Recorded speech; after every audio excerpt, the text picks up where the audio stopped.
Harry Potter and the Chamber of Secrets by J.K. Rowling. Narrated by Ty Farnsworth. Chapter 1. The Worst Birthday. Not for the first time, an argument had broken out over breakfast at number 4 Privet Drive. Mr. Vernon Dursley had been woken in the early hours of the morning by a loud hooting noise from his nephew Harry's room. "Third time this week!" he roared across the table. "If you can't control that owl, it'll have to go!" Harry tried yet again to explain. "She's bored," he said. "She's used to flying around outside. If I could just let her out at night." "Do I look stupid?" snarled Uncle Vernon, a bit of fried egg dangling from his bushy moustache. "I know what'll happen if that owl's let out." He exchanged dark looks with his wife, Petunia. Harry tried to argue back, but his words were drowned by a long, loud belch from the Dursley's son, Dudley. "I want more bacon!" "There's more in the frying pan, sweetums," said Aunt Petunia, turning misty eyes over her massive son. "We must build you up while we've got the chance. I don't like the sound of that school food." "Nonsense, Petunia. I never went hungry when I was at Smeltings," said Uncle Vernon heartily. "Dudley gets enough, don't you, son?" Dudley, who was so large his bottom drooped over either side of the kitchen chair, grinned and turned to Harry. "Pass the frying pan." "You've forgotten the magic word," said Harry irritably. The effect of this simple sentence on the rest of the family was incredible. Dudley gasped and fell off his chair with a crash that shook the whole kitchen. Mrs. Dursley gave a small scream and clapped her hands to her mouth. Mr. Dursley jumped to his feet, veins throbbing in his temples. "I meant please," said Harry quickly. "I didn't mean—" "What have I told you?" thundered his uncle, spraying spit all over the table. "About saying the M word in our house!" "But I—" "How dare you threaten Dudley!" roared Uncle Vernon, pounding the table with his fist. I warned you! I will not tolerate mention of your abnormality under this roof!" Harry stared from his purple-faced uncle to his pale aunt, who was trying to heave Dudley to his feet. "All right," said Harry. "All right." Uncle Vernon sat back down, breathing like a winded rhinoceros, and watching Harry closely out of the corners of his small, sharp eyes. Ever since Harry had come home from the summer holidays, Uncle Vernon had been treating him like a bomb that might go off at any moment, because Harry Potter wasn't a normal boy. As a matter of fact, he was as not normal as it was possible to be. Harry Potter was a wizard fresh from his first year at Hogwarts School of Witchcraft and Wizardry, and if the Dursleys were unhappy to have him back for the holidays, it was nothing to how Harry felt. He missed Hogwarts so much, it was like having a constant stomachache. He missed the castle with its secret passageways and ghosts, his classes, though perhaps not Snape, the potions master, the mail arriving by owl, eating banquets in the Great Hall, sleeping in his four-poster bed in the Tower Dormitory, visiting the gamekeeper Hagrid in his cabin next to the Forbidden Forest in the grounds, and especially Quidditch, the most popular sport in the wizarding world. 6 tall goalposts, 4 flying balls, and 14 players on broomsticks. All Harry's spellbooks, his wand, robes, cauldron, and top-of-the-line Nimbus 2000 broomstick had been locked in a cupboard under the stairs by Uncle Vernon the instant Harry had come home. What did the Dursleys care if Harry lost his place on the house Quidditch team because he hadn't practiced all summer? What was it to the Dursleys if Harry went back to school without any of his homework done? The Dursleys were what wizards called muggles, not a drop of magical blood in their veins, and as far as they were concerned, having a wizard in the family was a matter of deepest shame. Uncle Vernon had even padlocked Harry's owl Hedwig inside her cage to stop her from carrying messages to anyone in the wizarding world. Harry looked nothing like the rest of the family. Uncle Vernon was large and necklace, with an enormous black moustache. Aunt Petunia was horse-faced and bony. Dudley was blonde, pink, and porky. Harry, on the other hand, was small and skinny, with brilliant green eyes and jet black hair that was always untidy. He wore round glasses, and on his forehead was a thin, lightning-shaped scar. It was this scar that made Harry so particularly unusual, even for a wizard. This scar was the only hint of Harry's very mysterious past, of the reason he'd been left on the Dursleys' doorstep 11 years before. At the age of 1 year old, Harry had somehow survived a curse from the greatest dark sorcerer of all time, Lord Voldemort, whose name most witches and wizards still feared to speak. Harry's parents had died in Voldemort's attack, but Harry had escaped with his lightning scar, and somehow, nobody understood why, Voldemort's powers had been destroyed the instant he had failed to kill Harry. So Harry had been brought up by his dead mother's sister and her husband. He had spent 10 years with the Dursleys, never understanding why he kept making odd things happen without meaning to, believing the Dursley story that he had gotten his scar in the car crash that had killed his parents. And then, exactly a year ago, Hogwarts had written to Harry, and the whole story had come out. Harry had taken up his place at wizard school, where he and his scar were famous. But now the school year was over, and he was back with the Dursleys for the summer, back to being treated like a dog that had rolled in something smelly. The Dursleys hadn't even remembered that today happened to be Harry's 12th birthday. Of course, his hopes hadn't been high. They'd never given him a real present, let alone a cake, but to ignore it completely. At that moment, Uncle Vernon cleared his throat importantly and said, "Now, as we all know, today is a very important day." Harry looked up, hardly daring to believe it. "This could well be the day that I make the biggest deal of my career," said Uncle Vernon. Harry went back to his toast. Of course, he thought bitterly. Uncle Vernon was talking about this stupid dinner party. He'd been talking of nothing else for 2 weeks. Some rich builder and his wife were coming to dinner, and Uncle Vernon was hoping to get a huge order from him. Uncle Vernon's company made drills. "I think we should run through the schedule one more time," said Uncle Vernon. "We should all be in position at 8 o'clock. Petunia, you will be—" "In the lounge," said Aunt Petunia promptly, "waiting to welcome them graciously to our home." Good. And Dudley?" "I'll be waiting to open the door." Dudley put on a foul, simpering smile. "May I take your coats, Mr. and Mrs. Mason?" "Oh, they'll love him," cried Aunt Petunia rapturously. "Excellent, Dudley," said Uncle Vernon. Then he rounded on Harry. "And you?" "I'll be in my bedroom, making no noise and pretending that I'm not there," said Harry tonelessly. "Exactly," said Uncle Vernon nastily. "I will lead them into the lounge, introduce you, Petunia, and pour them drinks. At 8:15... "I'll announce dinner," said Aunt Petunia. "And Dudley, you'll say—" "May I take you to the dining room, Mrs. Mason?" said Dudley, offering his fat arm to an invisible woman. "My perfect little gentleman," sniffed Aunt Petunia. "And you?" said Uncle Vernon viciously to Harry. "I'll be in my room, making no noise and pretending I'm not there," said Harry dully. "Precisely. Now, we should aim to get in a few good compliments at dinner. Petunia, any ideas?" "Vernon tells me you're a wonderful golfer, Mr. Mason. Do tell me where you bought your dress, Mrs. Mason." "Perfect. Dudley?" "How about... We had to write an essay about our hero at school, Mr. Mason, and I wrote about you." This was too much for both Aunt Petunia and Harry. Aunt Petunia burst into tears and hugged her son, while Harry ducked under the table so they would not see him laughing. "And you, boy?" Harry fought to keep his face straight as he emerged. "I'll be in my room, making no noise and pretending I'm not there," he said. "Too right you will," said Uncle Vernon forcefully. "The Masons don't know anything about you, and it's going to stay that way. When dinner's over, you take Mr. Mason back to the lounge for coffee, Petunia, and I'll bring the subject around to drills. With any luck, I'll have the deal signed and sealed before the news at 10.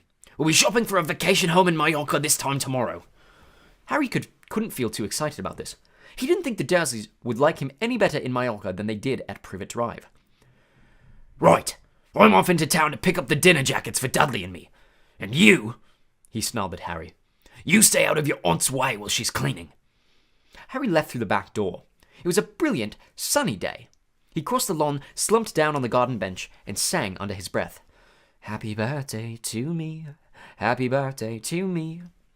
No cards, no presents, and he would be spending the evening preferring not to exist. He gazed miserably into the hedge. He had never felt so lonely. More than anything else at Hogwarts, more even than playing Quidditch, Harry missed his best friends, Ron Weasley and Hermione Granger. They, however, didn't seem to be missing him at all. Neither of them had written to him all summer, even though Ron had said he was going to ask Harry to come and stay. Countless times, Harry had been on the point of unlocking Hedwig's cage by magic and sending her to Ron and Hermione with a letter, but it wasn't worth the risk. Underage wizards weren't allowed to use magic outside of school. Harry hadn't told the Dursleys this. He knew it was only their terror that he might turn them all into dung beetles that stopped them from locking him in the cupboard under the stairs with his wand and broomstick. For the first couple of weeks back, Harry had enjoyed muttering nonsense words under his breath and watching Dudley tearing out of the room as fast as his little fat legs would carry him. But the long silence from Ron and Hermione had made Harry feel so cut off from the magical world that even taunting Dudley had lost its appeal. And now, Ron and Hermione had forgotten his birthday. What wouldn't he give now for a message from Hogwarts? From any witch or wizard? He'd almost be glad of a sight of his arch-enemy Draco Malfoy, just to be sure it hadn't all been a dream. Not that his whole year at Hogwarts had been fun. At the very end of last term, Harry had come face to face with none other than Lord Voldemort himself. Voldemort might be a ruin of his former self, but he was still terrifying, still cunning, still determined to regain power. Harry had slipped through Voldemort's clutches for a second time, but it had been a narrow escape. And even now, weeks later, Harry kept waking in the night drenched in a cold sweat, wondering where Voldemort was now, remembering his livid face, his wide, mad eyes. Harry suddenly sat bolt upright on the garden bench. He had been staring absent-mindedly into the hedge, and the hedge was staring back. 2 enormous green eyes had appeared among the leaves. Harry jumped to his feet just as a jeering voice floated across the lawn. "I know what day it is," sang Dudley, waddling toward him. The huge eyes blinked and vanished. "What?" said Harry, not taking his eyes off the spot where they had been. "I know what day it is," Dudley repeated, coming right up to him. "Well done," said Harry. "So you finally learned the days of the week." "Today's your birthday," sneered Dudley. "How come you haven't got any cards? Haven't you even got friends at that freak place?" "Better not let your mum hear you talking about my school," said Harry coolly. Dudley hitched up his trousers, which was slipping down his fat bottom. "Why are you staring at the hedge?" he said suspiciously. "I'm trying to decide what would be the best spell to set it on fire," said Harry. Dudley stumbled backward at once, a look of panic on his fat face. You can't! Dad told you you're not allowed to do magic. He said he'll chuck you out of the house, and you haven't got anywhere else to go to. You haven't got any friends to take you." "Jiggery-pokery," said Harry in a fierce voice. "Hocus pocus, squiggly wiggly." "Mom!" howled Dudley, tripping over his feet as he dashed backward toward the house. "Mom! He's doing you-know-what!" Harry paid dearly for his moment of fun. As neither Dudley nor the hedge was in any way hurt, Aunt Petunia knew he hadn't really done magic, but he still had to duck as she aimed a heavy blow to his head with a soapy frying pan. Then she gave him work to do, with the promise he wouldn't eat again until he'd finished. While Dudley lolled around watching and eating ice cream, Harry cleaned the windows, washed the car, mowed the lawn, trimmed the flower beds, pruned and watered the roses, and repainted the garden bench. The sun blazed overhead, burning the back of his neck. Harry knew he shouldn't have risen to Dudley's bait, but Dudley had said the very thing Harry had been thinking himself. Maybe he didn't have any friends at Hogwarts. Wish they could see famous Harry Potter now, he thought savagely as he spread manure on the flower beds, his back aching, sweat running down his face. It was 7:30 in the evening when at last, exhausted, he heard Aunt Petunia calling him. "Get in here and walk on the newspaper." Harry moved gladly into the shade of the gleaming kitchen. On top of the fridge stood tonight's pudding, a huge mound of whipped cream and sugared violets. A loin of roast pork was sizzling in the oven. "Eat quickly, the Masons will be here soon," snapped Aunt Petunia, pointing to 2 slices of bread and a lump of cheese on the kitchen table. She was already wearing a salmon-pink cocktail dress. Harry washed his hands and bolted down his pitiful supper. The moment he had finished, Aunt Petunia whisked away his plate. "Upstairs, hurry!" As he passed the door to the living room, Harry caught a glimpse of Uncle Vernon and Dudley in bow ties and dinner jackets. He had only just reached the upstairs landing when the doorbell rang and Uncle Vernon's furious face appeared at the foot of the stairs. "Remember, boy, 1 sound!" Harry crossed to his bedroom on tiptoe, slipped inside, closed the door, and turned to collapse on his bed. The trouble was, there was already someone sitting on it. Chapter 2. Dobby's Warning. Harry managed not to shout out, but it was a close thing. The little creature on the bed had large bat-like ears and bulging green eyes the size of tennis balls.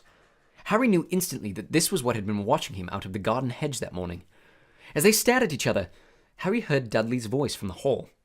"May I take your coats, Mr. and Mrs. Mason?" The creature slipped off the bed and bowed so low that the end of its long, thin nose touched the carpet. Harry noticed that it was wearing what looked like an old pillowcase, with rips for arm and leg holes. Hello," said Harry nervously. "Harry Potter," said the creature in a high-pitched voice Harry was sure would carry down the stairs. "So long has Dobby wanted to meet you, sir. Such an honor it is." Thank you," said Harry, edging along the wall and sinking into his desk chair next to Hedwig, who was asleep in her large cage. He wanted to ask, "What are you?" but thought it would be too rude, so instead he said, "Who are you?" "Dobby, sir. Just Dobby. Dobby the house elf," said the creature. "Oh, really?" said Harry. I don't want to be rude or anything, but This isn't a great time for me to have a house elf in my bedroom. Aunt Petunia's high, false laugh sounded from the living room. The elf hung his head. Not that I'm not pleased to meet you, said Harry quickly, but is there any particular reason you're here? Oh, yes, sir, said Dobby earnestly. Dobby has come to tell you, sir. It is difficult, sir. Dobby wonders where to begin. Sit down, said Harry politely, pointing at the bed. To his horror, the elf burst into tears, very noisy tears. Sit down, he wailed. Never, ever. Harry thought he heard the voices downstairs falter. I'm sorry, he whispered. I didn't mean to offend you or anything. Offend Dobby? Choked the elf. Dobby has never been asked to sit down by a wizard like an equal. Harry, trying to say shh and looking comforting at the same time, ushered Dobby back onto the bed where he sat hiccoughing, looking like a large and very ugly doll. At last he managed to control himself and sat with his great eyes fixed on Harry in an expression of watery adoration. You can't have met many decent wizards, said Harry, trying to cheer him up. Dobby shook his head. Then, without warning, he leapt off and started banging his head furiously on the window, shouting, Bad Dobby! Bad Dobby! Don't! What are you doing? Harry hissed, springing up and pulling Dobby back onto the bed. Hedwig had woken up with a particularly loud screech that was beating her wings wildly against the bars of her cage. Dobby had to punish himself, sir, said the elf, who had gone slightly cross-eyed. Dobby almost spoke ill of his family, sir. Your family? The wizard family Dobby serves, sir.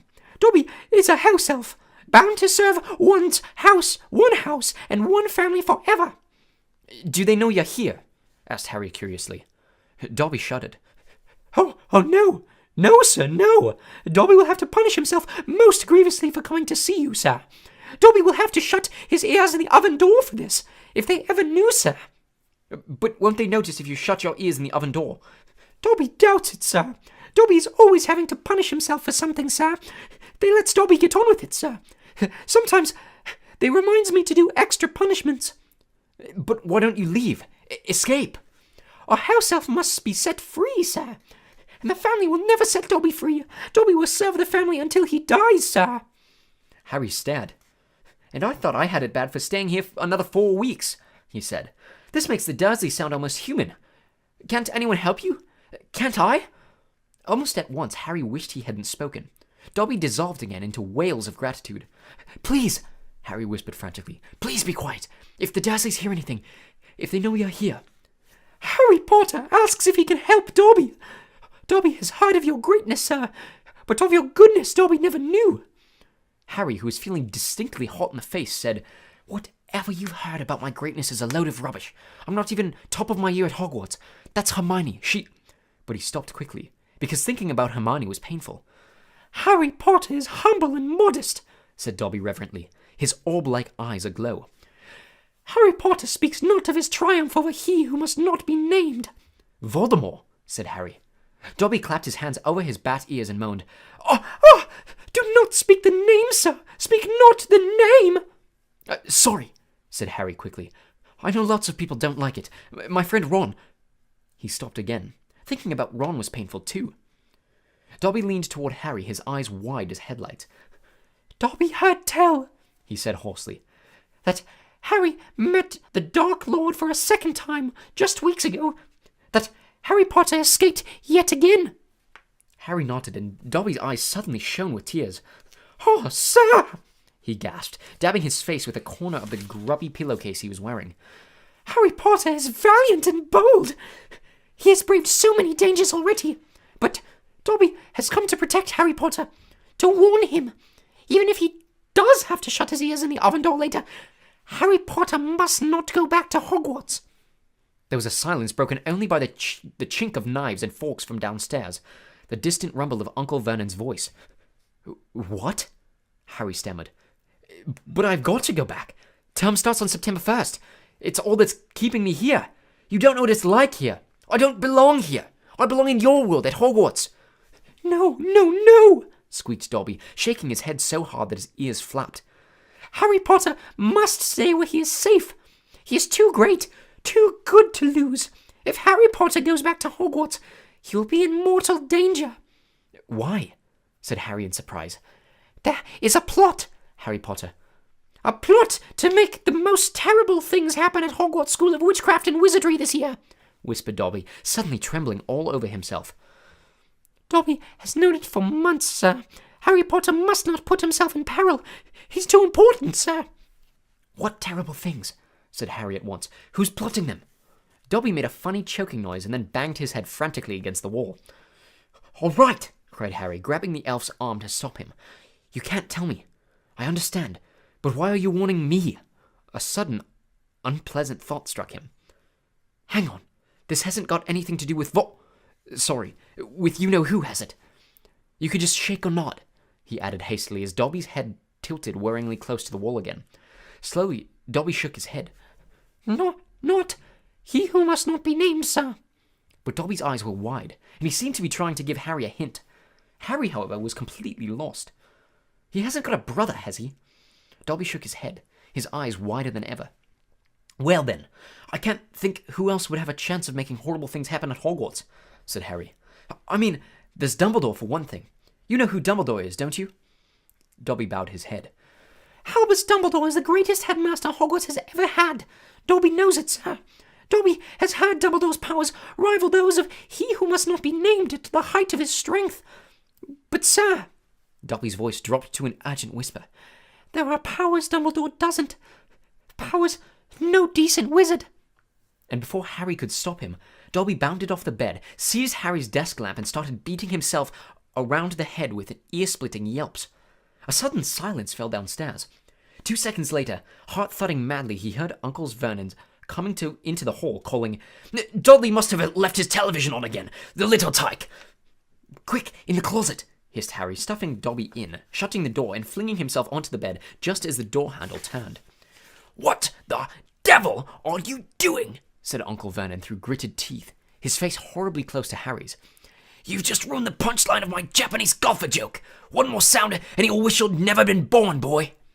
He stomped flat-footed out of the room. Shaking, Harry let Dobby out of the closet. See what it's like here? He said. See why I've got to go back to Hogwarts? It's the only place I've got... Well, I think I've got friends. Friends who don't even write to Harry Potter? Said Dobby slyly. I expect they've just... Wait a minute, said Harry, frowning. How do you know my friends haven't been writing to me? Dobby shuffled his feet. Harry Potter mustn't be angry with Dobby. Dobby did it for the best. Have you been stopping my letters? Dobby has them here, sir, said the elf. Stepping nimbly out of Harry's reach, he pulled a thick wad of envelopes from the inside of the pillowcase he was wearing. Harry could make out Hermione's neat writing, Ron's untidy scrawl, and even a scribble that looked as though it was from the Hogwarts gamekeeper Hagrid. Dobby blinked anxiously up at Harry. Harry Potter mustn't be angry. Dobby hoped if Harry Potter thought his friends had forgotten him, Harry Potter might not want to go back to school, sir. Harry wasn't listening. He made a grab for the letters, but Dobby jumped out of reach. Harry Potter will have them, sir, if he gives Dobby his word that he will not return to Hogwarts. Oh, sir, this is a danger you must not face. Say you won't go back, sir. No, said Harry angrily. Give me my friend's letters. Then Harry Potter leaves Dobby no choice, said the elf sadly. Before Harry could move, Dobby had darted to the bedroom door, pulled it open, and sprinted down the stairs. Mouth dry, stomach lurching, Harry sprang after him, trying not to make a sound. He jumped the last 6 steps, landing cat-like on the hall carpet, looking around for Dobby. From the dining room, he heard Uncle Vernon saying, Tell Petunia that very funny story about those American plumbers, Mr. Mason. She's been dying to hear. Harry ran up the hall into the kitchen and felt his stomach disappear. On Petunia's masterpiece of a pudding, the mountain of cream and sugared violets was floating up near the ceiling. On top of a cupboard in the corner crouched Dobby. No, croaked Harry. Please, they'll kill me. Harry Potter must say he's not going back to school. Dobby, please. Say it, sir. I can't. Dobby gave him a tragic look. Then Dobby must do it, sir, for Harry Potter's own good. The pudding fell to the floor with a heart-stopping crash. Cream splattered the windows and walls as the dish shattered. With a crack like whip, Dobby vanished. There were screams from the dining room, and Uncle Vernon burst into the kitchen to find Harry, rigid with shock, covered from head to foot in Aunt Petunia's pudding. At first it looked though Uncle Vernon would manage to gloss the whole thing over. "Just our nephew, very disturbed. Meeting strangers upsets him, so we keep him upstairs." He shooed the shocked Masons back into the dining room, promised Harry he would flay him to within an inch of his life when the Masons had left, and handed him a mop. Aunt Petunia dug some ice cream out of the freezer, and Harry, still shaking, started scrubbing the kitchen clean. Uncle Vernon might still have been able to make his deal, if it hadn't been for the owl. Aunt Petunia was just passing around a box of after-dinner mints when a huge barn owl swooped through the dining room window, dropped a letter on Mrs. Mason's head, and swooped out again. Mrs. Mason screamed like a banshee and ran from the house shouting about lunatics. Mr. Mason stayed just long enough to tell the Dursleys that his wife was mortally afraid of birds of all shapes and sizes, and to ask whether this was their idea of a joke. Harry stood in the kitchen, clutching the mop for support, as Uncle Vernon advanced on him, a demonic glint in his eyes. "Read it!" he hissed evilly, brandishing the letter the owl had delivered. "Go on! Read it!" Harry took it. It did not contain birthday greetings. "Dear Mr. Potter, we have received intelligence that a hover charm was used at your place of residence this evening at 12 minutes past 9. As you know, underage wizards are not permitted to perform spells outside of school, and further spell work on your part may lead to expulsion from said school. Decree for the reasonable restriction of underage sorcery, 1875, paragraph C. We would also ask you to remember that any magical activity that risks notice by members of the non-magical community, muggles, is a serious offense under Section 13 of the International Confederation of Warlocks Statute of Secrecy. Enjoy your holidays. Yours sincerely, Mafelda Hopkirk. Improper use of magic office, Ministry of Magic." Harry looked up from the letter and gulped. "You didn't tell us you weren't allowed to use magic outside school," said Uncle Vernon, a mad gleam dancing in his eyes. "Forgot to mention it! Slipped your mind, I dare say." He was bearing down on Harry like a great bulldog, all his teeth bared. "Well, I've got news for you, boy. I'm locking you up. You're never going back to that school. Never. And if you try and magic yourself out, they'll expel you." And laughing like a maniac, he dragged Harry back upstairs. Uncle Vernon was as bad as his word. The following morning, he paid a man to fit bars on Harry's window. He himself fitted a cat flap in the bedroom door so that small amounts of food could be pushed inside 3 times a day. They let Harry out to use the bathroom morning and evening. Otherwise, he was locked in his room around the clock. 3 days later, the Dursleys were showing no sign of relenting, and Harry couldn't see any way out of his situation. He lay on his bed watching the sun sinking behind the bars of the window, and wondered miserably what was going to happen to him. Was the good of magicking himself out of the room what was the good of magicking himself out of his room if Hogwarts would expel him for doing it? Yet life at Privet Drive had reached an all-time low. Now that the Dursleys knew they weren't going to wake up as fruit bats, he had lost his only weapon. Dobby might have saved Harry from horrible things happening at Hogwarts, but the way things were going, he'd probably starve to death anyway. The cat flap rattled, and Aunt Petunia's hand appeared, pushing a bowl of canned soup into the room. Harry, whose insides were aching with hunger, jumped off his bed and seized it. The soup was stone cold, but he drank half of it in one gulp. Then he crossed the room to Hedwig's cage and tipped the soggy vegetables at the bottom of the bowl into an empty food tray. She ruffled her feathers and gave him a look of deep disgust. "It's no good turning your beak up at it. That's all we've got," said Harry grimly. He put the empty bowl back on the floor next to the cat flap and lay back down on the bed, somehow even hungrier than he had been before the soup. Supposing he was still alive in another 4 weeks, what would happen if he didn't turn up at Hogwarts?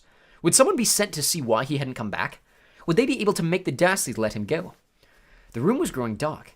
Exhausted, stomach rumbling, mind spinning over the same unanswerable questions, Harry fell into an uneasy sleep. He dreamed that he was on a show in a zoo, with a card reading "Underage Wizard" attached to his cage. People goggled through the bars at him as he lay, starving and weak, on a bed of straw. He saw Dobby's face in the crowd and shouted out, asking for help. But Dobby called, "Harry Potter is safe there, sir," and vanished. Then the Dursleys appeared, and Dudley rattled the bars of the cage, laughing at him. "Stop it," Harry muttered as the rattling pounded in his sore head. "Leave me alone! Cut it out! I'm trying to sleep!" He opened his eyes. Moonlight was shining through the bars on the window, and someone was goggling through the bars at him. A freckled face, red hair, long-nosed someone. Ron Weasley was outside Harry's window. Chapter 3. The Burrow. "Ron!" breathed Harry, creeping to the window and pushing it up so they could talk through the bars. "Ron, how did you... what the..." Harry's mouth fell open as the full impact of what he was seeing hit him. Ron was leaning out of the back window of an old turquoise car, which was parked in mid-air. Grinning at Harry from the front seats were Fred and George, Ron's elder twin brothers. "All right, Harry," asked George. "What's been going on?" said Ron. "Why haven't you been answering my letters? I've asked you to stay about 12 times, and then Dad came home and said you got an official warning for using magic in front of muggles. It wasn't me. And how did he know?" "He works for the Ministry," said Ron. "You know we're not supposed to do spells outside school." "You should talk," said Harry, staring at the floating car. "Oh, this doesn't count," said Ron. "We're only borrowing this. It's Dad's. We didn't enchant it. But doing magic in front of those muggles you live with..." "I told you, I didn't, but it'll take too long to explain now. Look, can you tell them at Hogwarts that the Dursleys have locked me up and won't let me come back, and obviously I can't magic myself out, because the Ministry will think that's the second spell I've done in 3 days, so..."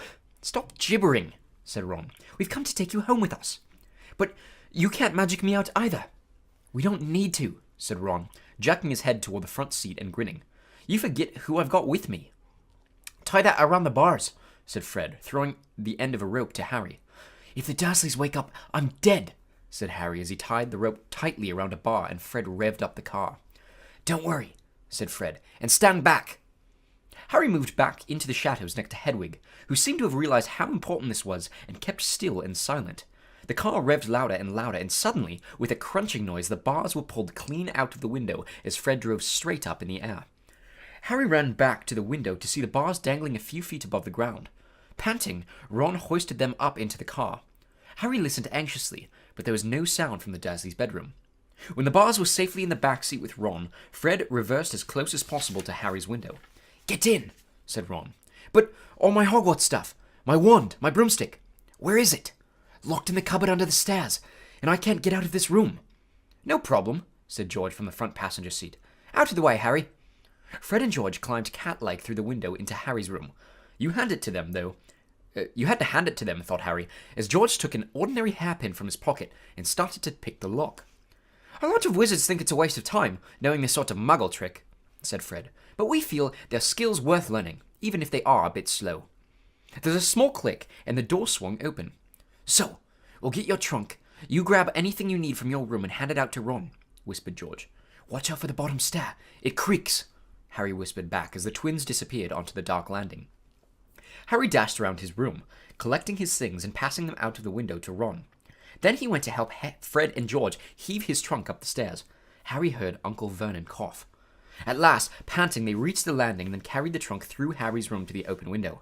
Fred climbed back into the car to pull with Ron, and Harry and George pushed from the bedroom side. Inch by inch, the trunk slid through the window. Uncle Vernon coughed again. "A bit more," panted Fred, who was pulling from inside the car. "One good push." Harry and George threw their shoulders against the trunk, and it slid out of the window into the back seat of the car. "Okay, let's go," George whispered. But as Harry climbed onto the windowsill, there came a sudden loud screech from behind him, followed immediately by the thunder of Uncle Vernon's voice. "That ruddy owl! I've forgotten Hedwig!" Harry tore back across the room as the landing light clicked on. He snatched up Hedwig's cage, dashed to the window, and passed it out to Ron. He was scrambling back onto the chest of drawers when Uncle Vernon hammered on the unlocked door, and it crashed open. For a split second, Uncle Vernon stood framed in the doorway. Then he let out a bellow like an angry bull and dived at Harry, grabbing him by the ankle. Ron, Fred, and George seized Harry's arms and pulled as hard as they could. "Petunia!" roared Uncle Vernon. "He's getting away! He's getting away!" But the Weasleys gave a gigantic tug, and Harry's legs slid out of Uncle Vernon's grasp. Harry was in the car. He'd slammed the door shut. "Put your foot down, Fred!" yelled Ron, and the car shot suddenly toward the moon. Harry couldn't believe it. He was free. He rolled down the window, the night air whipping his hair, and looked back at the shrinking rooftops of Privet Drive. Uncle Vernon, Aunt Petunia, and Dudley were all hanging, dumbstruck, out of Harry's window. "See you next summer!" Harry yelled. The Weasleys roared with laughter, and Harry settled back in his seat, grinning from ear to ear.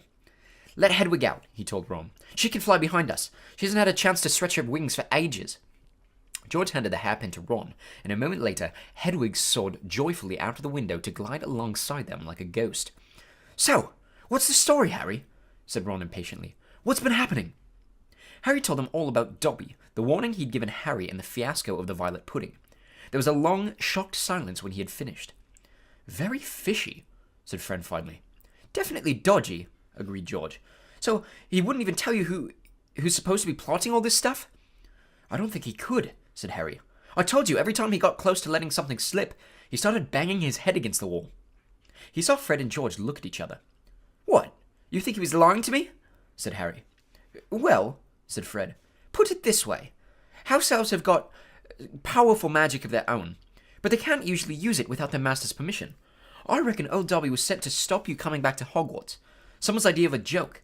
Can you think of anyone at school with a grudge against you?" "Yes," said Harry and Ron together instantaneously. Said Harry and Ron together instantly. "Draco Malfoy," Harry explained. "He hates me." "Draco Malfoy?" said George, turning around. "Not Lucius Malfoy's son?" "Must be. It's not a very common name, is it?" said Harry. "Why?" "I've heard Dad talking about him," said George. "He was a big supporter of you-know-who." "And when you-know-who disappeared," said Fred, craning around to look at Harry, "Lucius Malfoy came back saying he'd never meant any of it. Load of dung. Dad reckons he was right in you-know-who's inner circle." Harry had heard these rumors about Malfoy's family before, and they didn't surprise him at all. Malfoy made Dudley Dursley look like a kind, thoughtful, and sensitive boy. "I don't know whether Malfoy's own a house elf," said Harry. "Well, whoever owns him will be an old wizarding family, and they'll be rich," said Fred. "Yeah, Mom's always wishing we had a house elf to do the ironing," said George. "But all we've got is a lousy ghoul in the attic and gnomes all over the garden. House elves come with big old manors and castles and places like that. You wouldn't catch one in our house." Harry was silent. Judging by the fact that Draco Malfoy usually had the best of everything, his family was rolling in wizard gold. He could just see Malfoy strutting around a large manor house. Setting the family servant to stop Harry from going back to Hogwarts also sounded exactly like the sort of thing Malfoy would do. Had Harry been so stupid to take Dobby seriously? "I'm glad we came to get you anyway," said Ron. "I was getting really worried when you didn't answer any of my letters. I thought it was Errol's fault at first." "Who's Errol?" "Our owl. He's ancient. It wouldn't be the first time he's collapsed on a delivery. So then I tried to borrow Hermes." "Who?" "The owl Mum and Dad bought Percy when he was made a prefect," said Fred from the front. "But Percy wouldn't lend him to me," said Ron. "Said he needed him." "Percy's been acting very oddly this summer," said George, frowning. "And he has been sending a lot of letters and spending a load of time shut up in his room. I mean, there's only so many times you can polish a prefect badge. You're driving too far west, Fred," he added, pointing at the compass on the dashboard. Fred twiddled the steering wheel.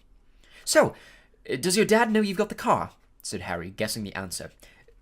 No," said Ron. "He had to work tonight. Hopefully we'll be able to get it back in the garage without Mum noticing we flew it. So what does your dad do at the Ministry of Magic anyway?" "He works in the most boring department," said Ron.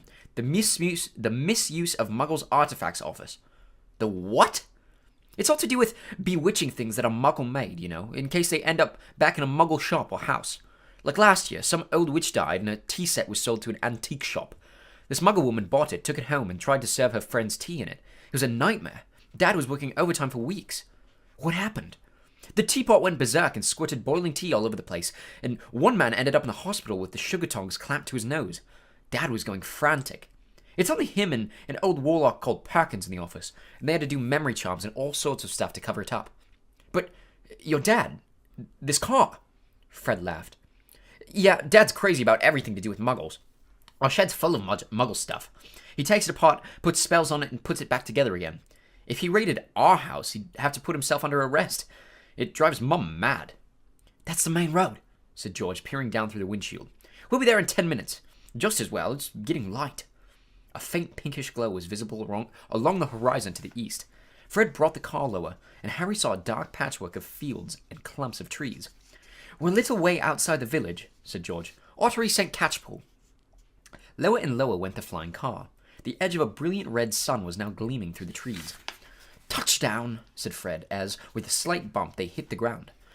They had landed next to a tumble-down garage in a small yard, and Harry looked out for the first time at Ron's house. It looked as though it had once been a large stone pig pen, but extra rooms had been added here and there until it was several stories high, and so crooked it looked as though it were held up by magic. which, Harry reminded himself, it probably was. 4 or 5 chimneys were perched on top of the red roof. A lopsided sign stuck in the ground near the entrance read, "The Burrow." Around the front door lay a jumble of rubber boots and a very rusty cauldron. Several fat brown chickens were pecking their way around the yard. "It's not much," said Ron. "It's wonderful," said Harry happily, thinking of Privet Drive. They got out of the car. "Now, we'll go upstairs really quietly," said Fred, "and wait for Mum to call us for breakfast. Then, Ron, you come bounding downstairs going, 'Mum, look who turned up in the night!' And she'll be all pleased to see Harry, and no one ever need know we flew the car." "Right," said Ron. "Come on, Harry. I sleep at the top." Ron had gone a nasty greenish color, his eyes fixed on the house. The other 3 wheeled around. Mrs. Weasley was marching across the yard, scattering chickens, and for a short, plump, kind-faced woman, it was remarkable how much she looked like a saber-toothed tiger. "Ah!" said Fred. "Oh, dear," said George. Mrs. Weasley came to a halt in front of them, her hands on her hips, staring from one guilty face to the next. She was wearing a flowered apron with a wand sticking out of the pocket. "So!" she said. "Morning, Mum," said George in what he clearly thought was a jaunty, winning voice. "Have you any idea how worried I've been?" said Mrs. Weasley in a deadly whisper. "Sorry, Mum, but, see, we had to." All 3 of Mrs. Weasley's sons were taller than she was, but they cowered as her rage broke over them. "Bed's empty, no note, car gone, could have crashed. Out of my mind with worry. Did you care? Never, as long as I've lived. You wait until your father gets home. We've never had trouble like this from Bill, or Charlie, or Percy." "Perfect Percy," muttered Fred. "You could do with taking a leaf out of Percy's book," yelled Mrs. Weasley, prodding a finger in Fred's chest. "You could have died. You could have been seen. You could have lost your father his job." It seemed to go on for hours. Mrs. Weasley had shouted herself hoarse before she turned on Harry, who backed away. "I'm very pleased to see you, Harry dear," she said. "Come in and have some breakfast." She turned and walked back into the house, and Harry, after a nervous glance at Ron, who nodded encouragingly, followed her. The kitchen was small and rather cramped. There was a scrubbed wooden table and chairs in the middle, and Harry sat down at the edge of his seat looking round. He had never been in a wizard's house before. The clock on the wall opposite him had only 1 hand and no numbers at all.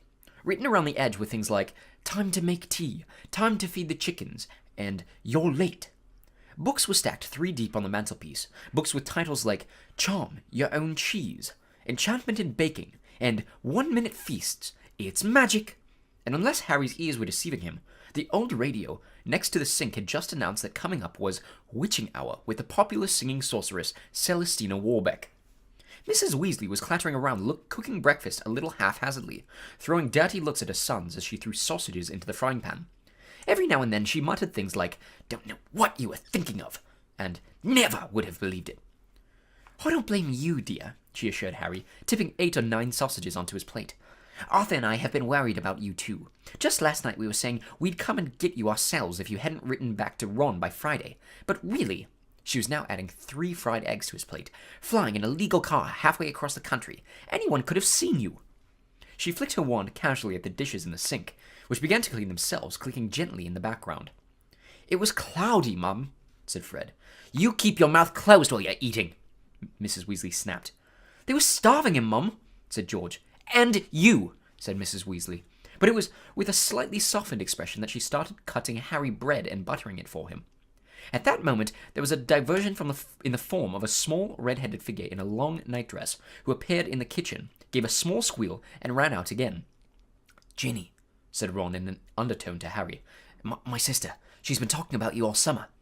"Yeah, she'll be wanting your autograph, Harry," Fred said with a grin, but he caught his mother's eye and bent his face over his plate without another word. Nothing more was said until all 4 plates were clean, which took a surprisingly short time. "Blimey, I'm tired," yawned Fred, setting down his knife and fork at last. "I think I'll go to bed and—" "You will not!" snapped Mrs. Weasley. "It's your own fault you've been up all night. You're going to de-gnome the garden for me. They're getting completely out of hand again." "Oh, Mum. And you too," she said, glaring at Ron and Fred. "You can go to bed, dear," she added to Harry. "You didn't ask them to fly that wretched car." But Harry, who felt wide awake, said quickly, "I'll help Ron. I've never seen a de-gnoming." "That's very sweet of you, dear, but it's dull work," said Mrs. Weasley. "Now, let's see what Lockhart's got to say on the subject." And she pulled a heavy book from the stack on the mantelpiece. George groaned. Mum, we know how to denome a garden. Harry looked at the cover of Mrs. Weasley's book. Written across it in fancy gold letters were the words, Gilderoy Lockhart's Guide to Household Pests. There was a big photograph on the front of a very good-looking wizard with wavy blonde hair and bright blue eyes. As always in the wizarding world, the photograph was moving. The wizard, who Harry supposed was Gilderoy Lockhart, kept winking cheekily up at them all. Mrs. Weasley beamed down at him. Oh, he is marvellous, she said. He knows his household pets all right. It's a wonderful book. Mum fancies him, said Fred in a very audible whisper. Don't be so ridiculous, Fred, said Mrs. Weasley, her cheeks rather pink. All right, if you think you know better than Lockhart, you can go and get on with it. And woe betide you if there's a single gnome in that garden when I come out to inspect it. Yawning and grumbling, the Weasleys slouched outside with Harry behind them. The garden was large, and in Harry's eyes, exactly what a garden should be. The Dursleys wouldn't have liked it. There were plenty of weeds, and the grass needed cutting. But there were gnarled trees all around the walls, plants Harry had never seen spilling from every flower bed, and a big green pond full of frogs. Muggles have garden gnomes too, you know, Harry told Ron as they crossed the lawn. Yeah, I've seen those things they think are gnomes, said Ron, bent double with his head in a peony bush, like fat little Santa Clauses with fishing rods. There was a violent scuffling noise. The peony bush shuddered, and Ron straightened up. This is a gnome, he said grimly. Get off me! Get off me! Squealed the gnome. It was certainly nothing like Santa Claus. It was small and leathery looking, with a large, knobby, bald head exactly like a potato. Ron held it at arm's length as it kicked out at him with its horny little feet. He grasped it around the ankles and turned it upside down. This is what you have to do, he said. He raised the gnome above his head, get off me, and started to swing it in great circles like a lasso. Seeing the shocked look on Harry's face, Ron added, It doesn't hurt them. You've just got to make them really dizzy so they can't find their way back to the gnome holes. He let go of the gnome's ankles. It flew 20 feet into the air and landed with a thud in the field over the hedge. Pitiful, said Fred. I bet I could get mine beyond that stump. Harry learned quickly not to feel too sorry for the gnomes. He decided just to drop the first one he caught over the hedge, but the gnome, sensing weakness, sank its razor-sharp teeth into Harry's finger, and he had a hard job shaking it off, until... Wow, Harry! That must have been 50 feet! The air was soon thick with flying gnomes. See, they're not too bright, said George, seizing 5 or 6 gnomes at once. The moment they knew the denoming's going on, they just storm up to have a look. You'd think they'd have learned it by now just to stay put. Soon the crowd of gnomes in the field started walking away in a straggling line, their little shoulders hunched. They'll be back, said Ron as they watched the gnomes disappear into the hedge on the other side of the field. They love it here. Dad's too soft with them. He thinks they're funny. Just then the front door slammed. He's back, said George. Dad's home.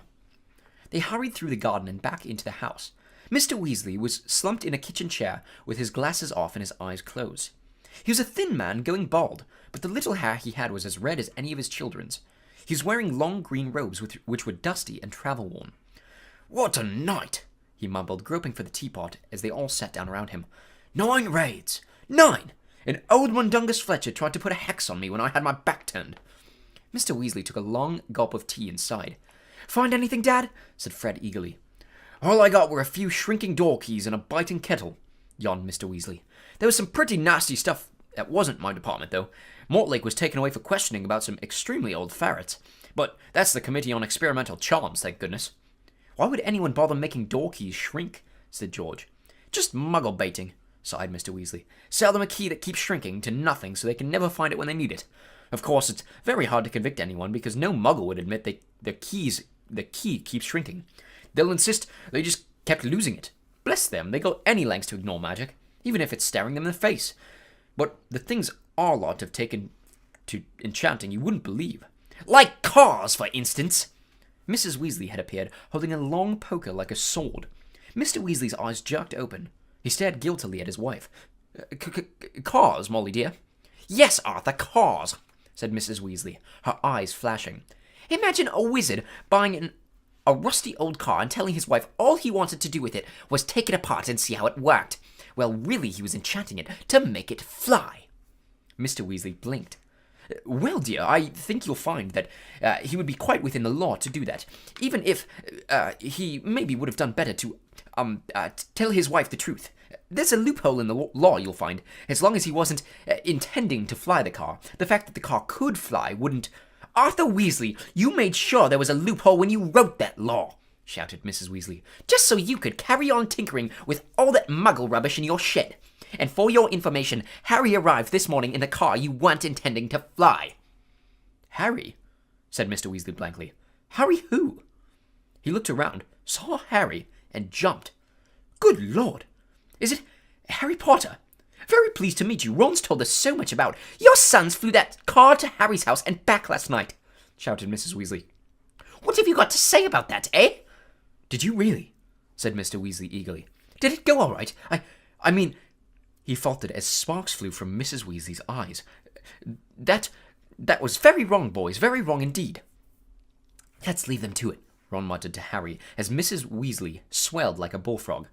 Come on, I'll show you my bedroom. They slipped out of the kitchen and down a narrow passageway to an uneven staircase, which wound its way, zigzagging up through the house. On the third landing, a door stood ajar. Harry just caught sight of a pair of big brown eyes staring at him before it closed with a snap. Ginny, said Ron, you don't know how weird it is for her to be this shy. She never shuts up normally. They climbed 2 more flights until they reached a door with peeling paint and a small plaque on it saying, Ronald's room. Harry stepped in, his head almost touching the sloping ceiling, and blinked.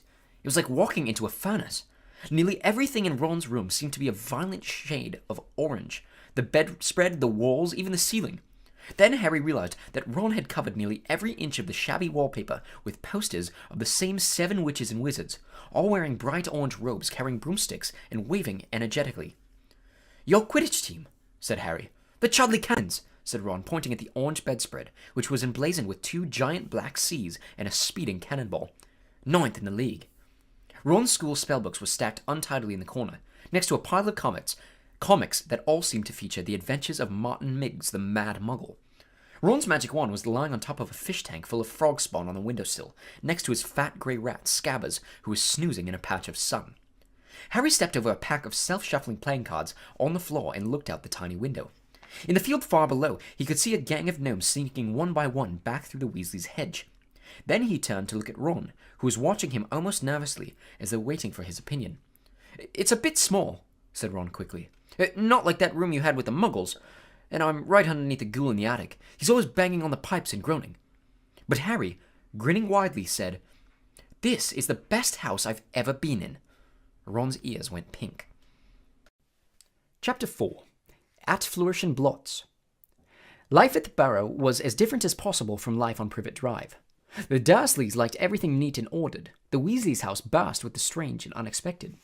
Harry got a shock the first time he looked in the mirror over the kitchen mantelpiece, and it shouted, Tuck your shirt in, Scruffy! The ghoul in the attic howled and dropped pipes whenever he felt things were getting too quiet, and small explosions from Fred and George's bedroom were considered perfectly normal. What Harry found most unusual about life at Ron's, however, wasn't the talking mirror or the clanking ghoul. It was the fact that everybody there seemed to like him. Mrs. Weasley fussed over the state of his socks and tried to force him to eat 4 helpings at every meal. Mr. Weasley liked Harry to sit next to him at the dinner table so that he could bombard him with questions about life with Muggles, asking him to explain how things like plugs and the postal service worked. Fascinating, he would say as Harry talked him through using a telephone. Ingenious, really, how many ways Muggles have found of getting along without magic. Harry heard from Hogwarts one sunny morning about a week before he had arrived at the Burrow. He and Ron went down to breakfast to find Mr. and Mrs. Weasley and Ginny already sitting at the kitchen table. The moment she saw Harry, Ginny accidentally knocked her porridge bowl to the floor with a loud clatter. Ginny seemed very prone to knocking things over whenever Harry entered a room. She dived under the table to retrieve the bowl and emerged with her face glowing like the setting sun. Pretending he hadn't noticed this, Harry sat down and took the toast Mrs. Weasley offered him. Letters from school, said Mr. Weasley, passing Harry and Ron identical envelopes of yellowish parchment, addressed in green ink. Dumbledore already knows you're here, Harry. Doesn't miss a trick, that man. You 2 have got them too, he added as Fred and George assembled in, still in their pajamas. For a few moments there was a silence as they all read the letters. Harris told him to catch the Hogwarts Express as usual from King's Cross Station on September 1st. There was also a list of the new books he'd need for the coming year. Second-year students will require the Standard Book of Spells Grade 2 by Miranda Goshawk, Beak with a Banshee, Break with a Banshee by Gilderoy Lockhart, Gadding with Ghouls by Gilderoy Lockhart, Holidays with Hags by Gilderoy Lockhart, Travels with Trolls by Gilderoy Lockhart, Voyages with Vampires by Gilderoy Lockhart, Wanderings with Werewolves by Gilderoy Lockhart, Year with the Yeti by Gilderoy Lockhart. Fred, who had finished his own list, peered over at Harry's. "You've been told to get all Lockhart's books too," he said. "The new Defense Against the Dark Arts teacher must be a fan. Bet it's a witch." At this point, Fred caught his mother's eye and quickly busied himself with marmalade. "A lot won't come cheap," said George with a quick look at his parents. "Lockhart's books are really expensive." "Well, we'll manage," said Mrs. Weasley. But she looked worried. I expect we'll be able to pick up a lot of Ginny's things second-hand." "Oh, are you starting Hogwarts this year?" Harry asked Ginny. She nodded, blushing to the roots of her flaming hair, and put her elbow in the butter dish. Fortunately, no one saw this except Harry, because just then Ron's elder brother Percy walked in. He was already dressed, his Hogwarts prefect badge pinned to his sweater vest. "Morning, all," said Percy briskly. "Lovely day."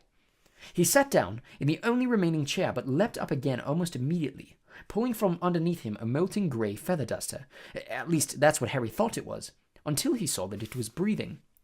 "Errol!" said Ron, taking the limp owl from Percy and extracting a letter from under its wing. "Finally! He's got Hermione's answer! I wrote to her saying we were going to try and rescue you from the Dursleys." He carried Errol to a perch just inside the back door and tried to stand him on it, but Errol flopped straight off again, so Ron lay him on a draining board instead, muttering, "Pathetic." Then he ripped open Hermione's letter and read it aloud. "Dear Ron, and Harry if you're there, I hope everything went all right and that Harry is okay and you didn't do anything illegal to get him out, Ron, because that would get Harry into trouble too. I've been really worried, and if Harry is all right, will you please let me know at once?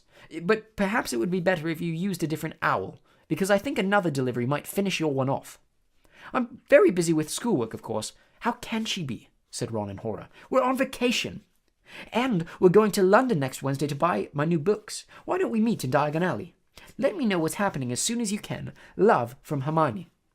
"Well, that fits in nicely. We can go and get your things then too," said Mrs. Weasley, starting to clear the table. "What are you all up to today?" Harry, Ron, Fred, and George were planning to go up the hill to a small paddock the Weasleys owned. It was surrounded by trees that blocked it from view of the village below, meaning that they could practice Quidditch there as long as they didn't fly too high. They couldn't use real Quidditch balls, which would have been hard to explain if they had escaped and flown away over the village. Instead, they threw apples for one another to catch. They took turns riding Harry's Nimbus 2000, which was easily the best broom.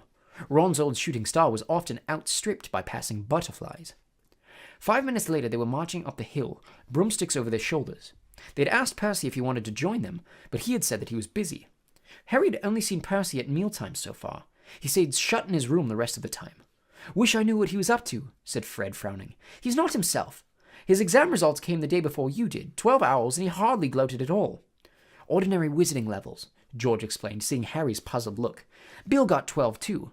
If we're not careful, we'll have another head boy in the family. I don't think I could stand the shame." Bill was the oldest Weasley brother. He and the next brother, Charlie, had already left Hogwarts. Harry had never met either of them, but knew that Charlie was in Romania studying dragons, and Bill in Egypt working for the Wizards' Bank, Gringotts. "Dunno how Mom and Dad are going to afford all our school stuff this year," said George after a while.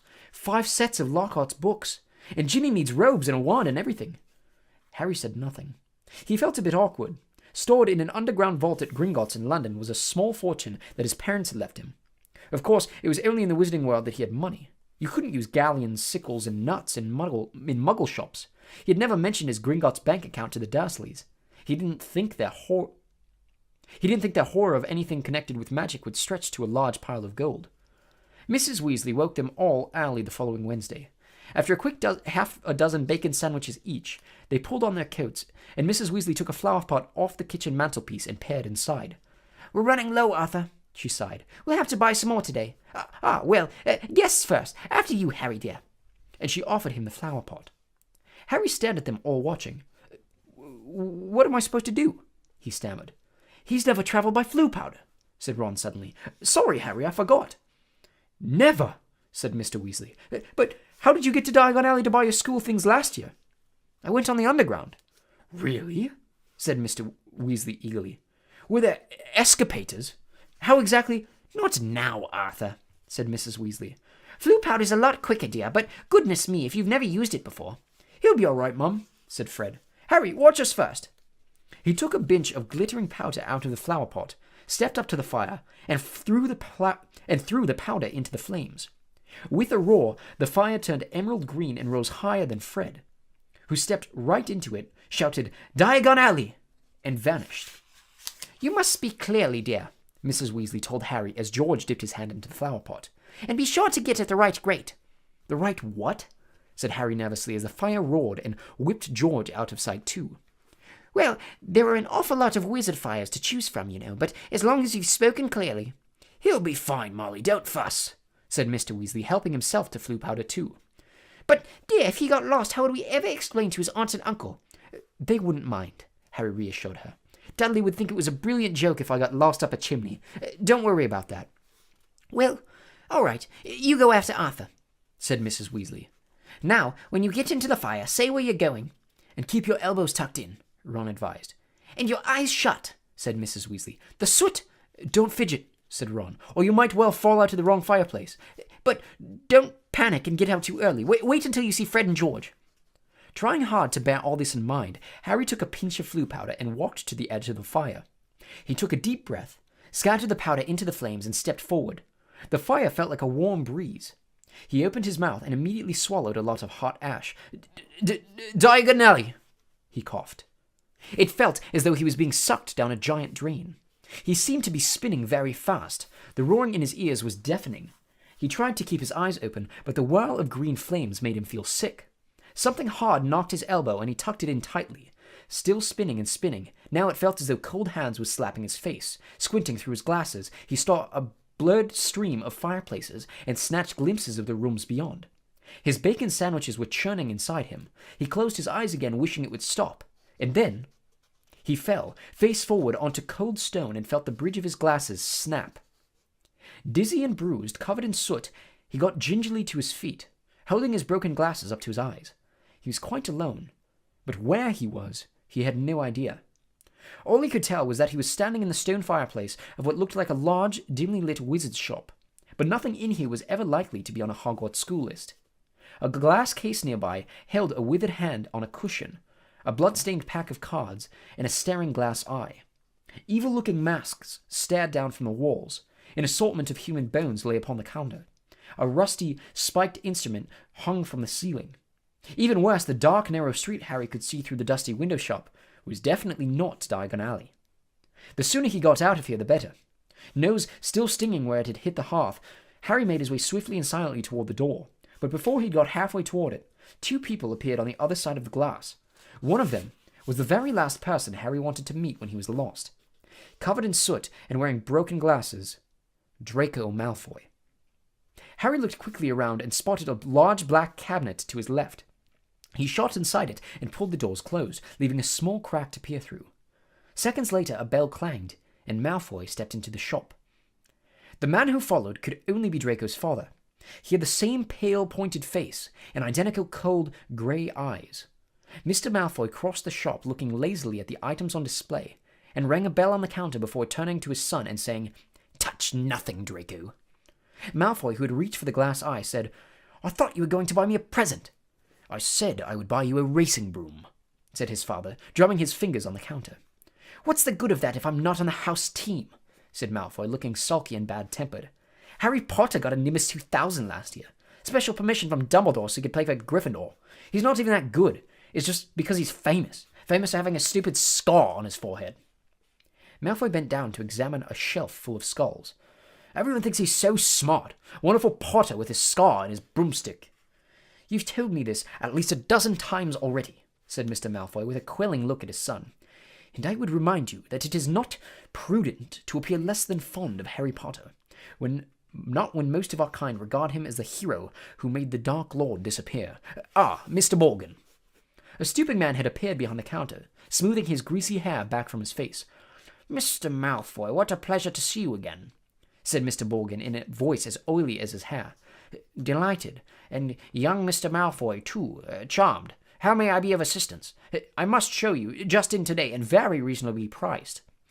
"I'm not buying today, Mr. Morgan, but selling," said Mr. Malfoy. "Selling?" The smile faded slightly from Mr. Morgan's face. "You have heard, of course, that the Ministry is conducting more raids," said Mr. Malfoy, taking a roll of parchment from his inside pocket and unraveling it for Mr. Borgin to read. "I have a few items at home that might embarrass me if the ministry were to call." Mr. Borgin fixed a pair of pince-nez to his nose and looked down the list. "The ministry wouldn't presume to trouble you, sir, surely?" Mr. Malfoy's lips curled. "I have not been visited yet. The name Malfoy still commands a certain respect. Yet the ministry grows ever more meddlesome. There are rumors about a new Muggle Protection Act. No doubt that flea-bitten, Muggle-loving fool Arthur Weasley is behind it." Harry felt a hot surge of anger.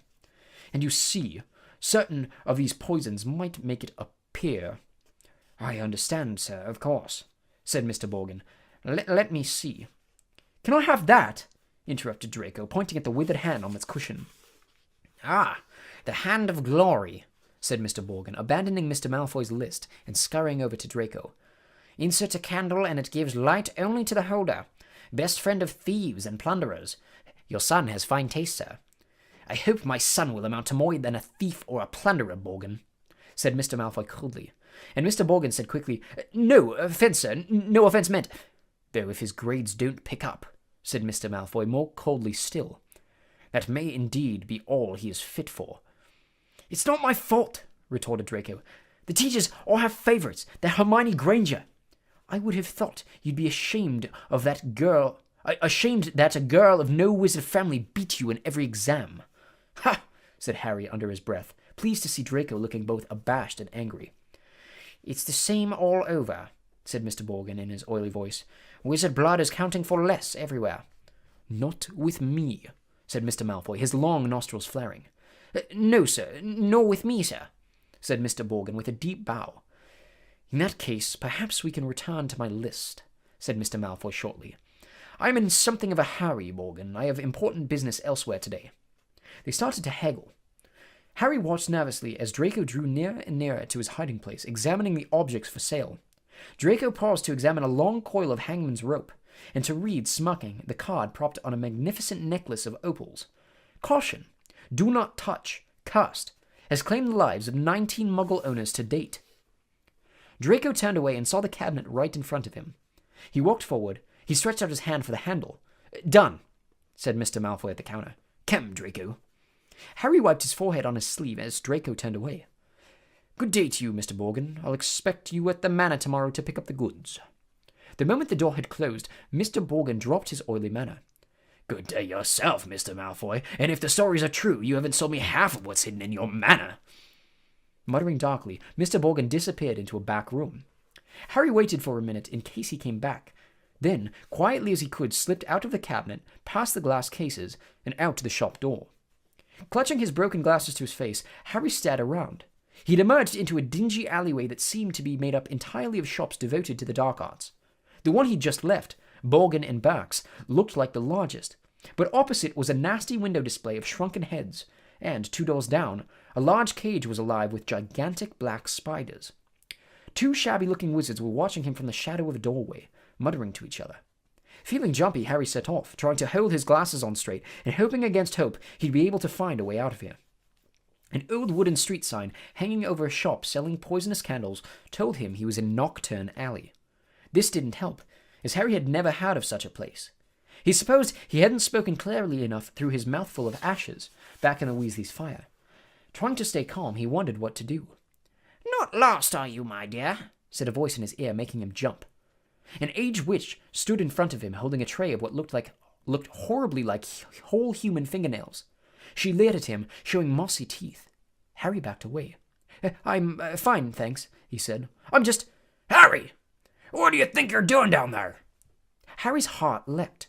So did the witch. A load of fingernails cascaded down over her feet, and she cursed as the massive form of Hagrid, the Hogwarts gamekeeper, came striding toward them, beetle-black eyes flashing over his great bristling beard.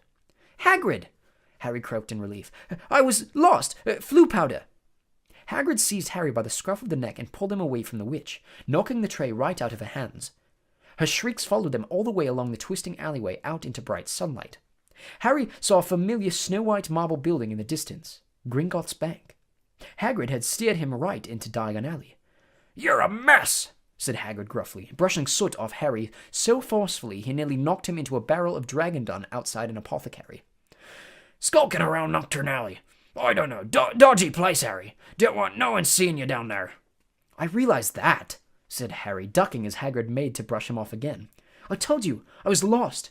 What were you doing down there anyway?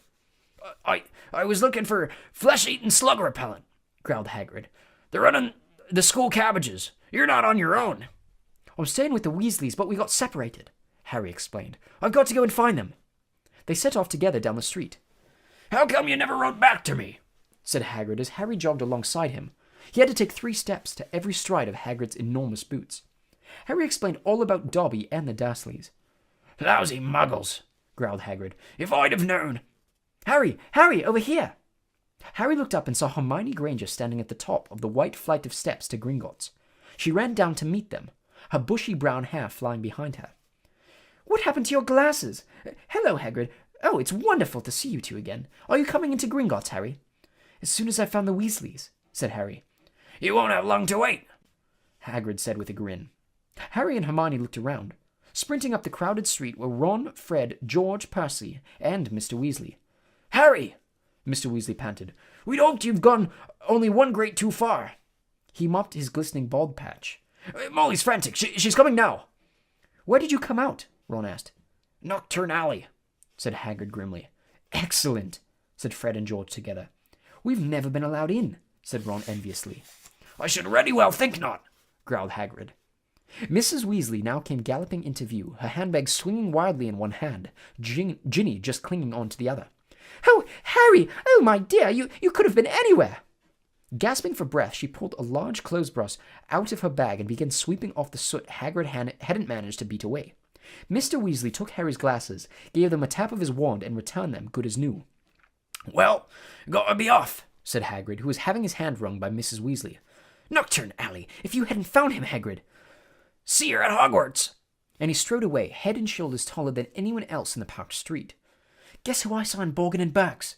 Harry asked Ron and Hermione as they climbed the Gringotts steps. Malfoy and his father. Did Lucius Malfoy buy anything? Said Mr. Weasley sharply behind them. No, he was selling. So he's worried, said Mr. Weasley with grim satisfaction. Oh, I'd love to get Lucius Malfoy for something. You be careful, Arthur, said Mrs. Weasley sharply as they were bowed into the bank by a goblin at the door. That family's trouble. Don't go biting off more than you can chew. So, you don't think I'm a match for Lucius Malfoy? Said Mr. Weasley indignantly. But he was distracted almost at once by the sight of Hermione's parents, who were standing nervously at the counter that ran all along the great marble hall, waiting for Hermione to introduce them. But you're muggles, said Mr. Weasley delightedly. Oh, we must have a drink. What's that you got there? Oh, you're changing muggle money. Molly, look! He pointed excitedly at the 10-pound notes in Mr. Granger's hand. Meet you back here, Ron said to Hermione as the Weasleys and Harry were led off to their underground vaults by another Gringotts goblin. The vaults were reached by means of small goblin-driven carts that sped along miniature train tracks through the bank's underground tunnels. Harry enjoyed the breakneck journey down to the Weasleys' vault, but felt dreadful, far worse than he had in Nocturne Alley when it was opened. There was a very small pile of silver sickles inside, and just one gold galleon. Mrs. Weasley felt right into the corners before sweeping the whole lot into a bag. Harry felt even worse when they reached his vault. He tried to block the contents from view as he hastily shoveled handfuls of coins into a leather bag. Back outside on the marble steps, they all separated. Percy muttered vaguely about needing a new quill. Fred and George had spotted their friend from Hogwarts, Lee Jordan. Mrs. Weasley and Ginny were going to a second-hand robe shop. Mr. Weasley was insisting on taking the Grangers off to the Leaky Cauldron for a drink. We'll meet at Flourish and Blot in an hour to buy your schoolbooks, said Mrs. Weasley, setting off with Ginny. And not one step down Nocturne Alley, she shouted at the twins' retreating backs. Harry, Ron, and Hermione strolled off along the winding cobbled street. The bag of gold, silver, and bronze jangling cheerfully in Harry's pocket was clamoring to be spent. So he bought 3 large strawberry and peanut butter ice creams, which they slapped happily as they wandered up the alley, examining the fascinating shop windows. Ron gazed longingly at a full set of Chuggly Cannon robes in the windows of quality Quidditch supplies, until Hermione dragged them off to buy ink and parchment next door. In Gamble and Jape's Wizarding Joke Shop, they met Fred, George, and Lee Jordan, who were stocking up on Dr. Filibuster's fabulous wet start, no-heat fireworks, and in a tiny junk shop full of broken wands, lopsided brass scales, and old cloaks covered in potion stains, they found Percy, deeply immersed in a small and deeply boring book they called prefects who gained power. A study of Hogwarts prefects and their later careers, Ron read aloud off the back cover. That sounds fascinating. Go away, Percy snapped. Of course, he's very ambitious, Percy. He's got it all planned out. He wants to be Minister of Magic, Ron told Harry and Hermione in an undertone as they left Percy to it. An hour later, they headed for Flourish and Blots. They were by no means the only ones making their way to the bookshop. As they approached it, they saw to their surprise a large crowd jostling outside the doors trying to get in. The reason for this was proclaimed by a large banner that stretched across the upper windows. Gilderoy Lockhart will be signing copies of his autobiography, Magical Me, today from 12:30 p.m. to 4:30 p.m. We can actually meet him, Hermione squealed. I mean, he's written almost the whole book list. The crowd seemed to be made up of mostly witches around Mrs. Weasley's age. A harassed-looking wizard stood at the door, saying, Calmly, please, ladies. Don't push there. Mind the books now. Harry, Ron, and Hermione squeezed inside. A long line wound right to the back of the shop, where Gilderoy Lockhart was signing his books.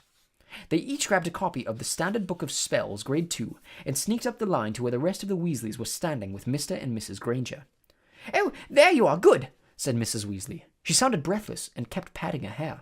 We'll be able to see him in a minute. Gilderoy Lockhart came slowly into view and seated at a table surrounded by large pictures of his own face, all winking and flashing dazzlingly white teeth at the crowd. The real Lockhart was wearing robes of forget-me-not blue that exactly matched his eyes. His pointed wizard's hat was set at a jaunty angle on his wavy hair. A short, irritable-looking man was dancing around taking photographs with a large black camera that emitted puffs of purple smoke with every blinding flash. Out of the way there, he snarled at Ron, moving back to get a better shot. This is for the Daily Prophet. Big deal, said Ron, rubbing his foot where the photographer had stepped on it. Gilderoy Lockhart had him. He looked up. He saw Ron, and then he saw Harry. He stared. Then he leapt to his feet and positively shouted, It can't be Harry Potter!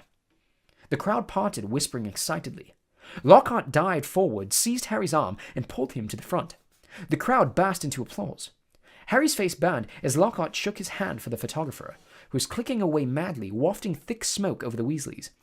Nice, big smile, Harry, said Lockhart through his own gleaming teeth. Together you and I are worth the front page. When he finally let go of Harry's hand, Harry could hardly feel his fingers. He tried to sidle back over to the Weasleys, but Lockhart threw an arm around his shoulders and clamped him tightly to his side. Ladies and gentlemen, he said loudly, waving for quiet, what an extraordinary moment this is. The perfect moment for me to make a little announcement I've been sitting on for quite some time. When young Harry here stepped into Flourish and Blots today, he only wanted to buy my autobiography, which I shall be happy to present for him now, free of charge. The crowd applauded again. He had no idea, Lockhart continued, giving Harry a little shake that made his glasses slip to the end of his nose, that he would shortly be getting much, much more than my book, Magical Me. He and his schoolmates will, in fact, be getting the real Magical Me.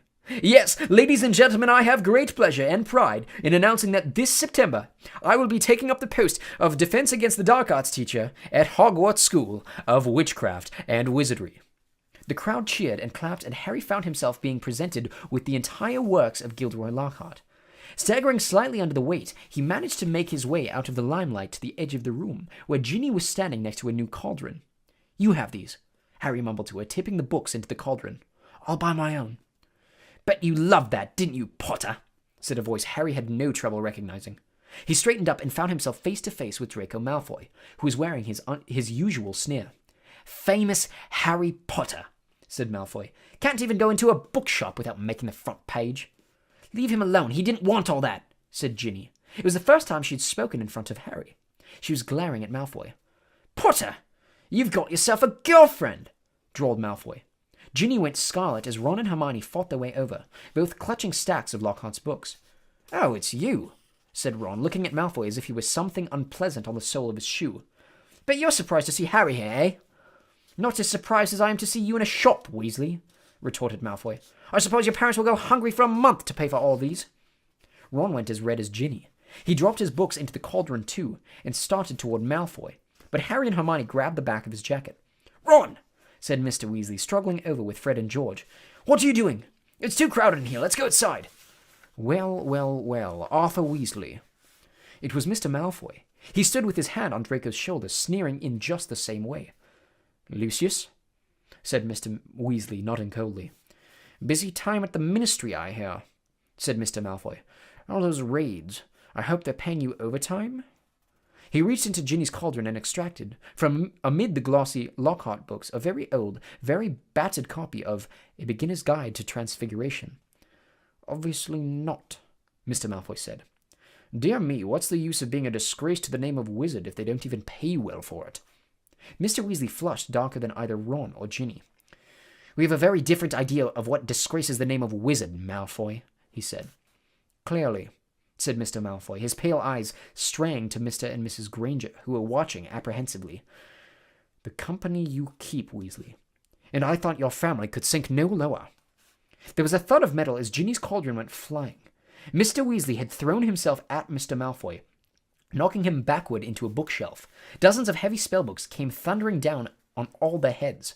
There was a yell of, "Get him, Dad!" from Fred or George. Mrs. Weasley was shrieking, "No, Arthur, no!" The crowd stampeded backward, knocking more shelves over. "Gentlemen, please, please!" cried the assistant. And then, louder than all, "Break it up there, gents, break it up!" Hagrid was wading toward them through the sea of books. In an instant, he had pulled Mr. Weasley and Mr. Malfoy apart. Mr. Weasley had a cut lip, and Mr. Malfoy had been hit in the eye by an encyclopedia of toadstools. He was still holding Ginny's old Transfiguration book. He thrust it at her, his eyes glittering with malice. "Here, girl, take your book. It's the best your father can give you." Pulling himself out of Hagrid's grip, he beckoned to Draco and swept from the shop. "You should have ignored him, Arthur," said Hagrid, almost lifting Mr. Weasley off his feet as he straightened his robes. "Rotten to the core, that whole family. Everyone knows that. No Malfoy's worth listening to. Bad blood, that's what it is. Come on now, let's get out of here." The assistant looked as though he wanted to stop them leaving, but he barely came up to Hagrid's waist and seemed to think better of it. They hurried up the street, the Grangers shaking with fright, and Mrs. Weasley beside herself with fury. "A fine example to set for your children, brawling in public. What Gilderoy Lockhart must have thought." "He was pleased," said Fred. "Didn't you hear him as we were leaving? He was asking that bloke from the Daily Prophet if he'd be able to work the fight into his report. He said it was all publicity." But it was a subdued group that headed back to the fireside in the leaky cauldron, where Harry, the Weasleys, and all their shopping would be travelling back to the Burrow using flue powder. They said goodbye to the Grangers, who were leaving the pub for the Muggle Street on the other side. Mr. Weasley started to ask them how bus stops worked, but quickly stopped at the look on Mrs. Weasley's face. Harry took off his glasses and put them safely into his pocket before helping himself to flue powder. It definitely wasn't his favorite way to travel. Chapter 5. The Whomping Willow. The end of summer vacation came too quickly for Harry's liking. He was looking forward to getting back to Hogwarts, but his month at the Burrow had been the happiest of his life. It was difficult not to feel jealous of Ron when he thought of the Dursleys and the sort of welcome he could expect next time he turned up on Privet Drive. On the last evening, Mrs. Weasley conjured up a sumptuous dinner that included all of Harry's favourite things, ending with a mouth-watering treacle pudding. Fred and George rounded off the evening with a display of filibuster fireworks. They filled the kitchen with red and blue stars that bounced from ceiling to wall for at least half an hour. Then it was time for a last mug of hot chocolate and bed. It took a long while to get started next morning. They were up at dawn, but somehow they still seemed to have a great deal to do. Mrs. Weasley dashed about in a bad mood, looking for spare socks and quills. People kept colliding on the stairs, half-dressed with bits of toast in their hands, and Mr. Weasley nearly broke his neck, tripping over a stray chicken as he crossed the yard, carrying Ginny's trunk to the car. Harry couldn't see how 8 people, 6 large trunks, 2 owls, and a rat were going to fit in one small forward anglia. He had reckoned, of course, without the special features that Mr. Weasley had added. "Not a word to Molly," he whispered to Harry as he opened the trunk and showed him how it had been magically expanded so that the luggage fitted easily. When at last they were all in the car, Mrs. Weasley glanced into the back seat, where Harry, Ron, Fred, George, and Percy were all sitting comfortably side by side, and said, "Muggles do know more than we give them credit for, don't they?" She and Ginny got into the front seat, which had been stretched so that it resembled a park bench. "I mean, you'd never know it was this roomy from the outside, would you?" Mr. Weasley started up the engine, and they trundled out of the yard, Harry turning back for a last look at the house. He barely had time to wonder when he'd see it again when they were back. George had forgotten his box of filibuster fireworks. 5 minutes after that, they skidded to a halt in the yard so that Fred could run in for his broomstick. They had almost reached the highway when Ginny shrieked that she'd left her diary. By the time she'd clambered back into the car, they were running very late, and tempers were running high. Mr. Weasley glanced at his watch and then at his wife. "Molly, dear." "No, Arthur." "No one would see. This little button here is an invisibility booster I installed. That'd get us up from the air, and then we fly above the clouds. We'll be there in 10 minutes, and no one would be any the wiser." "I said no, Arthur, not in broad daylight." They reached King's Cross at 11:15. Mr. Weasley dashed across the road to get trolleys for their trunks, and they all hurried into the station. Harry had caught the Hogwarts Express the previous year. The tricky part was getting onto the platform 9 3/4, which wasn't visible to the Muggle eye. What you had to do was walk through the solid barrier dividing platforms 9 and 10. It didn't hurt, but it did have to be done carefully so that none of the Muggles noticed you vanishing. "Percy first," said Mrs. Weasley, looking nervously at the clock overhead, which showed that they only had 5 minutes to disappear casually through the barrier. Percy strode briskly forward and vanished. Mr. Weasley went next. Fred and George followed. "I'll take Ginny, and you two come right after us," Mrs. Weasley told Harry and Ron, grabbing Ginny's hand and setting off. In the blink of an eye, they were gone. "Let's go together. We've only got 1 minute," Ron said to Harry. Harry made sure that Hedwig's cage was safely wedged on top of his trunk and wheeled his trolley around to face the barrier. He felt perfectly confident that this wasn't nearly as uncomfortable as using Floo powder. Both of them bent low over the handles of the trolleys and walked purposely toward the barrier, gathering speed. A few feet away from it, they broke into a run, and crash! Both trolleys hit the barrier and bounced backward. Ron's trunk fell off with a loud thump. Harry was knocked off his feet, and Hedwig's cage bounced onto the shiny floor, and she rolled away, shrieking indignantly. People all around them stared, and a guard nearby yelled, "What in blazes do you think you're doing?" Lost control of the trolley," Harry gasped, clutching his ribs as he got up. Ron ran to pick up Hedwig, who was causing such a scene that there was a lot of muttering about cruelty to animals from the surrounding crowd. "Why can't we get through?" Harry hissed to Ron. "I don't know." Ron looked wildly around. A dozen curious people were still watching them. "We're going to miss the train," Ron whispered. "I don't understand why the gateway sealed itself." Harry looked up at the giant clock with a sickening feeling in the pit of his stomach. 10 seconds. 9 seconds. He wheeled his trolley forward cautiously until it was right against the barrier and pushed with all his might. The metal remained solid. 3 seconds. 2 seconds. 1 second. "It's gone," said Ron, sounding stunned. "The train's left. What if Mom and Dad can't get back through to us? Have you got any Muggle money?" Harry gave a hollow laugh. "The Dursleys haven't given me pocket money for about 6 years." Ron pressed his ear to the cold barrier. "Can't hear a thing," he said tensely. "What are we going to do? I don't know how long it'll take Mom and Dad to get back to us." They looked around. People were still watching them, mainly because of Hedwig's continuing screeches. "I think we'd better go and wait by the car," said Harry. "We're attracting too much attention." "Harry!" said Ron, his eyes gleaming. "The car! What about it? We can fly the car to Hogwarts."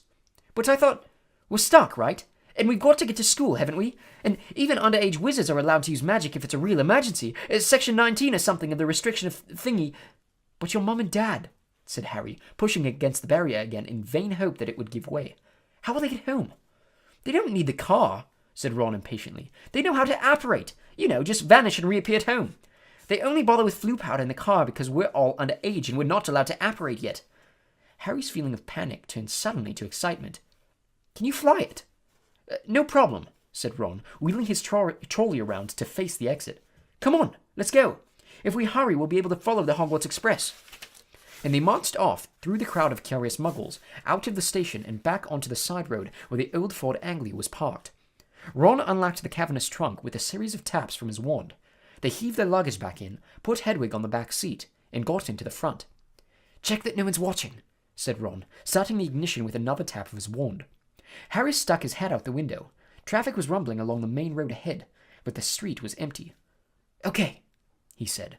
Ron pressed a tiny silver button on the dashboard. The car around them vanished, and so did they.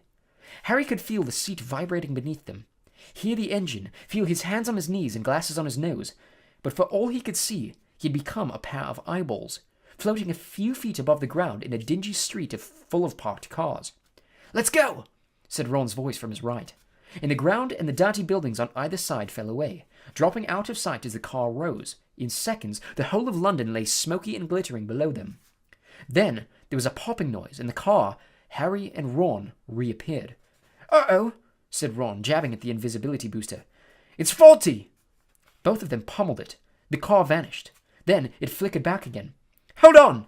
Ron yelled, and he slammed his foot on the accelerator. They shot straight into the low, woolly clouds, and everything turned dull and foggy. "Now what?" said Harry, blinking at the solid mass of cloud pressing in on them from all sides. "We need to see the train to know what direction to go in," said Ron. "Dip back down again, quickly." They dropped back beneath the clouds and twisted around in their seats, squinting at the ground. "I can see it!" Harry yelled. "Right ahead! There!" The Hogwarts Express was streaking along below them like a scarlet snake. "Due north," said Ron, checking the compass on the dashboard. "Okay, we'll just have to check on it every half hour or so. Hold on." And they shot up through the clouds. A minute later, they burst out into a blaze of sunlight. It was a different world. The wheels of the car skimmed the sea of fluffy cloud. The sky a bright, endless blue under the blinding white sun. "All we've got to worry about now are airplanes," said Ron. They looked at each other and started to laugh. For a long time, they couldn't stop. It was as though they had been plunged into a fabulous dream. This, thought Harry, was surely the only way to travel. Past swirls and turrets of snowy cloud, in a car full of hot, bright sunlight, with a fat pack of toffees in the glove compartment, and the prospect of seeing Fred and George's jealous faces when they landed smoothly and spectacularly on the sweeping lawn in front of Hogwarts Castle. They made regular checks on the train as they flew farther and farther north, each dip beneath the clouds showing them a different view. London was soon far behind them, replaced by neat green fields that gave way into a wide, purplish malls, a great city alive with cars like multicolored ants, villages with tiny toy churches. Several uneventful hours later, however, Harry had to admit that some of the fun was wearing off. The toffees had made them extremely thirsty, and they had nothing to drink. He and Ron had pulled off their sweaters, but Harry's t-shirt was sticking to the back of his seat, and his glasses kept sliding down to the end of his sweaty nose. He had stopped noticing the fantastic cloud shapes now, and was thinking longingly of the train miles below, where you could buy ice-cold pumpkin juice from a trolley pushed by a plump witch. Why hadn't they been able to get on platform 9 3/4? "Can't be much further, can it?" croaked Ron, hours later, as the sun started to sink into the floor of the cloud, staining it a deep pink. "Ready for another check on the train?" It was still right below them, winding its way past a snow-capped mountain. It was much darker beneath the canopy of clouds. Ron put his foot on the accelerator and drove them upward again, but as he did so, the engine began to whine. Harry and Ron exchanged nervous glances. "It's probably just tired," said Ron. "It's never been this far before." And they both pretended not to notice the whining growing louder and louder as the sky became steadily darker. Stars were blossoming in the blackness. Harry pulled his sweater back on, trying to ignore the way the windshield wipers were now waving feebly, as though in protest. "Not far," said Ron, more to the car than to Harry. "Not far now." And he patted the dashboard nervously. When they flew back beneath the clouds a little while later, they had to squint through the darkness for a landmark they knew. "There!" Harry shouted, making Ron and Hedwig jump. "Straight ahead!" Silhouetted on the dark horizon, high on the cliff over the lake, stood the many turrets and towers of Hogwarts Castle. "Come on!" Ron said cajolingly, giving the steering wheel a little shake. "Nearly there! Come on!" The engine groaned. Narrow jets of steam were issuing from under the hood. Harry found himself gripping the edges of his seat very hard as they flew toward the lake. The car gave a very nasty wobble. Glancing out of his window, Harry saw the smooth, black, glassy surface of the water a mile below. Ron's knuckles were white on the steering wheel. The car wobbled again. "Come on!" Ron muttered. They were over the lake. The castle was right ahead. Ron put his foot down. There was a loud clunk, a splutter, and the engine died completely. "Uh-oh," said Ron into the silence. The nose of the car dropped. They were falling, gathering speed, heading straight for the solid castle wall. "No!" Ron yelled, swinging the steering wheel around. They missed the dark stone wall by inches as the car turned in a great arc, soaring over the dark greenhouses, then the vegetable patch, and then out over the black lawns, losing altitude all the time. Ron let go of the steering wheel completely and pulled his wand out of his back pocket. "Stop! Stop!" he yelled, whacking the dashboard and the windshield, but they were still plummeting, the ground flying up toward them. "Watch out for that tree!" Harry bellowed, lunging for the steering wheel, but too late. Crunch! With an air-splitting bang of metal on wood, they hit the thick tree trunk and dropped to the ground with a heavy jolt. Steam was billowing from under the crumpled hood. Hedwig was shrieking in a terror. A golf ball-sized lump was throbbing on Harry's head where he had hit the windshield, and to his right, Ron let out a low, despairing groan. "Are you okay?" Harry said urgently. "My wand!" said Ron in a shaky voice. "Look at my wand!" It had snapped almost in two. The tip was dangling limply, held on by a few splinters. Harry opened his mouth to say he was sure they'd be able to mend it up at the school, but he never even got started.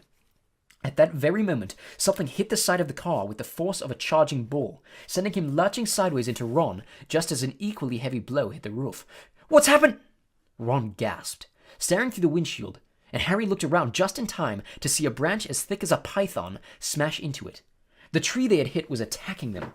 Its trunk was bent almost double, and its gnarled boughs were pummeling every inch of the car it could reach. "Ah!" said Ron as another twisted limb punched a large dent into his door. The windshield was now trembling under a hail of blows from knuckle-like twigs, and a branch as thick as a battering ram was pounding furiously on the roof, which seemed to be caving in. "Run for it!" Ron shouted, throwing his full weight against his door, but next second he had been knocked backward into Harry's lap by a vicious uppercut from another branch. "We're done for!" he moaned as the ceiling sagged, but suddenly the floor of the car was vibrating. The engine had restarted. "Reverse!" Harry yelled, and the car shot backward. The tree was still trying to hit them. They could hear its roots creaking as it almost ripped itself up, lashing out at them as they sped out of reach. That, panted Ron, was close. Well done, car." The car, however, had reached the end of its tether. With two sharp clunks, the doors flew open, and Harry felt his seat tip sideways. Next thing he knew, he was sprawled on the damp ground. Loud thuds told them that the car was ejecting their luggage from the trunk. Hedwig's cage flew through the air and burst open. She rose out of it with an angry screech and sped off toward the castle without a backward look. Then, dented, scratched, and steaming, the car rumbled off into the darkness, its rear lights blazing angrily. "Come back!" Ron yelled after it, brandishing his broken wand. "Dad'll kill me!" But the car disappeared from view with one last snort from its exhaust. "Can you believe our luck?" said Ron miserably, bending down to pick up Scabbers. "Of all the trees we could have hit, we had to get the one that hits back." He glanced over his shoulder at the ancient tree, which was still flailing its branches threateningly. "Come on," said Harry weirdly. "We'd better get up to the school." It wasn't at all the triumphant arrival they had pictured. Stiff, cold, and bruised, they seized the ends of their trunks and began dragging them up the grassy slope toward the great oak front doors. "I think the feast's already started," said Ron, dropping his trunk at the foot of the front steps and crossing quietly to look through a brightly lit window. Harry! Come and look, it's the sorting!" Harry hurried over, and, together, he and Ron peered in at the great hall. Innumerable candles were hovering in mid-air over 4 long, crowded tables, making the golden plates and goblets sparkle. Overhead, the bewitched ceiling, which always mirrored the sky outside, sparkled with stars. Through the forest of pointed black Hogwarts hats, Harry saw a long line of scared-looking first-years filling into the hall. Ginny was among them, easily visible because of her vivid Weasley hair. Meanwhile, Professor McGonagall, a bespectacled witch with her hair in a tight bun, was placing the famous Hogwarts sorting hat on a stool before the newcomers. Every year, this age-old hat, patched, frayed, and dirty, sorted new students into the 4 Hogwarts houses: Gryffindor, Hufflepuff, Ravenclaw, and Slytherin. Harry well remembered putting it on exactly 1 year ago, and waiting petrified for its decision as it muttered aloud in his ear. For a few horrible seconds, he had feared that the hat was going to put him in Slytherin, the house that had turned out more dark witches and wizards than any other. But he had ended up in Gryffindor, along with Ron, Hermione, and the rest of the Weasleys. Last term, Harry and Ron had helped Gryffindor win the house championship, beating Slytherin for the first time in 7 years. A very small, mousy-haired boy had been called forward to place the hat on his head. Harry's eyes wandered past him to where Professor Dumbledore, the headmaster, sat watching the sorting from the staff table, his long silver beard and half-moon glasses shining brightly in the candlelight. Several seats along, Harry saw Gilderoy Lockhart, dressed in robes of aquamarine. And there, at the end, was Hagrid, huge and hairy, drinking deeply from his goblet. "Hang on," Harry muttered to Snape. "There's an empty chair at the staff table. Where's Snape?" Professor Severus Snape was Harry's least favorite teacher. Harry also happened to be Snape's least favorite student. Cruel, sarcastic, and disliked by everybody except the students from his own house, Slytherin, Snape taught potions. "Maybe he's ill," said Ron hopefully. "Maybe he's left," said Harry, "because he missed out on the defense against the dark arts job again. Or maybe he's been sacked," said Ron enthusiastically. "I mean, everyone hates him." "Or maybe," said a very cold voice right behind them, He's waiting to hear why you two didn't arrive on the school train." Harry spun around.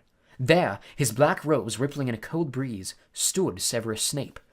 He was a thin man with sallow skin, a hooked nose, and greasy shoulder-length black hair.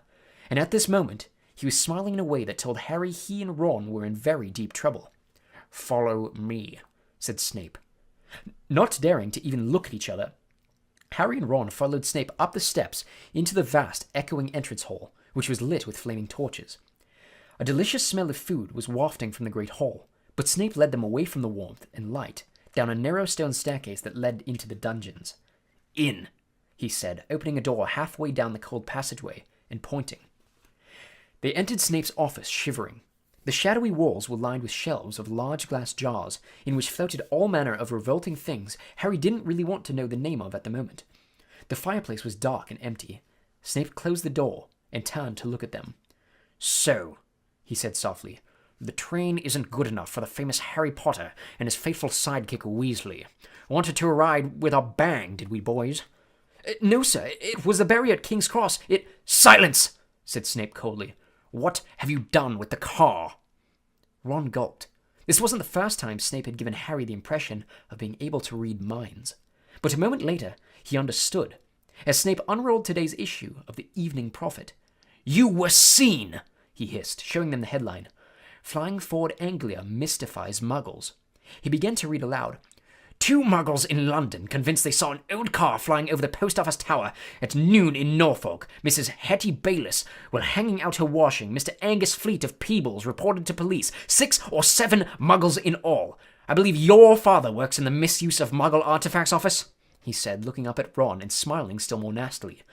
"Dear, dear, his own son." Harry felt as though he'd just been walloped in the stomach by one of the mad tree's larger branches.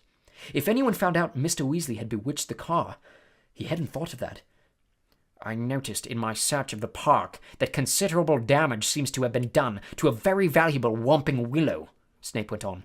"The tree did more damage to us than we—" Ron blurted out. "Silence!" snapped Snape again.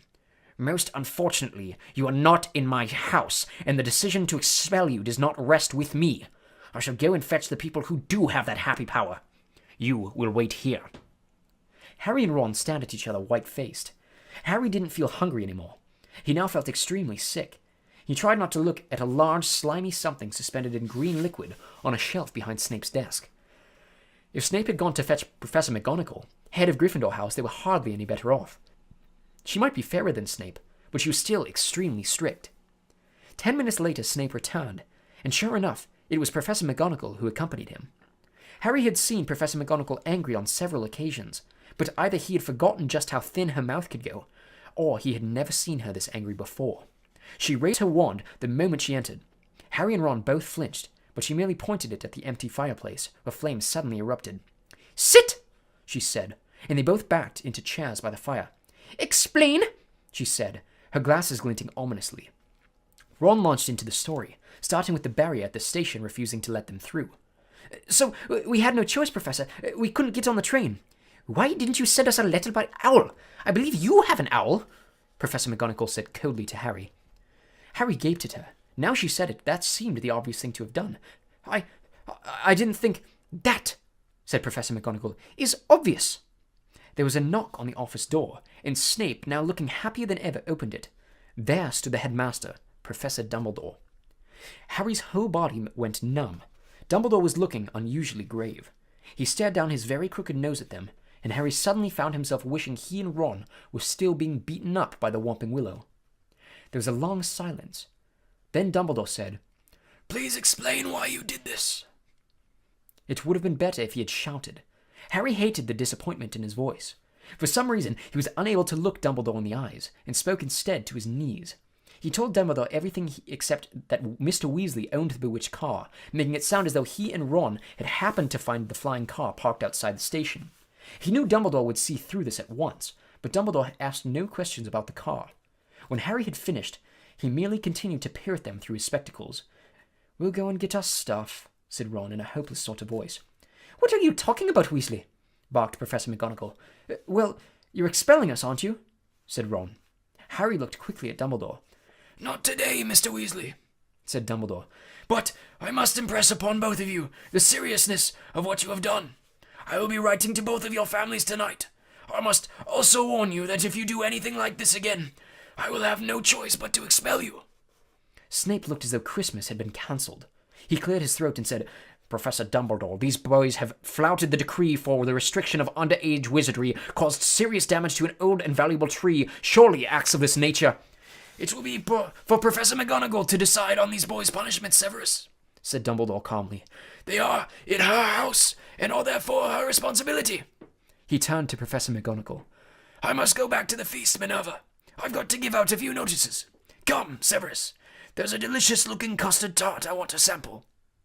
Snape shot a look of pure venom at Harry and Ron as he allowed himself to be swept out of his office, leaving them alone with Professor McGonagall, who was still eyeing them like a wrathful eagle. "You'd better get along to the hospital wing, Weasley. You're bleeding." "Not much," said Ron, hastily wiping the cut over his eye with his sleeve. "Professor, I wanted to watch my sister being sorted." "The sorting ceremony's over," said Professor McGonagall. "Your sister is also in Gryffindor." "Oh, good," said Ron. "And speaking of Gryffindor," Professor McGonagall said sharply, but Harry cut in. "Professor, when we took the car, term hadn't started. So Gryffindor shouldn't really have points taken from it, should it?" He finished, watching her anxiously. Professor McGonagall gave him a piercing look, but he was sure she had almost smiled. Her mouth looked less thin, anyway.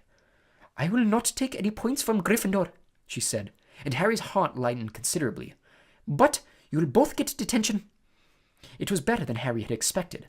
As for Dumbledore's writing to the Dursleys, that was nothing. Harry knew perfectly well they'd just be disappointed that the Whomping Willow hadn't squashed him flat.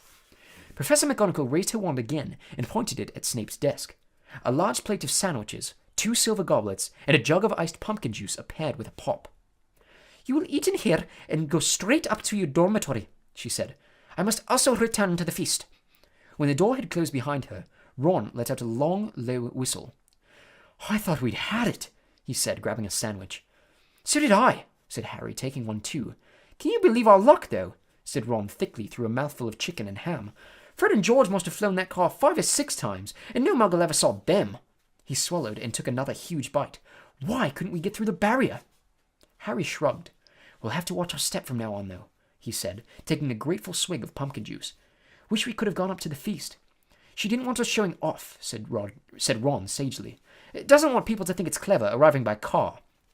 When they had eaten as many sandwiches as they could, the plate kept refilling itself, they rose and left the office, treading the familiar path to Gryffindor Tower. The castle was quiet. It seemed that the feast was over.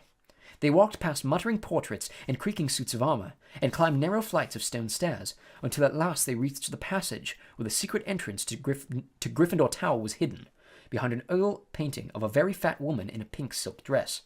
"Password," she said as they approached. Said Harry.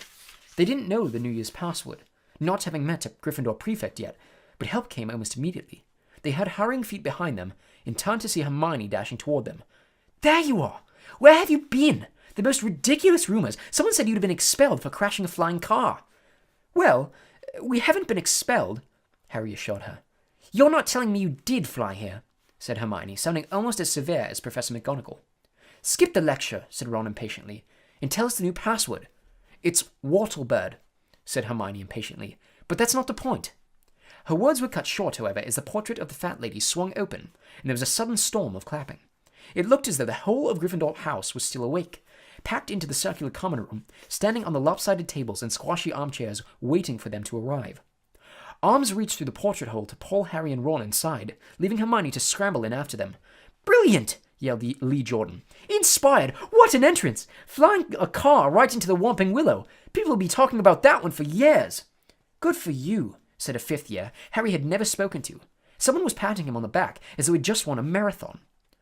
Fred and George pushed their way to the front of the crowd and said together, "Why couldn't we have come in the car, eh?" Ron was scarlet in the face, grinning embarrassedly.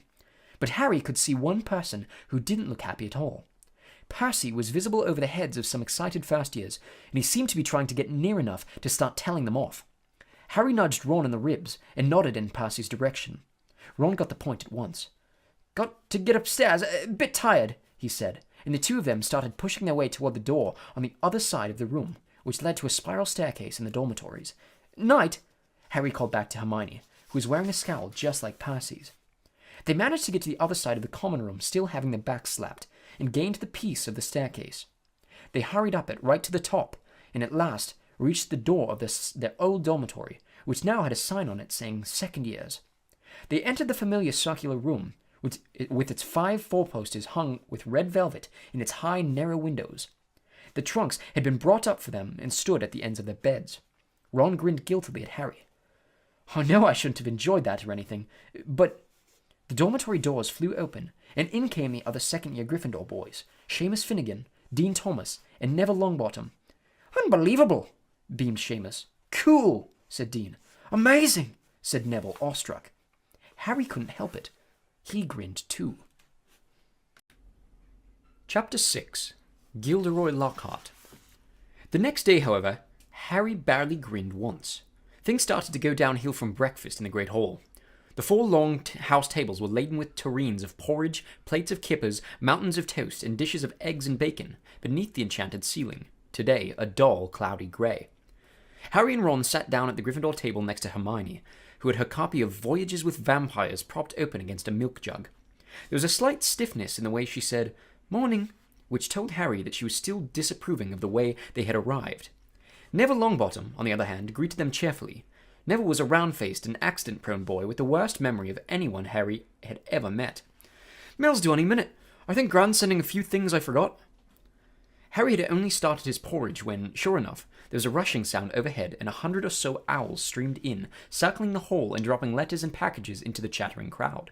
A big, lumpy package bounced off Neville's head, and, a second later, something large and grey fell into Hermione's jug, spraying them all with milk and feathers. "Errol!" said Ron, pulling the bedraggled owl out by the feet. Errol slumped unconscious onto the table, his legs in the air, and a damp red envelope in his beak. "Oh no!" Ron gasped. "It's all right, he's still alive," said Hermione, prodding Errol gently with the tip of a finger. "It's not that! It's that!"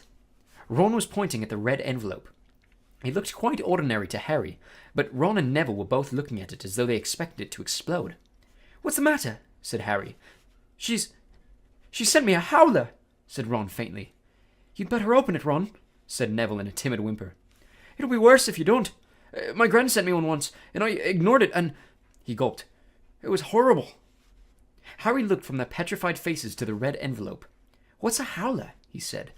But Ron's whole attention was fixed on the letter, which had begun to smoke at the corners. "Open it," Neville urged. "It'll all be over in a few minutes." Ron stretched out a shaking hand, eased the envelope from Errol's beak, and slit it open. Neville stuffed his fingers in his ears. A split second later, Harry knew why. He thought for a moment it had exploded. A roar of sound filled the huge hall, shaking dust from the ceiling.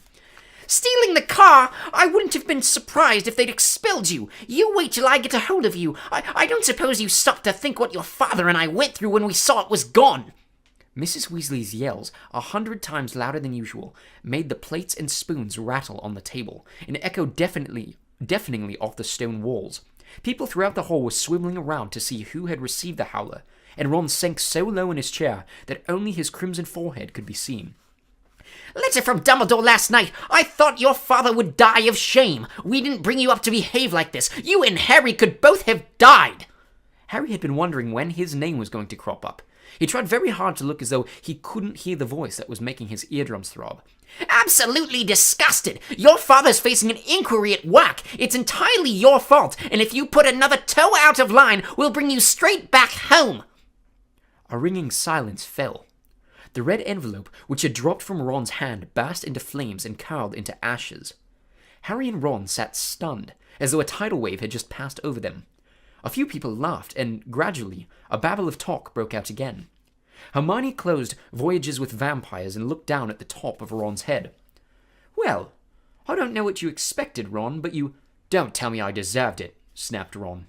Harry pushed his porridge away. His insides were burning with guilt. Mr. Weasley was facing an inquiry at work. After all Mr. and Mrs. Weasley had done for him over the summer. But he had no time to dwell on this. Professor McGonagall was moving along the Gryffindor table, handing out course schedules. Harry took his and saw that they had double herbology with the Hufflepuffs first. Harry, Ron, and Hermione left the castle together, crossed the vegetable patch, and made for the greenhouses, where the magical plants were kept. At least the Howler had done one good thing. Hermione seemed to think they had now been punished enough and was being perfectly friendly again. As they neared the greenhouses, they saw the rest of the class standing outside, waiting for Professor Sprout. Harry, Ron, and Hermione had only just joined them when she came striding into view across the lawn, accompanied by Gilderoy Lockhart. Professor Sprout's arms were full of bandages, and with another twinge of guilt, Harry spotted the whomping willow in the distance, several of its branches now in slings. Professor Sprout was a squat little witch who wore a patched hat over her flyaway hair. There was usually a large amount of earth on her clothes, and her fingernails would have made Aunt Petunia faint. Gilderoy Lockhart, however, was immaculate in sweeping robes of turquoise, his golden hair shining under perfectly positioned turquoise hat with gold trimming.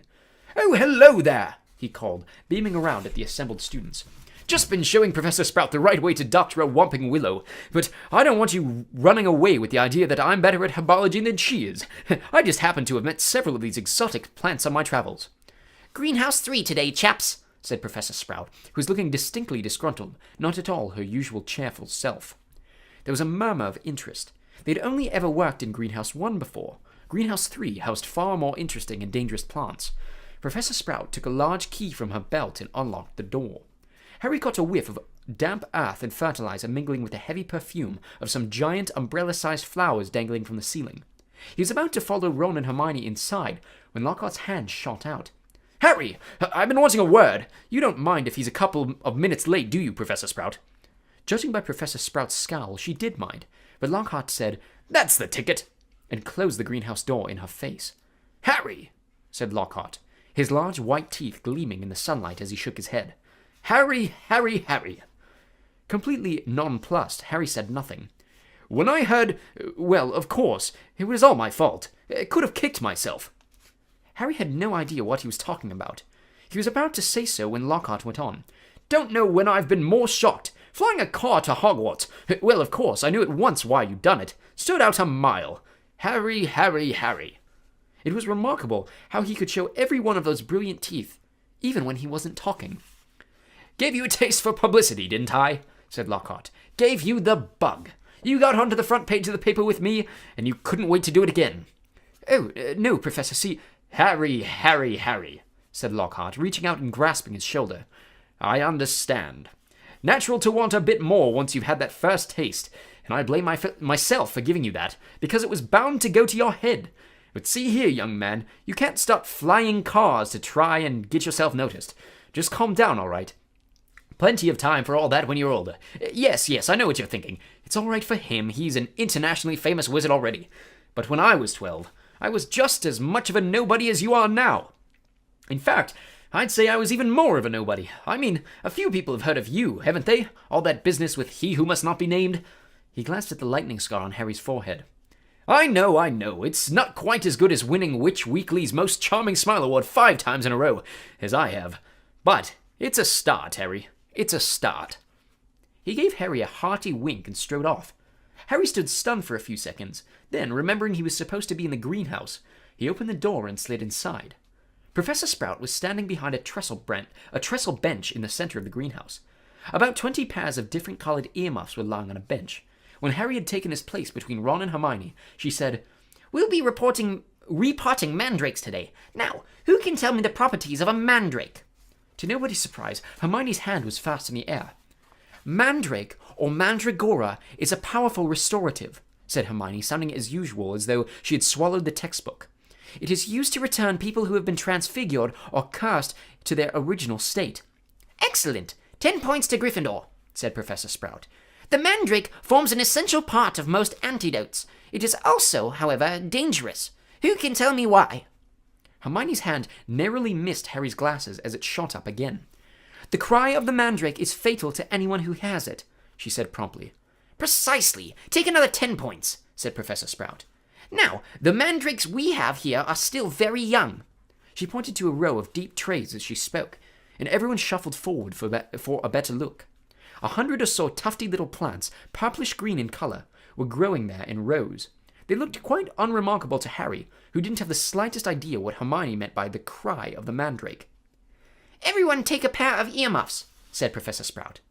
There was a scramble as everyone tried to seize a pair that wasn't pink and fluffy. "When I tell you to put them on, make sure your ears are completely covered." said Professor Sprout. When it's safe to remove them, I will give you the thumbs up. Right, earmuffs on. Harry snapped the earmuffs over his ears. They shut out sound completely. Professor Sprout put the pink fluffy pair over her own ears, rolled up the sleeves of her robes, grasped one of the tufty plants firmly, and pulled hard. Harry let out a gasp of surprise that no one could hear. Instead of roots, a small, muddy, and extremely ugly baby popped out of the earth. The leaves were growing right out of his head. He had pale green, mottled skin, and was clearly bawling at the top of his lungs. Professor Sprout took a large plant pot from under the table and plunged the mandrake into it, burying him in dark, damp compost until only the tufted leaves were visible. Professor Sprout dusted off her hands, gave them all the thumbs up, and removed her own earmuffs. As our mandrakes are only seedlings, their cries won't kill yet, she said calmly, as though she'd just done nothing more exciting than water a begonia. However, they will knock you out for several hours, and as I'm sure none of you want to miss your first day back, make sure your earmuffs are securely in place where you work. I will attract your attention when it's time to pack up. Forward to a tray. There is a large supply of pots here. Compost in the sacks over there, and be careful of the venomous tentacula. It's teething. She gave a sharp slap to a spiky dark red plant as she spoke, making it draw in the long feelers that it had been inching sneakily over her shoulder. Harry, Ron, and Hermione were joined at their tray by a curly-haired Hufflepuff boy Harry knew by sight but had never spoken to. Justin Finch Fletchley, he said brightly, shaking Harry by the hand. Know who you are, of course, the famous Harry Potter. And you're Hermione Granger, always top in everything. Hermione beamed as she had her hand shaken too.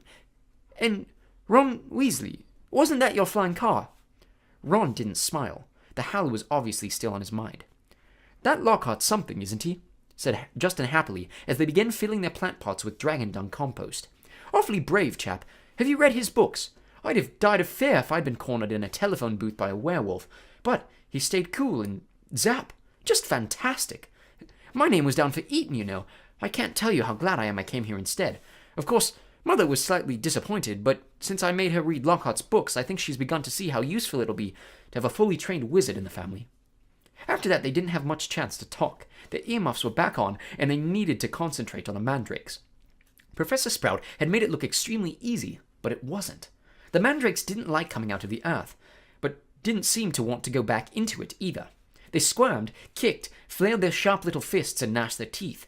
Harry spent 10 whole minutes trying to squash a particularly fat one into a pot. By the end of the class, Harry, like everyone else, was sweaty, aching, and covered in earth.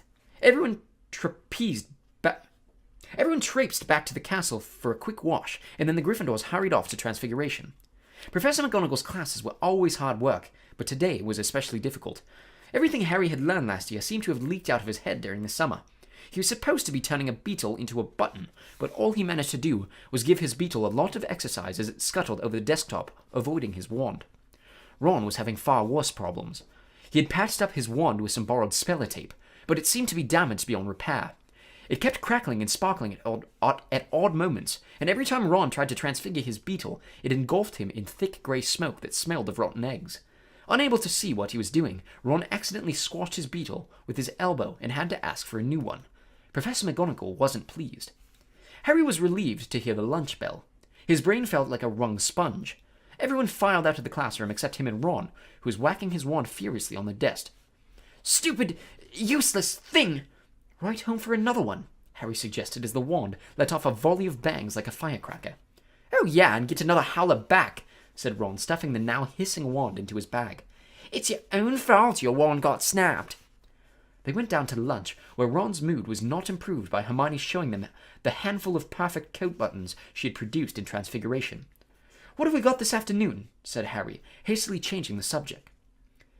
Defense against the dark arts, said Hermione at once. Why? Demanded Ron, seizing her schedule. Have you outlined all Lockhart's lessons in little hearts? Hermione snatched the schedule back, blushing furiously. They finished lunch and went outside to the overcast courtyard. Hermione sat down on a stone step and buried her nose in Voyages with Vampires again. Harry and Ron stood talking about Quidditch for several minutes before Harry became aware that he was being closely watched. Looking up, he saw the very small, mousy-haired boy he'd seen trying on the sorting hat last night and staring at Harry as though transfixed. He was clutching what looked like an ordinary Muggle camera, and the moment Harry looked at him, he went bright red. All right, Harry. I'm Colin Creevey, he said breathlessly, taking a tentative step forward. I'm in Gryffindor, too. Do you think... Would it be all right if... Can I have a picture? He said, raising the camera hopefully. A picture? Harry repeated blankly. So I can prove I've met you, said Colin Creevey eagerly, edging further forward. I know all about you. Everyone's told me about how you survived when you-know-who tried to kill you, and how he disappeared and everything, and how you've still got a lightning scar on your forehead. His eyes raked Harry's hairline. And a boy in my dormitory said if I develop the thing in the right potion, the pictures will move. Colin drew a great shuddering breath of excitement and said, It's amazing here, isn't it? I never knew all the old stuff I could do was magic until I got the letter from Hogwarts. My dad's a milkman. He couldn't believe it either, so I'm taking loads of pictures to send home to him, and it'd be really good if I had one of you. He looked imploringly at Harry. Maybe your friend could take it and I could stand next to you, and then could you sign it? Signed photos? You're giving out signed photos, Potter! Loud and scathing, Draco Malfoy's voice echoed around the courtyard. He had stopped right behind Colin, flanked, as he always was at Hogwarts, by his large and thuggish cronies, Crabbe and Goyle. Everyone line up! Malfoy roared to the crowd. Harry Potter's giving out signed photos! No, I'm not, said Harry angrily, his fist clenching up. Shut up, Malfoy! You're just jealous, piped up Colin, whose entire body was about as thick as Crabbe's neck. Jealous? Said Malfoy, who didn't need to shout anymore. Half the courtyard was listening in. Of what? I don't want a foul scar right across my forehead, thanks. I don't think getting your head cut open makes you that special myself. Crabbe and Goyle were sniggering stupidly. Eat slugs, Malfoy, said Ron angrily. Crabbe stopped laughing and started rubbing his knuckles in a menacing way. Be careful, Weasley, sneered Malfoy. You don't want to start any trouble or your mummy'll have to come and take you away from school. He put on a shrill, piercing voice. If you put another toe out of line. A knot of Slytherin fifth years nearby laughed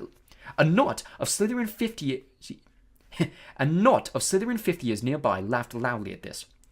Weasley would like a signed photo, Potter, smirked Malfoy. It'll be worth more than his family's whole house. Ron whipped out his spell-taped wand, but Hermione shut Voyages with Vampires with a snap and whispered, Look out! What's all this? What's all this?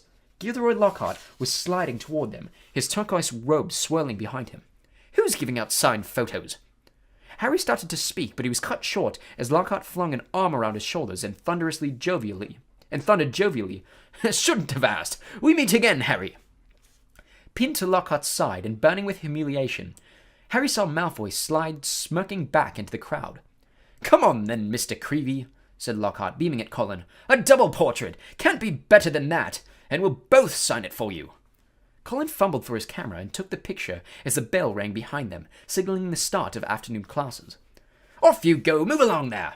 Lockhart called to the crowd, and he set off back to the castle with Harry, who was wishing he knew a good vanishing spell still clasped to his side. A word to the wise, Harry, said Lockhart paternally as they entered the building through a side door.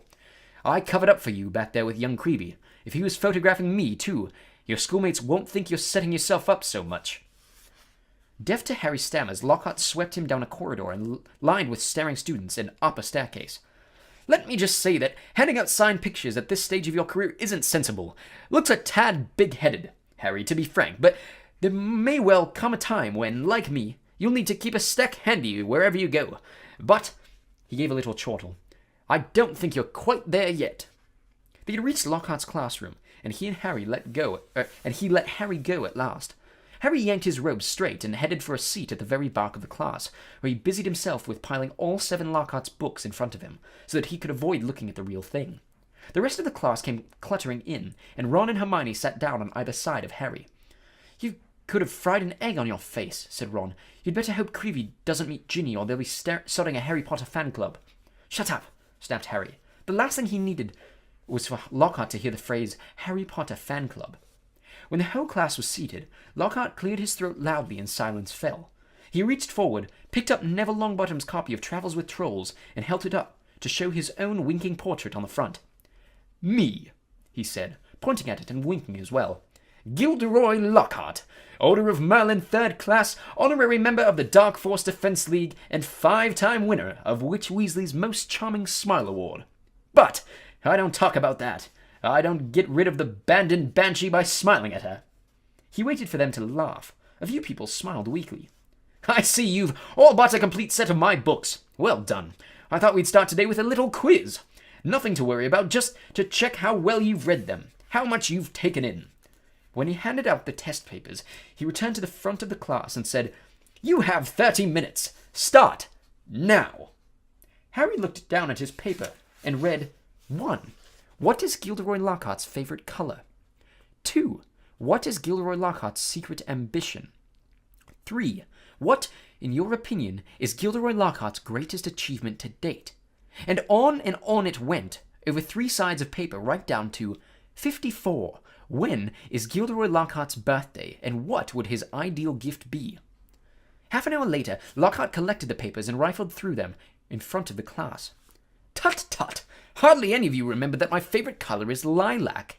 I say so in Year with the Yeti, and a few of you need to read Wanderings with Werewolves more carefully. I clearly state in Chapter 12 that my ideal birthday gift would be harmony between all magic and non-magical peoples, though I wouldn't say no to a large bottle of Ogden's Old Fire Whiskey. He gave them another roguish wink. Ron was now staring at Lockhart with an expression of disbelief on his face. Seamus Finnegan and Dean Thomas, who were sitting in front, were shaking with silent laughter. Hermione, on the other hand, was listening to Lockhart with rapt attention and gave a start when he mentioned her name. But Miss Hermione Granger knew my secret ambition is to rid the world of evil and market my own range of hair care potions. Good girl. In fact, he flipped her paper over. Full marks. Where is Hermione Granger? Hermione raised a trembling hand. Excellent, beamed Lockhart. Quite excellent. Take 10 points for Gryffindor. And so, to business. He bent down behind his desk and lifted a large covered cage onto it. Now, be warned. It is my job to arm you against the foulest creatures known to wizard kind. You may find yourselves facing your worst fears in this room. Know only that no harm can befall you whilst I'm here. All I ask is that you remain calm. In spite of himself, Harry leaned around his pile of books for an even better look at the cage. Lockhart placed a hand on the cover. Dean and Seamus had stopped laughing now. Neville was cowering in his front row seat.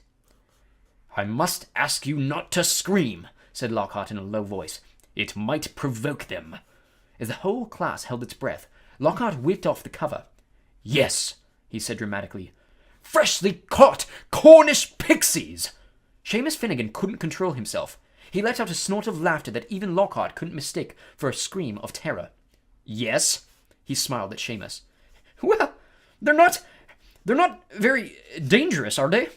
Seamus choked. Don't be so sure, said Lockhart, wagging a finger annoyingly at Seamus.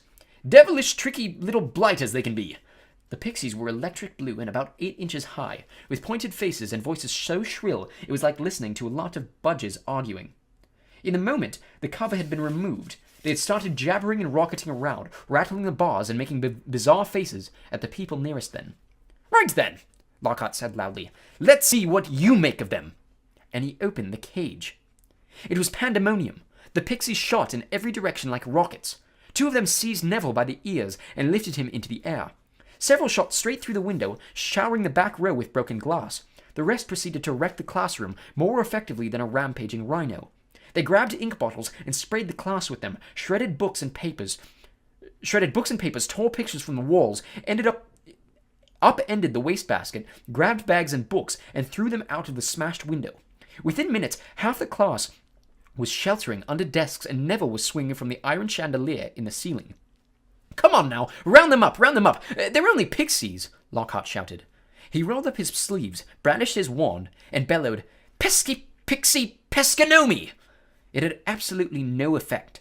One of the pixies seized his wand and threw it out of the window too. Lockhart gulped and dived under his own desk, narrowly avoiding being quashed by Neville, who fell a second later as the chandelier gave way. The bell rang, and there was a mad rush toward the exit. In the relative calm that followed, Lockhart straightened up, caught sight of Harry, Ron, and Hermione, who were almost at the door, and said, Well, I'll ask you 3 to just nip the rest of them back into their cage. He swept past them and shut the door quickly behind them. Can you believe him? Roared Ron as one of the remaining pixies bit him painfully on the ear. He just wants to give us some hands-on experience, said Hermione, immobilizing 2 pixies at once with a clever freezing charm and stuffing them back into their cage. Hands on, said Harry, who was trying to grab a pixie, dancing out of reach with its tongue out. Hermione, he didn't have a clue what he was doing. Rubbish, said Hermione. You've read his books. Look at all of these amazing things he's done. He says he's done, Ron muttered. Chapter 7. Mudbloods and Murmurs. Harry spent a lot of time over the next few days dodging out of sight whenever he saw Gilderoy Lockhart coming down a corridor. Harder to avoid was Colin Creevey, who seemed to have memorized Harry's schedule. Nothing seemed to give Colin a bigger thrill than to say, "All right, Harry," 6 or 7 times a day, and hear, "Hello, Colin," back. However exasperated Harry sounded when he said it. Hedwig was still angry with Harry about the disastrous car journey, and Ron's wand was still malfunctioning, surpassing itself on Friday morning by shooting out of Ron's hand in charms and hitting tiny old Professor Flitwick squarely between the eyes, creating a large, throbbing green boil where it had struck. So with one thing and another, Harry was quite glad to reach the weekend. He, Ron, and Hermione were planning to visit Hagrid on Saturday morning. Harry, however, was shaken awake several hours earlier than he would have liked to by Oliver Wood, captain of the Gryffindor Quidditch team. "What's the matter?" said Harry groggily. "Quidditch practice," said Wood. "Come on." Harry squinted at the window. There was a thin mist hanging across the pink and gold sky. Now that he was awake, he couldn't understand how he could have slept through the racket the birds were making. "Oliver," Harry croaked, "it's the crack of dawn." "Exactly," said Wood. He was a tall and barely 6th year, and at the moment, his eyes were gleaming with crazed enthusiasm. "It's part of our new training program. Come on, grab your broom, and let's go," said Wood heartily. "None of the other teams have started training yet. We're going to be first off the mark this year." Yawning and shivering slightly, Harry climbed out of bed and tried to find his Quidditch robes. "Good man," said Wood. "Meet you on the field in 15 minutes. When he found his scarlet team robes and pulled on his cloak for warmth, Harry scribbled a note to Ron explaining where he'd gone and went down the spiral staircase to the common room, his Nimbus 2000 on his shoulder. He had just reached the portrait hall when there was a clatter behind him, and Colin Creevey came dashing down the spiral staircase, his camera swinging madly around his neck, and something clutched in his hand. "I heard someone was saying your name on the stairs. Harry, look what I've got here. I've had it developed. I wanted to show you, and..." Harry looked bemusedly at the photograph Colin was brandishing under his nose. A moving black and white Lockhart was tugging hard on an arm Harry recognized as his own. He was pleased to see that his photographic self was putting up a good fight and refusing to be dragged into view.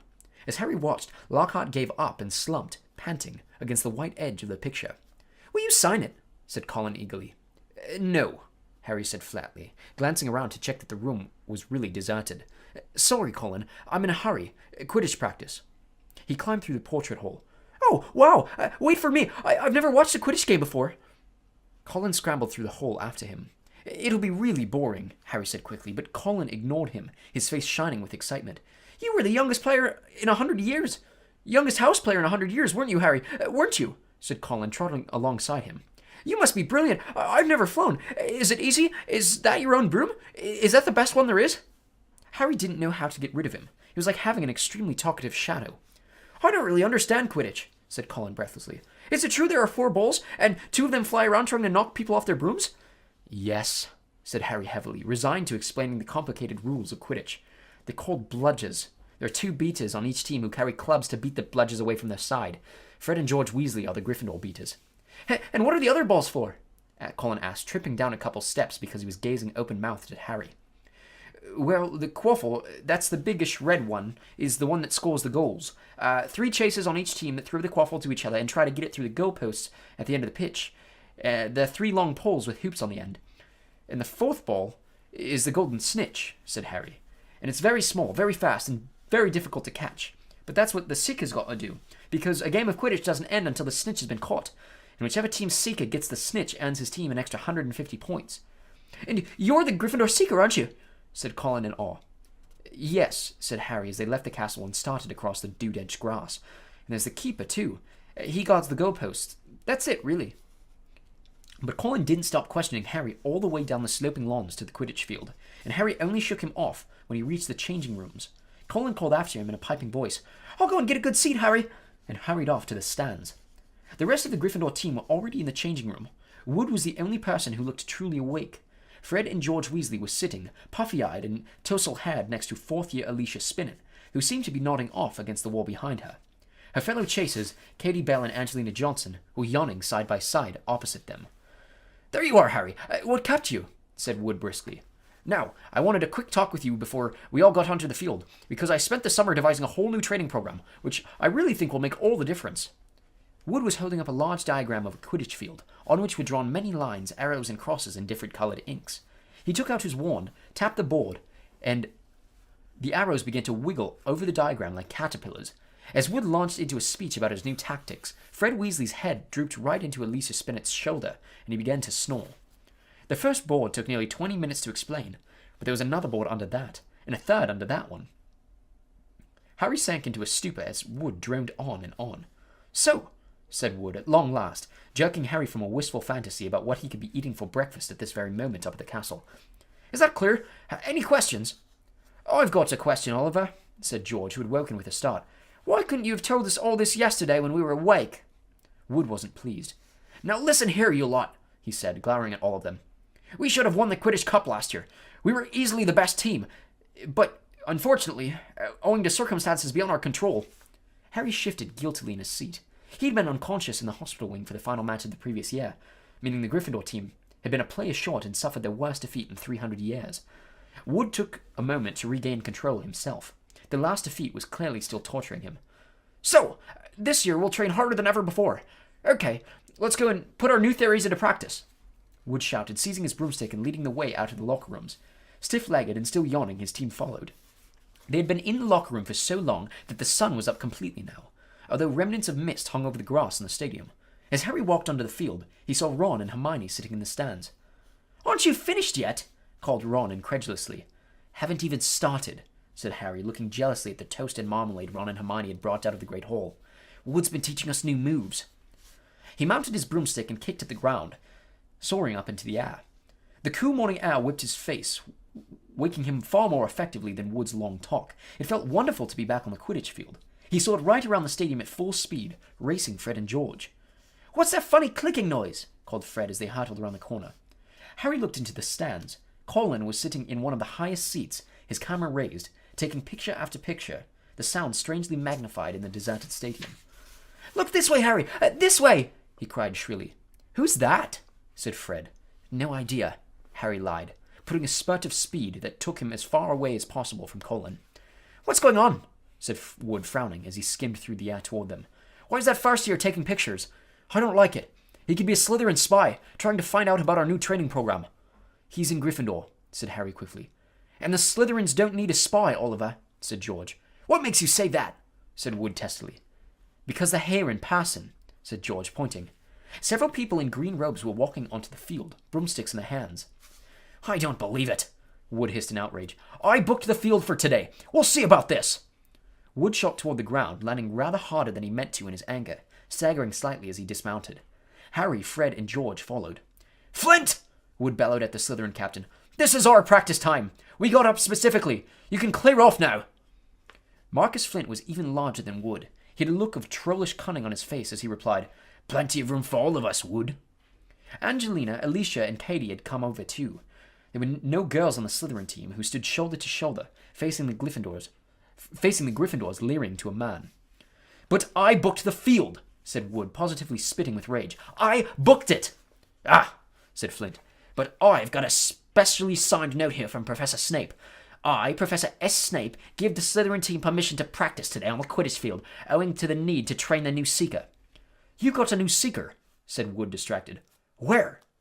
And from behind the 6 large figures before them came a 7th, smaller boy, smirking all over his pale, pointed face. It was Draco Malfoy.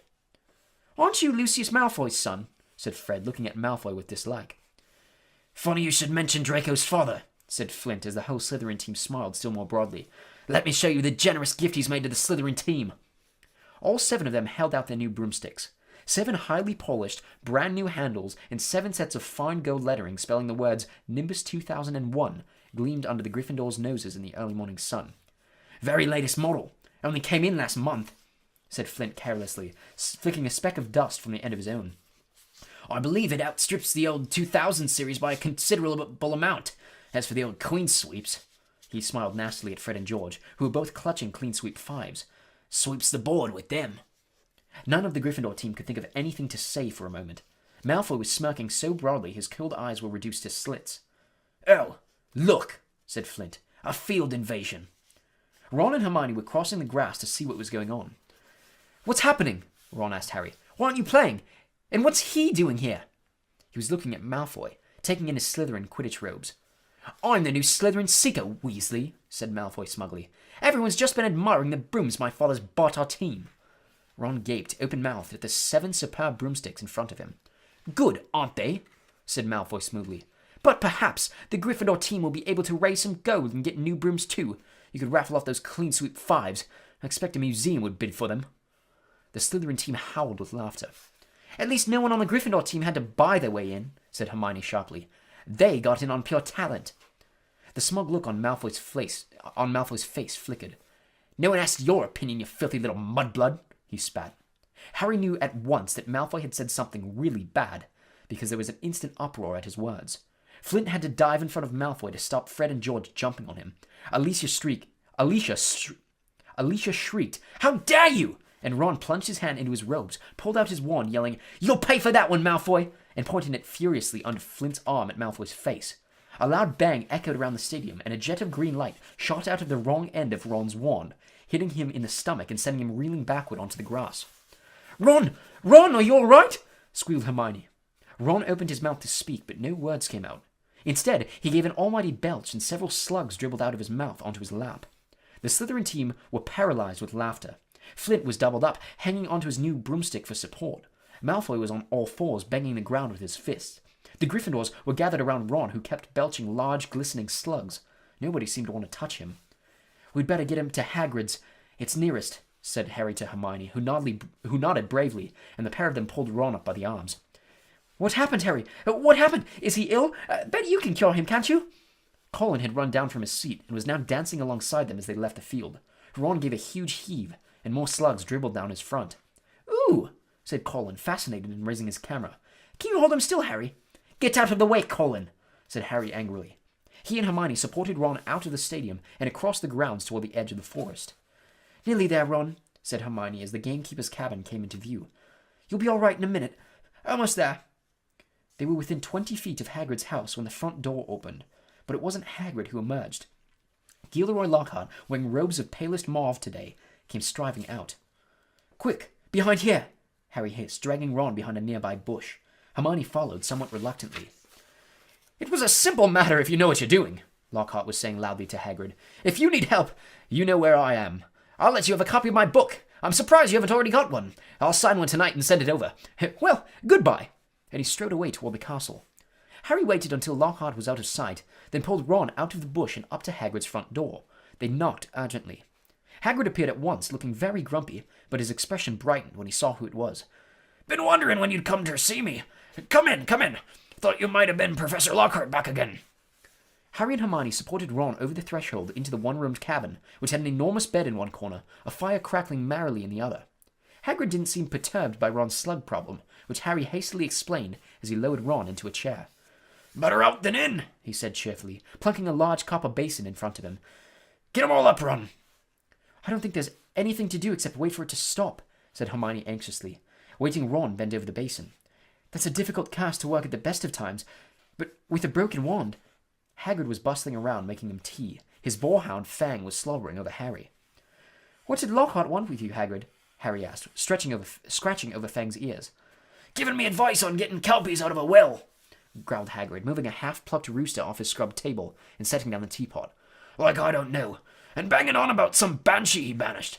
If one word of it was true, I'll eat my cattle." It was most unlike Hagrid to criticize a Hogwarts teacher, and Harry looked at him in surprise.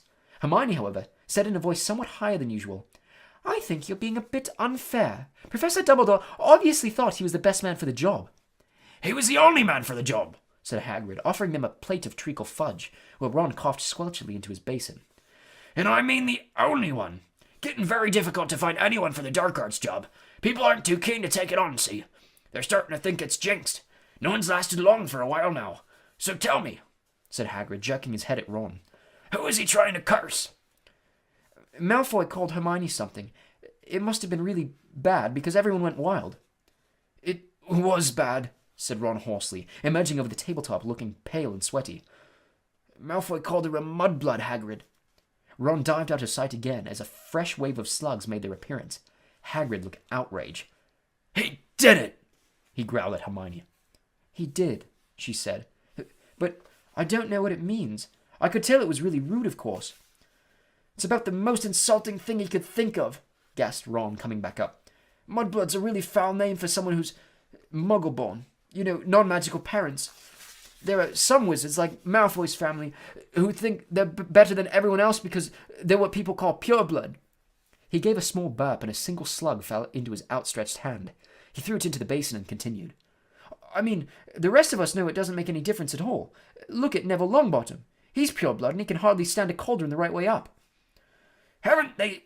And they haven't invented a spell Hermione can't do, said Hagrid proudly, making Hermione go a brilliant shade of magenta. It's a disgusting thing to call someone, said Ron, wiping the sweaty brow with his shaking hand. Dirty blood, see. Common blood. It's ridiculous. Most wizards these days are half-blood anyway. If we hadn't married muggles, we'd have died out. He retched and ducked out of sight again. Well, I don't blame you for trying to curse him, Ron, said Hagrid loudly over the thuds of more slugs hitting the basin. But maybe it was a good thing your wand backfired. Expect Lucius Malfoy would have come marching up to the school if you'd cursed his son. At least you're not in trouble. Harry would have pointed out that trouble didn't come much worse than having slugs pouring out of your mouth, but he couldn't. Hagrid's treacle fudge had cemented his jaws together. Harry, said Hagrid abruptly as though struck by a sudden thought. Got a bone to pick with you. I've heard you've been giving out signed photos. How come I haven't got one? Furious, Harry wrenched his teeth apart. I have not been giving out signed photos, he said hotly. If Lockhart's still spreading that around... But then he saw that Hagrid was laughing. I'm only joking, he said, patting Harry genially on the back and setting him face first into the table. I knew you hadn't really. I told Lockhart you didn't need to. You're more famous than him without trying. Bet he didn't like that, said Harry, sitting up and rubbing his chin. Don't think he did, said Hagrid, his eyes twinkling. And then I told him I'd never read one of his books, and he decided to go. Treacle fudge, Ron, he added as Ron reappeared. No thanks, said Ron weakly. Better not risk it. Come and see what I've been growing, said Hagrid as Harry and Hermione finished the last of their tea. In the small vegetable patch behind Hagrid's house were a dozen of the largest pumpkins Harry had ever seen. Each was the size of a large boulder. Getting on well, aren't they? Said Hagrid happily. For the Halloween feast. Should be big enough by then. What have you been feeding them? Said Harry. Hagrid looked over his shoulder to check that they were alone. Well, I've been giving them, a bit of help. Harry noticed Hagrid's flowery pink umbrella leaning against the back wall of the cabin. Harry had had reason to believe before now that this umbrella was not all it looked. In fact, he had the strong impression that Hagrid's old-school wand was concealed inside it. Hagrid wasn't supposed to use magic.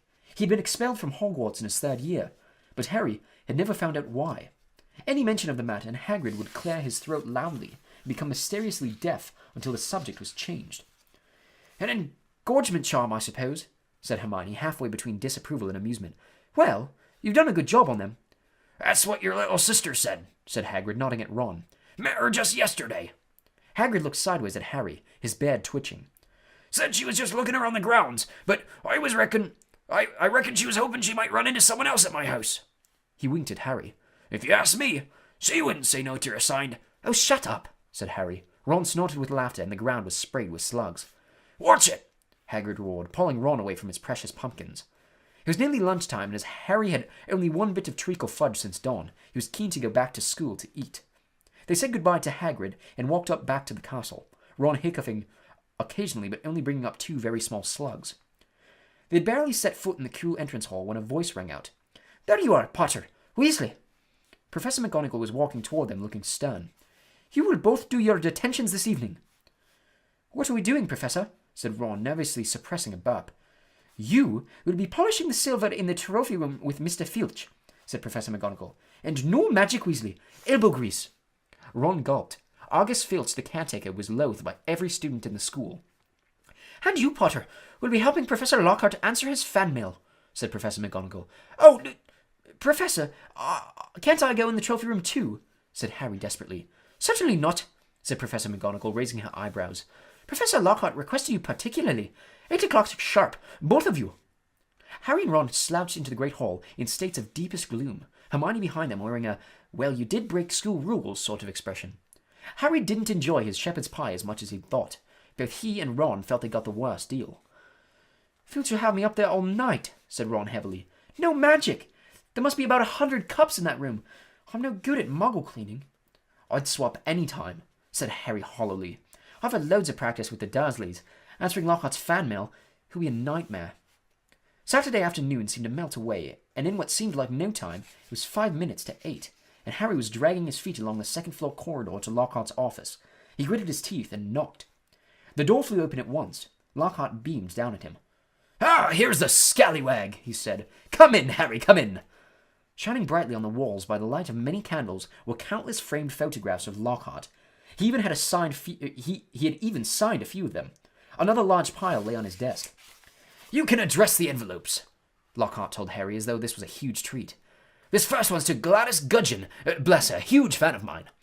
The minutes snailed by. Harry let Lockhart's voice wash over him, occasionally saying, and right, and yeah. Now and then he'd caught a phrase like, "Fame's a fickle fiend, Harry." Or, "Celebrity is as celebrity does, remember that." The candles burned lower and lower, making the light dance over the many moving faces of Lockhart watching him. Harry moved his aching hand over what felt like the 1,000th envelope, writing out Veronica Smethly's address. It must be nearly time to leave, Harry thought miserably. Please, let it be nearly time. And then he heard something. Something quite apart from the spitting of the dying candles and Lockhart's prattle about his fans. It was a voice to chill to the bone marrow, a voice of breathtaking, ice-cold venom. Come to me. Let me rip you. Let me tear you. Let me kill you. Harry gave a huge jump, and a large lilac blot appeared on Veronica Smethly's street. "What?" he said loudly. "I know," said Lockhart. 6 solid months at the top of the bestseller list. Broke all records. "No," said Harry frantically. "That voice." "Sorry?" said Lockhart, looking puzzled. "What voice?" That voice that said... Didn't you hear it?" Lockhart was looking at Harry in high astonishment. "What are you talking about, Harry? Perhaps you're getting a little drowsy. Great Scott, look at the time. We've been here nearly 4 hours. I'd have never believed it. The time's flown, hasn't it?" Harry didn't answer. He was straining his ears to hear the voice again, but there was no sound now except for Lockhart telling him he mustn't expect a treat like this every time he got detention. Feeling dazed, Harry left. It was so late that the Gryffindor common room was almost empty. Harry went straight up to the dormitory. Ron wasn't back yet. Harry pulled on his pajamas, got into bed, and waited. Half an hour later, Ron arrived, nursing his right arm and bringing a strong smell of polish into the darkened room. "My muscles have all seized up," he groaned, sinking on his bed. 14 times he made me buff out that Quidditch cup before he was satisfied. And then I had another slug attack, all over a special award for services to the school. Took ages to get the slime off. How is it with Lockhart? Keeping his voice low, so as to not wake Neville, Dean, and Seamus, Harry told Ron exactly what he heard. "And Lockhart said he couldn't hear it," said Ron. Harry could see him frowning in the moonlight. "Do you think he was lying? But I don't get it. Even someone invisible would have had to open the door." "I know," said Harry, lying back in his four-poster and staring at the canopy above him. "I don't get it either." Chapter 8. The Death Day Party. October arrived, spreading a damp chill over the grounds and into the castle. Madame Pomfrey, the nurse, was kept busy by a sudden spate of colds among the staff and students. Her pepper-up potion worked instantly, though it left the drinkers smoking at the ears for several hours afterward. Ginny Weasley, who had been looking pale, was bullied into taking some by Percy. The steam pouring from under her vivid hair gave the impression that her whole head was on fire. Raindrops the size of bullets thundered on the castle windows for days on end. The lake rose, the flower beds turned into muddy streams, and Hagrid's pumpkins swelled to the size of garden sheds. Oliver Wood's enthusiasm for regular training sessions, however, was not dampened, which is why Harry was to be found late one stormy Saturday afternoon a few days before Halloween, returning to Gryffindor Tower, drenched to the skin and splattered with mud. Even aside from the rain and wind, it hadn't been a happy practice session. Fred and George, who'd been spying on the Slytherin team, had seen for themselves the speed of those new Nimbus 2001s. They reported that the Slytherin team was no more than 7 greenish blurs, shooting through the air like missiles. As Harry squelched along the deserted corridor, he came across somebody who looked just as preoccupied as he was. Nearly headless Nick, the ghost of Gryffindor Tower, was staring morosely out of a window, muttering under his breath, "Don't fulfill their requirements. Half an inch, if that." "Hello, Nick," said Harry. "Hello, hello," said nearly headless Nick, starting and looking round. He wore a dashing plumed hat on his long curly hair, and a tunic with a ruff which concealed the fact that his neck was almost completely severed. He was pale as smoke, and Harry could see right through him to the dark sky and torrential rain outside. "You look troubled, young Potter," said Nick, folding a transparent letter as he spoke and tucking it inside his doublet. "So do you," said Harry. "Ah!" Nearly Headless Nick waved an elegant hand. "A matter of no importance. It's not as though I really wanted to join. Thought I'd apply, but apparently I don't fulfill requirements." In spite of his airy tone, there was a look of great bitterness on his face. "But you would think, wouldn't you," he erupted suddenly, pulling the letter back out of his pocket, "that getting hit 45 times in the neck with a blunt axe would qualify you to join this headless hunt?" "Oh, yes," said Harry, who was obviously supposed to agree. "I mean, nobody wishes more than I do that it had been quick and clean, and my head had come off properly. I mean, it would have saved me a great deal of pain and ridicule. However," Nearly Headless Nick shook his letter open and read furiously, "we can only accept huntsmen whose heads have been parted company with their bodies. You will appreciate that it would be impossible otherwise for members to participate in hunt activities, such as horseback head juggling and head polo. It is with the greatest regret, therefore, that I must inform you that you do not fulfill our requirements. With very best wishes, Sir Patrick Delaney Podmore." Fuming, Nearly Headless Nick snuffed the letter away. "Half an inch of skin and sinew holding on my neck, Harry. Most people would think that's good and beheaded, but oh no, it's not enough for Sir Properly Decapitated Podmore." Nearly Headless Nick took several deep breaths and then said in a far calmer tone, "So, what's bothering you? Anything I can do?" "No," said Harry. "Not unless you know where we can get 7 free Nimbus 2001s for our match against The rest of Harry's sentence was drowned out by a high-pitched mewing sound from somewhere near his ankles. He looked down and found himself gazing into a pair of lamp-like yellow eyes.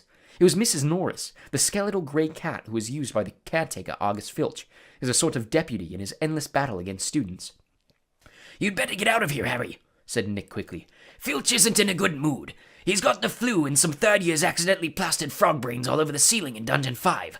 He's been cleaning all morning, and if he sees you dripping mud all over the place—" "Right," said Harry, backing away from the accusing stare of Mrs. Norris, but not quickly enough. Drawn to the spot by the mysterious power that seemed to connect him with his foul cat, Argus Filch burst suddenly through a tapestry to Harry's right, wheezing and looking wildly about for the rule-breaker. There was a thick tartan scarf bound around his head, and his nose was unusually purple. "Filth!" he shouted, his jowls a-quiver, his eyes popping alarmingly as he pointed at the muddy puddle that had dripped from Harry's Quidditch robes. "Mess and muck everywhere. I've had enough of it, I tell you. Follow me, Potter." So Harry waved a gloomy goodbye to Nearly Headless Nick and followed Filch back downstairs, doubling the number of muddy footprints on the floor. Harry had never been inside Filch's office before. It was a place most students avoided. The room was dingy and windowless, lit by a single oil lamp dangling from the low ceiling. A faint smell of fried fish lingered about the place. Wooden filing cabinets stood around the walls. From their labels, Harry could see that they contained details of every pupil Filch had ever punished. Fred and George Weasley had an entire drawer to themselves. A highly polished collection of chains and manacles hung on the wall behind Filch's desk. It was common knowledge that he was always begging Dumbledore to let him suspend students by their ankles from the ceiling. Filch grabbed a quill from a pot on his desk and began shuffling around looking for parchment. "Dung," he muttered furiously. "Great sizzling dragon bogies, frog brains, rat intestines. I've had enough of it. Make an example. Where's the form? Yes." He retrieved a large roll of parchment from his desk drawer and stretched it out in front of him, dipping his long black quill into the inkpot. "Name? Harry Potter. Crime?" "It was only a bit of mud," said Harry. "It's only a bit of mud to you, boy, but to me it's an extra hour scrubbing," shouted Filch, a drip shivering unpleasantly at the end of his bulbous nose. "Crime. Befouling the castle. Suggested sentence." Dabbing at his streaming nose, Filch squinted unpleasantly at Harry, who waited with bated breath for his sentence to fall. But as Filch lowered his quill, there was a great bang on the ceiling of the office, which made the oil lamp rattle. "Peeves!" Filch roared, flinging down his quill in a transport of rage. "I'll have you this time! I'll have you!" And without a backward glance at Harry, Filch ran flat-footed from the office, Mrs. Norris streaking alongside him. Peeves was a school poltergeist, a grinning airborne menace who lived to cause havoc and distress. Harry didn't much like Peeves, but couldn't help feeling grateful for his timing. Hopefully, whatever Peeves had done, and it sounded as though he'd wrecked something very big this time, would distract Filch from Harry. Thinking that he should probably wait for Filch to come back, Harry sank into a moth-eaten chair next to the desk. There was only one thing on it apart from his half-completed form, a large, glossy purple envelope with silver lettering on it. With a quick glance at the door to check that Filch wasn't on his way back, Harry picked up the envelope and read, "Quick Spell, a correspondence course in beginner's magic." Intrigued, Harry flicked the envelope open and pulled out the sheaf of parchment inside. More curly silver writing on the front page said, "Feel out of step in the world of modern magic? Find yourself making excuses not to perform simple spells? Ever been taunted for your woeful wand work? There is an answer. Quick Spell is an all-new, fail-safe, quick-result, easy-learning course. Hundreds of witches and wizards have benefited from the Quick Spell method. Madam Z. Nettles of Topsum writes, I had no memory for incantations, and my potions were a family joke. Now, after a Quick Spell course, I am the center of attention at parties, and friends beg for the recipe of my scintillation solution. Warlock DJ Prod of Didsbury says, My wife used to sneer at my feeble charms, but 1 month into your fabulous Quick Spell course, and I succeeded in turning her into a yak. Thank you, Quick Spell." Fascinated, Harry thumbed through the rest of the envelope's contents. Why on earth did Filch want a Quick Spell course? Did this mean he wasn't a proper wizard? Harry was just reading Lesson 1, Holding Your Wand, Some Useful Tips, when shuffling footsteps outside told him Filch was coming back. Stuffing the parchment back into the envelope, Harry threw it back onto the desk just as the door opened. Filch was looking triumphant. "That vanishing cabinet was extremely valuable," he was saying gleefully to Mrs. Norris. "We'll have Peeves out this time, my sweet." His eyes fell on Harry, and then darted to the Quick Spell envelope, which, Harry realized too late, was lying 2 feet away from where it had started. Filch's pasty face went brick red. Harry braced himself for a tidal wave of fury. Filch hobbled across to his desk, snatched up the envelope, and threw it in a drawer. Did you read? He sputtered. "No," Harry lied quickly. Filch's knobby hands were twisting together. "If I thought you'd read my private, not that it's mine, for a friend, be that as it may, however." Harry was staring at him, alarmed. Filch had never looked madder. His eyes were popping. A tick was going in one of his pouchy cheeks, and the tartan scarf didn't help. "Very well, go, and don't breathe a word. Not that, however, if you didn't read, go now, I have to write a Peeves report. Go!" Amazed at his luck, Harry sped out of the office, up the corridor, and back upstairs. To escape from Filch's office without punishment was probably some kind of school record. Harry, did it work?" Nearly Headless Nick came gliding out of a classroom. Behind him, Harry could see the wreckage of a large black and gold cabinet that appeared to have been dropped from a great height. "I persuaded Peeves to crash it right over Filch's office," said Nick eagerly. "Thought it might distract him." "Was that you?" said Harry gratefully. "Yeah, it worked. I didn't even get detention. Thanks, Nick." They set off up the corridor together. Nearly Headless Nick, Harry noticed, was still holding Sir Patrick's rejection letter. "I wish there was something I could do for you about the Headless Hunt," Harry said. Nearly Headless Nick stopped in his tracks, and Harry walked right through him. He wished he hadn't. It was like stepping through an icy shower. "But there is something you could do for me," said Nick excitedly. "Harry, would I be asking too much? But no, you wouldn't want—" "What is it?" said Harry. "Well, this Halloween will be my 500th death day," said Nearly Headless Nick, drawing himself up and looking dignified. "Oh," said Harry, not sure whether he should look sorry or happy about this. "Right. I'm holding a party down in one of the roomier dungeons. Friends will be coming from all over the country. It would be such an honor if you would attend. Mr. Weasley and Miss Granger would be most welcome too, of course, but I dare say you'd rather go to the school feast." He watched Harry on tenterhooks. "No," said Harry quickly. "I'll come." "My dear boy, Harry Potter at my death day party, and—" He hesitated, looking excited. "Do you think you could possibly mention to Sir Patrick how very frightening and impressive you find me?" Of course," said Harry. Nearly Headless Nick beamed at him. "A death day party?" said Hermione keenly when Harry had changed at last and joined her and Ron in the common room. "I bet there aren't many living people who can say they've been to one of those. It'll be fascinating." "Why would anyone want to celebrate the day they died?" said Ron, who was halfway through his potions homework and grumpy. "Sounds dead depressing to me." Rain was still lashing the windows, which were now inky black, but inside all looked bright and cheerful. The firelight glowed over the countless squashy armchairs where people sat reading, talking, doing homework, or, in the case of Fred and George Weasley, trying to find out what would happen if you fed a filibuster firework to a salamander. Fred had rescued the brilliant orange fire-dwelling lizard from a Care of Magical Creatures class, and it was now smoldering gently on a table, surrounded by a knot of curious people. Harry was at the point of telling Ron and Hermione about Filch and the Quickspell course when the salamander suddenly whizzed into the air, emitting loud sparks and bangs as it whirled wildly around the room. The sight of Percy bellowing himself hoarse at Fred and George, the spectacular display of tangerine stars showering from the salamander's mouth, and its escape into the fire, with accompanying explosions, drove both Filch and the Quickspell envelope from Harry's mind. By the time Halloween arrived, Harry was regretting his rash promise to go to the Death Day party. The rest of the school was happily anticipating the Halloween feast. The great hall had been decorated with the usual live bats. Hagrid's vast pumpkins had been carved into lanterns large enough for 3 men to sit in, and there were rumors that Dumbledore had booked a troupe of dancing skeletons for their entertainment.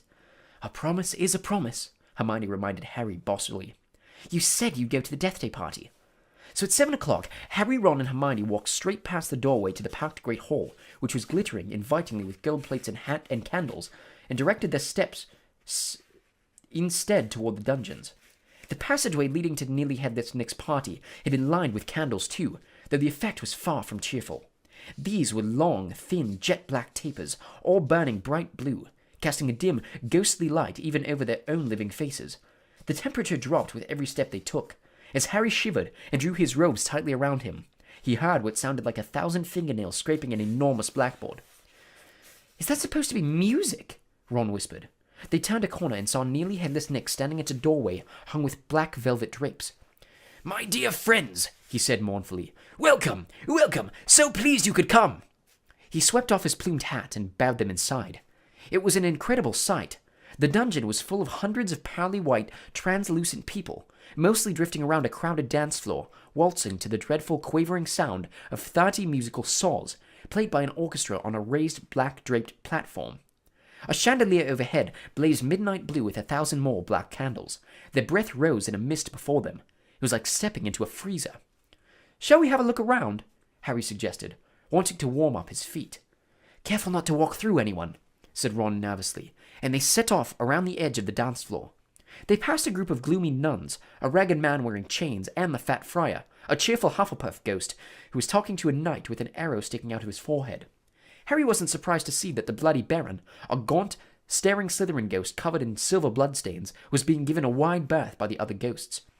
"Oh no," said Hermione, stopping abruptly. Turn back! I don't want to talk to Moaning Myrtle." "Who?" said Harry as they backtracked quickly. "She haunts one of the toilets in the girls' bathroom on the first floor," said Hermione. "She haunts a toilet?" "Yes, it's been out of order all year because she keeps having tantrums and flooding the place. I never went in there anyway if I could avoid it. It's awful trying to have a pee without her wailing at you." "Look, food!" said Ron. On the other side of the dungeon was a long table, also covered in black velvet. They approached it eagerly, but next moment had stopped in their tracks, horrified. The smell was quite disgusting. Large rotten fish were laid on handsome silver platters. Cakes burned charcoal black were heaped on salvers. There was a great maggoty haggis, a slab of cheese covered in furry green mold, and in pride of place, an enormous grey cake in the shape of tombstone, with tar-like icing forming the words, "Sir Nicholas de Mimsy Porpington, died 31st October, 1492. Harry watched amazed as a portly ghost approached the table, crouched low and walked through it, his mouth head wide so it passed through one of the stinking salmon. "Could you taste it if you walk through it?" Harry asked him. "Almost," said the ghost sadly, and he drifted away. "I expect they've let it rot to give it a stronger flavour," said Hermione knowledgeably, pinching her nose and leaning closer to look at the putrid haggis. "Can we move? I feel sick," said Ron. They had barely turned around, however, when a little man swooped suddenly from under the table and came to a halt in mid-air before them. "Hello, Peeves," said Harry cautiously. Unlike the ghosts around them, Peeves the poltergeist was the very reverse of pale and transparent. He was wearing a bright orange party hat, a revolving bow tie, and a broad grin on his wide, wicked face. "Nibbles," he said sweetly, offering them a bowl of peanuts covered in fungus. "No, thank you." "Heard you talking about Paul Mattle," said Peeves, his eyes dancing. "Rude you was about Paul Mattle." He took a deep breath and bellowed, "Oi, Mattle!" "Oh, no, Peeves, don't tell her what I said. She'll be really upset," Hermione whispered frantically. "I didn't mean it. I don't mind her. Hello, Myrtle." The squat ghost of a girl had glided over. She had the glummest face Harry had ever seen, half hidden behind lank hair and thick, pearly spectacles. "What?" she said sulkily. "How are you, Myrtle?" said Hermione in a falsely bright voice. "It's nice to see you out of the toilet." Myrtle sniffed. "Miss Granger was just talking about you," said Peeves slyly in Myrtle's ear. "Just saying how nice you look tonight," said Hermione, glaring at Peeves. Myrtle eyed Hermione suspiciously. "You're making fun of me," she said, silver tears welling rapidly in her small see-through eyes. "No, honestly, didn't I just say how nice Myrtle's looking?" said Hermione, nudging Harry and Ron painfully in the ribs. Yeah, she did." "Don't lie to me," Myrtle gasped, tears now flooding her face while Peeves chuckled happily over his shoulder. "Do you think I don't know what people call me behind my back? Fat Myrtle, ugly Myrtle, miserable, moaning, moping Myrtle." "You've forgotten Pimply," Peeves hissed in her ear. Moaning Myrtle burst into anguished sobs and fled from the dungeon. Peeves shot after her, pelting her with moldy peanuts, yelling, "Pimply, Pimply!" "Oh dear," said Hermione sadly. Nearly Headless Nick now drifted toward them through the crowd. "Enjoying yourselves?" "Oh yes," they lied. "Not a bad turnout," said Nearly Headless Nick proudly. "The Wailing Widow came up all the way from Kent. It's nearly time for my speech. I'd better go and warn the orchestra." The orchestra, however, stopped playing at the very moment. They and everyone else in the dungeon fell silent, looking around in excitement, as a hunting horn sounded. "Oh, here we go," said Nearly Headless Nick bitterly. Through the dungeon wall burst a dozen ghost horses, each ridden by a headless horseman. The assembly clapped wildly. Harry started to clap too, but stopped quickly at the sight of Nick's face. The horses galloped into the middle of the dance floor and halted, rearing and plunging. At the front of the pack was a large ghost who held his bearded head under his forearm, from which position he was blowing the horn. The ghost leapt down, lifted his head high in the air so he could see over the crowd. Everyone laughed, and strode over to Nearly Headless Nick, squashing his head back onto his neck. "Nick!" he roared. "How are you? Head still hanging in there?" He gave a hearty guffaw and clapped Nearly Headless Nick on the shoulder. "Welcome, Patrick," said Nick stiffly. "Livens! Livens!" said Sir Patrick, spotting Harry, Ron, and Hermione, and giving a huge fake jump of astonishment so that his head fell off again. The crowd howled with laughter. "Very amusing," said Nearly Headless Nick darkly. "Don't mind Nick," shouted Sir Patrick's head from the floor. "Still upset we won't let him join the hunt, but I mean to say, look at the fella." "I think," said Harry hurriedly, at a meaningful look from Nick. "Nick's very frightening, and, "Ha!" yelled Sir Patrick's head. "Bet he asked you to say that. If I could have everyone's attention, it's time for my speech," said Nearly Headless Nick loudly, striding toward the podium and climbing into an icy blue spotlight. "My late lamented lords, ladies, and gentlemen, it is my great sorrow." But nobody heard much more. Sir Patrick and the rest of the Headless Hunt had just started a game of head hockey, and the crowd were turning to watch. Nearly Headless Nick tried vainly to recapture his audience, but gave up as Sir Patrick's head went sailing past him to loud cheers. Harry was very cold by now, not to mention hungry. "I can't stand much more of this," Ron muttered, his teeth chattering, as the orchestra ground back into action and the ghost swept back onto the dance floor. "Let's go," Harry agreed. They backed toward the door, nodding and beaming at anyone who looked at them, and a minute later were hurrying back up the passageway full of black candles. "Pudding might not be finished yet," said Ron hopefully, leading the way toward the steps to the entrance hall. And then Harry heard it. "Rip! Tear! Kill!" They backed toward the door, nodding and beaming at anyone who looked at them, and a minute later were hurrying back up the passageway full of black candles. It was the same voice, the same cold, murderous voice he had had in Lockhart's office. He stumbled to a halt, clutching at the stone wall, listening with all his might, looking around, squinting up and down the dimly lit passageway. "Harry, what are you—" "It's that voice again! Shut up a minute!" "So hungry for so long." "Listen!" said Harry urgently, and Ron and Hermione froze, watching him. "Kill! Time to kill!" The voice was growing fainter. Harry was sure it was moving away, moving upward. A mixture of fear and excitement gripped him as he stared down the dark ceiling. How could it be moving upward? Was it a phantom to whom stone ceilings didn't matter? "This way!" he shouted, and he began to run up the stairs into the entrance hall. It was no good hoping to hear anything here. The babble of talk from the Halloween feast was echoing out of the great hall. Harry sprinted up the marble staircase to the first floor, Ron and Hermione clattering behind him. "Harry, what are we—" "Shh!" Harry strained his ears. Distantly from the floor above, and growing fainter still, he heard the voice. "I smell blood! I smell blood!" His stomach lurched. "It's going to kill someone!" he shouted, and ignoring Ron and Hermione's bewildered faces, he ran up the next flight of steps, 3 at a time, trying to listen over his own pounding footsteps. Harry hurtled around the whole of the second floor, Ron and Hermione panting behind him, not stopping until they turned a corner into the last deserted passage. "Harry, what was all that about?" said Ron, wiping sweat off his face. "I couldn't hear anything." But Hermione gave a sudden gasp, pointing down the corridor. "Look!" Something was shining on the wall ahead. They approached slowly, squinting through the darkness. Foot-high words had been daubed on the wall between 2 windows, shimmering in the light cast by the flaming torches. "The Chamber of the Secrets has been opened. Enemies of the air, beware." "What's that thing hanging underneath?" said Ron, a slight quiver in his voice. As they edged nearer, Harry almost slipped. There was a large puddle of water on the floor. Ron and Hermione grabbed him, and they inched toward the message, eyes fixed on a dark shadow beneath it. All 3 of them realized what it was at once, and leapt backward with a splash. Mrs. Norris, the caretaker's cat, was hanging by her tail from the torch bracket. She was stiff as a board, her eyes wide and staring. For a few seconds they didn't move. Then Ron said, "Let's get out of here." "Shouldn't we try and help?" Harry began awkwardly. "Trust me," said Ron, "we don't want to be found here." But it was too late. A rumble as though of distant thunder told them that the feast had just ended. From either end of the corridor, where they stood, came the sound of hundreds of feet climbing the stairs. And as the loud, happy talk of well-fed people, next moment students were crashing into the passage from both ends.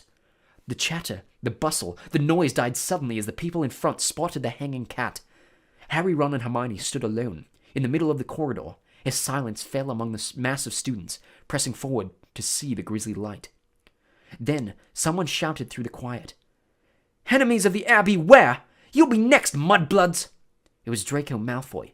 He had pushed to the front of the crowd, his cold eyes alive, his usually bloodless face flushed as he grinned at the sight of the hanging, immobile cat. Chapter 9. The Writing on the Wall. "What's going on here? What's going on?" Attracted no doubt by Malfoy's shout, August Filch came shouldering his way through the crowd. Then he saw Mrs. Norris and fell back, clutching his face in horror. "My cat! My cat! What's happened to Mrs. Norris?" he shrieked, and his popping eyes fell on Harry. "You!" he screeched. You've murdered my cat! You've killed her! I'll kill you! August!" Dumbledore had arrived on the scene, followed by a number of other teachers. In seconds he had swept past Harry, Ron, and Hermione, and detached Mrs. Norris from the torch bracket. "Come with me, August," he said to Filch. "You too, Mr. Potter, Mr. Weasley, Miss Granger." Lockhart stepped forward eagerly. "My office is nearest, Headmaster. Just upstairs. Please, feel free." "Thank you, Gilderoy," said Dumbledore. The silent crowd parted to let them pass. Lockhart, looking excited and important, hurried after Dumbledore. So did Professors McGonagall and Snape. As they entered Lockhart's darkened office, there was a flurry of movement across the walls. Harry saw several of the Lockharts in the pictures dodging out of sight, the hair in rollers. The real Lockhart lit the candles on his desk and stood back. Dumbledore lay Mrs. Norris on the polished surface and began to examine her. Harry, Ron, and Hermione exchanged tense looks and sank into chairs outside of the pool of candlelight, watching. The tip of Dumbledore's long, crooked nose was barely an inch from Mrs. Norris's fur. He was looking at her closely through his half-moon spectacles, his long fingers gently prodding and poking. Professor McGonagall was bent almost as close, her eyes narrowed. Snape loomed behind them, half in shadow, wearing a most peculiar expression. It was as though he was trying hard not to smile, and Lockhart was hovering around all of them, making suggestions. "It was definitely a curse that killed her. Probably the Transmogrifian torture. I've seen it used many times. So unlucky I wasn't there. I know the very counter curse that would have saved her." Lockhart's comments were punctuated by Filch's dry, racking sobs. He was slumped in a chair by the desk, unable to look at Mrs. Norris, his face in his hands. Much as he detested Filch, Harry couldn't help feeling a bit sorry for him, though not nearly as sorry as he felt for himself. If Dumbledore believed Filch, he would be expelled for sure. Dumbledore was now muttering strange words under his breath and tapping Mrs. Norris with his wand, but nothing happened. She continued to look as though she'd been recently stuffed. I remember something very similar happening in Ouagadougou, said Lockhart. A series of attacks. The full story is in my autobiography. I was able to provide the townsfolk with various amulets, which cleared the matter up at once. The photographs of Lockhart on the walls were all nodding in agreement as he talked. One of them had forgotten to remove his hairnet. At last, Dumbledore straightened up. She's not dead, Argus, he said softly. Lockhart stopped abruptly in the middle of counting the number of murders he had prevented. Not dead, choked Filch, looking through his fingers at Mrs. Norris. But why is she all stiff and frozen? She has been petrified, said Dumbledore. Oh, I thought so, said Lockhart. But how? I cannot say. Ask him, shrieked Filch, turning his blotched and tear-stained face to Harry. No second year could have done this, said Dumbledore firmly. It would take dark magic of the most advanced. He did it, Filch spat, his pouchy face pappling. You know what he wrote on the wall. He found in my office. He knows I'm a... Filch's face worked horribly. He knows I'm a squib, he finished. I never touched Mrs. Norris, Harry said loudly, uncomfortably aware of everyone looking at him, including all the Lockharts on the walls. And I don't even know what a squib is. Rubbish, snarled Filch. He saw my quick-spell letter. If I might speak, Headmaster, said Snape from the shadows, and Harry's sense of foreboding increased. He was sure nothing Snape had to say was going to do him any good. Potter and his friends may have simply been in the wrong place at the wrong time, he said, a slight sneer curling his mouth as though he doubted it. But we do have a set of suspicious circumstances here.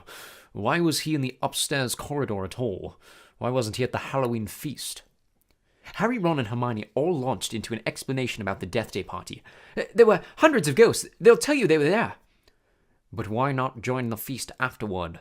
Said Snape, his black eyes glittering in the candlelight. Why go up to that corridor? Ron and Hermione looked at Harry.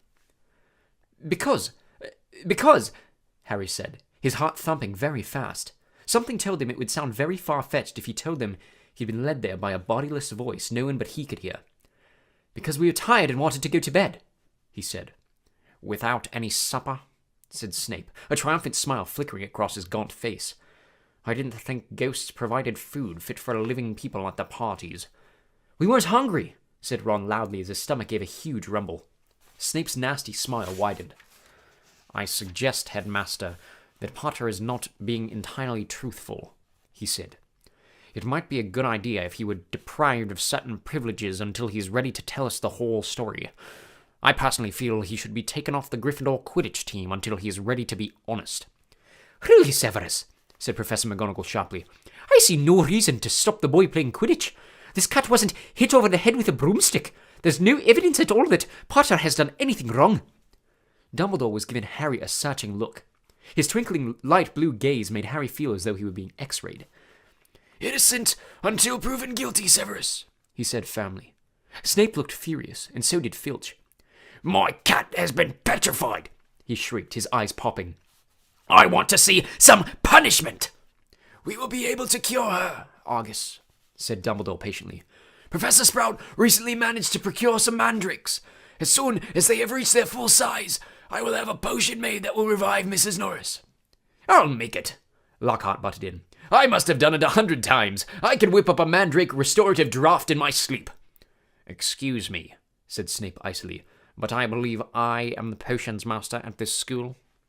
There was a very awkward pause. You may go, Dumbledore said to Harry, Ron, and Hermione. They went as quickly as they could without actually running. When they were a floor up from Lockhart's office, they turned into an empty classroom and closed the door quietly behind them.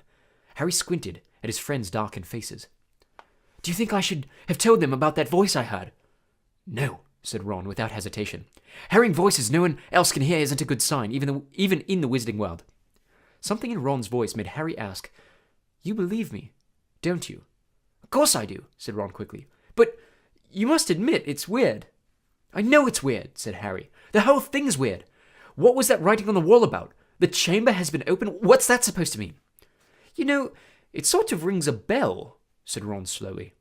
I think someone told me a story about a secret chamber at Hogwarts once. Might have been Bill. And what on earth is a squib? Said Harry. To his surprise, Ron stifled a snigger. Well, it's not funny, really, but as it's Filch, he said. A squib is someone who is born into a wizarding family but hasn't got any magic powers.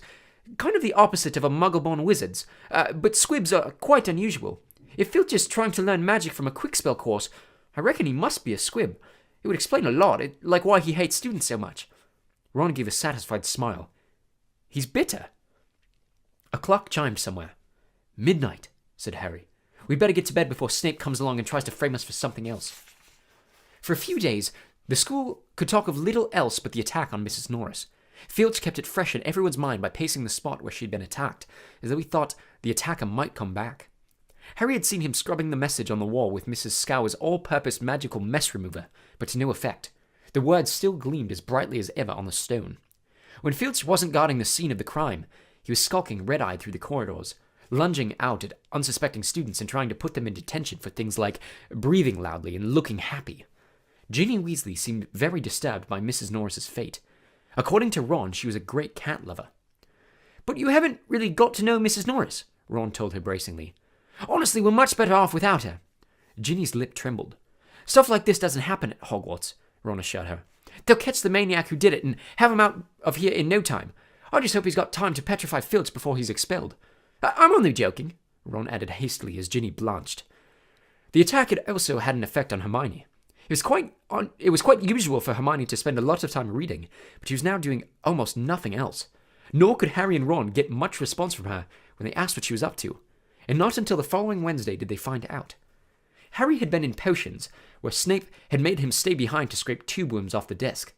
After a hurried lunch, he went upstairs to meet Ron in the library, and saw Justin Finch-Fletchley, the Hufflepuff boy from Herbology, coming toward him. Harry had just opened his mouth to say hello when Justin caught sight of him, turned abruptly, and sped off in the opposite direction. Harry found Ron at the back of the library, measuring his History of Magic homework. Professor Binns had asked for a 3-foot-long composition on the Medieval Assembly of European Wizards.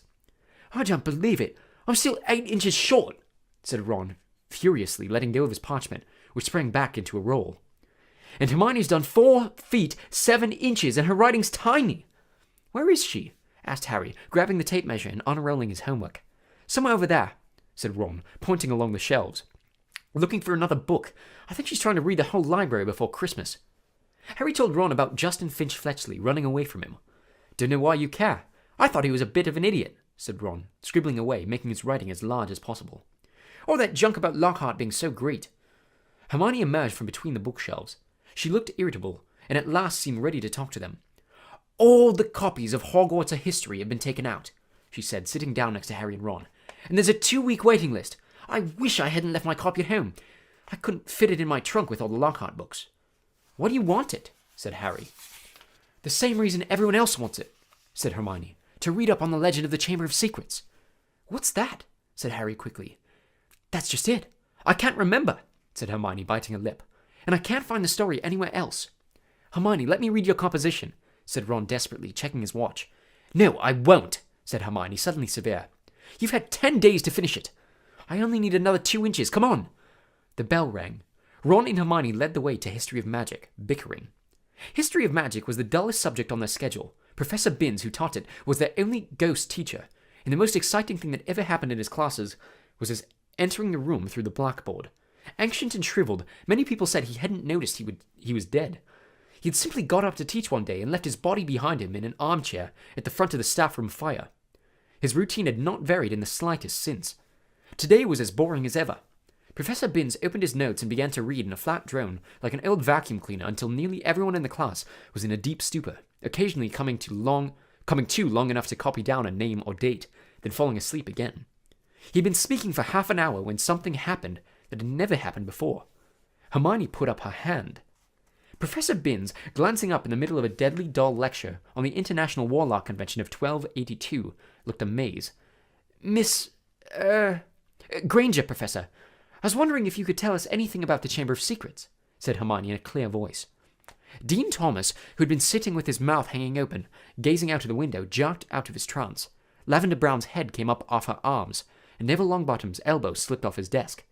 Professor Binns blinked. My subject is History of Magic, he said in his dry, wheezy voice. I deal with facts, Miss Granger, not myths and legends. He cleared his throat with a small noise like chalk snapping, and continued. In September of that year, a subcommittee of Sardinian sorcerers... He stuttered to a halt. Hermione's hand was waving in the air again. Miss Grant... Please, sir, don't legends always have a basis in fact? Professor Binns was looking at her in such amazement. Harry was sure no student had ever interrupted him before, alive or dead. Well, said Professor Binns slowly, yes, one could argue that, I suppose. He peered at Hermione as though he had never seen a student properly before. However, the legend of which you speak is such a very sensational, even ludicrous tale. But the whole class was now hanging on Professor Binns' every word. He looked dimly at all of them. Every face turned to his. Harry could tell he was completely thrown by such an unusual show of interest. Oh, very well, he said slowly. Let me see. The Chamber of Secrets. You all know, of course, that Hogwarts was founded over 1,000 years ago. The precise date is uncertain by the 4 greatest witches and wizards of the age. The 4 schoolhouses are named after them. Godric Gryffindor, Helga Hufflepuff, Rowena Ravenclaw, and Salazar Slytherin. They built this castle together, far from prying Muggle eyes, for it was an age when magic was feared by common people, and witches and wizards suffered much persecution. He paused, gazed blearily around the room, and continued. For a few years, the founders worked in harmony together, seeking out youngsters who showed signs of magic and bringing them to the castle to be educated. But then disagreements sprang up between them. A rift began to grow between Slytherin and the others. Slytherin wished to be more selective about the students admitted to Hogwarts. He believed that magical learning should be kept within all magic families. He disliked taking students of Muggle parentage, believing them to be untrustworthy. After a while, there was a serious argument on the subject between Slytherin and Gryffindor, and Slytherin left the school. Professor Binns paused again, pursing his lips, looking like a wrinkled old tortoise. Reliable historical sources tell us this much, he said, but these honest facts have been obscured by the fanciful legend of the Chamber of Secrets. The story goes that Slytherin had built a hidden chamber in the castle, of which the other founders knew nothing. Slytherin, according to the legend, sealed the Chamber of Secrets so that none would be able to open it until his own true heir arrived at the school.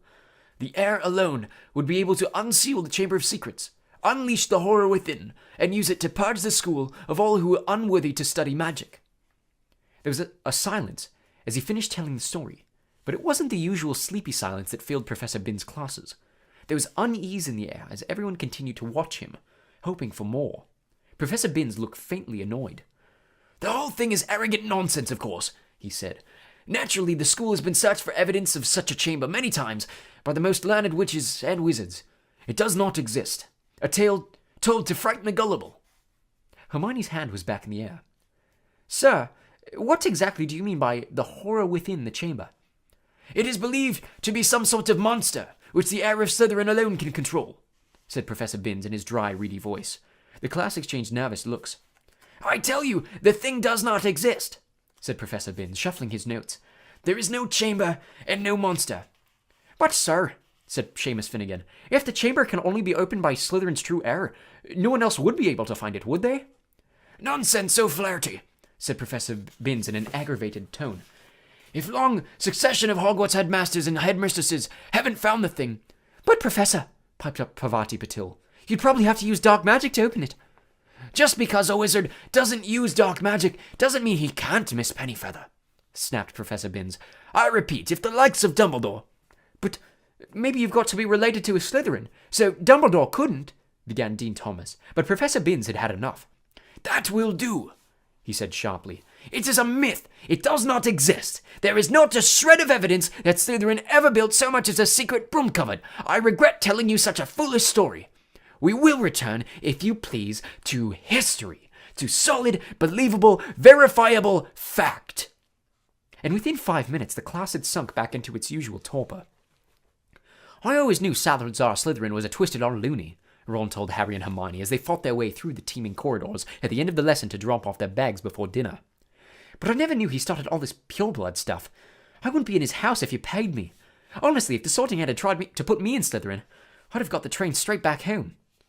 Hermione nodded fervently, but Harry didn't say anything. His stomach had just dropped unpleasantly. Harry had never told Ron and Hermione that the Sorting Hat had seriously considered putting him in Slytherin.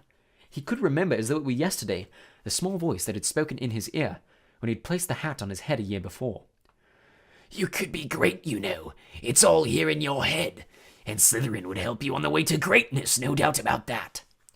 But Harry, who had already heard of Slytherin's house reputation for turning out dark wizards, had thought desperately.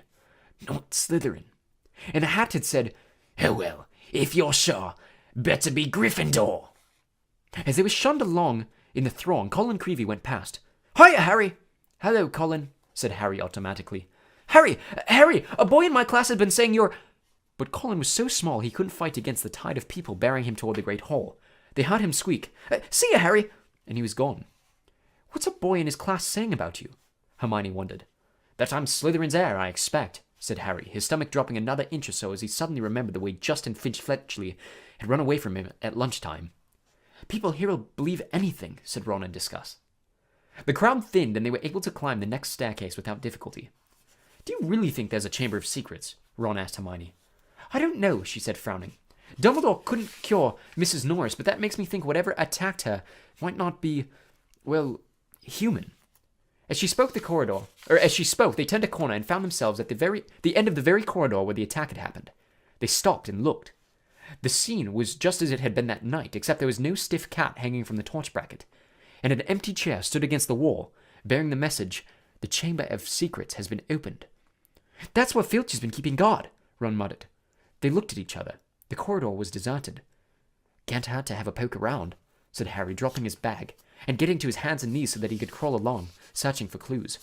"Scorch marks," he said. "Here, and here." "Come and look at this," said Hermione.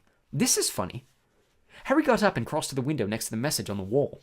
Hermione was pointing to the topmost pane, where around 20 spiders were scuttling, apparently fighting to get through a small crack. A long, silvery thread was dangling like a rope, as though they had all climbed it in their hurry to get outside. "Have you ever seen spiders act like that?" said Hermione wonderingly. "No," said Harry. "Have you, Ron?" "Ron?" He looked over his shoulder. Ron was standing well back and seemed to be fighting the impulse to run. "What's up?" said Harry. "I don't like spiders," said Ron tensely. "I never knew that," said Hermione, looking at Ron in surprise. "You've used spiders in potions loads of times." "I don't mind them dead," said Ron, who was carefully looking everywhere but at the window. "I just don't like the way they move." Hermione giggled. "It's not funny," said Ron fiercely. "If you must know, when I was 3, Fred turned my teddy bear into a great big filthy spider because I broke his toy broomstick. You wouldn't like them either if you'd been holding your bear and suddenly it had too many legs and..." He broke off, shuddering. Hermione was obviously still trying not to laugh. Feeling they had better get off the subject, Harry said, "Remember all that water on the floor? Where did that come from? Someone's mopped it up." "It was about here," said Ron, recovering himself to walk a few paces past Filch's chair and pointing, "Level with this door." He reached for the brass doorknob, but suddenly withdrew his hand as though he'd been burned. "What's the matter?" said Harry. "Can't go in there," said Ron gruffly. That's a girl's toilet." "Oh, Ron, there won't be anyone in there," said Hermione, standing up and coming over. "That's Moaning Myrtle's place. Come on, let's have a look." And ignoring the large out-of-order sign, she opened the door.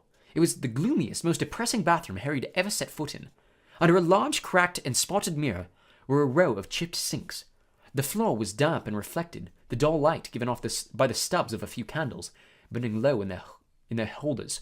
The wooden doors to the stalls were flaking and scratched, and one of them was dangling off its hinges. Hermione put her fingers to her lips and set off toward the end stall. When she reached it, she said, "Hello, Myrtle, how are you?" Harry and Ron went to look. Moaning Myrtle was floating above the tank of the toilet, picking a spot on her chin. "This is a girl's bathroom," she said, eyeing Harry and Ron suspiciously. "They're not girls." "No," Hermione agreed. "I just wanted to show them how nice it is in here." She waved vaguely at the dirty old mirror and the damp floor. "Ask if she saw anything," Harry mouthed at Hermione. "What are you whispering?" said Myrtle, staring at him. "Nothing," said Harry quickly. "We wanted to ask..." "I wish people would stop talking behind my back," said Myrtle, in a voice choked with tears. "I do have feelings, you know, even if I am dead." "Myrtle, no one wants to upset you," said Hermione. "Harry only..." "No one wants to accept me. No one wants to upset me. That's a good one," howled Myrtle. "My life was nothing but misery at this place, and now people come along ruining my death."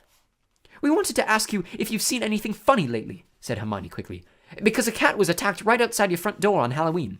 "Did you see anyone near here that night?" said Harry. I wasn't paying attention, said Myrtle dramatically. Peeves upset me so much I came in here and tried to kill myself. Then, of course, I remembered that I'm Already dead, said Ron helpfully. Myrtle gave a tragic sob, rose up in the air, turned over, and dived headfirst into the toilet, splashing water all over them and vanishing from sight, although from the direction of her muffled sobs, she'd come to rest somewhere in the U-bend. Harry and Ron stood with their mouths open, but Hermione shrugged warily and said, Honestly, that was almost cheerful for Myrtle. Come on, let's go. Harry had barely closed the door on Myrtle's gurgling sobs when a loud voice made all three of them jump. Ron! Percy Weasley had stopped dead at the head of the stairs, prefect badge agleam, an expression of complete shock on his face. That's a girl's bathroom, he gasped. What were you... Just having a look around, Ron shrugged. Clues, you know. Percy swelled in a manner that reminded Harry forcefully of Mrs. Weasley. Get away from there, Percy said, striding toward them and starting to bustle them along, flapping his arms. Don't you care what this looks like? Coming back here where everyone's at dinner. Why shouldn't we be here? Said Ron hotly, stopping short of glaring at Percy. Listen, we never laid a finger on that cat. That's what I told Ginny, said Percy fiercely. But she still seems that you're going to get expelled. I've never seen her so upset, crying her eyes out. You might think of her. All the first years are thoroughly overexcited by this business. You don't care about Ginny, said Ron, whose ears were now reddening. You're just worried I'm going to mess up your chances of being head boy. 5 points from Gryffindor, Percy said tersely, fingering his prefect badge. And I hope it teaches you a lesson. No more detective work, or I'll write to Mum. And he strode off, the back of his neck as red as Ron's ears. Harry, Ron, and Hermione chose seats as far as possible from Percy in the common room that night. Ron was still in a very bad temper and kept blotting his charms homework. When he reached absently for his wand to remove the smudges, it ignited the parchment. Fuming almost as much as his homework, Ron slammed the Standard Book of Spells Grade 2 shut. To Harry's surprise, Hermione followed suit. Who can it be, though? She said in a quiet voice, as though continuing a conversation they'd just been having. Who'd want to frighten all the squibs and muggleborns out of Hogwarts?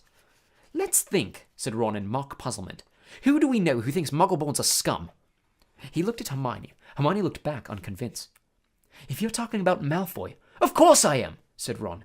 You heard him. You'll be next, mudblood. Come on. You've only got to look at his foul rat face to know it's him. Malfoy, the heir of Slytherin, said Hermione skeptically. Look at his family, said Harry, closing his books too. The whole lot of them have been in Slytherin. He's always boasting about it. They could easily be Slytherin's descendants. His father's definitely evil enough. They could have had the key to the Chamber of Secrets for centuries, said Ron, handing it down father to son. Well, said Hermione cautiously, I suppose it's possible. But how do we prove it? Said Harry darkly. There might be a way, said Hermione slowly, dropping her voice still further with a quick glance across the room at Percy. Of course, it would be difficult and dangerous. Very dangerous. We'd be breaking about 50 school rules, I expect. If in a month or two you feel like explaining, you will let us know, won't you? Said Ron irritably. All right, said Hermione coldly. What we'd need to do is get inside the Slytherin common room and ask Malfoy a few questions without him realizing it's us. But that's impossible, Harry said as Ron laughed. No, it's not, said Hermione. All we'd need would be some polyjuice potion. What's that? Said Ron and Harry together. Snape mentioned this in class a few weeks ago. Do you think we've got nothing better to do in potions than listen to Snape? Muttered Ron. It transforms you into somebody else.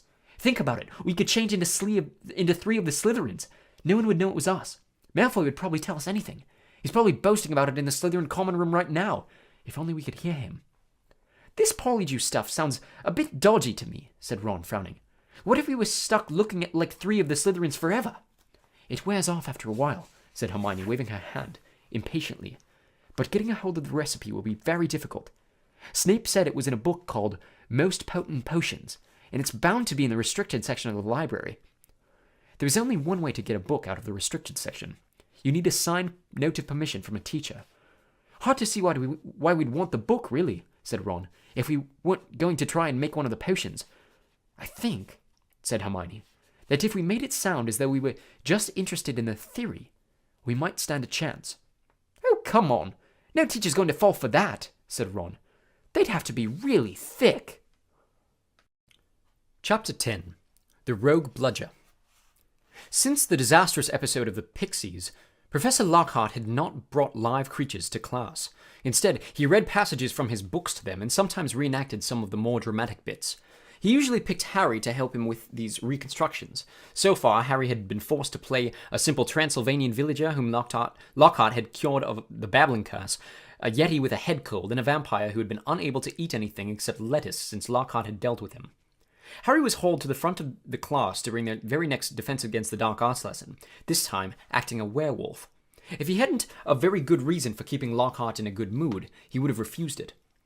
Nice loud howl, Harry. Exactly. And then, if you believe it, I pounced like this, slammed him to the floor. This, with one hand, I managed to hold him down. With my other, I put my wand to his throat. I then screwed up my remaining strength and performed the immensely complex Amorphous charm. He let out a piteous moan. Go on, Harry. Higher than that. Good.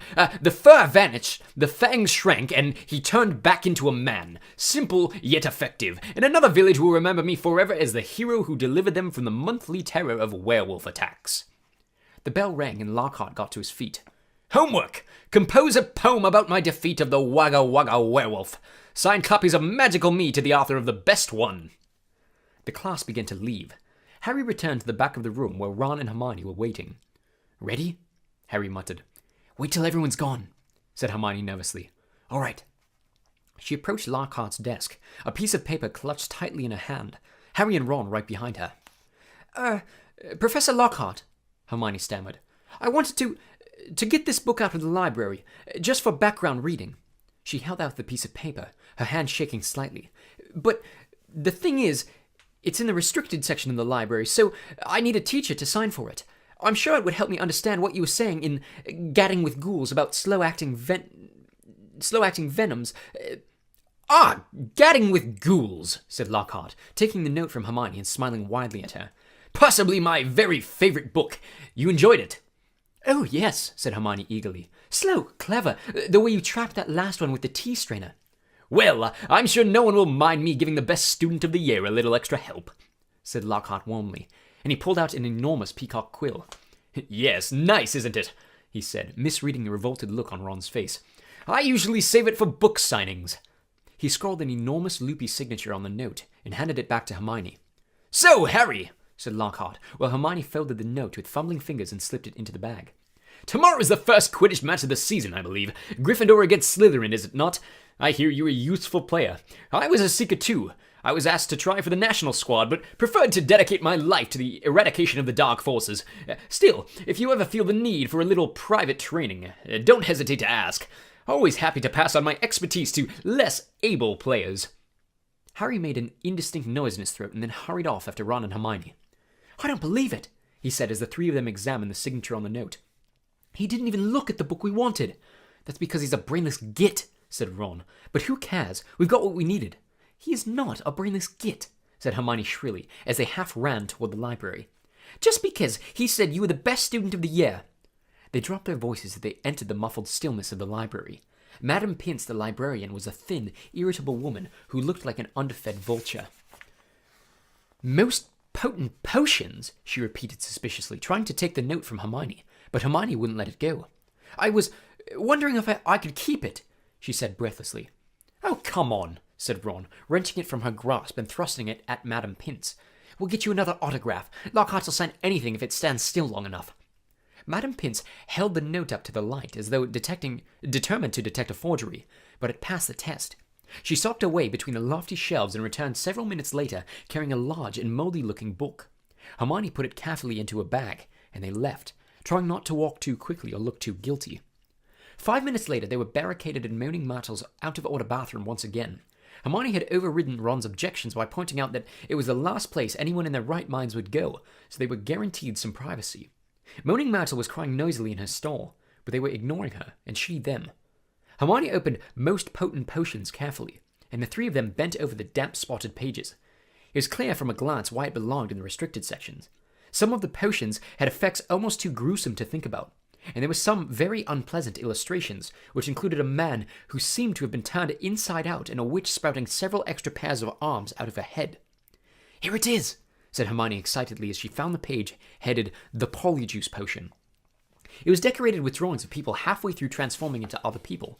Harry sincerely hoped the artists had imagined the looks of intense pain on their faces. "This is the most complicated potion I've ever seen," said Hermione as they scanned the recipe. "Lacewing flies, leeches, fluxweed, and knotgrass," she murmured, running her finger down the list of ingredients. "Well, they're easy enough. They're in the student store cupboard. We can help ourselves. Oh, look. Powdered haulm of a bicorn. I don't know where we're going to get that. Shredded skin of a boomslang. That'll be tricky too. And of course a bit of whoever we want to change into." "Excuse me," said Ron sharply. "What do you mean, a bit of whoever we're changing into? I'm drinking nothing with crab's toenails in it." Hermione continued as though she hadn't heard him. "We don't have to worry about that yet, though, because we add those bits last." Ron turned, speechless, to Harry, who had another worry. "Do you realize how much we're going to have to steal, Hermione? Shredded skin of a boomslang, that's definitely not in the students' cupboard. What are we going to do, break into Snape's private stores? I don't know if that's a good idea." Hermione shut the book with a snap. "Well, if you two are going to chicken out, fine," she said. There were bright pink patches on her cheeks and her eyes were brighter than usual. "I don't want to break the rules, you know. I think threatening muggleborns is far worse than brewing up a difficult potion, but if you don't want to find out that it's Malfoy, I'll go straight to Madame Pince now and hand the book back in." "I never thought I'd see the day when you'd be persuading us to break the rules," said Ron. "All right, we'll do it, but not toenails, okay?" "How long will it take to make, anyway?" said Harry as Hermione, looking happier, opened the book again. "Well, since the fluxweed has got to be picked at the full moon, and the lacewings have got to be stewed for 21 days, I'd say it'll be ready in about a month, if we can get all the ingredients." "A month?" said Ron. "Malfoy could have attacked half the muggleborns in the school by then." But Hermione's eyes narrowed dangerously again, and he added swiftly, "But it's the best plan we've got, so full steam ahead, I say." However, while Hermione was checking that the coast was clear for them to leave the bathrooms, Ron muttered to Harry, "It'll be a lot less hassle if you can just knock Malfoy off his broom tomorrow." Harry woke early on Saturday morning and lay for a while thinking about the coming Quidditch match. He was nervous, mainly at the thought of what Wood would say if Gryffindor lost, but also at the idea of facing a team mounted on the fastest racing brooms gold could buy. He had never wanted to beat Slytherin so badly. After half an hour of lying there with his insides churning, he got up, dressed, and went down to breakfast early, where he found the rest of the Gryffindor team huddled at the long, empty table, all looking uptight and not speaking much. As 11 o'clock approached, the whole school started to make its way down to the Quidditch stadium. It was a muggy sort of day with a hint of thunder in the air. Ron and Hermione came hurrying over, to wish Harry good luck as he entered the locker rooms. The team pulled on their scarlet Gryffindor robes, then sat down to listen to Wood's usual pre-match pep talk. "Slytherin has better brooms than us," he began. "No point denying it. But we've got better people on our brooms. We've trained harder than they have. We've been flying in all weathers." "Too true," muttered George Weasley. I haven't been properly dry since August." "And we're going to make them rue the day that they let out a bit of slime. We're going to make them rue the day that they let that little bit of slime Malfoy buy his way onto their team." Just heaving with emotion, Wood turned to Harry. "It'll be down to you, Harry, to show them that a seeker has to have something more than a rich father. Get to that stitch before Malfoy, or die trying, Harry, because we've got to win today. We've got to."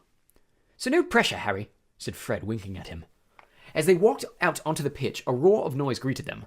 Mainly cheers, because Ravenclaw and Hufflepuff were anxious to see Slytherin beaten, but the Slytherins of the crowd made their boos and hisses heard too. Madam Hooch, the Quidditch teacher, asked Flint and Wood to shake hands, which they did, giving each other threatening stares and gripping rather harder than was necessary. "On my whistle," said Madam Hooch. 3, 2, 1. With a roar from the crowd to speed them upward, the 14 players rose toward the leaden sky. Harry flew higher than any of them, squinting around for the snitch. "All right there, Scarhead!" yelled Malfoy, shooting underneath him as though to show off the speed of his broom. Harry had no time to reply. At that very moment, a heavy black bludger came pelting toward him. He avoided it so narrowly that he felt it ruffle his hair as it passed. "Close one, Harry!" said George, streaking past him with his club in his hand, ready to knock the bludger back toward a Slytherin. Harry saw George give the bludger a powerful whack in the direction of Adrian Pusey, but the bludger changed direction in mid-air and shot straight for Harry again. Harry dropped quickly to avoid it, and George managed to hit it toward Malfoy. Once again, the bludger swerved like a boomerang and shot at Harry's head. Harry put on a burst of speed and zoomed toward the other end of the pitch. He could hear the bludger whistling along behind him. What was going on? Bludgers never concentrated on one player like this. It was their job to try and unseat as many people as possible. Fred Weasley was waiting for the bludger at the other end. Harry ducked as Fred swung the bludger with all his might. The bludger was knocked off course. "Gotcha!" Fred yelled happily. But he was wrong. As though it was magnetically attracted to Harry, the bludger pelted after him once more, and Harry was forced to fly off at full speed. It had started to rain. Harry felt heavy drops fall onto his face, splattering onto his glasses. He didn't have a clue what was going on in the rest of the game until he heard Lee Jordan, who was commentating, say, "Slytherin lead, 60 points to 0. The Slytherin's superior brooms were clearly doing their jobs, and meanwhile the mad bludger was doing all it could to knock Harry out of the air. Fred and George were now flying so close to him on either side that Harry could see nothing at all except their flailing arms and had no chance to look for the snitch, let alone catch it. "Someone's tampered with this bludger!" Fred grunted, swatting his back with all his might as it launched a new attack on Harry. "We need time out," said George, trying to signal to Wood and stop the bludger breaking Harry's nose at the same time. Wood had obviously got the message. Madam Hooch's whistle rang out, and Harry, Fred, and George dived for the ground, still trying to avoid the mad bludger. "What's going on?" said Wood, as the Gryffindor team huddled together, while Slytherins in the crowd jeered. "We're being flattened! Fred, George, where were you when that bludger stopped Angelina scoring?" "We were 20 feet above her, stopping the other bludger from murdering Harry, Oliver," said George angrily. "Someone's fixed it. It won't leave Harry alone. It hasn't gone for anyone else all game. The Slytherins must have done something to it." "But the bludgers have been locked in Madam Hooch's office since our last practice. There was nothing wrong with them then," said Wood anxiously. Madam Hooch was walking toward them. Over her shoulder, Harry could see the Slytherin team jeering and pointing in his direction. "Listen," said Harry as she came nearer and nearer. "With you two flying around me all this time, the only way I'm going to catch the snitch is if it flies up my sleeve. Go back to the rest of the team. Let me deal with the rogue one." "Don't be thick," said Fred. "It'll take your head off." Wood was looking from Harry to the Weasleys. "Oliver, this is insane," said Alicia Spinnet angrily. "You can't let Harry deal with that thing on his own. Let's ask for an inquiry." "If we stop now, we'll have to forfeit the match," said Harry. "And we're not losing to Slytherin just because of a crazy bludger. Come on, Oliver, tell them to leave me alone." "This is all your fault," George said angrily to Wood. "Get the snitch or die trying. What a stupid thing to tell him." Madam Hooch had joined them. "Ready to resume play?" she asked Wood. Wood looked at the determined look on Harry's face. "All right," he said. "Fred, George, you heard Harry. Leave him alone and let him deal with the bludger on his own." The rain was falling more heavily now. On Madam Hooch's whistle, Harry kicked hard into the air and heard the telltale whoosh of the bludger behind him. Higher and higher, Harry climbed. He looped and swooped, spiraled, zigzagged, and rolled. Slightly dizzy, he nevertheless kept his eyes wide open. Rain was speckling his glasses and ran up his nostrils as he hung upside down, avoiding another fierce dive from the bludger. He could hear laughter from the crowd. He knew he must look very stupid, but the rogue bludger was heavy and couldn't change direction as quickly as Harry could. He began a kind of roller coaster ride around the edges of the stadium, squinting through the silver sheets of rain to the Gryffindor goalposts, where Adrian Pusey was trying to get past Wood. A whistling in Harry's ear told him the bludger had just missed him again. He turned right over and sped in the opposite direction. "Training for the ballet, Potter!" yelled Malfoy as Harry was forced to do a stupid kind of twirl in mid-air to dodge the bludger. And he fled, the bludger trailing a few feet behind him. And then, glaring back at Malfoy, in hatred, he saw the golden snitch. It was hovering inches above Malfoy's left ear, and Malfoy, busy laughing at Harry, hadn't seen it. For an agonizing moment, Harry hung in mid-air, not daring to speed toward Malfoy in case he looked up and saw the snitch. Wham! He had stayed still a second too long. The bludger had hit him at last, smashed into his elbow, and Harry felt his arm break. Dimly, dazed by the searing pain in his arm, he slid sideways on his rain-drenched broom, one knee still crooked over it, his right arm dangling useless at his side. The bludger came pelting back for a second attack, this time aiming at his face. Harry swerved out of the way, one idea firmly lodged in his numb brain. Get to Malfoy. Through a haze of rain and pain, he dived for the shimmering, sneering face below him and saw its eyes widen with fear. Malfoy thought Harry was attacking him. "What the?" he gasped, careening out of Harry's way. Harry took his remaining hand off the broom and made a wild snatch. He felt his fingers close on the cold snitch, but was now only gripping the broom with his legs. There was a yell from the crowd below as he headed straight for the ground, trying hard not to pass out. With a splattering thud, he hit the mud and rolled off his broom. His arm was hanging a very strange angle. Riddled with pain, he had, as though from a distance, a good deal of whistling and shouting. He focused on the snitch clutched in his good hand. "Ha!" he said vaguely. "We've won!" And he fainted. He came around, rain falling on his face, still lying on the field. With someone leaning over him, he saw a glitter of teeth. "Oh no, not you," he moaned. "Doesn't know what he's saying," said Lockhart loudly to the anxious crowd of Gryffindors pressing around them. "Not to worry, Harry, I'm about to fix your arm." "No," said Harry. "I'll keep it like this, thanks." He tried to sit up, but the pain was terrible. He heard a familiar clicking noise nearby. "I don't want to fight over this, Colin," he said loudly. "Lie back, Harry," said Lockhart soothingly. "It's a simple charm I've used countless times." "Why can't I just go to the hospital wing?" said Harry through clenched teeth. "He should really, Professor," said a muddy Wood, who couldn't help grinning even though his seeker was injured. "Great capture, Harry. Really spectacular. Your best yet, I'd say." Through the thicket of legs around him, Harry spotted Fred and George Weasley, wrestling the rogue bludger into a box. It was still putting up a terrific fight. "Stand back," said Lockhart, who was rolling up his jade-green sleeves. "No, don't," said Harry weakly. But Lockhart was twirling his wand and a second later had directed it straight at Harry's arm. A strange and unpleasant sensation started at Harry's shoulder and spread all the way down to his fingertips. It felt as though his arm was being deflated. He didn't dare look at what was happening. He had shut his eyes, his face turned away from his arm, but his worst fears were realized as the people above him gasped and Colin Creevey began clicking away madly. His arm didn't hurt anymore, nor did it feel remotely like an arm. "Ah," said Lockhart.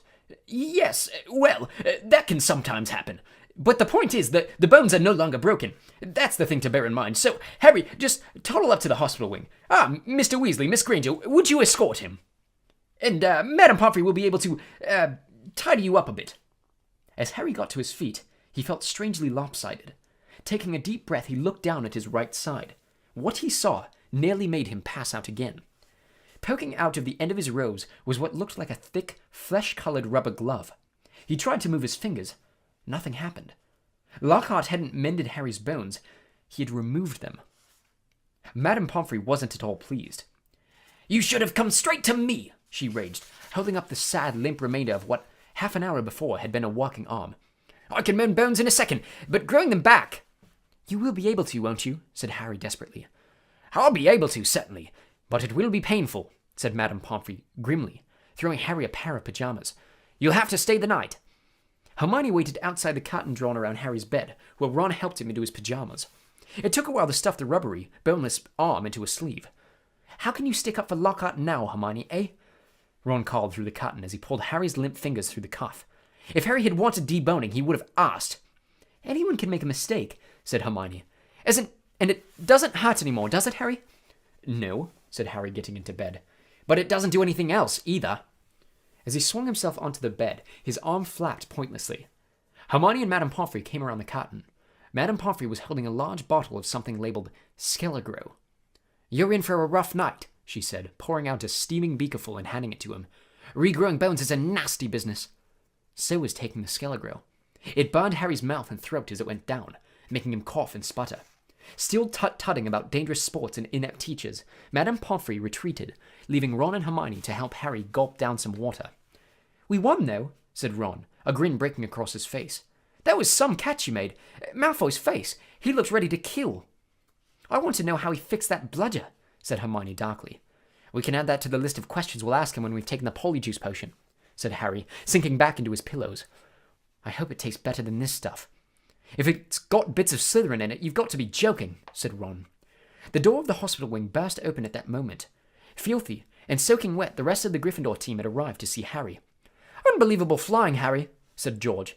"I've just seen Marcus Flint yelling at Malfoy. Something about having the snitch on top of his head and not noticing. Malfoy didn't seem too happy."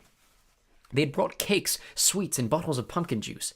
They gathered around Harry's bed and were just getting started on what promised to be a good party when Madame Pomfrey came storming over, shouting, "This boy needs rest! He's got 33 bones to regrow! Out! Out!" And Harry was left alone, with nothing to distract him from the stabbing pains in his limp arm. Hours and hours later, Harry woke quite suddenly in the pitch blackness and gave a small yelp of pain. His arm now felt full of large splinters. For a second, he thought that was what had woken him. Then, with a thrill of horror, he realized that someone was sponging his forehead in the dark. "Get off!" he said loudly. And then, Dobby! The house elf's goggling tennis ball eyes were peering at Harry through the darkness. A single tear was running down his long, pointed nose. "Harry Potter came back to school," he whispered miserably. Dobby warned and warned Harry Potter. Oh, sir, why didn't you heed Dobby? Why didn't Harry Potter go back home when he missed the train? Harry heaved himself off the pillows and pushed Dobby's sponge away. "What are you doing here?" he said. "And how did you know I missed the train?" Dobby's lip trembled, and Harry was seized by a sudden suspicion. "It was you," he said slowly. "You stopped the barrier from letting us through." "Indeed, yes, sir," said Dobby, nodding his head vigorously, ears flapping. "Dobby hid and watched for Harry Potter and sealed the gateway, and Dobby had to iron his hand afterward." He showed Harry 10 long bandaged fingers. "But Dobby didn't care, sir, for he thought Harry Potter was safe. And never did Dobby dream, for he thought Harry Potter was safe, and never did Dobby dream that Harry Potter would get to school another way." He was rocking backward and forward, shaking his ugly head. "Dobby was so shocked when he heard Harry Potter was back at Hogwarts, he let his master's dinner burn. Such a flogging Dobby never had, sir." Harry slumped back onto his pillows. "You nearly got Ron and me expelled," he said fiercely. "You'd better get lost before my bones come back, Dobby, or I might strangle you." Dobby smiled weakly. "Dobby is used to death threats, sir. Dobby gets them 5 times a day at home." He blew his nose on a corner of the filthy pillowcase he wore, looking so pathetic that Harry felt his anger ebb away in spite of himself. "Why do you wear that thing, Dobby?" he asked curiously. "This, sir," said Dobby, plucking at the pillowcase. "'Tis a mark of the house elf's enslavement, sir. Dobby can only be freed of his master's present if his masters present him with clothes, sir. The family is careful not to pass Dobby even a sock, sir, for then he would be free to leave their house forever." Dobby mopped his bulging eyes and said suddenly, "Harry Potter must go home. Dobby thought this bludger would be enough to make—" "Your bludger?" said Harry, anger rising once more. "What do you mean, your bludger? You made that bludger try and kill me." Not kill you, sir. Never kill you," said Dobby, shocked.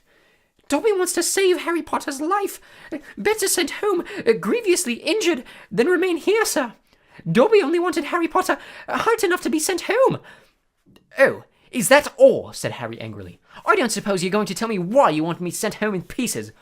"Oh, if Harry Potter only knew," Dobby groaned, more tears dripping onto his ragged pillowcase. "If he knew what he means to us, the lowly, the enslaved, we dregs of the magical world. Dobby remembers how it was when he who must not be named was at the height of his powers, sir. We house elves were treated like vermin, sir. Of course, Dobby is still treated like that, sir," he admitted, drawing his face on the pillowcase. "But mostly, sir, life has improved for my kind since you triumphed over he who must not be named. Harry Potter survived, and the Dark Lord's power was broken, and it was a new dawn, sir. And Harry Potter shone like a beacon of hope for those of us who thought the dark days would never end, sir. And now, at Hogwarts, terrible things are to happen, and are perhaps happening already. And Dobby cannot let Harry Potter stay here, now that history is to repeat itself, now that the Chamber of Secrets is open once more." Dobby froze, horror-struck, then grabbed Harry's water jug from his bedside table and cracked it over his own head, toppling out of sight. A second later, he crawled back onto the bed, cross-eyed, muttering, "Bad Dobby, very bad Dobby." "So, there is a Chamber of Secrets," Harry whispered. "And did you say it's been opened before? Tell me, Dobby." He seized the elf's bony wrist as Dobby's hand inched toward the water jug. "But I'm not Muggle-born. How can I be in danger from the chamber?" "Oh, sir, ask no more of poor Dobby," stammered the elf, his eyes huge in the dark. "Dark deeds are planned in this place, but Harry Potter must not be here when they happen. Go home, Harry Potter, go home. Harry Potter must not meddle in this, sir. 'Tis too dangerous." "Who is it, Dobby?" Harry said, keeping a firm hold on Dobby's wrist to stop him from hitting himself with the water jug again. "Who's opened it? Who opened it last time?" "Dobby can't say, sir. Dobby can't. Dobby mustn't tell," squealed the elf. "Go home, Harry Potter. Go home." "I'm not going anywhere," said Harry fiercely. "One of my best friends is Muggle-born. She'll be first in line if the chamber really has been opened." "Harry Potter risks his own life for his friends," moaned Dobby in a kind of miserable ecstasy. "So noble, so valiant. But he must save himself, he must. Harry Potter must not." Dobby suddenly froze, his bat ears quivering. Harry heard it too. There were footsteps coming down the passageway outside. "Dobby must go," breathed the elf, terrified. There was a loud crack, and Harry's fist was suddenly clenched on thin air. He slumped back into bed, his eyes on the dark doorway to the hospital wing as the footsteps drew nearer. Next moment, Dumbledore was backing into the dormitory, wearing a long, woolly dressing gown and a nightcap. He was carrying one end of what looked like a statue. Professor McGonagall appeared a second later, carrying its feet. Together, they heaved it onto a bed. "Get Madame Pomfrey," whispered Dumbledore, and Professor McGonagall hurried past the end of Harry's bed out of sight. Harry lay quite still, pretending to be asleep. He heard urgent voices, and then Professor McGonagall swept back into view, closely followed by Madame Pomfrey, who was pulling a cardigan on over her nightdress. He heard a sharp intake of breath. "What's happened?" Madame Pomfrey whispered to Dumbledore, bending over the statue on the bed. "Another attack," said Dumbledore. "Minerva found him on the stairs." There were a bunch of grapes next to him, said Professor McGonagall. We think he was trying to sneak up here to visit Potter. Harry's stomach gave a horrible lurch. Slowly and carefully he raised himself a few inches so he could look at the statue on the bed. A ray of moonlight lay across its staring face. It was Colin Creevey. His eyes were wide and his hands were stuck up in front of him, holding his camera. "Petrified," whispered Madame Pomfrey. "Yes," said Professor McGonagall, "but I shudder to think. If Albus hadn't been on the way downstairs for a hot chocolate, who knows what might have—" The three of them stared down at Colin. Then Dumbledore leaned forward and wrenched the camera out of Colin's rigid grip. "You don't think he managed to get a picture of his attacker?" said Professor McGonagall eagerly. Dumbledore didn't answer. He opened the back of the camera. "Good gracious," said Madame Pomfrey. A jet of steam had hissed out of the camera. Harry, 3 beds away, caught the acrid smell of burnt plastic. "Melted," said Madame Pomfrey wonderingly. "All melted." "What does this mean, Albus?" Professor McGonagall asked urgently. "It means," said Dumbledore, "that the Chamber of Secrets is indeed open again." Madame Pomfrey clamped a hand to her mouth. Professor McGonagall stared at Dumbledore. "But, Albus, surely, who—" "The question is not who," said Dumbledore, his eyes on Colin. "The question is how." And from what Harry could see of Professor McGonagall's shadowy face, she didn't understand this better than he did. Chapter 11. The Dueling Club. Harry woke up on a Sunday morning to find the dormitory blazing with winter sunlight and his arm reboned but very stiff. He sat up quickly and looked over at Colin's bed, but it had been blocked from view by the high curtains Harry had changed behind yesterday. Seeing that he was awake, Madame Pomfrey came bustling over with a breakfast tray, and then began bending and stretching his arms and fingers. "All in order," she said as he clumsily fed himself porridge left-handed. "When you've finished eating, you may leave." Harry dressed as quickly as he could and hurried off to Gryffindor Tower, desperate to tell Ron and Hermione about Colin and Dobby, but they weren't there. Harry left to look for them, wondering where they could have got to and feeling slightly hurt that they weren't interested in whether he had his bones back or not. As Harry passed the library, Percy Weasley strolled out of it looking in far better spirits than the last time they'd met. "Oh, hello, Harry," he said. "Excellent flying yesterday. Really excellent. Gryffindor has just taken the lead for the House Cup. You earned 50 points. "You haven't seen Ron or Hermione, have you?" said Harry. "No, I haven't," said Percy, his smile fading. "I hope Ron's not in another girl's toilet." Harry forced a laugh, watched Percy walk out of sight, and then headed straight for Moaning Myrtle's bathroom. He couldn't see why Ron and Hermione would be in there again, but after making sure that neither Filch nor any prefects were around, he opened the door and heard their voices coming from a locked stall. "It's me," he said, closing the door behind him. There was a clunk, a splash, and a gasp from within the stall, and he saw Hermione's eye peering through the keyhole. "Harry," she said, "you gave us such a fright. Come in. How's your arm?" "Fine," said Harry, squeezing into the stall. An old cauldron was perched on the toilet, and a crackling from under the rim told Harry that they had lit a fire beneath it. Conjuring up portable, waterproof fires was a specialty of Hermione's. "We've come to meet you, but we decided to get started on the polyjuice potion," Ron explained as Harry, with difficulty, locked the stall again. "We've decided this is the safest place to hide it." Harry started to tell them about Colin, but Hermione interrupted. "We already know. We heard Professor McGonagall telling Professor Flitwick this morning. That's why we decided we'd better get going." "The sooner we get a confession out of Malfoy, the better," snarled Ron. "Do you know what I think? He was in such a foul temper after the Quidditch match, he took it out on Colin." "There's something else," said Harry, watching Hermione tearing bundles of knot grass and throwing them into the potion. Dobby came to visit me in the middle of the night. Ron and Hermione looked up, amazed. Harry told them everything Dobby had told him, or hadn't told him. Hermione and Ron listened with their mouths open. So, the Chamber of Secrets has been opened before, Hermione said. This settles it, said Ron in a triumphant voice. Lucius Malfoy must have opened the chamber when he was at school here, and now he's told dear old Draco how to do it. It's obvious. Wish Dobby told you what kind of monster's in there, though. I want to know how come nobody's noticed it sneaking around the school. Maybe it can make itself invisible, said Hermione, prodding leeches to the bottom of the cauldron. Or maybe it can disguise itself, pretend to be a suit of armor or something. I've read about chameleon ghouls. You read too much, Hermione, said Ron, pouring dead lacewings on top of the leeches. He crumpled up the empty lacewings bag and looked at Harry. So, Dobby stopped us from getting on the train and broke your arm. He shook his head. You know what, Harry? If he doesn't stop trying to save your life, he's going to kill you. The news that Colin Creevey had been attacked and was now lying as though dead in the hospital wing had spread through the entire school by Monday morning. The air was suddenly thick with rumour and suspicion. The first years were now moving around the castle in tight-knit groups, as though scared they would be attacked if they ventured forth alone. Ginny Weasley, who sat next to Colin Creevey in charms, was distraught, but Harry felt Fred and George were going the wrong way about cheering her up. They were taking turns covering themselves with fur or boils or jumping out at her from behind statues. They only stopped when Percy, apoplectic with rage, told them he was going to write to Mrs. Weasley and tell her Ginny was having nightmares. Meanwhile, hidden from the teachers, a roaring trade in talismans, amulets, and other protective devices was sweeping the school. Neville Longbottom bought a large, evil-smelling green onion, a pointed purple crystal, and a rotting newt tail before the other Gryffindor boys pointed out that he was in no danger. He was a pureblood, and therefore unlikely to be attacked. They went for Filch first, Neville said, his round face fearful, and everyone knows I'm almost a squib.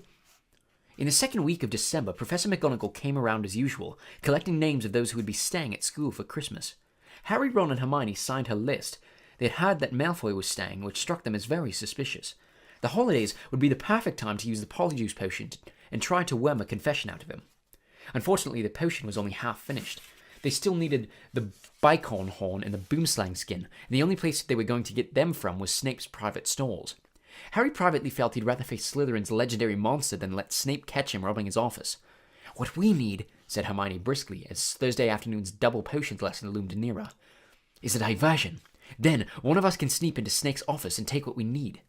Harry and Ron looked at her nervously. I think I'd better do the actual stealing, Hermione continued in a matter-of-fact tone. You two will be expelled if you get into any more trouble, and I've got a clean record. So all you need to do is cause enough mayhem to keep Snape busy for 5 minutes or so. Harry smiled feebly. Deliberately causing mayhem in Snape's potions class was about as safe as poking a sleeping dragon in the eye. Potions lessons took place in one of the large dungeons. Thursday afternoon's lessons proceeded in the usual way. 20 cauldrons stood steaming between the wooden desks, on which stood brass scales and jars of ingredients.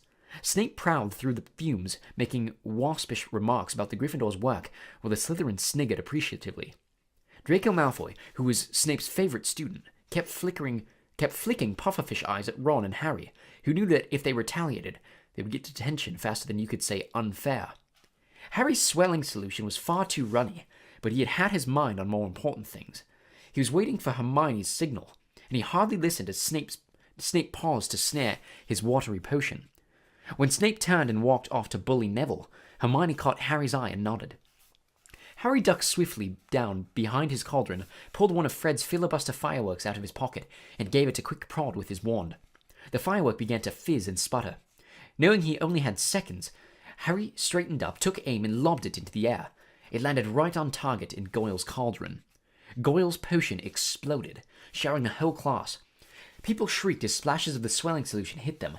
Malfoy got a faceful and his nose began to swell like a balloon. Goyle blundered around, his hands over his eyes, which had expanded to the size of a dinner plate.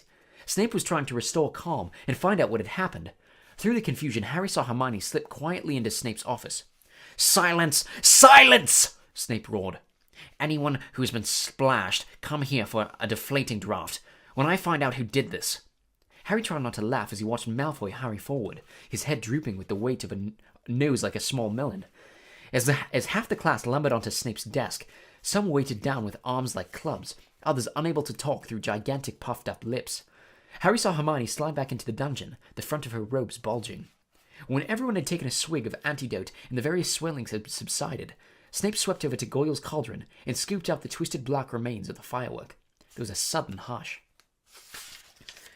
"If I ever find out who threw this," Snape whispered, "I shall make sure that person is expelled." Harry raised his face into what he hoped was a puzzled expression. Snape was looking right at him, and the bell that rang 10 minutes later could not have been more welcome. "He knew it was me," Harry told Ron and Hermione as they hurried back to Moaning Munter's bathroom. "I could tell." Hermione threw the new ingredients into the cauldron and began to stir feverishly. "It'll be ready in 2 weeks," she said happily. "Snape can't prove it was you," said Ron reassuringly to Harry. "What can he do?" "Knowing Snape, something foul," said Harry as the potion frothed and bubbled. A week later, Harry, Ron, and Hermione were walking across the entrance hall when they saw a small knot of people gathering around the notice board, reading a piece of parchment that had just been pinned up. Seamus Finnegan and Dean Thomas beckoned them over, looking excited. "They're starting a dueling club," said Seamus. "First meeting tonight. I wouldn't mind dueling lessons. They might come in handy one of these days." "What, you reckon Slytherin's master can duel?" said Ron, but he, too, read the sign with interest.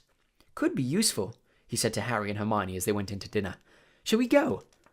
Harry and Hermione were all for it, so at 8 o'clock that evening they hurried back to the Great Hall. The long dining tables had vanished, and a golden stage had appeared along one wall, lit by thousands of candles floating overhead. The ceiling was velvety black once more, and most of the school seemed to be packed beneath it, all carrying their wands and looking excited. "I wonder who will be teaching us," said Hermione as they edged into the chattering crowd. "Someone told me Flitwick was a dueling champion when he was young. Maybe it'll be him."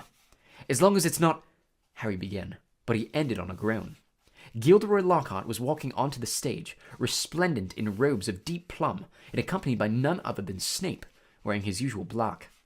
Lockhart waved an arm for silence and called, "Gather round, gather round. Can everyone see me?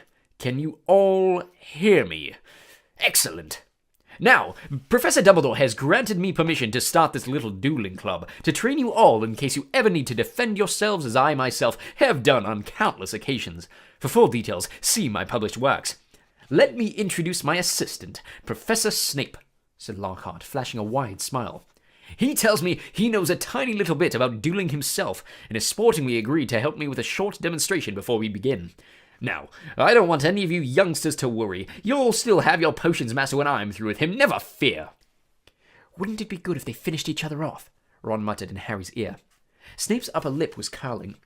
Harry wondered why Lockhart was still smiling. If Snape had been looking at him like that, he'd have been running as fast as he could in the opposite direction. Lockhart and Snape turned to face each other and bowed. At least, Lockhart did, with much twirling of his hands, whereas Snape jerked his head irritably. Then they raised their wands like swords in front of them. "As you see, we are holding our wands in the accepted combative position," Lockhart told the silent crowd. "On the count of 3, we will cast our first spells. Neither of us will be aiming to kill, of course." "I wouldn't bet on that," Harry murmured, watching Snape baring his teeth. 1, 2, 3. Both of them swung their wands above their head and pointed them at their opponents. Snape cried, "Expelliarmus!" There was a dazzling flash of scarlet light, and Lockhart was blasted off his feet. He flew backward off the stage, smashed into the wall, and slid down to sprawl on the floor. Malfoy and some other Slytherins cheered. Hermione was dancing on tiptoes.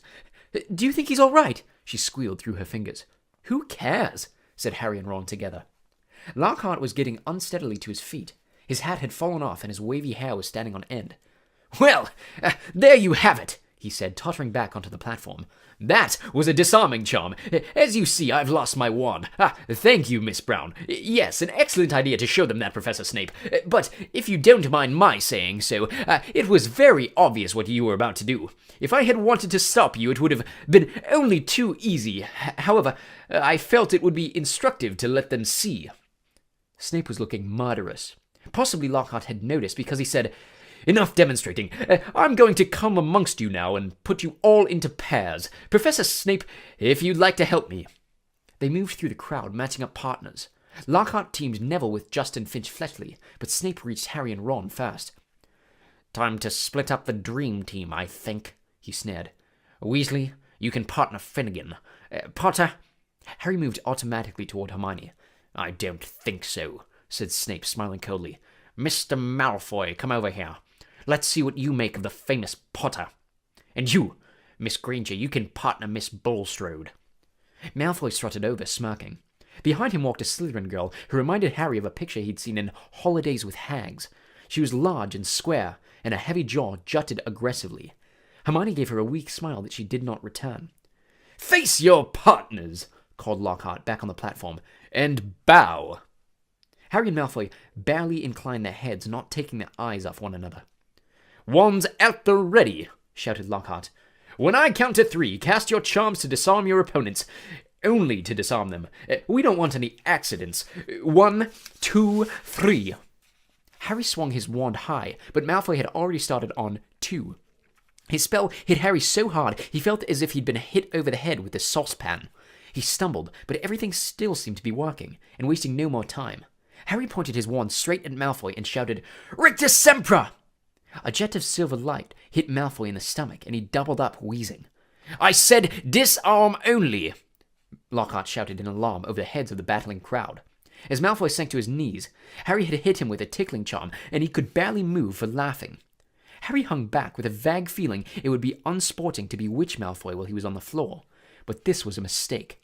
Gasping for breath, Malfoy pointed his wand at Harry's knees, choked, "Tarantallegra!"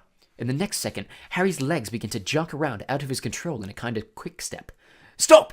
Stop!" screamed Lockhart, but Snape took charge. "Finite incantatem!" he shouted. Harry's feet stopped dancing. Malfoy stopped laughing, and they were able to look up. A haze of greenish smoke was hovering over the scene. Both Neville and Justin were lying on the floor, panting. Ron was holding up an ashen-faced Seamus, apologizing for whatever his broken wand had done. But Hermione and Millicent Bulstrode were still moving. Millicent had Hermione in a headlock, and Hermione was whimpering in pain. Both their wands lay forgotten on the floor. Harry leapt forward and pulled Millicent off. It was difficult. She was a lot bigger than he was. "Dear, dear," said Lockhart, skittering through the crowd, looking at the aftermath of the duels. "Up you go, Macmillan. Careful there, Miss Fawcett. Pinch it hard, it'll stop bleeding in a second. Boot." I think I'd better teach you how to block unfriendly spells. "I think I'd better teach you how to block unfriendly spells," said Lockhart, standing flustered in the midst of the hall. He glanced at Snape, whose black eyes glinted, and looked away quickly. "Let's have a volunteer pair, Longbottom and Finch Fletchley. How about you?" Bad idea, Professor Lockhart, said Snape, gliding over like a large and malevolent bat. Longbottom causes devastation with the simplest spells. We'll be sending what's left of Finch Fletchley up to the hospital wing in a matchbox. Neville's round, pink face went pinker. How about Malfoy and Potter? Said Snape with a twisted smile. "Excellent idea," said Lockhart, gesturing Harry and Malfoy into the middle of the hall as the crowd backed away to give them room. "Now, Harry," said Lockhart, "when Draco points his wand at you, you do this." He raised his own wand, attempted a complicated sort of wiggling action, and dropped it. Snape smirked as Lockhart quickly picked it up, saying, "Whoops, my wand is a little overexcited." Snape moved closer to Malfoy, bent down, and whispered something in his ear. Malfoy smirked too. Harry looked up nervously at Lockhart and said, "Professor, could you show me that blocking thing again?" "Scared?" muttered Malfoy so that Lockhart couldn't hear him. "You wish," said Harry out of the corner of his mouth. Lockhart cuffed Harry merrily on the shoulder. "Just do what I did, Harry." "What, drop my wand?" But Lockhart wasn't listening. 3, 2, 1, go! He shouted. Malfoy raised his wand quickly and bellowed, "Serpensortia!" The end of his wand exploded. Harry watched, aghast, as a long black snake shot out of it, fell heavily onto the floor between them, and raised itself, ready to strike. There were screams as the crowd backed swiftly away, clearing the floor. "Don't move, Potter," said Snape lazily, clearly enjoying the sight of Harry standing motionless, eye to eye with the angry snake. "I'll get rid of it." "Allow me!" shouted Lockhart. He brandished his wand at the snake, and there was a loud bang. The snake, instead of vanishing, flew 10 feet into the air and fell back onto the floor with a loud smack. Enraged, hissing furiously, it slithered straight toward Justin Finch Fletchley and raised itself again, fangs exposed, poised to strike. Harry wasn't sure what made him do it. He wasn't even aware of deciding to do it. All he knew was that his legs were carrying him forward, as though he was on casters, and that he had shouted stupidly at the snake, "Leave him alone!" And miraculously, inexplicably, the snake slumped to the floor, docile as a thick black garden hose, its eyes now on Harry. Harry felt the fear drain out of him. He knew the snake wouldn't attack anyone now, though how he knew it, he couldn't have explained. He looked up at Justin, grinning, expecting to see Justin looking relieved or puzzled, or even grateful, but certainly not angry and scared. "What do you think you're playing at?" he shouted, and before Harry could say anything, Justin had turned and stormed out of the hall. Snape stepped forward, waved his wand, and the snake vanished into a small puff of black smoke. Snape, too, was looking at Harry in an unexpected way. It was a shrewd and calculating look, and Harry didn't like it. He was also dimly aware of an ominous muttering all around the walls.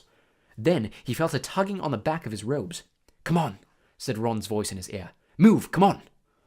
Ron stared him out of the hall, Hermione hurrying alongside them. As they went through the doors, the people on either side drew away as though they were frightened of catching something. Harry didn't have a clue what was going on, and neither Ron nor Hermione explained anything until they had dragged him all the way up to the empty Gryffindor common room. Then Ron pushed Harry into an armchair and said, "You're a Parselmouth. Why didn't you tell us?" "I'm a what?" said Harry. "A Parselmouth," said Ron. "You can talk to snakes." "I know," said Harry. "I mean, that's only the second time I've ever done it. I accidentally set a boa constrictor on my cousin Dudley at the zoo once. Long story. But it was telling me it had never seen Brazil, and I sort of set it free without meaning to. That was before I knew I was a wizard." "A boa constrictor told you it had never been to Brazil," Ron repeated faintly. "So?" said Harry. "I bet loads of people here can do it." "No, they can't," said Ron. "It's not a very common gift, Harry. This is bad." "What's bad?" said Harry, starting to feel quite angry. "What's wrong with everyone? Listen, if I hadn't told that snake not to attack Justin..." "Oh, that's what you said to it." "What do you mean? You were there, you heard me." "I heard you speaking parcel tongue," said Ron. "Snake language. You could have been saying anything. No wonder Justin panicked. You sounded like you were egging the snake on or something. It was creepy, you know." Harry gaped at him. "I spoke a different language. But I didn't realize. How can I speak a different language without knowing I can speak it?" Ron shook his head. Both he and Hermione were looking at someone as though someone had died. Harry couldn't see what was so terrible. "Do you want to tell me what's wrong with stopping a massive snake biting off Justin's head?" he said. "What does it matter how I did it, as long as Justin doesn't have to join the Headless Hunt?" "It matters," said Hermione, speaking at last in a hushed voice, "because being able to talk to snakes was what Salazar Slytherin was famous for. That's why the symbol of Slytherin House is a serpent." Harry's mouth fell open. "Exactly," said Ron. "And now the whole school's going to think you're his great-great-great-great-grandson or something." "But I'm not," said Harry with a panic he couldn't quite explain. "You'll find that hard to prove," said Hermione. "He lived about 1,000 years ago. For all we know, you could be." Harry lay awake for hours that night. Through a gap in the curtains around his four-poster, he watched snow starting to drift past the tower window and wondered. Could he be a descendant of Salazar Slytherin? He didn't know anything about his father's family after all. The Dursleys had always forbidden questions about his wizarding relatives. Quietly, Harry tried to say something in Parseltongue. The words wouldn't come. It seemed he had to be face to face with a snake to do it. "But I'm in Gryffindor," Harry thought. "The Sorting Hat wouldn't have put me in here if I had Slytherin blood." "Ah," said a nasty little voice in his brain. "But the Sorting Hat wanted to put you in Slytherin, don't you remember?" Harry turned over. He'd seen Justin the next day in herbology, and he'd explained that he'd been calling the snake off, not egging it on, which, he thought angrily, pummeling his pillow, any fool should have realized. By next morning, however, the snow that had begun in the night had turned into a blizzard so thick the last herbology lesson of the term was cancelled. Professor Sprout wanted to fit socks and scarves on the mandrakes, a tricky operation she would entrust to no one else, now that it was so important for the mandrakes to grow quickly and revive Mrs. Norris and Colin Creevey. Harry fretted about this next to the fire in the Gryffindor common room, while Ron and Hermione used their time off to play a game of wizard chess. "For heaven's sake, Harry," said Hermione, exasperated, as one of Ron's bishops wrestled her knight off his horse and dragged him off the board. "Go and find Justin if it's so important to you." So Harry got up and left through the portrait hall, wondering where Justin might be. The castle was darker than it usually was in daytime, because of the thick, swirling grey snow at every window. Shivering, Harry walked past classrooms where lessons were taking place, catching snatches of what was happening within. Professor McGonagall was shouting at someone who, by the sound of it, had turned his friend into a badger.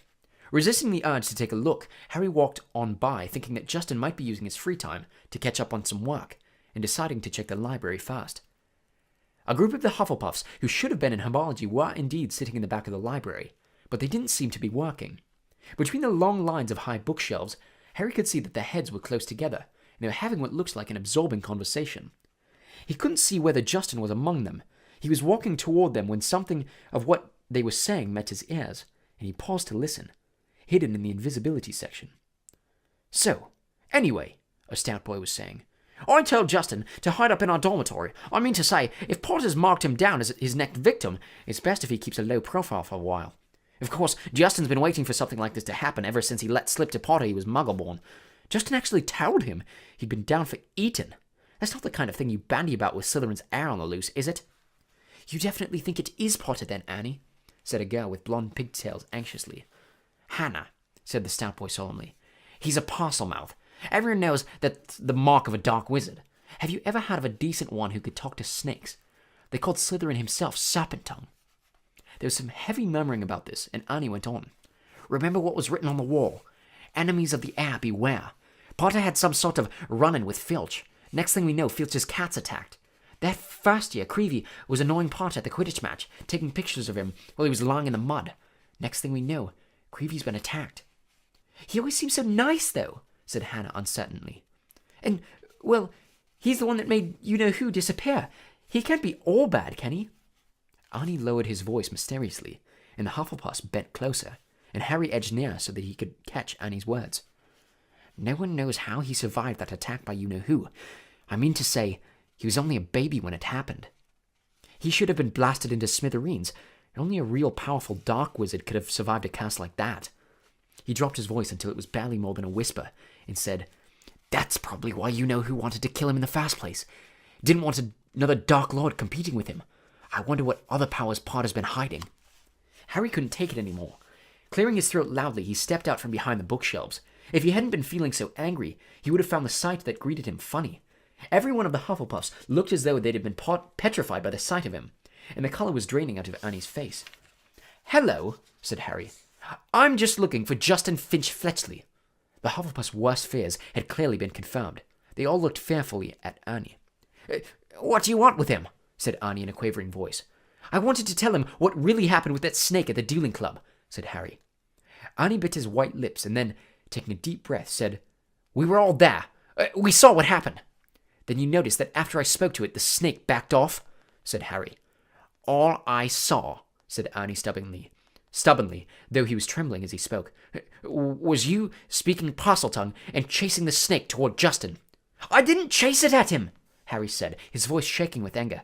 "It didn't even touch him." "It was a very near miss," said Annie.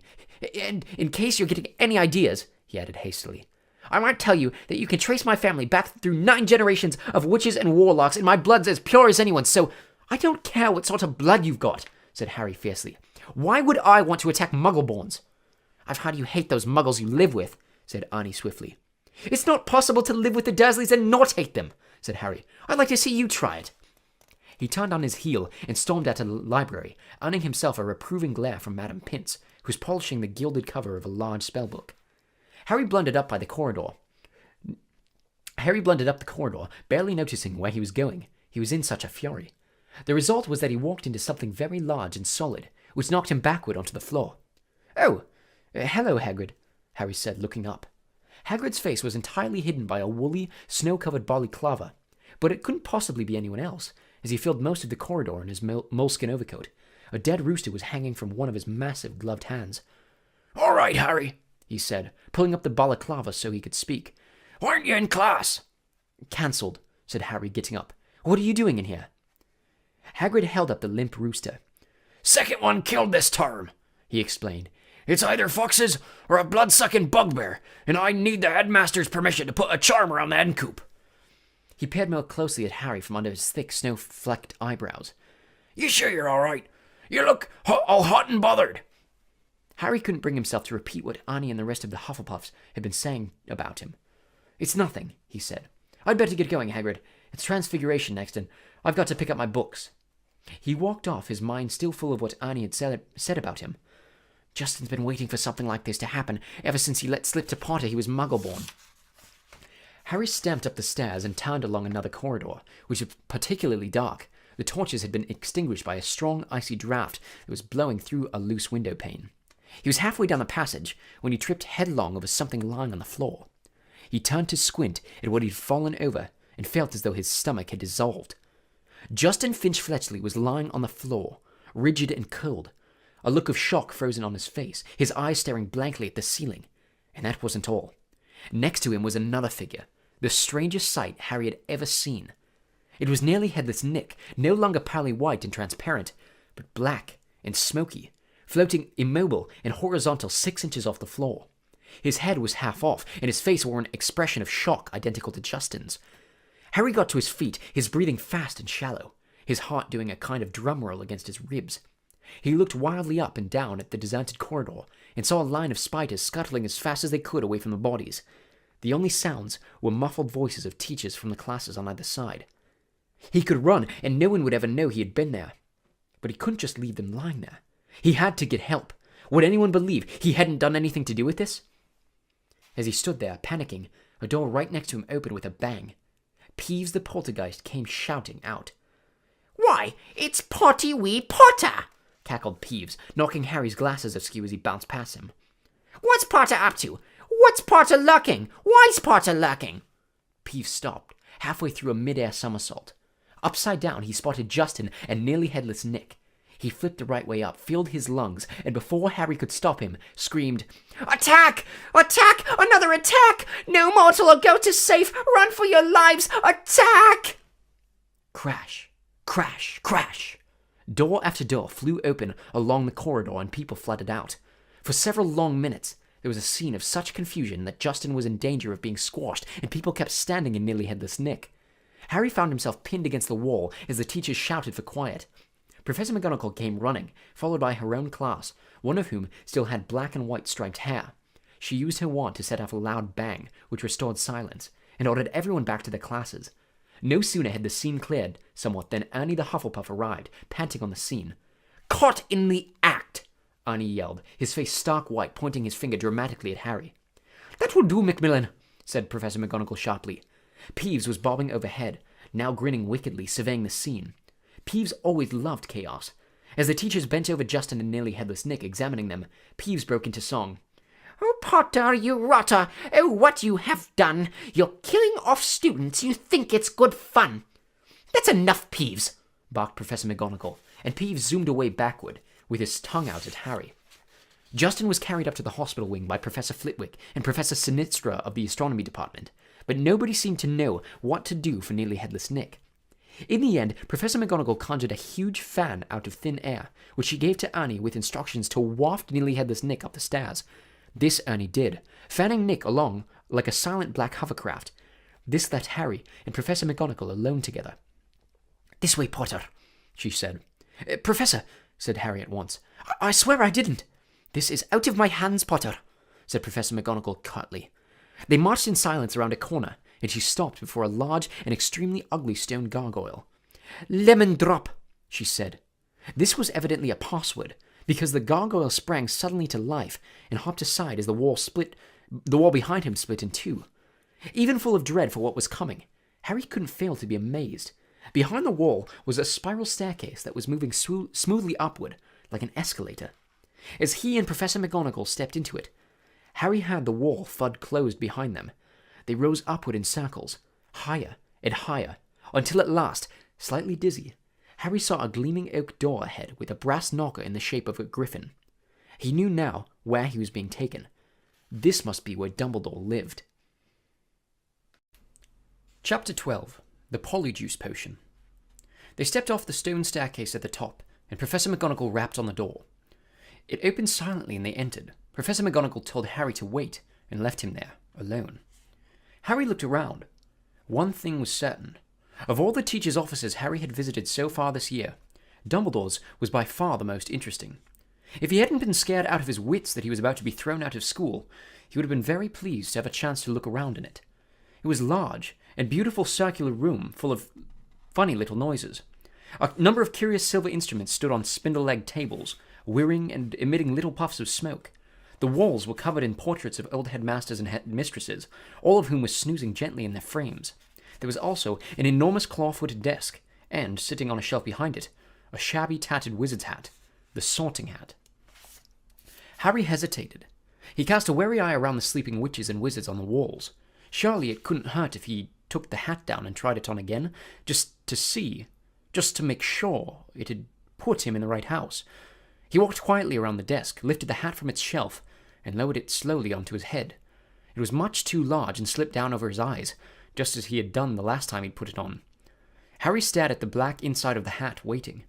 Then a small voice in his ear said, "Be in your bonnet, Harry Potter." Yes," Harry muttered. Sorry to bother you. I wanted to ask—" "You've been wondering whether I put you in the right house," said the hat smartly. "Yes, you were particularly difficult to place. But I stand by what I said before." Harry's heart leapt. "You would have done well in Slytherin." Harry's stomach plummeted. He grabbed the point of the hat and pulled it off. It hung limply in his hand, grubby and faded. Harry pushed it back onto its shelf, feeling sick. "You're wrong," he said aloud to the still and silent hat. It didn't move. Harry backed away, watching it. Then a strange gagging noise behind him made him wheel around. He wasn't alone after all. Standing on a golden patch behind the door was a decrepit-looking bird that resembled a half-plucked turkey. Harry stared at it, and the bird looked balefully back, making its gagging noise again. Harry thought it looked very ill. Its eyes were dull, and, even as Harry watched, a couple more feathers fell out of its tail. Harry was just thinking that all he needed was for Dumbledore's pet bird to die while he was alone in the office with it, when the bird burst into flames. Harry yelled in shock and backed away into the desk. He looked feverishly around in case there was a glass of water somewhere, but he couldn't see one. The bird, meanwhile, had become a fireball. It gave one loud shriek, and the next second there was nothing but a smoldering pile of ash on the floor. The office door opened. Dumbledore came in looking very somber. "Professor," Harry gasped, "your bird! I couldn't do anything. He just caught fire." To Harry's astonishment, Dumbledore smiled. "About time, too," he said. "He's been looking dreadful for days. I've been telling him to get a move on." He chuckled at the stunned look on Harry's face. "Fawkes is a phoenix, Harry. Phoenixes burst into flames when it is time for them to die, and are reborn from the ashes. Watch him." Harry looked down in time to see a tiny, wrinkled newborn bird poke its head out of the ashes. It was quite as ugly as the old one. "It's a shame you had to see him on Burning Day," said Dumbledore, seating himself behind his desk. "He's really very handsome most of the time. Wonderful red and gold plumage. Fascinating creatures, phoenixes. They can carry immensely heavy loads. Their tears have healing powers, and they make highly faithful pets." In the shock of Fawkes catching fire, Harry had forgotten what he was there for. But it all came back to him as Dumbledore settled himself in the high chair behind the desk and fixed Harry with his penetrating light blue stare. Before Dumbledore could speak another word, however, the door of the office flew open with an almighty bang, and Hagrid burst in, a wild look in his eyes, his balaclava perched on top of his shaggy black head, and the dead rooster still swinging from his hand. "It wasn't Harry, Professor Dumbledore," said Hagrid urgently. "I was talking to him seconds before the kid was found. He never had time, sir." Dumbledore tried to say something, but Hagrid went ranting on, waving the rooster around in his agitation, sending feathers everywhere. It can't have been him. I'll swear it in front of the Ministry of Magic if I have to. Hagrid, you've got the wrong boy, sir. I know Harry never... Hagrid, said Dumbledore loudly. I do not think that Harry attacked those people. Oh, said Hagrid, the rooster falling limply at his side. Right. I'll wait outside then, Headmaster. And he stomped out looking embarrassed. You don't think it was me, Professor? Harry repeated hopefully, as Dumbledore brushed rooster feathers off his desk. No, Harry, I don't, said Dumbledore, though his face was somber again. But I still want to talk to you. Harry waited nervously while Dumbledore considered him, the long tips of his fingers together. I must ask you, Harry, whether there is anything you'd like to tell me, he said gently. Anything at all. Harry didn't know what to say. He thought of Malfoy shouting, You'll be next, mudbloods, and of the polyjuice potion simmering away in Moaning Mill's bathroom. Then he thought of the disembodied voice he had heard twice, and remembered what Ron had said. Hearing voices no one else can hear isn't a good sign, even in the wizarding world. He thought, too, about what everyone was saying about him, and his growing dread that he was somehow connected with Salazar Slytherin. No, said Harry. "There isn't anything, Professor." The double attack on Justin and Nearly Headless Nick turned what had hitherto been nervousness into a real panic. Curiously, it was Nearly Headless Nick's fate that seemed to worry people most. What could possibly do that to a ghost, people asked each other. What terrible power could harm someone who was already dead? There was almost a stampede to book seats on the Hogwarts Express so that students could go home for Christmas. "At this rate, we'll be the only ones left." Ron told Harry and Hermione. "Us, Malfoy, Crabbe, and Goyle. What a jolly holiday it's going to be." Crabbe and Goyle, who always did whatever Malfoy did, had signed up to stay over the holidays too, but Harry was glad that most people were leaving. He was tired of people scattering around him in the corridors, as though he was about to sprout fangs or spit poison, tired of all the muttering, pointing, and hissing as he passed. Fred and George, however, found all this very funny. They went out of their way to march ahead of Harry down the corridors, shouting, "Make way for the heir of Slytherin! Seriously evil wizard coming through!" Percy was deeply disapproving of this behavior. "It is not a laughing matter," he said coldly. "Oh, get out of the way, Percy," said Fred. "Harry's in a hurry." "Yeah, he's off to the Chamber of Secrets for a cup of tea with his fanged servant," said George, chortling. Ginny didn't find it amusing either. "Oh, don't!" she wailed every time Fred asked Harry loudly who he was planning to attack next, or when George pretended to ward Harry off with a large clove of garlic when they met. Harry didn't mind. It made him feel better that Fred and George at least thought the idea of his being Slytherin's heir was quite ludicrous. But their antics seemed to be aggravating Draco Malfoy, who looked increasingly sour each time he saw them at it. "It's because he's bursting to say it's really him," said Ron knowingly. "You know he hates anyone beating him at anything, and you're getting all the credit for his dirty work." "Not for long," said Hermione in a satisfied tone. "The Polyjuice potion's nearly ready. We'll be getting the truth out of him any day now." At last the term ended, and a silence deep as the snow on the grounds descended on the castle. Harry found it peaceful, rather than gloomy, and enjoyed the fact that he, Hermione, and the Weasleys had the run of Gryffindor Tower, which meant they could play Exploding Snap loudly without bothering anyone, and practice dueling in private. Fred, George, and Ginny had chosen to stay at school rather than visit Bill in Egypt with Mr. and Mrs. Weasley. Percy, who disapproved of what he termed their childish behavior, didn't spend much time in the Gryffindor common room. He had already told them pompously that he was only staying over Christmas because it was his duty as a prefect to support the teachers during this troubled time. Christmas morning dawned cold and white. Harry and Ron, the only ones left in their dormitory, were woken very early by Hermione, who burst in fully dressed and carrying presents for them both. "Wake up!" she said loudly, pulling back the curtains at the window. "Hermione, you're not supposed to be in here," said Ron, shielding his eyes against the light.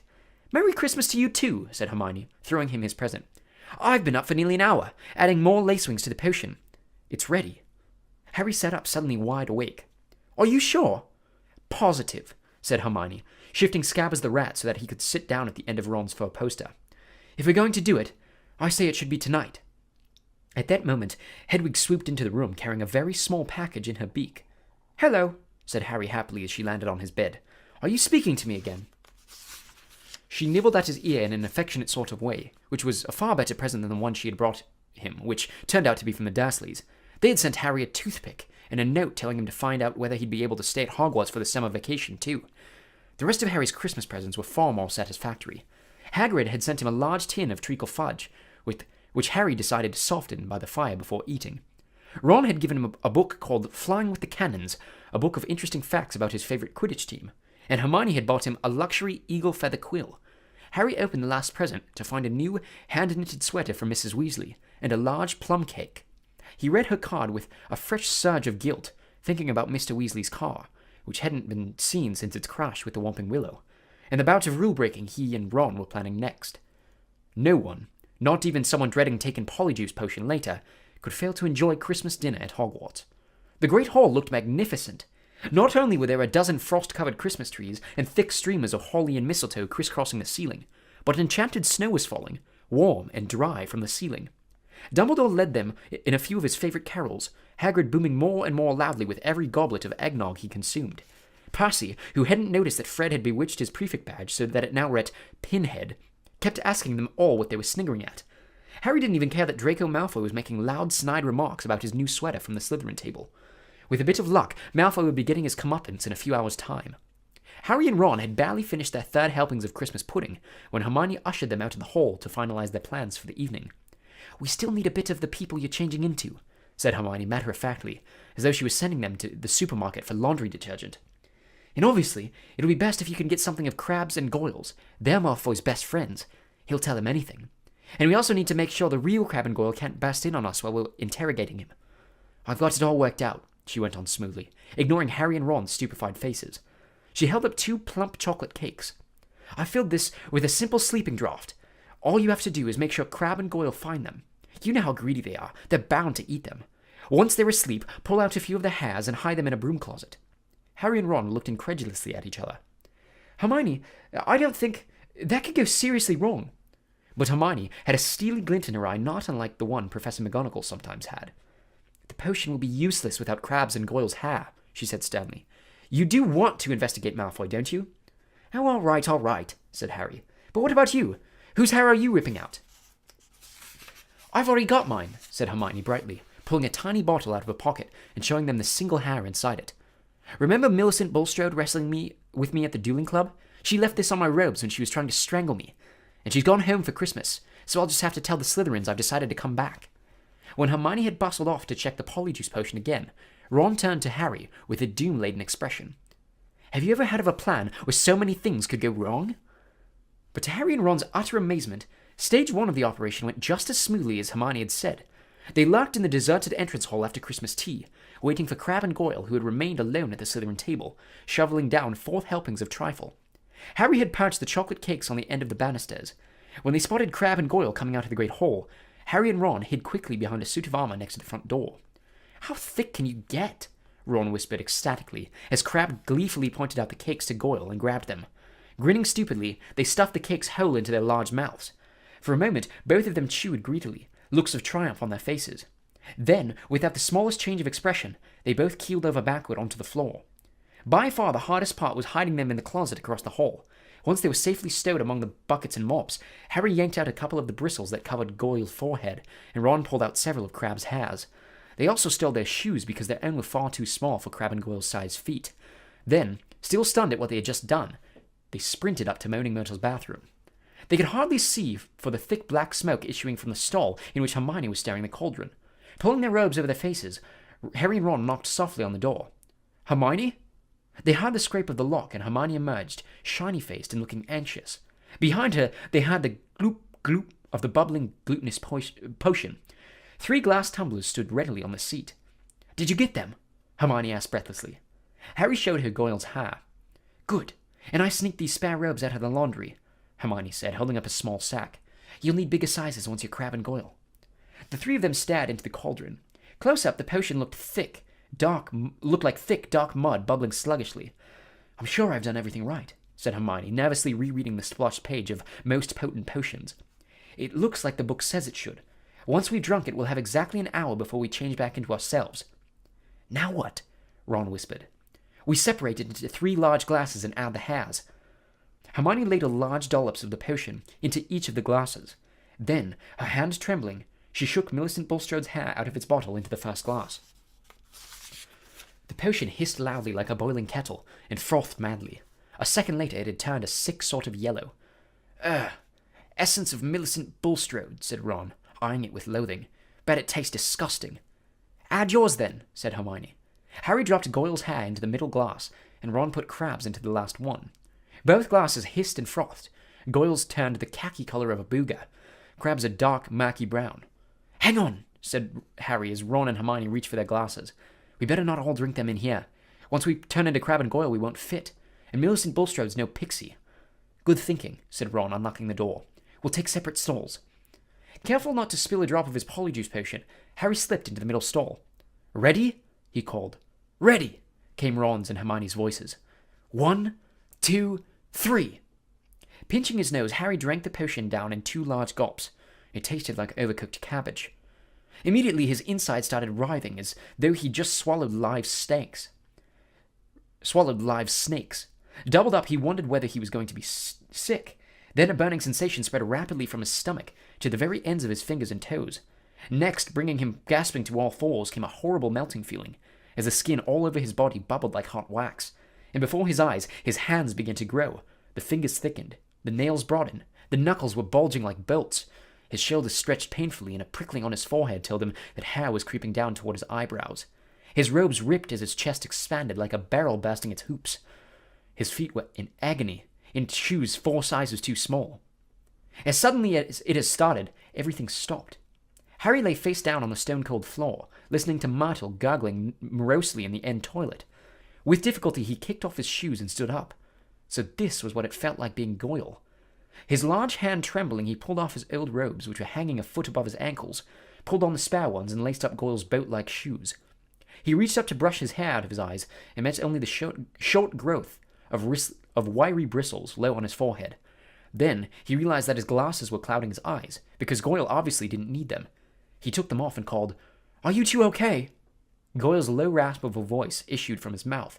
"Yeah," came the deep grunt of Crabbe from his right. Harry unlocked the door and stepped in front of the cracked mirror. Goyle stared back at him out of dull, deep-set eyes. Harry scratched his ear. So did Goyle. Ron's door opened. They stared at each other, except that he looked pale and shocked. Ron was indistinguishable from Crabbe, from the pudding boil haircut to the long gorilla arms. "This is unbelievable," said Ron, approaching the mirror and prodding Crabbe's flat nose. "Unbelievable." "We'd better get going," said Harry, loosening the watch that was cutting into Goyle's thick wrist. "We've still got to find out where the Slytherin common room is. I only hope we can find someone to follow." Ron, who had been gazing at Harry, said, "You don't know how bizarre it is to see Goyle thinking." He banged on Hermione's door. "Come on, we need to go." A high-pitched voice answered him. I don't think I'm going to come after all. You go on without me." "Hermione, we know Millicent Bulstrode's ugly. No one's going to know it's you." "No, really, I don't think I'll come. You two hurry up, you're wasting time." Harry looked at Ron, bewildered. "That looks more like Goyle," said Ron. "That's how he looks every time a teacher asks him a question." "Hermione, are you okay?" said Harry through the door. "Fine, I'm fine, go on." Harry looked at his watch. 5 of their precious 60 minutes had already passed. "We'll meet you back here, all right?" he said. Harry and Ron opened the door of the bathroom carefully, checked that the coast was clear, and set off. "Don't swing your arms like that," Harry muttered to Ron. "Eh?" "Crabbe holds them sort of stiff." "How's this?" "Yeah, that's better." They went down the marble staircase. All they needed now was a Slytherin that they could follow to Slytherin common room, but there was nobody around. "Any ideas?" muttered Harry. "The Slytherins always come up to breakfast from over there," said Ron, nodding at the entrance to the dungeons. The words had barely left his mouth when a girl with long curly hair emerged from the entrance. "Excuse me," said Ron, hurrying up to her. "We've forgotten the way to our common room." "I beg your pardon," said the girl stiffly. "Our common room? I'm a Ravenclaw." She walked away, looking suspiciously back at them. Harry and Ron hurried down the stone steps into the darkness, their footsteps echoing particularly loudly as Crabbe's and Goyle's huge feet hit the floor, feeling that this wasn't going to be as easy as they hoped. The labyrinthine passages were deserted. They walked deeper and deeper under the school, constantly checking their watches to see how much time they had left. After a quarter of an hour, just when they were getting desperate, they heard a sudden movement ahead. "Ha!" said Ron excitedly. "There's one of them now!" The figure was emerging from a side room. As they hurried nearer, however, their hearts sank. It wasn't a Slytherin. It was Percy. "What are you doing down here?" said Ron in surprise. Percy looked affronted. "That," he said stiffly, "is none of your business. It's Crabbe, isn't it?" Yeah, said Ron. "Well, get off to your dormitories," said Percy sternly. "It's not safe to go wandering around dark corridors these days." "You are," Ron pointed out. "I," said Percy, drawing himself up, "am a prefect. Nothing's about to attack me." A voice suddenly echoed behind Harry and Ron. Draco Malfoy was strolling toward them, and for the first time in his life, Harry was pleased to see him. "There you are," he growled, looking at them. "Have you two been pigging out in the Great Hall all this time? I've been looking for you. I want to show you something really funny." Malfoy glanced witheringly at Percy. "And what are you doing down here, Weasley?" he sneered. Percy looked outraged. "You might want to show a bit of respect to a school prefect," he said. "I don't like your attitude." Malfoy sneered and motioned for Harry and Ron to follow him. Harry almost said something apologetic to Percy, but caught himself just in time. He and Ron hurried after Malfoy, who said as they turned into the next passage, "That Peter Weasley." "Percy," Ron corrected him automatically. "Whatever," said Malfoy. "I've noticed him sneaking around a lot lately, and I bet I know what he's up to. He thinks he's going to catch Slytherin's ass single-handed." He gave a short, derisive laugh. Harry and Ron exchanged excited looks. Malfoy paused by a stretch of bare, damp stone wall. What's the new password again? He said to Harry. Said Harry. Oh, yeah, pure blood, said Malfoy, not listening, and a stone door concealed in the wall slid open. Malfoy marched through it, and Harry and Ron followed him. The Slytherin common room was a long, low underground room with rough stone walls and a ceiling from which round, greenish lamps were hanging on chains. A fire was crackling under an elaborately carved mantelpiece ahead of them, and several Slytherins were silhouetted around it in high-backed chairs. "Wait here," said Malfoy to Harry and Ron, motioning them to a pair of empty chairs set back from the fire. "I'll go and get it. My father's just sent it to me." Wondering what Malfoy was going to show them, Harry and Ron sat down, doing their best to look at home. Malfoy came back a minute later, holding what looked like a newspaper clipping. He thrust it under Ron's nose. "That'll give you a laugh," he said. Harry saw Ron's eyes widen in shock. He read the clipping quickly, gave a very forced laugh, and handed it to Harry. It had been clipped out of the Daily Prophet, and it said, "Inquiry at the Ministry of Magic. Arthur Weasley, head of the Misuse of Muggle Artifacts Office, was today fined 50 galleons for bewitching a Muggle car. Mr. Lucius Malfoy, a governor of Hogwarts School of Witchcraft and Wizardry, where the enchanted car crashed earlier this year, called today for Mr. Weasley's resignation. Mr. Weasley has brought the ministry into disrepute," Mr. Malfoy told our reporter. "He's clearly unfit to draw up our laws, and his ridiculous Muggle Protection Act should be scrapped immediately." Mr. Weasley was unavailable for comment, although his wife told reporters to clear off or she'd set the family ghoul on them. "Well," said Malfoy impatiently, as Harry handed the clipping back to him. "Don't you think it's funny?" "Ha, ha," said Harry bleakly. "Arthur Weasley loves Muggles so much, he should just snap his wand in half and go and join them," said Malfoy scornfully. "You'd never know the Weasleys were purebloods the way they behave." Ron's, or rather Crabbe's, face was contorted with fury. "What's up with you, Crabbe?" snapped Malfoy. "Stomachache," Ron grunted. "Well, go up to the hospital wing and give all those mudbloods a kick from me," said Malfoy, snickering. "You know, I'm surprised the Daily Prophet hasn't reported all these attacks yet," he went on thoughtfully. "I suppose Dumbledore's trying to hush it all up. He'll be sacked if it doesn't stop soon. Father's always said old Dumbledore's the worst thing that's ever happened to this place. He loves Muggleborns. A decent headmaster would never let a slime like that Creevy in." Malfoy started taking pictures with an imaginary camera and did a cruel but accurate impression of Colin. "Potter, can I have your picture, Potter? Can I have your autograph? Can I lick your shoes, please, Potter?" He dropped his hands and looked at Harry and Ron. "What's the matter with you two?" Far too late, Harry and Ron forced themselves to laugh, but Malfoy seemed satisfied. Perhaps Crabbe and Goyle were always slow on the uptake. "St. Potter, the Mudblood's friend," said Malfoy slowly. "He's another one with no proper wizard feeling, or he wouldn't go around with that jumped-up Granger Mudblood. And people think he's Slytherin's heir." Harry and Ron waited with bated breath. Malfoy was surely seconds away from telling them it was him. But then... "I wish I knew who it is," said Malfoy petulantly. "I could help them." Ron's jaw dropped, so that Crabbe looked even more clueless than usual. Fortunately, Malfoy didn't notice, and Harry, thinking fast, said, "You must have some idea who's behind it all." "You know I haven't, Goyle. How many times do I have to tell you?" snapped Malfoy.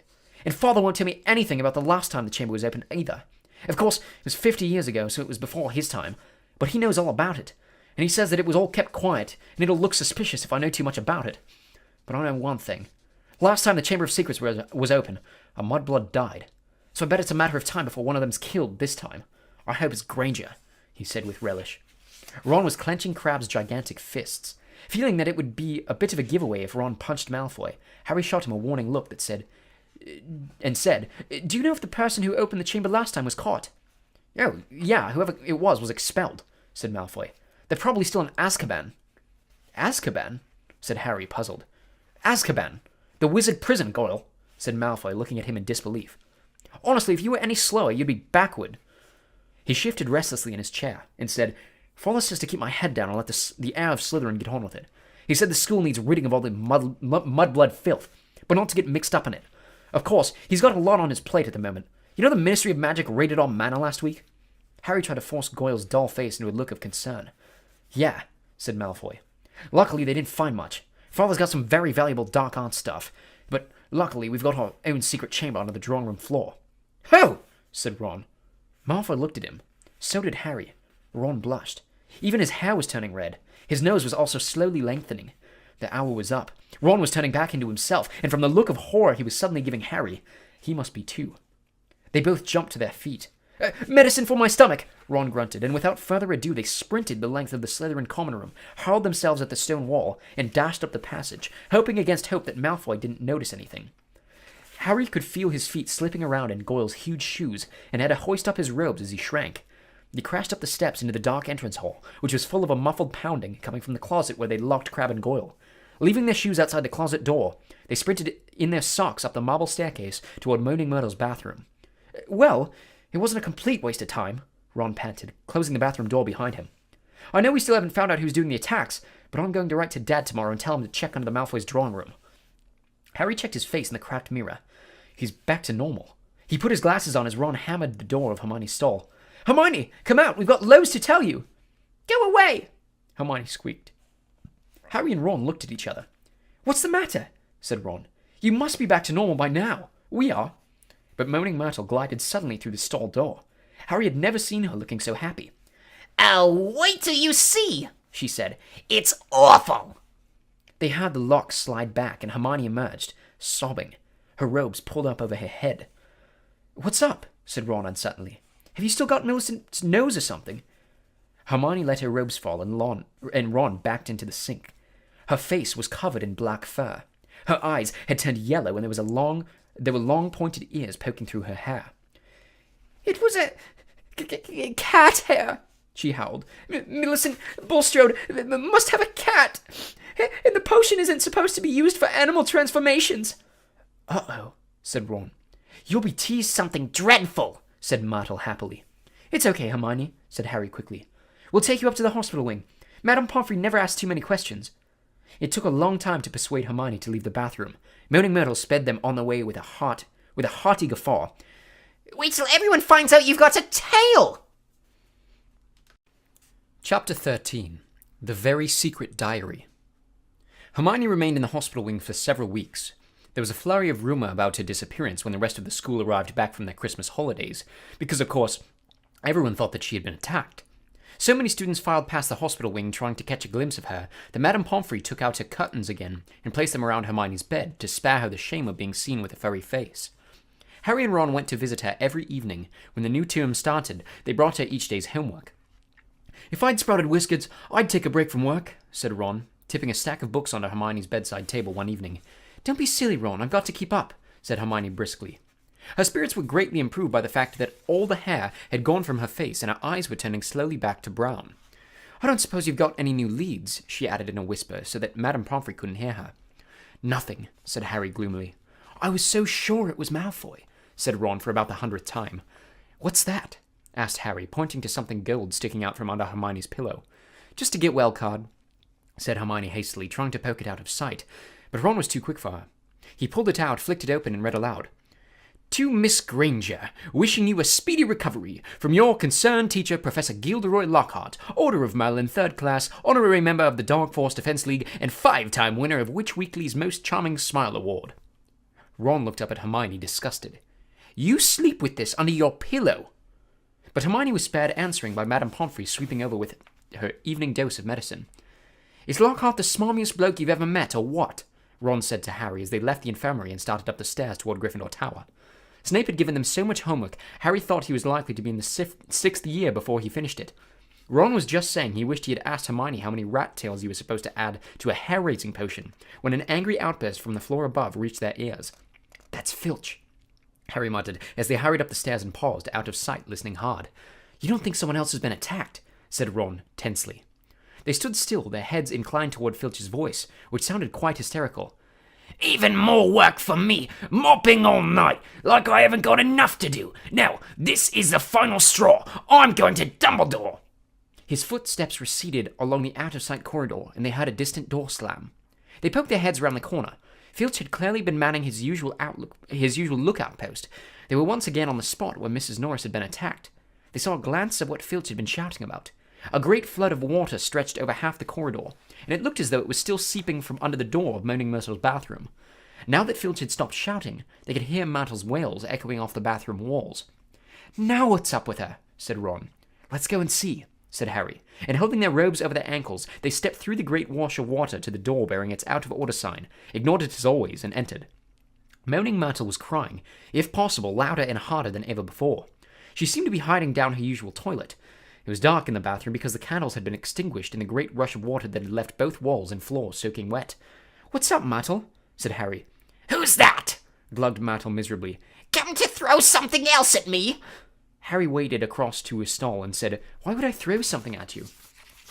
Don't ask me, Myrtle shouted, emerging with a wave of yet more water, which splashed onto the already sopping floor.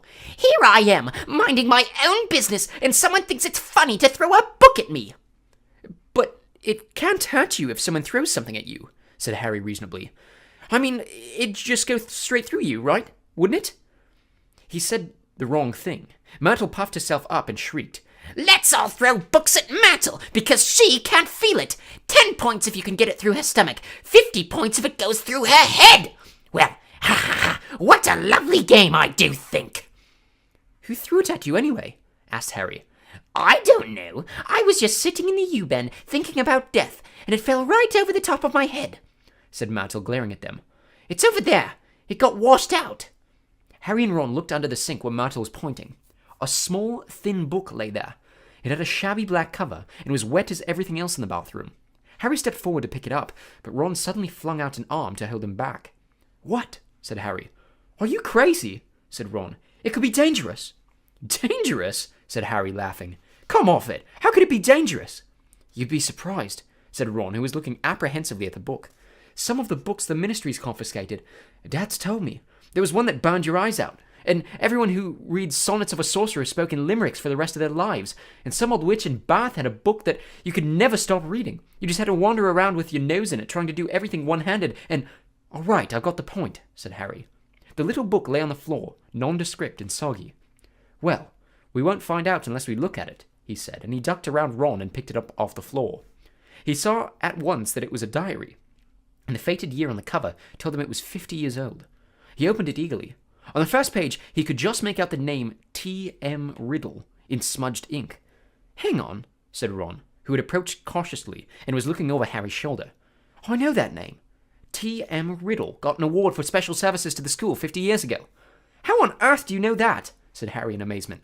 "Because Filch made me polish his shield about 50 times in detention," said Ron resentfully. "That was the one I burped slugs all over. If you'd wiped slime off a name for an hour, you'd remember it too." Harry peeled the wet pages apart. They were completely blank. There wasn't the faintest trace of writing on any of them, not even Auntie Mabel's birthday or dentist 3:30. "He never wrote in it," said Harry, disappointed. "I wonder why someone wanted to flush it away," said Ron curiously. Harry turned to the back cover of the book and saw the printed name on a variety store in Vauxhall Road, London. "He must have been Muggle-born," said Harry thoughtfully, "to have bought a diary from Vauxhall Road." "Well, it's not much use to you," said Ron. He dropped his voice. 50 points if you can get it through Myrtle's nose." Harry, however, pocketed it. Hermione left the hospital wing de-whiskered, tailless, and fur-free at the beginning of February. On her first evening back in Gryffindor Tower, Harry showed her T.M. Riddle's diary and told her the story of how they'd found it. "Oh, it might have hidden powers," said Hermione enthusiastically, taking the diary and looking at it closely. "If it has, it's hiding them very well," said Ron. "Maybe it's shy. I don't know why you don't chuck it, Harry." "I wish I knew why someone did try to chuck it," said Harry. "I wouldn't mind knowing how Riddle got an award for special services to Hogwarts either." "Could have been anything," said Ron. "Maybe he got 30 owls or saved a teacher from the giant squid. Maybe he murdered Myrtle. That would have done everyone a favor." But Harry could tell from the arrested look on Hermione's face that she was thinking what he was thinking. "What?" said Ron, looking from one to the other. "Well, the Chamber of Secrets was opened 50 years ago, wasn't it?" he said. "That's what Malfoy said." "Yeah?" said Ron slowly. "And this diary is 50 years old," said Hermione, tapping it excitedly. "So?" "Oh, Ron, wake up!" snapped Hermione. "We know the person who opened the chamber last time was expelled 50 years ago. We know T.M. Riddle got an award for special services to the school 50 years ago. Well, what if Riddle got his special award for catching the heir of Slytherin? His diary would probably tell us everything. Where the chamber is and how to open it and what sort of creature lives in it. The person who's behind the attacks this time wouldn't want that lying around, would they?" "That's a brilliant theory, Hermione," said Ron, "with just one tiny little flaw. There's nothing written in his diary." But Hermione was pulling her wand out of her bag. "It might be invisible ink," she whispered. She tapped the diary 3 times and said, "A Periseum." Nothing happened. Undaunted, Hermione shoved her hand back into her bag and pulled out what appeared to be a bright red eraser. "It's Revealer I got in Diagon Alley," she said. She rubbed hard on January fast. Nothing happened. "I'm telling you, there's nothing to find in there," said Ron. "Riddle just got a diary for Christmas and couldn't be bothered filling it in." Harry couldn't explain, even to himself, why he didn't just throw Riddle's diary away. The fact was that even though he knew the diary was blank, he kept absent-mindedly picking it up and turning the pages, as though it were a story he wanted to finish. And while Harry was sure he had never heard the name T.M. Riddle before, it still seemed to mean something to him, almost as though Riddle was a friend he had when he was very small, and had half forgotten. But this was absurd. He'd never had friends before Hogwarts. Dudley made sure of that. Nevertheless, Harry was determined to find out more about Riddle. So next day at break, he headed for the trophy room to examine Riddle's special award, accompanied by an interested Hermione and a thoroughly unconvinced Ron, who told him he'd seen enough of the trophy room to last him a lifetime. Riddle's burnished gold shield was tucked away in a corner cabinet. It didn't carry details of why it had been given to him. "Good thing, too, or it'd be even bigger and I'd still be polishing it," said Ron. However, they did find Riddle's name on an old medal for magical merit, and on a list of old head boys. "He sounds like Percy," said Ron, wrinkling his nose in disgust. "Prefect, head boy, probably top of every class." "You say that as like it's a bad thing," said Hermione in a slightly hurt voice. The sun had now begun to shine weakly on Hogwarts again. Inside the castle, the mood had grown more hopeful. There had been no more attacks since those in Justin and nearly headless Nick, and Madame Pomfrey was pleased to report that the mandrakes were becoming moody and secretive, meaning that they were fast leaving childhood. "The moment their acne clears up, they'll be ready for repotting again," Harry heard her telling Fitch kindly one afternoon. "And after that, it won't be long until we're cutting them up and stewing them. You'll have Mrs. Norris back in no time." Perhaps the heir of Slytherin had lost his or her nerve, thought Harry. It must be getting riskier and riskier to open the Chamber of Secrets, with the school so alert and suspicious. Perhaps the monster, whatever it was even now settling itself down to hibernate for another 50 years. Arnie Macmillan of Hufflepuff didn't take this cheerful view. He was still convinced that Harry was the guilty one, that he had given himself away at the dueling club. Peeves wasn't helping matters. He kept popping up in the crowded corridors singing, "Oh, Potter, you rotter!" now with a dance routine to match. Gilderoy Lockhart seemed to think he himself had made the attacks stop. Harry heard him telling Professor McGonagall so while the Gryffindors were lining up for Transfiguration. "I don't think there will be any more trouble, Minerva," he said, tapping his nose knowingly and winking. "I think the chamber has been locked for good this time. The culprit must have known it was only a matter of time before I caught him.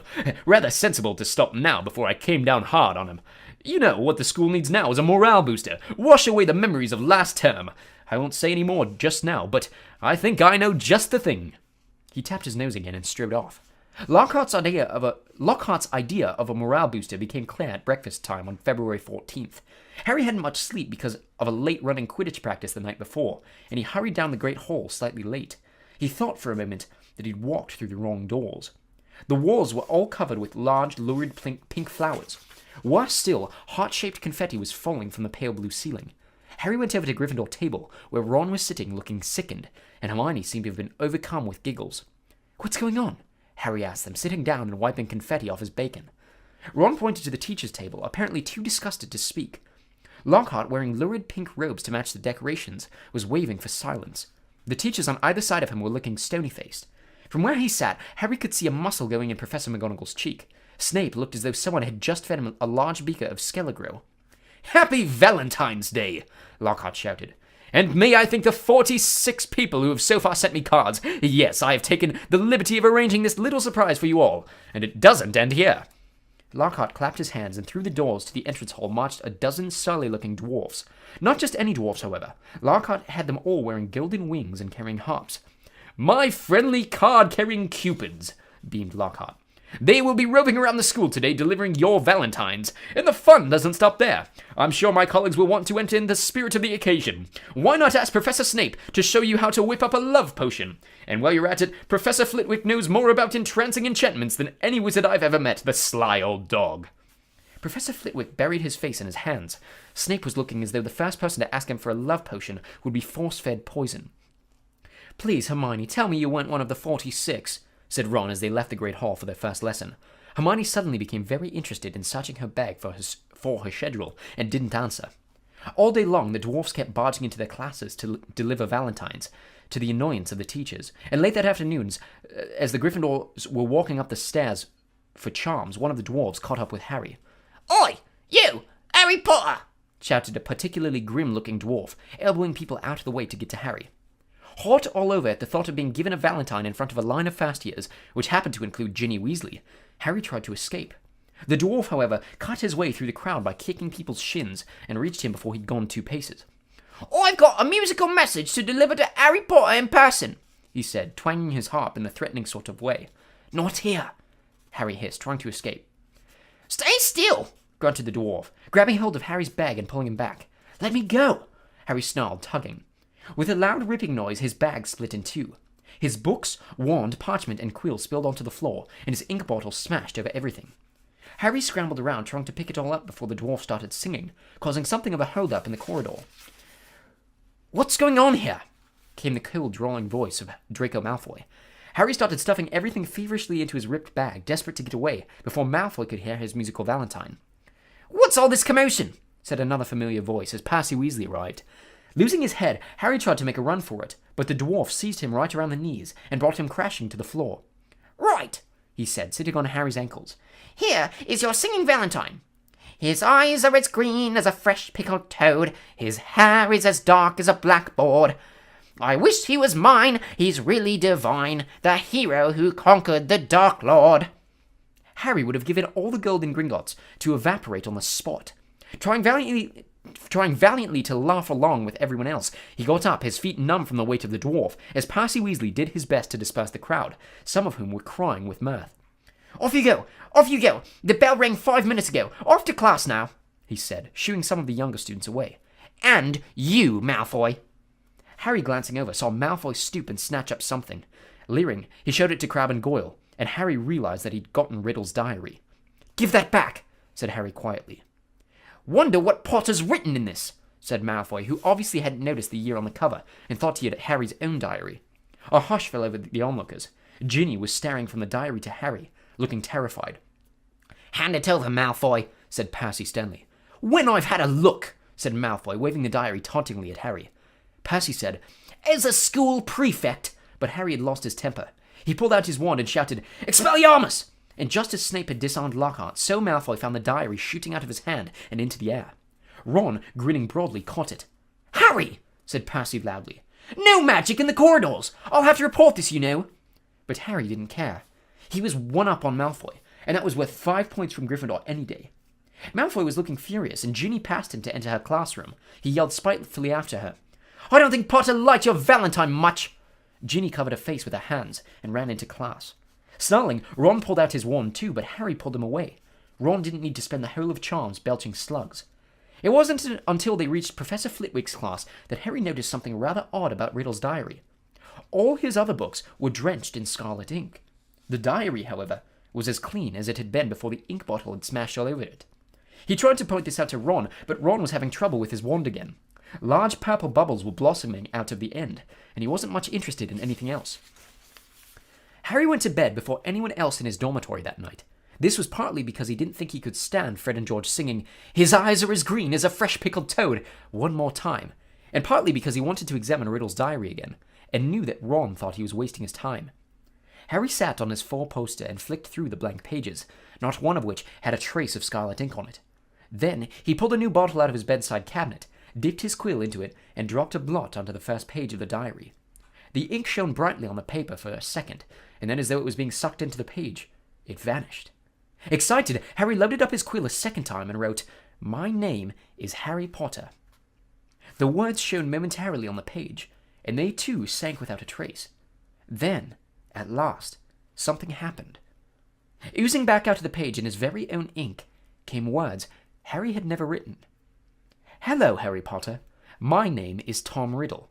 How did you come by my diary? These words too faded away, but not before Harry had started to scribble back.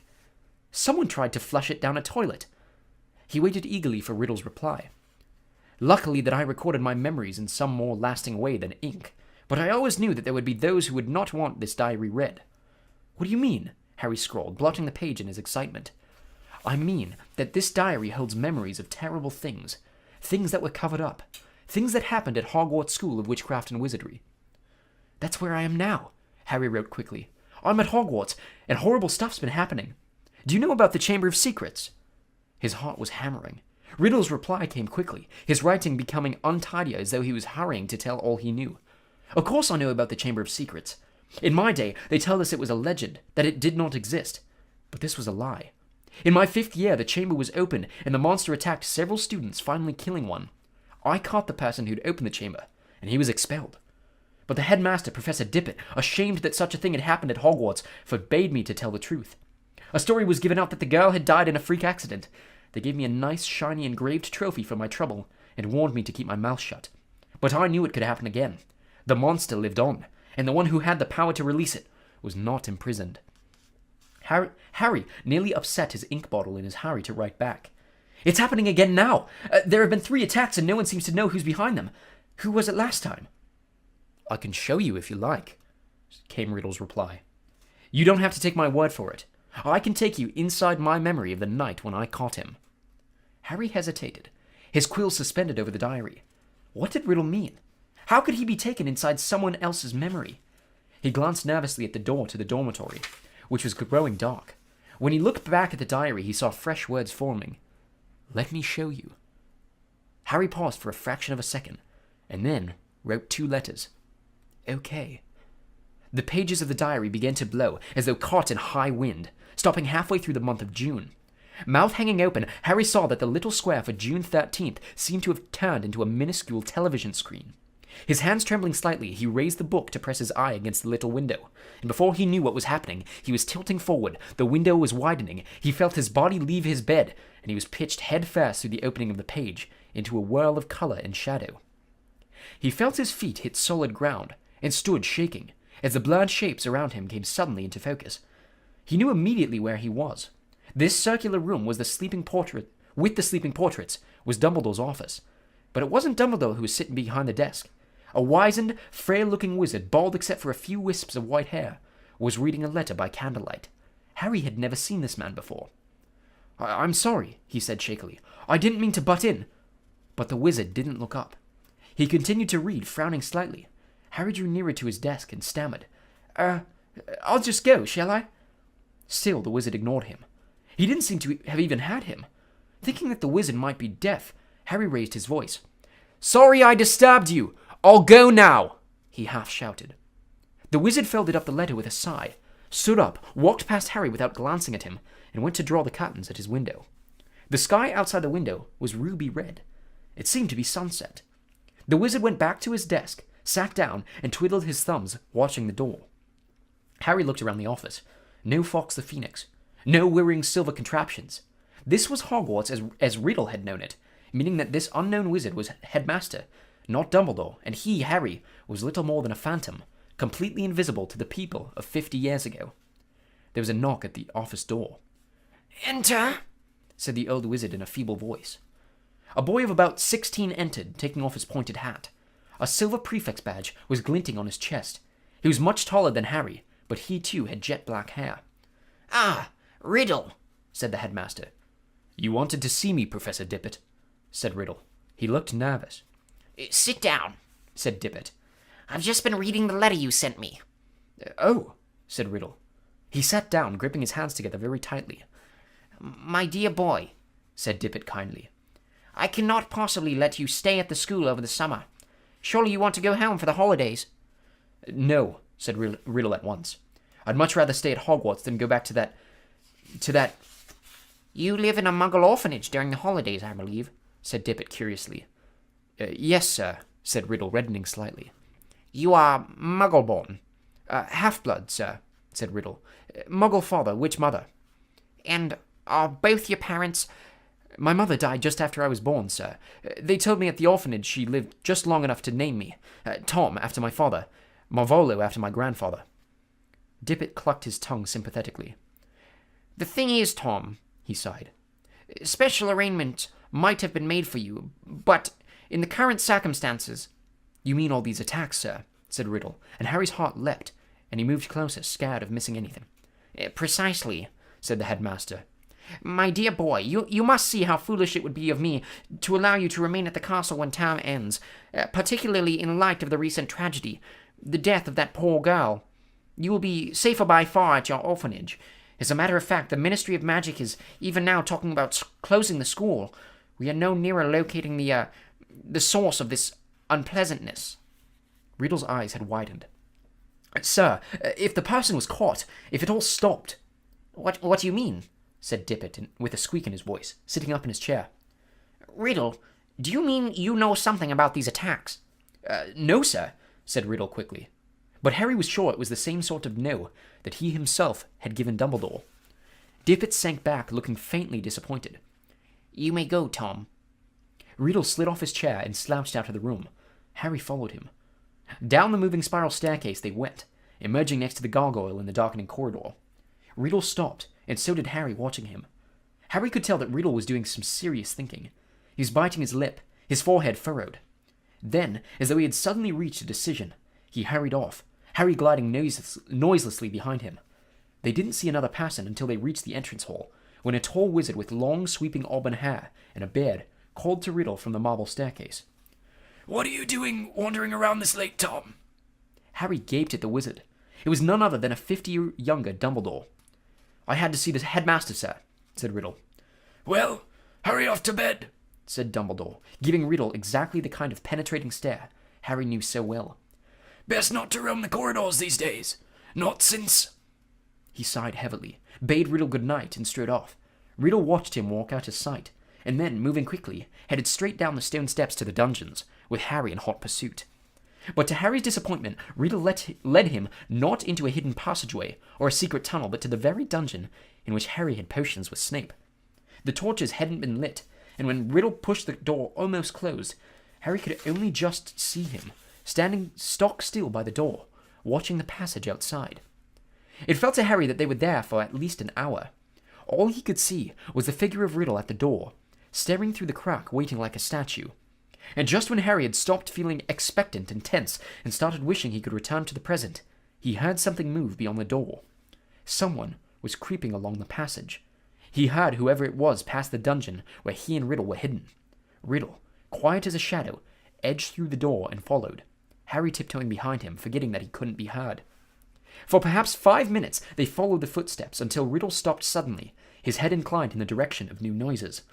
Harry heard a door creak open, and then someone speaking in a hoarse whisper. "Come on, I gotta get you out of here. Come on, now, in the box." There was something familiar about that voice. Riddle suddenly jumped around the corner. Harry stepped out behind him. He could see the dark outline of a huge boy who was crouching in front of him, in front of an open door, a very large box next to it. "Evening, Rubeus," said Riddle sharply. The boy slammed the door shut and stood up. "What are you doing down here, Tom?" Riddle stepped closer. "It's all over," he said. "I'm going to have to turn you in, Rubeus. They're talking about closing Hogwarts if the attacks don't stop." What do you... "I don't think you meant to kill anyone, but monsters don't make good pets. I suppose you just let it out for exercise and—" "It never killed no one," said the large boy, backing against the closed door. From behind him, Harry could hear a funny rustling and clicking. "Come on, Rubeus," said Riddle, moving yet closer. "The dead girl's parents will be here tomorrow. The least Hogwarts can do is make sure that the thing that killed their daughter is slaughtered." "It wasn't him," roared the boy, his voice echoing in the dark passage. "He wouldn't. He never—" "Stand aside," said Riddle, drawing out his wand. His spell lit the corridor with a sudden flaming light. The door behind the large boy flew open with such force it knocked him into the wall opposite. And out of it came something that made Harry let out a long, piercing scream unheard by anyone. A vast, low-slung, hairy body and a tangle of black legs. A gleam of many eyes and a pair of razor-sharp pincers. Riddle raised his wand again, but he was too late. The thing bowled him over as it scuttled away, tearing up the corridor and out of sight. Riddle scrambled to his feet, looking after it. He raised his wand, but the huge boy leapt on him, seized his wand, and threw him back down, yelling, "No!" The scene whirled. The darkness became complete. Harry felt himself falling, and, with a crash, he landed spread eagle on his far poster in the Gryffindor dormitory, Riddle's diary lying open on his stomach. Before he had time to regain his breath, the dormitory door opened and Ron came in. "There you are," he said. Harry sat up. He was sweating and shaking. "What's up?" said Ron, looking at him with concern. "It was Hagrid, Ron. Hagrid opened the Chamber of Secrets 50 years ago." Chapter 14. Cornelius Fudge. Harry, Ron, and Hermione had always known that Hagrid had an unfortunate liking for large and monstrous creatures. During the first year at Hogwarts, he had tried to raise a dragon in his little wooden house, and it would be a long time before they forgot the giant three-headed dog he'd christened Fluffy. And if, as a boy, Hagrid had heard that a monster was hidden somewhere in the castle, Harry was sure he'd have gone to any lengths for a glimpse of it. He'd probably thought it was a shame that the monster had been cooped up so long, and thought it deserved the chance to stretch its many legs. Harry could just imagine the 13-year-old Hagrid trying to fit a leash and collar on it, but he was equally certain that Hagrid would never have meant to kill anybody. Harry half wished he hadn't found out how to work Riddle's diary. Again and again, Ron and Hermione made him recount what he'd seen, until he was heartily sick of telling them, and sick of the long circular conversations that followed. Riddle might have got the wrong person, said Hermione.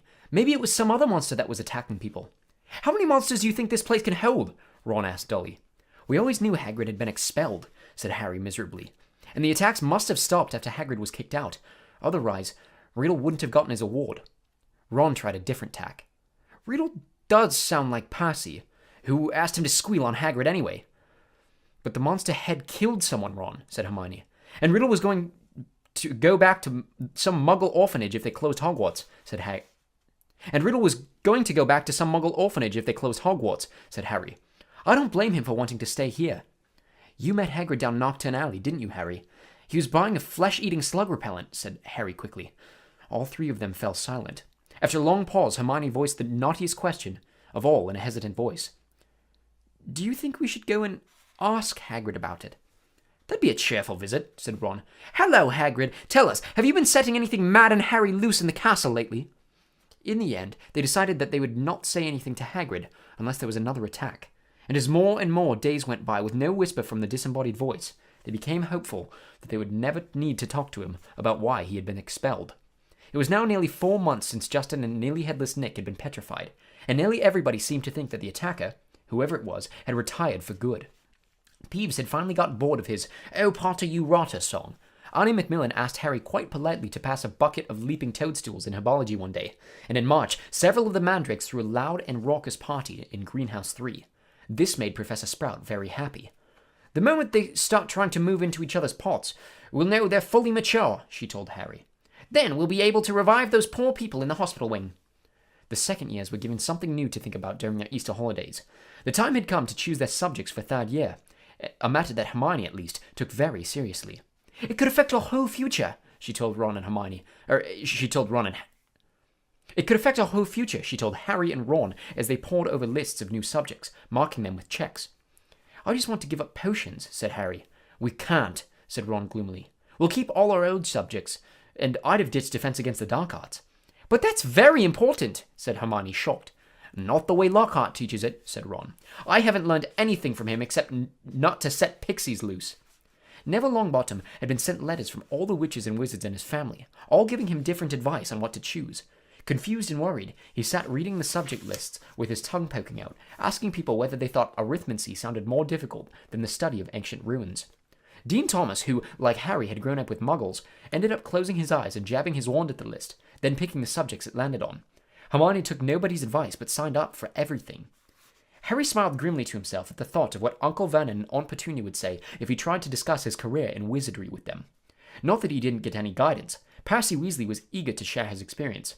Depends where you want to go, Harry, he said. It's never too early to think about the future, so I'd recommend divination. People say Muggle studies is a soft option, but I personally think wizards should have a thorough understanding of the non-magical community, particularly if they're thinking of working in close contact with them.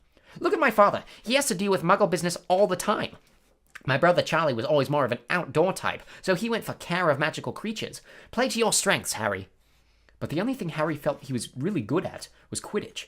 In the end, he chose the same new subjects as Ron, feeling that if he was lousy at them, at least he'd have someone friendly to help him. Gryffindor's next Quidditch match would be against Hufflepuff. Wood was insisting on team practices every night after dinner, so that Harry barely had time for anything but Quidditch and homework. However, the training sessions were getting better, or at least drier. And the evening before Saturday's match, he went up to his dormitory to drop off his broomstick, feeling Gryffindor's chances for the Quidditch Cup had never been better. But his cheerful mood didn't last long. At the top of the stairs to the dormitory, he met Neville Longbottom, who was looking frantic. Harry, I don't know who did it. I just found... Watching Harry fearfully, Neville pushed open the door. The contents of Harry's trunk had been thrown everywhere. His cloak lay ripped on the floor. The bedclothes had been pulled off his faux poster in the drawer that had been pulled out of his bedside cabinet, the contents strewn over the mattress. Harry walked over to the bed, open-mouthed, treading on a few loose pages of Travels with Trolls. As he and Neville pulled the blankets back onto his bed, Ron, Dean, and Seamus came in. Dean swore loudly. "What happened, Harry?" "No idea," said Harry, but Ron was examining Harry's robes. All the pockets were hanging out. "Someone's been looking for something," said Ron. "Is there anything missing?" Harry started to pick up all his things and throw them into his trunk. It was only as he threw the last of Lockhart's books back into it that he realized what wasn't there. "Riddle's diary's gone," he said in an undertone to Ron. "What?" Harry jerked his head toward the dormitory door, and Ron followed him out. They hurried down to the Gryffindor common room, which was half empty, and joined Hermione, who was sitting alone reading a book called Ancient Runes Made Easy. Hermione looked aghast at the news. "But only a Gryffindor could have stolen. Nobody else knows our password." "Exactly," said Harry. They woke the next day to brilliant sunshine and a light, refreshing breeze. "Perfect Quidditch conditions," said Wood enthusiastically at the Gryffindor table, loading the team's plates with scrambled eggs. "Harry, buck up there. You need a decent breakfast." Harry had been staring down the packed Gryffindor table, wondering if the new owner of Riddle's diary was right in front of his eyes. Hermione had been urging him to report the robbery, but Harry didn't like the idea. He'd have to tell a teacher all about the diary, and how many people knew why Hagrid had been expelled 50 years ago. He didn't want to be the one who brought it all up again. As he left the Great Hall with Ron and Hermione to go and collect his Quidditch things, another very serious worry was added to Harry's growing list. He had just set foot on the marble staircase when he had it yet again. "Kill this time! Let me rip! Tear!" He shouted aloud, and Ron and Hermione both jumped away from him in alarm. "The voice!" said Harry, looking over his shoulder. "I just had it again!" "Didn't you?" Ron shook his head wide-eyed. Hermione, however, clapped a hand to her forehead. "Harry, I think I've just understood something. I've got to go to the library." And she sprinted away up the stairs.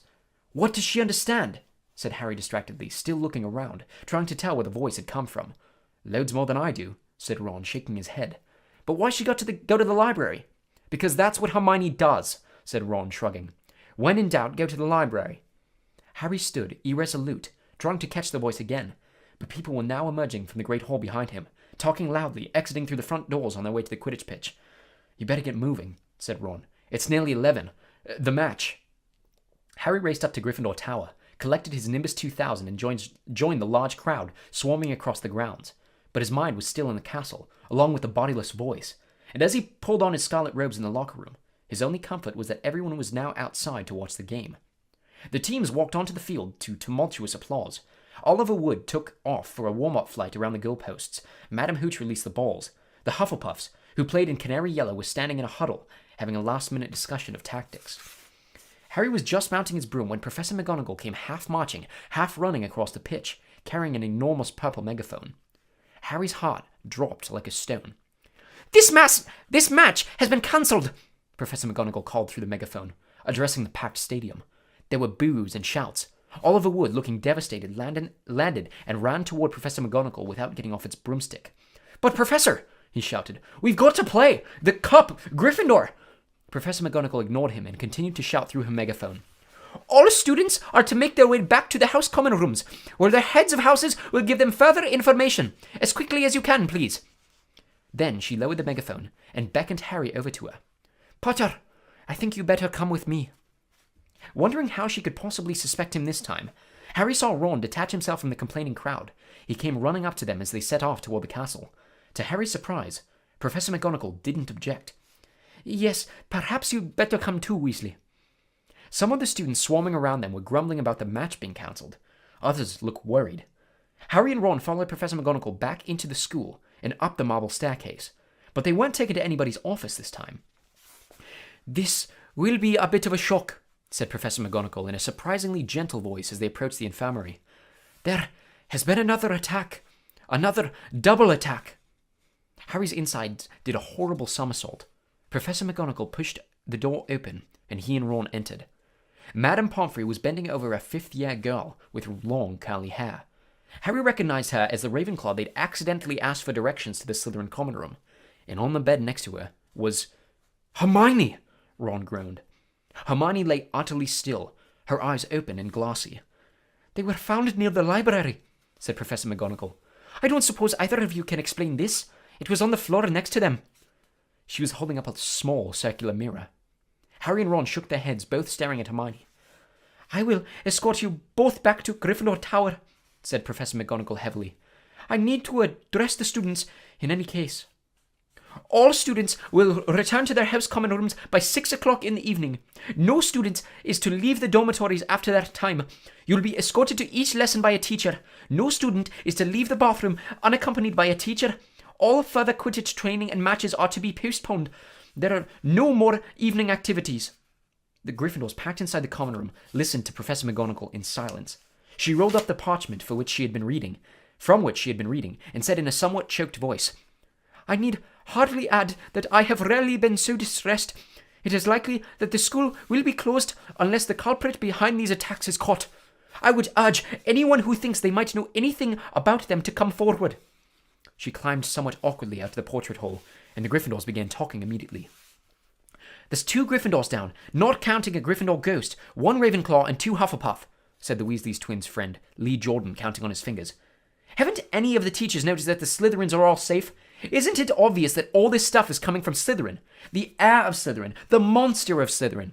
Why don't they just chuck all the Slytherins out? He roared, to nods and scattered applause. Percy Weasley was sitting in a chair behind Lee, but for once he didn't seem keen to make his views heard. He was looking pale and stunned. Percy's in shock, George told Harry quietly. That Ravenclaw girl, Penelope Clearwater, she's a prefect. I don't think he thought the monster would dare attack a prefect.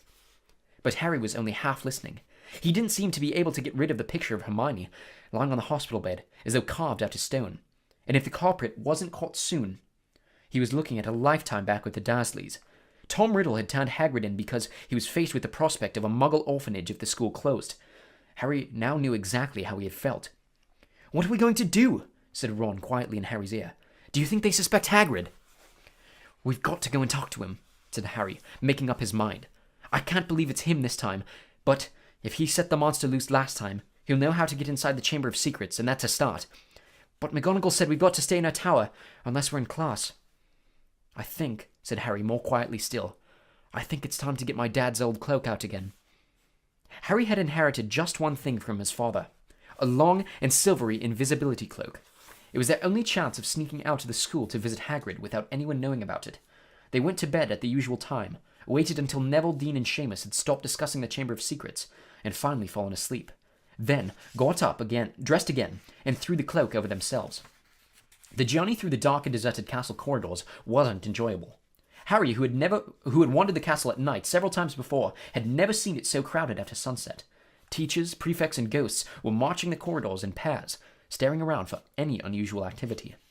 Their invisibility cloak didn't stop them from making any noise, and there was a particularly tense moment when Ron stubbed his toe only yards from the spot where Snape stood standing guard. Thankfully, Snape sneezed at almost exactly the moment Ron swore. It was with relief that they reached the oak front doors and eased them open. It was a clear, starry night. They hurried toward the lit windows of Hagrid's house and pulled off the cloak only when they were right outside his front door. Seconds after they had knocked, Hagrid flung it open. They found themselves face to face with him aiming a crossbow at them. Fang the Boarhound barked loudly behind him. "Oh!" he said, lowering the weapon and staring at them. "What are you two doing here?" "What's that for?" said Harry, pointing at the crossbow as they stepped inside. Nothing, Hagrid muttered. "I've been expecting... It doesn't matter. Sit down, I'll make tea." He hardly seemed to know what he was doing. He nearly extinguished the fire, spilling water from the kettle on it, and then smashed the teapot with a nervous jerk of his massive hand. "Are you okay, Hagrid?" said Harry. "Did you hear about Hermione?" "Oh, I heard all right," said Hagrid, a slight break in his voice. He kept glancing nervously at the windows. He poured them both large mugs of boiling water. He'd forgotten to add tea bags, and was just putting a slab of fruitcake on a plate when there was a loud knock at the door. Hagrid dropped the fruitcake. Harry and Ron exchanged panic-stricken looks, then threw the invisibility cloak back over themselves and retreated into a corner. Hagrid checked that they were hidden, seized his crossbow, and flung open his door once more. "Good evening, Hagrid." It was Dumbledore. He entered looking deadly serious, and was followed by a second, very odd-looking man. The stranger had rumpled grey hair and an anxious expression, and was wearing a strange mixture of clothes: a pinstriped suit, a scarlet tie, a long black cloak, and pointed purple boots. Under his arm, he carried a lime-green bowler. "That's Dad's boss," Ron breathed. "Cornelius Fudge, the Minister of Magic." Harry elbowed Ron hard to make him shut up. Hagrid had gone pale and sweaty. He dropped into one of his chairs and looked from Dumbledore to Cornelius Fudge. "Bad business, Hagrid," said Fudge in rather clipped tones. "Very bad business. Had to come. 4 attacks on Muggleborns. Things have gone far enough. Ministry's got to act." "I never," said Hagrid, looking imploringly at Dumbledore. "You know I never, Professor Dumbledore, sir." "I want it understood, Cornelius, that Hagrid has my full confidence," said Dumbledore, frowning at Fudge. "Look, Albus," said Fudge uncomfortably. "Hagrid's record is against him. Ministry's got to do something. The school governors had been in touch." "Yet again, Cornelius, I tell you that taking Hagrid away will not help in the slightest," said Dumbledore. His blue eyes were full of a fire Harry had never seen. "Look at it from my point of view," said Fudge, fidgeting with his bowler. "I'm under a lot of pressure. Got to be seen doing something. If it turns out it wasn't Hagrid, he'll be back and no more said. But I've got to take him. Got to. Wouldn't be doing my duty." "Take me," said Hagrid, who was trembling. "Take me where?" "For a short stretch only," said Fudge, not meeting Hagrid's eyes. "Not a punishment, Hagrid. More a precaution. If someone else is caught, you'll be let out with a full apology." "Not Azkaban," croaked Hagrid. Before Fudge could answer, there was another loud rap on the door. Dumbledore answered it. It was Harry's turn for an elbow in the ribs. He let out an audible gasp. Mr. Lucius Malfoy strode into Hagrid's hut, swathed in a long black travelling cloak, smiling a cold and satisfied smile. Fang started to growl. "Already here, Fudge," he said approvingly. "Good, good." "What are you doing here?" said Hagrid furiously. "Get out of my house!" "My dear man, please believe me. I have no pleasure at all in being inside your... do you call this a house?" said Lucius Malfoy, sneering as he looked around at the small cabin. "I simply called at the school and was told that the headmaster was here." "And what exactly did you want with me, Lucius?" said Dumbledore. He spoke politely, but the fire was still blazing in his blue eyes. "Dreadful thing, Dumbledore," said Malfoy lazily, taking out a long roll of parchment. "But the governors feel it's time for you to step aside. This is an order of suspension. You'll find all 12 signatures on it. I'm afraid we feel you're losing your touch. How many attacks have there been now? 2 more this afternoon, wasn't it? At this rate, there'll be no Muggleborns left in Hogwarts, and we all know what an awful loss that would be to the school." "Oh, now, see here, Lucius," said Fudge, looking alarmed. "Dumbledore suspended. No, last thing we want now." "The appointment or suspension of the headmaster is a matter for the governors, Fudge," said Malfoy smoothly. "And as Dumbledore has failed to stop these attacks..." "See here, Malfoy, if Dumbledore can't stop them," said Fudge, whose upper lip was now sweating. "I mean to say, who can?" "That remains to be seen," said Mr. Malfoy with a nasty smile. "But as 12 of us have voted..." Hagrid leapt to his feet, his shaggy black head grazing the ceiling. "And how many did you have to threaten and blackmail before they agreed, Malfoy, eh?" he roared. Dear, you know, that temper of yours will lead you into trouble one of these days, Hagrid," said Mr. Malfoy. "I would advise you not to shout at the Azkaban guards like that. They won't like it at all." "You can take Dumbledore!" yelled Hagrid. "You can't take Dumbledore!" yelled Hagrid, making Fang the Boarhound cower and whimper in his basket. "Take him away, and the Muggleborns won't stand a chance! They'll be killing next!" "Calm yourself, Hagrid," said Dumbledore sharply. He looked at Lucius Malfoy. "If the governors want my removal, Lucius, I shall of course step aside." "But..." stuttered Fudge. "No!" growled Hagrid. Dumbledore had not taken his bright blue eyes off of Lucius Malfoy's cold grey ones. "However," said Dumbledore, speaking very slowly and clearly, so that none of them could miss a word, "you will find that I will only truly have left this school when none here are loyal to me. You will also find that help will always be given at Hogwarts to those who ask for it." For a second, Harry was almost sure Dumbledore's eyes flickered toward the corner where he and Ron stood hidden.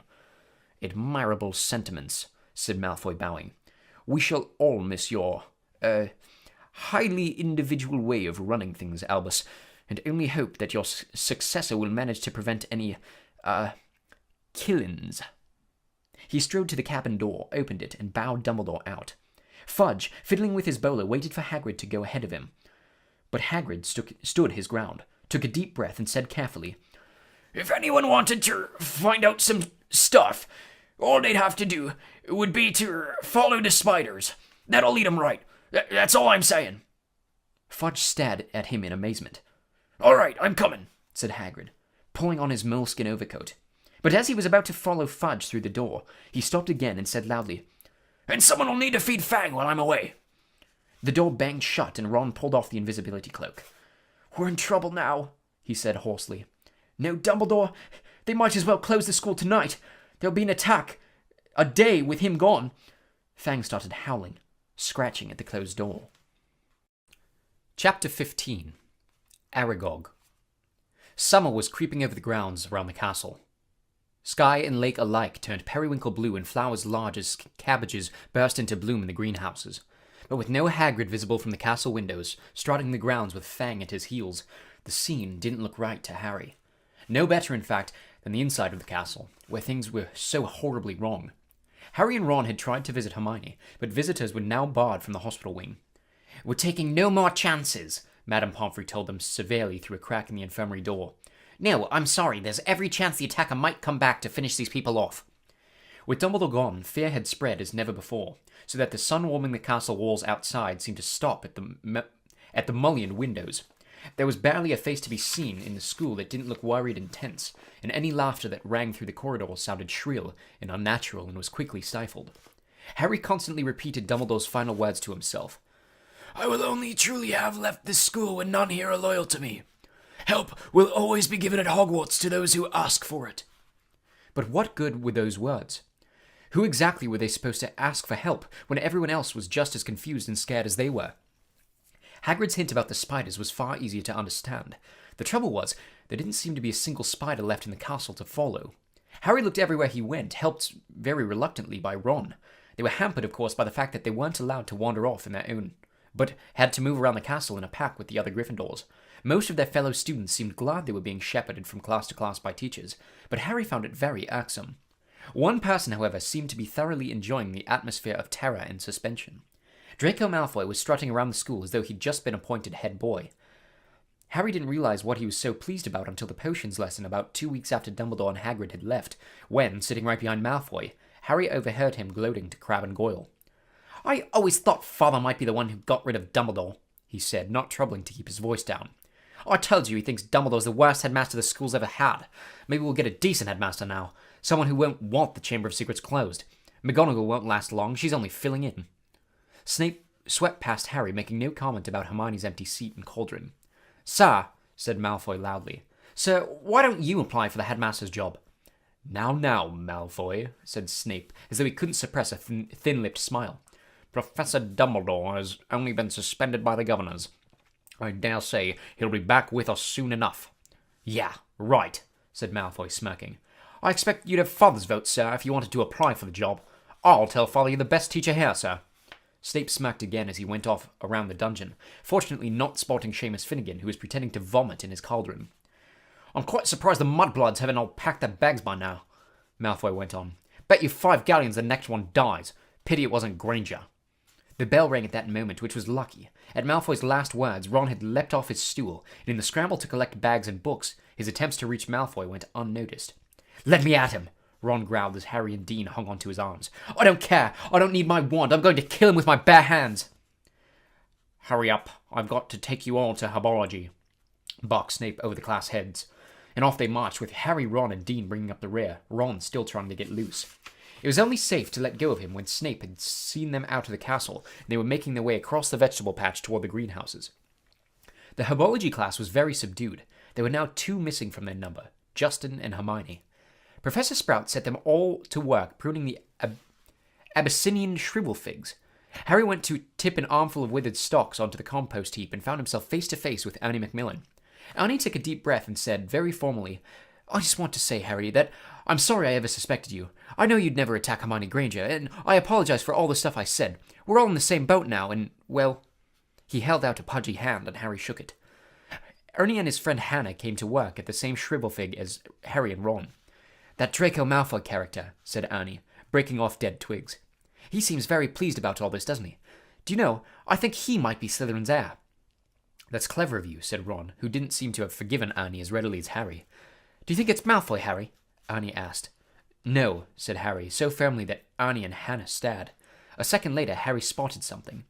Several large spiders were scuttling over the ground on the other side of the glass, moving in an unnaturally straight line as though taking the shortest route to pre-arranged meeting.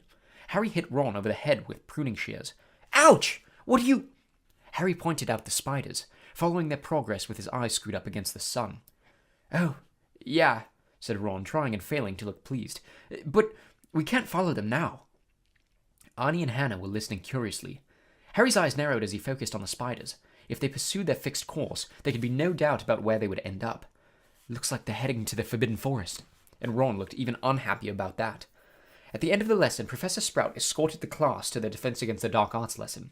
Harry and Ron lagged behind the others so they could talk out of earshot. We'll have to use the invisibility cloak again, Harry told Ron. We can take Fang with us. He's used to going in the forest with Hagrid. He might be some help. Right, said Ron, who was twirling his wand nervously in his fingers. Aren't there supposed to be werewolves in the forest? He added as they took their usual places in the back of Lockhart's classroom. Preferring not to answer that question, Harry said, There are good things in there too. The centaurs are all right, and the unicorns. Ron had never been in the Forbidden Forest before.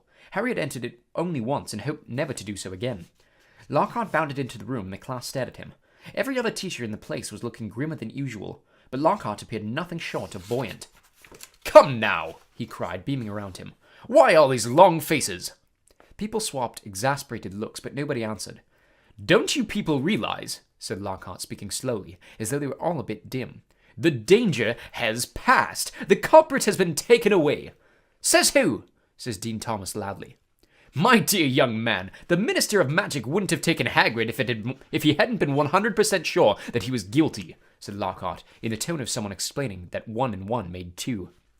Oh, yes he would, said Ron, even more loudly than Dean. I flatter myself I know a touch more about Hagrid's arrest than you do, Mr. Weasley, said Lockhart in a self-satisfied tone. Ron started to say that he didn't think so, somehow, but stopped in mid-sentence when Harry kicked him hard under the desk. We weren't there, remember? Harry muttered. But Lockhart's disgusting cherryness, his hints that he had always thought Hagrid was no good, his confidence that the whole business was now at an end, irritated Harry so much that he yearned to throw Gadding with Ghouls right in Lockhart's stupid face. Instead, he contented himself with scrawling a note to Ron. Let's do it tonight. Ron read the message, swallowed hard, and looked sideways at the empty seat usually filled by Hermione. The sight seemed to stiffen his resolve, and he nodded. The Gryffindor common room was always very crowded these days, because from 6 o'clock onwards, the Gryffindors had nowhere else to go. They also had plenty to talk about, with the result that the common room often didn't empty until past midnight. Harry went to get the invisibility cloak out of his trunk right after dinner, and spent the evening sitting on it, waiting for the room to clear. Fred and George challenged Harry and Ron to a few games of Exploding Snap, and Ginny sat watching them, very subdued in Hermione's usual chair. Harry and Ron kept losing on purpose, trying to finish the games quickly, but even so, it was well past midnight when Fred, George, and Ginny finally went to bed. Harry and Ron waited for the distant sounds of 2 dormitory doors closing before seizing the cloak, throwing it over themselves, and climbing through the portrait hole. It was another difficult journey through the castle, dodging all the teachers. At last, they reached the entrance hall, slid back the lock on the oak front doors, squeezed between them, trying to stop any creaking, and stepped out into the moonlit grounds. Course, said Ron abruptly, as they strode across the black grass. Course we might get to the forest and find there's nothing to follow. Those spiders might not have been going there at all. I know it looked like they were moving in that sort of general direction, but... His voice trailed away hopefully. They reached Hagrid's house, sad and sorry-looking with its blank windows. When Harry pushed the door open, Fang went mad with joy at the sight of them. Worried he might wake everyone at the castle with his deep, booming barks, they hastily fed him treacle fudge from a tin on the mantelpiece, which glued his teeth together. Harry left the invisibility cloak on Hagrid's table. There would be no need for it in the pitch-dark forest. Come on, Fang, we're going for a walk, said Harry, patting his leg, and Fang bounded happily out of the house behind them, dashed to the edge of the forest, and lifted his leg against a large sycamore tree. Harry took out his wand, murmured, Lumos, and a tiny light appeared at the end of it, just enough to let them watch the path for signs of spiders. Good thinking, said Ron. I'd light mine too, but, you know, it'd probably blow up or something. Harry tapped Ron on the shoulder, pointing at the grass. 2 solitary spiders were hurrying away from the wand light into the shade of the trees. Okay, Ron sighed as though resigned to the worst. I'm ready.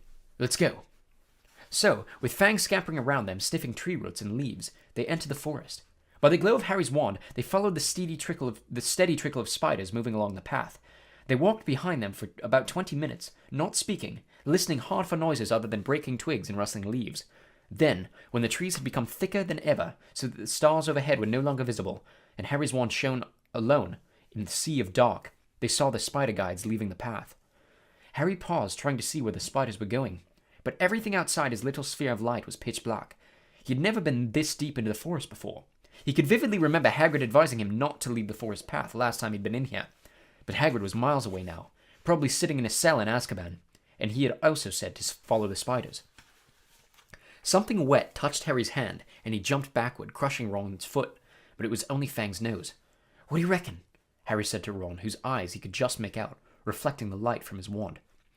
"We've come this far," said Ron. So they followed the darting shadows of the spiders into the trees. They couldn't move very quickly now. There were tree roots and stumps in their way, barely visible in the near blackness. Harry could feel Fang's hot breath on his hand. More than once, they had to stop so that Harry could crouch down and find the spiders in the wand light. They walked for what seemed like at least half an hour, their robes snagging on low-slung branches and brambles. After a while, they noticed the ground seemed to be sloping downward, through the trees, though the trees were thick as ever.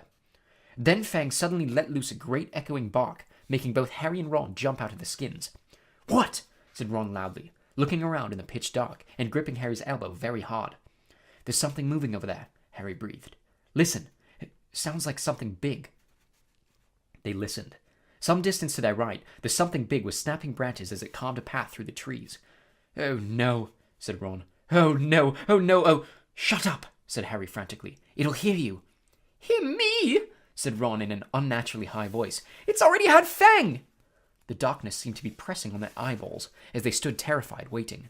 There was a strange rumbling noise, and then silence. "What do you think it's doing?" said Harry. "Probably getting ready to pounce," said Ron. They waited, shivering, hardly daring to move. "Do you think it's gone?" Harry whispered. "Dunno." Then, to their right, came a sudden blaze of light, so bright in the darkness that both of them flung up their hands to shield their eyes. Fang yelped and tried to run, but got lodged in a tangle of thorns and yelped even louder. "Harry!" Ron shouted, his voice breaking with relief. "Harry! It's our car!" "What? Come on!"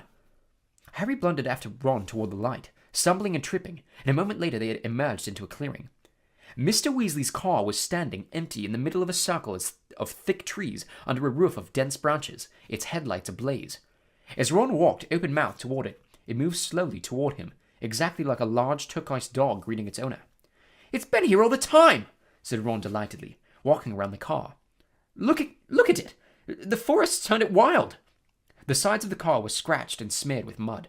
Apparently, it had taken to trundling around the forest on its own. Fang didn't seem at all keen on it. He kept close to Harry, who could feel him quivering. His breathing slowing down again, Harry stuffed his wand back into his robes. "And we thought it was going to attack us," said Ron, leaning against the car and patting it. "I wonder where it had gone." Harry squinted round on the floodlit ground for signs of more spiders, but they'd all scuttled away from the glare of the headlights. "We lost the trail," he said. "Come on, let's go and find them." Ron didn't speak. He didn't move. His eyes were fixed on a point some 10 feet above the forest floor, right behind Harry. His face was livid with terror. Harry didn't even have time to turn around.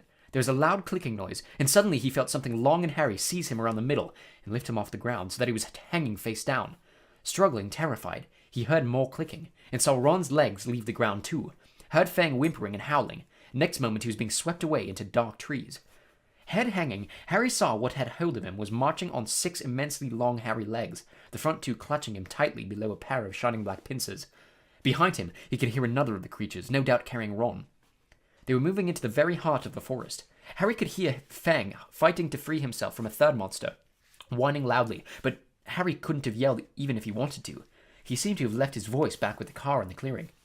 He never knew how long he was in the creature's clutches. He only knew that the darkness suddenly lifted enough for him to see that the leaf-strewn ground was now warming with spiders.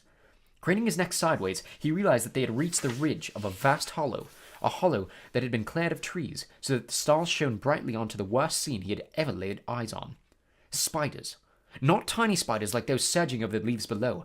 Spiders the size of cart horses. 8-eyed, 8-legged, black, hairy, gigantic.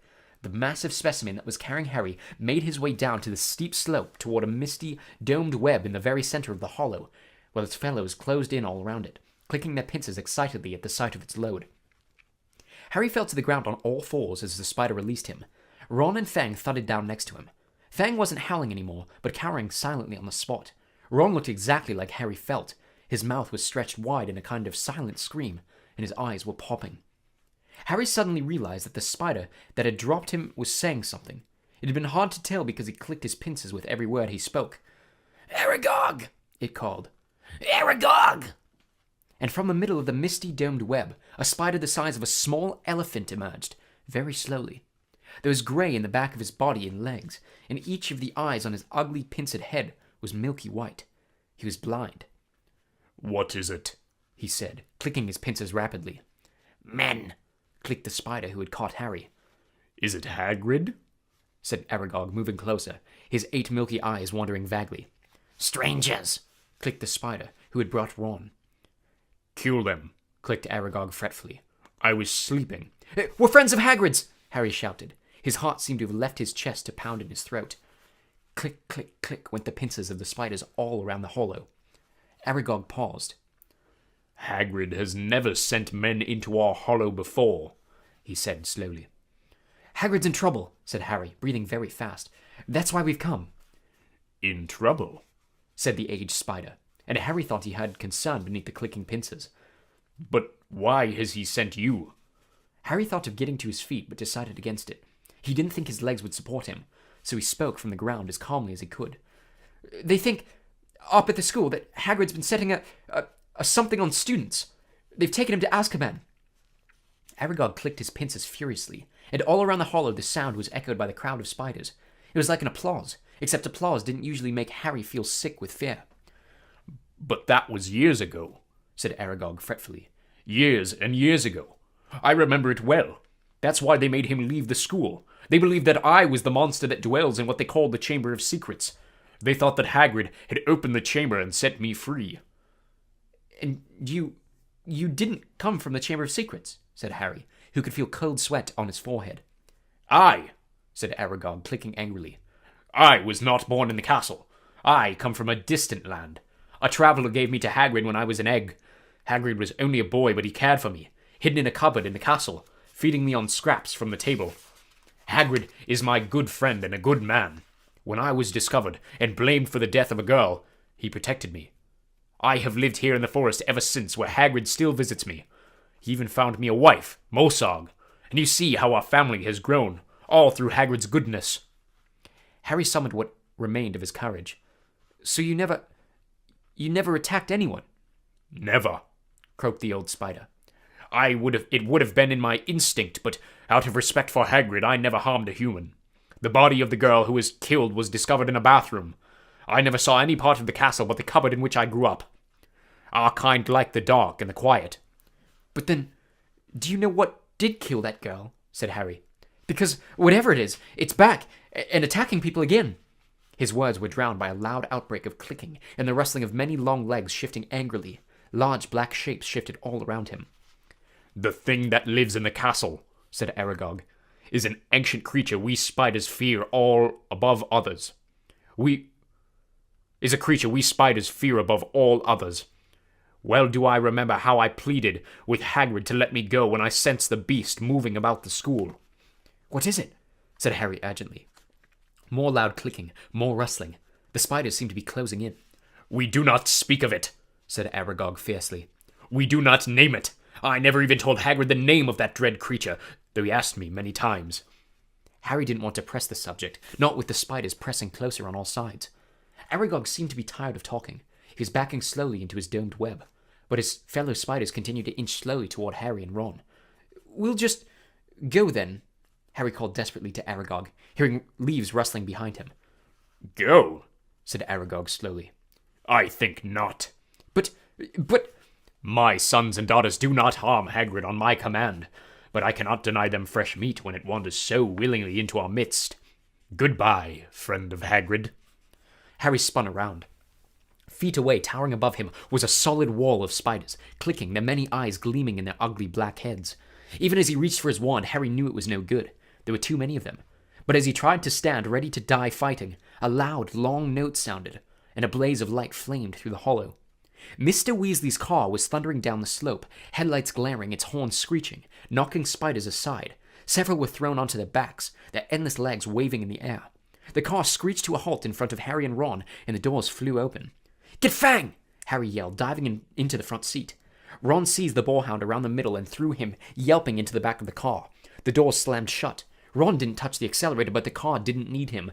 The engine roared and they were off, hitting more spiders. They sped up the slope out of the hollow, and they were soon crashing through the forest, branches whipping the windows as the car wound its way cleverly through the widest gaps, following a path it obviously knew. Harry looked sideways at Ron. His mouth was still open in the silent scream, but his eyes weren't popping anymore. "Are you okay?" Ron stared straight ahead, unable to speak. They smashed their way through the undergrowth, Fang howling loudly in the back seat, and Harry saw the side mirrors snap off as they squeezed past a large oak. After 10 noisy, rocky minutes, the trees thinned, and Harry could see again patches of sky. The car stopped so suddenly that they were nearly thrown into the windshield. They'd reached the edge of the forest. Fang flung himself at the window in his anxiety to get out, and when Harry opened the door, he shot off through the trees to Hagrid's house, tail between his legs. Harry got out too, and after a minute or so, Ron seemed to regain the feeling in his limbs and followed, still stiff-necked and staring. Harry gave the car a grateful pat as it reversed back into the forest and disappeared from view. Harry went back into Hagrid's cabin to get the invisibility cloak. Fang was trembling under a blanket in his basket. When Harry got outside again, he found Ron being violently sick in the pumpkin patch. "Follow the spiders," said Ron weakly, wiping his mouth on his sleeve. "I'll never forgive Hagrid. We're lucky to be alive." "I bet he thought Aragog wouldn't hurt friends of his," said Harry. "That's exactly Hagrid's problem," said Ron, thumping the wall of the cabin. "He always thinks monsters aren't as bad as they're made out, and look where it's got him, a cell in Azkaban." He was shivering uncontrollably now. "What was the point of sending us in there? What have we found out? I'd like to know." "That Hagrid never opened the Chamber of Secrets," said Harry, throwing the cloak over Ron and prodding him in the arm to make him walk. "He was innocent." Ron gave a loud snort. Evidently, hatching Aragog in a cupboard wasn't his idea of being innocent. As the castle loomed nearer, Harry twitched the cloak to make sure their feet were hidden, then pushed the creaking front doors ajar. They walked carefully back across the entrance hall and up the marble staircase, holding their breath as they passed corridors where the watchful sentries were walking. At last, they reached the safety of the Gryffindor common room, where the fire had burned itself into glowing ash. They took off the cloak and climbed the winding stair to their dormitory. Ron fell on his bed without bothering to get undressed. Harry, however, didn't feel sleepy. He sat on the edge of his four-poster thinking hard about everything Aragog had said. The creature that was lurking somewhere in the castle, he thought, sounded like a sort of monster Voldemort. Even other monsters didn't want to name. But he and Ron were no closer to finding out what it was, or how it petrified its victims. Even Hagrid had never known what was in the Chamber of Secrets. Harry swung his legs up onto the bed and leaned back against his pillows, watching the moon glinting at him through the tower window. He couldn't see what else they could do. They'd hit dead ends everywhere. Riddle had caught the wrong person, the heir of Slytherin had got off, and no one could tell whether it was the same person or a different one who'd opened the chamber this time. There's nobody else to ask. Harry lay down, still thinking about what Aragog had said. He was becoming drowsy when what seemed like the very last hope occurred to him. And he suddenly sat bolt upright. "Ron!" he hissed through the dark. "Ron!" Ron woke with a yelp like fangs, stared wildly around and saw Harry. "Ron, that girl who died, Aragog said she was found in a bathroom," said Harry, ignoring Neville's snuffling snores from the corner. "What if she never left the bathroom? What if she's still there?" Ron rubbed his eyes, frowning through the moonlight. And then he understood, too. "You don't think? Not Moaning Myrtle." Chapter 16. The Chamber of Secrets. "All those times we were in that bathroom, and she was just 3 toilets away," said Ron bitterly at breakfast next day. "And we could have asked her, and now—" It had been hard enough trying to look for spiders. Escaping their teachers long enough to sneak into a girl's bathroom, the girl's bathroom, moreover, right next to the scene of the first attack, was going to be almost impossible. But something happened in the first lesson, Transfiguration, that drove the Chamber of Secrets out of their minds for the first time in weeks. 10 minutes into class, Professor McGonagall told them that their exams would start on the 1st of June, 1 week from today. "Exams?" howled Seamus Finnegan. "We're still getting exams?" There was a loud bang behind Harry as Neville Longbottom's wand slipped, vanishing one of the legs on his desk. Professor McGonagall restored it with a wave of her own wand and turned, frowning, to Seamus. "The whole point of keeping the school open at this time is for you to receive your education," she said sternly. "The exams will therefore take place as usual, and I trust you are all studying hard." Studying hard? It had never occurred to Harry that there would be exams with the castle in this state. There was a great deal of mutinous muttering around the room, which made Professor McGonagall scowl even more darkly. "Professor Dumbledore's instructions were to keep the school running as normally as possible," she said. "And that, I need hardly point out, means finding out how much you have learned this year." Harry looked down at the pair of white rabbits he was supposed to be turning into slippers. What did he learn so far this year? He couldn't seem to think of anything that would be useful in an exam. Ron looked as though he'd just been told he had to go and live in the Forbidden Forest. "Can you imagine me taking exams with this?" he asked Harry, holding up his wand, which had just started whistling loudly. 3 days before their first exam, Professor McGonagall made another announcement at breakfast. "I have good news," she said, and the great hall, instead of falling silent, erupted. "Dumbledore's coming back!" several people yelled joyfully. "You've caught the heir of Slytherin!" squealed a girl at the Ravenclaw table. "Quidditch matches are back on!" roared Wood excitedly. When the hubbub had subsided, Professor McGonagall said, "Professor Sprout has informed me that the mandrakes are ready for cutting at last. Tonight we'll be able to revive those people who have been petrified. I need hardly remind you that one of them may well be able to tell us who, or what, attacked them. I'm hopeful that this dreadful year will end with our catching the culprit." There was an explosion of cheering. Harry looked over at the Slytherin table, and wasn't at all surprised to see that Draco Malfoy hadn't joined in. Ron, however, was looking happier than he'd looked in days. "It won't matter that we never asked Myrtle then," he said to Harry. "Hermione will probably have all the answers when they wake her up. Mind you, she'll go crazy when she finds out we've got exams in 3 days' time. She hasn't studied. It might be kinder to leave her where she is until they're over." Just then, Ginny Weasley came over and sat down next to Ron. She looked tense and nervous, and Harry noticed that her hands were twisting in her lap. "What's up?" said Ron, helping himself to more porridge. Ginny didn't say anything, but glanced up and down the Gryffindor table with a scared look on her face that reminded Harry of someone, though he couldn't think who. "Spit it out," said Ron, watching her. Harry suddenly realized who Ginny looked like. She was rocking backward and forward slightly in a chair, exactly like Dobby did when he was teetering on the edge of revealing forbidden information. I've got to tell you something," Ginny mumbled, careful not to be looking at Harry. "What is it?" said Harry. Ginny looked as though she couldn't find the right words. "What?" said Ron. Ginny opened her mouth, but no sound came out. Harry leaned forward and spoke quietly, so that only Ginny and Ron could hear him. "Is it something about the Chamber of Secrets? Have you seen something? Someone acting oddly?" Ginny drew a deep breath, and at that precise moment, Percy Weasley appeared, looking tired and worn. "If you've finished eating, I'll take that seat, Ginny. I'm starving. I've only just come off patrol duty." Ginny jumped as though her chair had just been electrified, giving Percy a fleeting, frightened look, and scampered away. Percy sat down and grabbed a mug from the center of the table. "Percy!" said Ron angrily. "She was just about to tell us something important." Halfway through a gulp of tea, Percy choked. "What sort of thing?" he said, coughing. "I just asked her if she'd seen anything odd, and she started to say, 'Oh, that.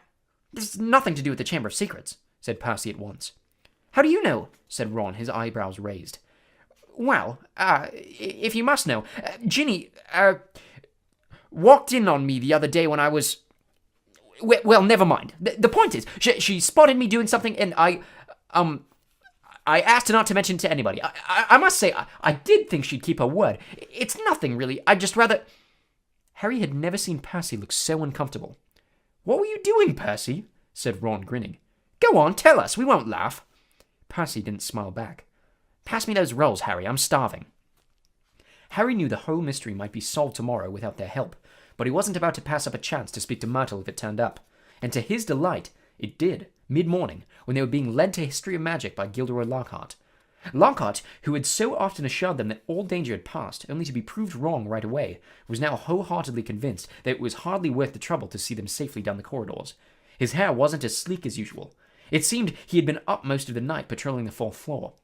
"Mark my words," he said, ushering them around a corner. "The first words out of those poor petrified people's mouths will be, 'It was Hagrid.' Frankly, I'm astounded Professor McGonagall thinks all these security measures are necessary." "I agree, sir," said Harry, making Ron drop his books in surprise. "Thank you, Harry," said Lockhart graciously, while they waited for a long line of Hufflepuffs to pass. I mean, we teachers have quite enough to be getting on with, without walking students to classes and standing guard all night." "That's right," said Ron, catching on. "Why don't you leave us here, sir? We've only got one more corridor to go." "You know, Weasley, I think I will," said Lockhart. "I really should go and prepare my next class." And he hurried off. "Prepare his class," Ron sneered after him. "Gone to cull his hair, more like." They let the rest of the Gryffindors draw ahead of them, then darted down the side passage and hurried off toward Moaning Myrtle's bathroom. But just as they were congratulating each other on their brilliant scheme, "Potter! Weasley! What are you doing?" it was Professor McGonagall, and her mouth was the thinnest of thin lines. We were, Ron stammered. We were going to go and see Hermione," said Harry. Ron and Professor McGonagall both looked at him. "We haven't seen her for ages, Professor," Harry went on hurriedly, treading on Ron's foot. "And we thought we'd sneak into the hospital wing, and tell her the mandrakes are nearly ready, and not to worry." Professor McGonagall was still staring at him, and for a moment Harry thought she was going to explode. But when she spoke, it was in a strangely croaky voice. "Of course," she said, and Harry, amazed, saw a tear glistening in her beady eye. "Of course. I realize this has all been hardest on the friends of those who have been... I quite understand. Yes, Potter, of course you may visit Miss Granger. I will inform Professor Binns where you've gone. Tell Madame Pomfrey I've given my permission." Harry and Ron walked away, hardly daring to believe that they'd avoided detention, and as they turned the corner, they distinctly heard Professor McGonagall blow her nose. "That," said Ron fervently, "was the best story you've ever come up with." They had no choice now but to go to the hospital wing and tell Madame Pomfrey that they had Professor McGonagall's permission to visit Hermione. Madame Pomfrey let them in, but reluctantly.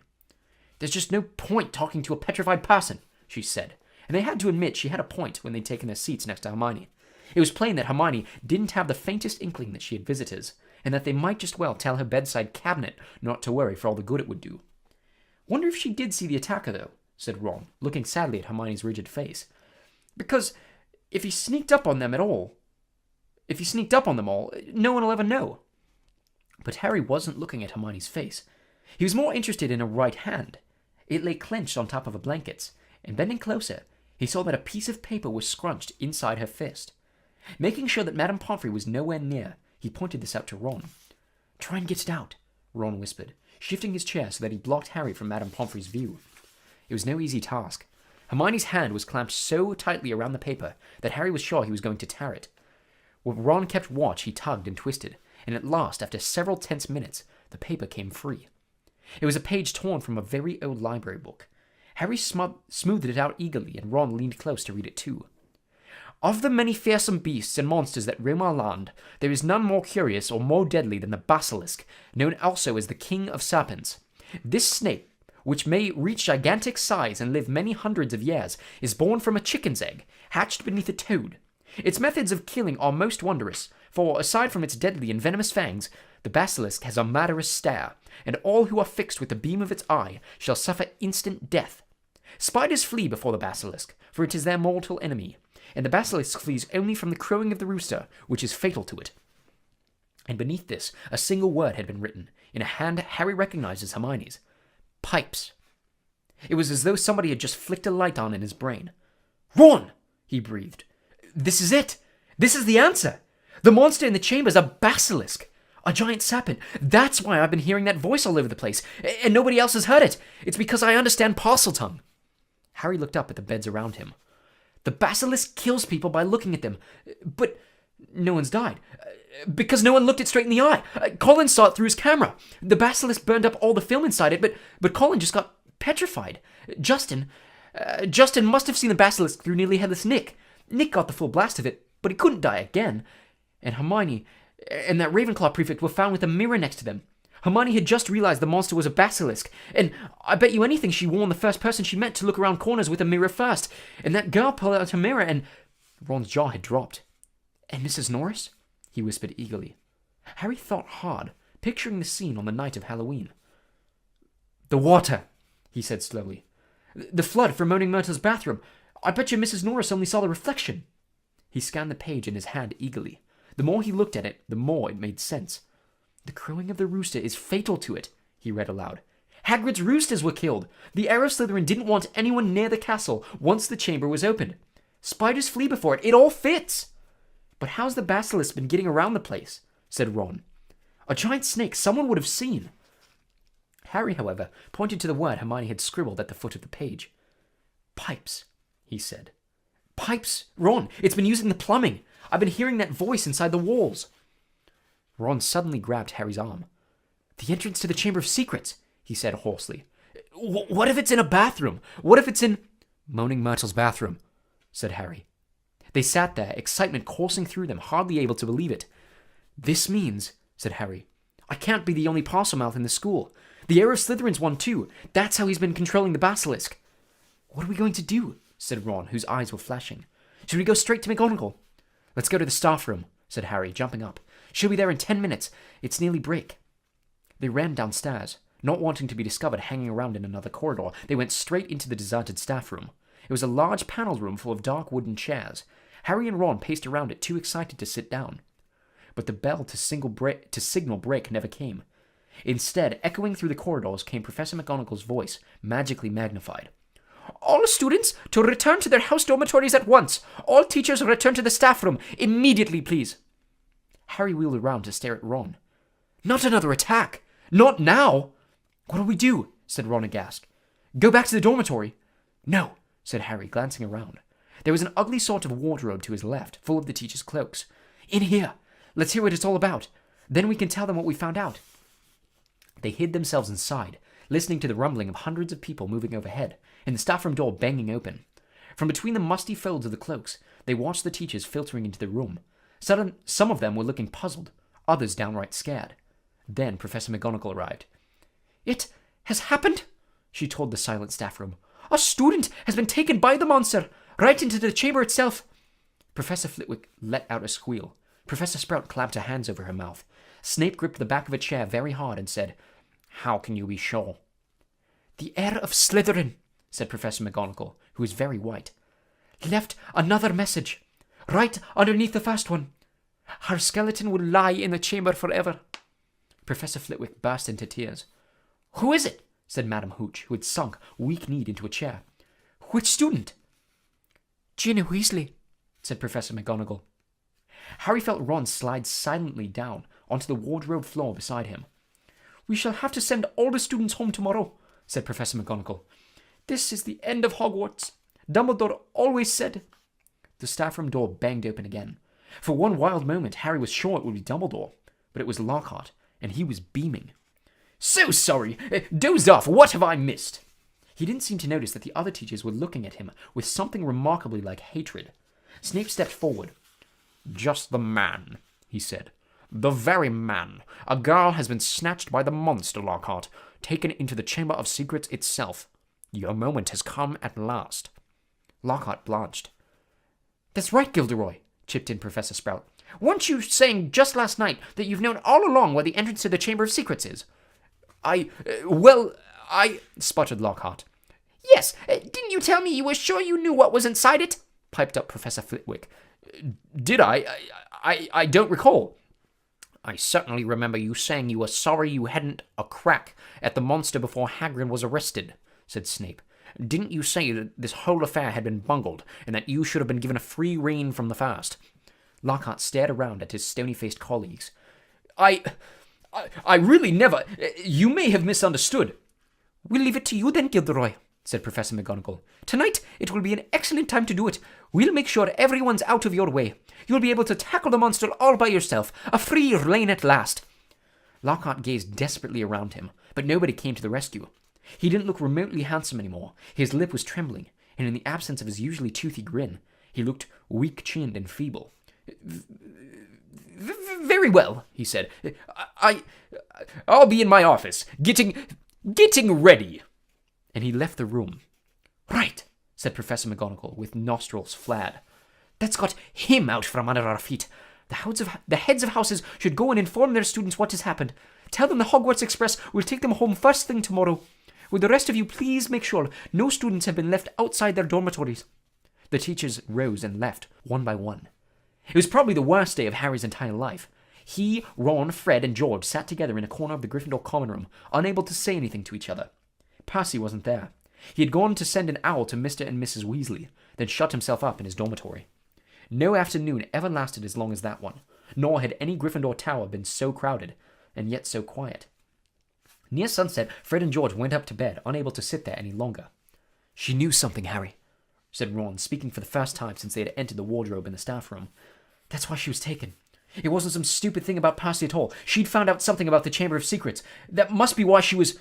Ron rubbed his eyes frantically. I mean, she was a pureblood. There can't be any other reason. Harry could see the sun sinking blood red below the skyline. This was the worst he had ever felt. If only there was something they could do. Anything. Harry, said Ron, do you think there's any chance at all she's not... Harry didn't know what to say. He couldn't see how Ginny could still be alive. Do you know what? Said Ron. I think we should go and see Lockhart. Tell him what we know.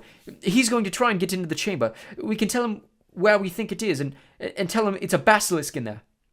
Because Harry couldn't think of anything else to do, and because he wanted to be doing something, he agreed. The Gryffindors around them were so miserable and felt so sorry for the Weasleys that nobody tried to stop them as they got up, crossed the room, and left through the portrait hall. Darkness was falling as they walked down to Lockhart's office. There seemed to be a lot of activity going on inside it. They could hear scraping, thumps, and hurried footsteps. Harry knocked and there was a sudden silence from inside.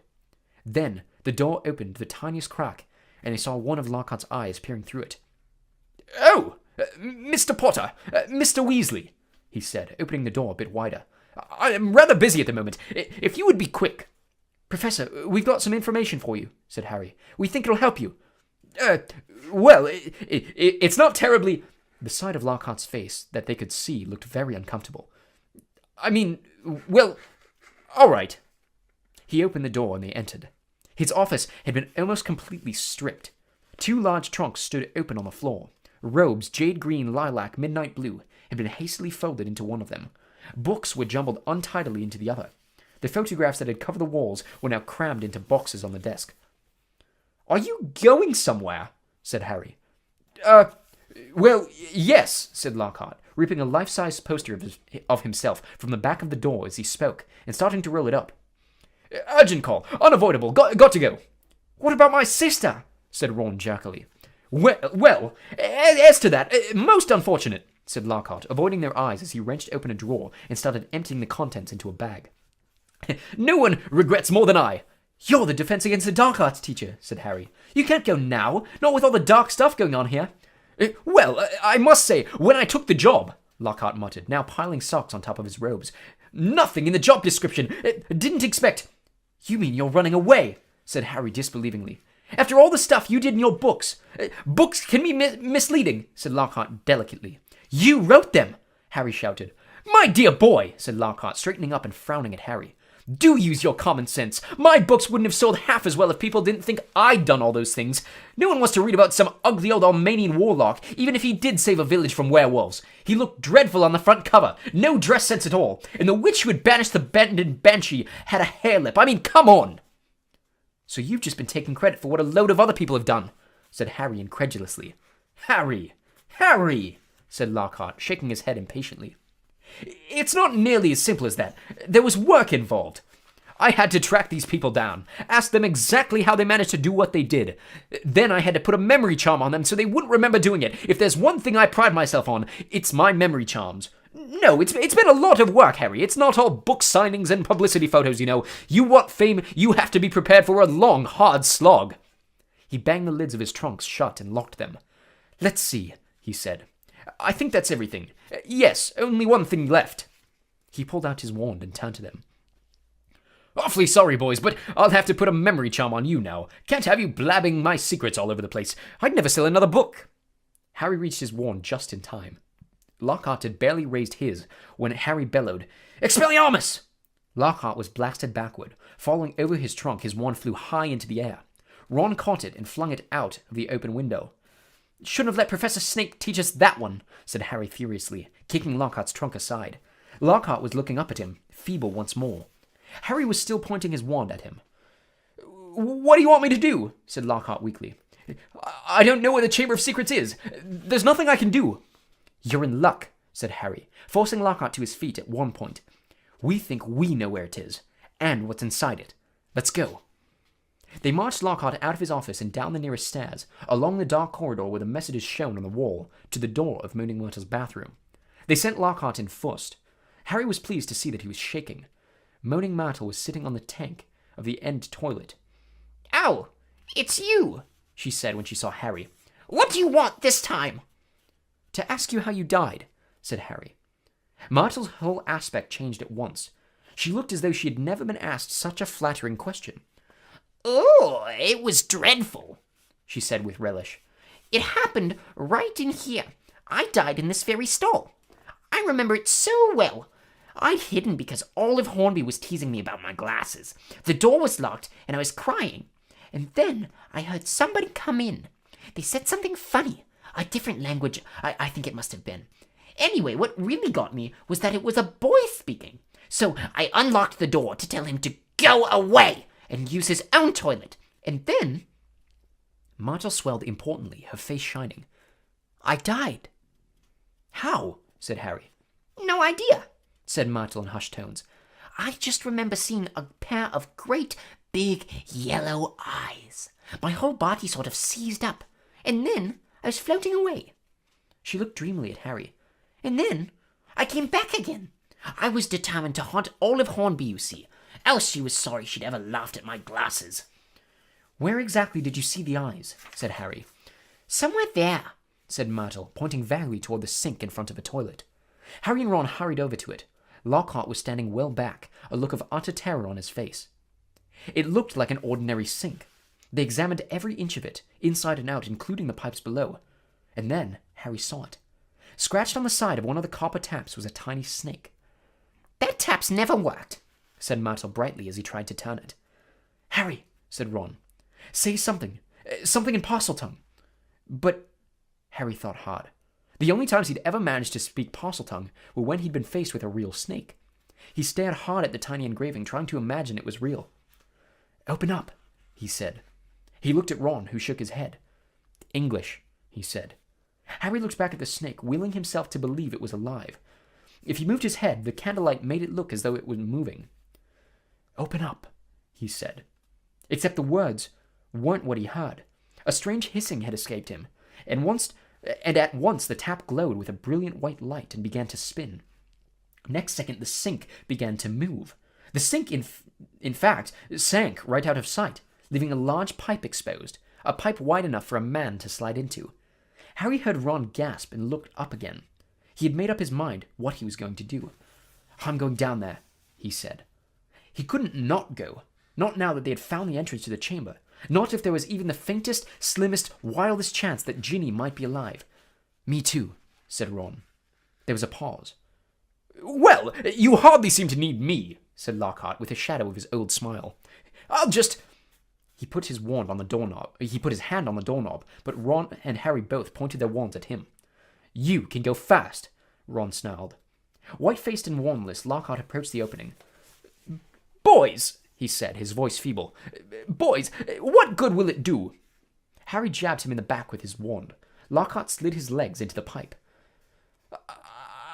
I really don't think," he started to say, but Ron gave him a push, and he slid out of sight. Harry followed quickly.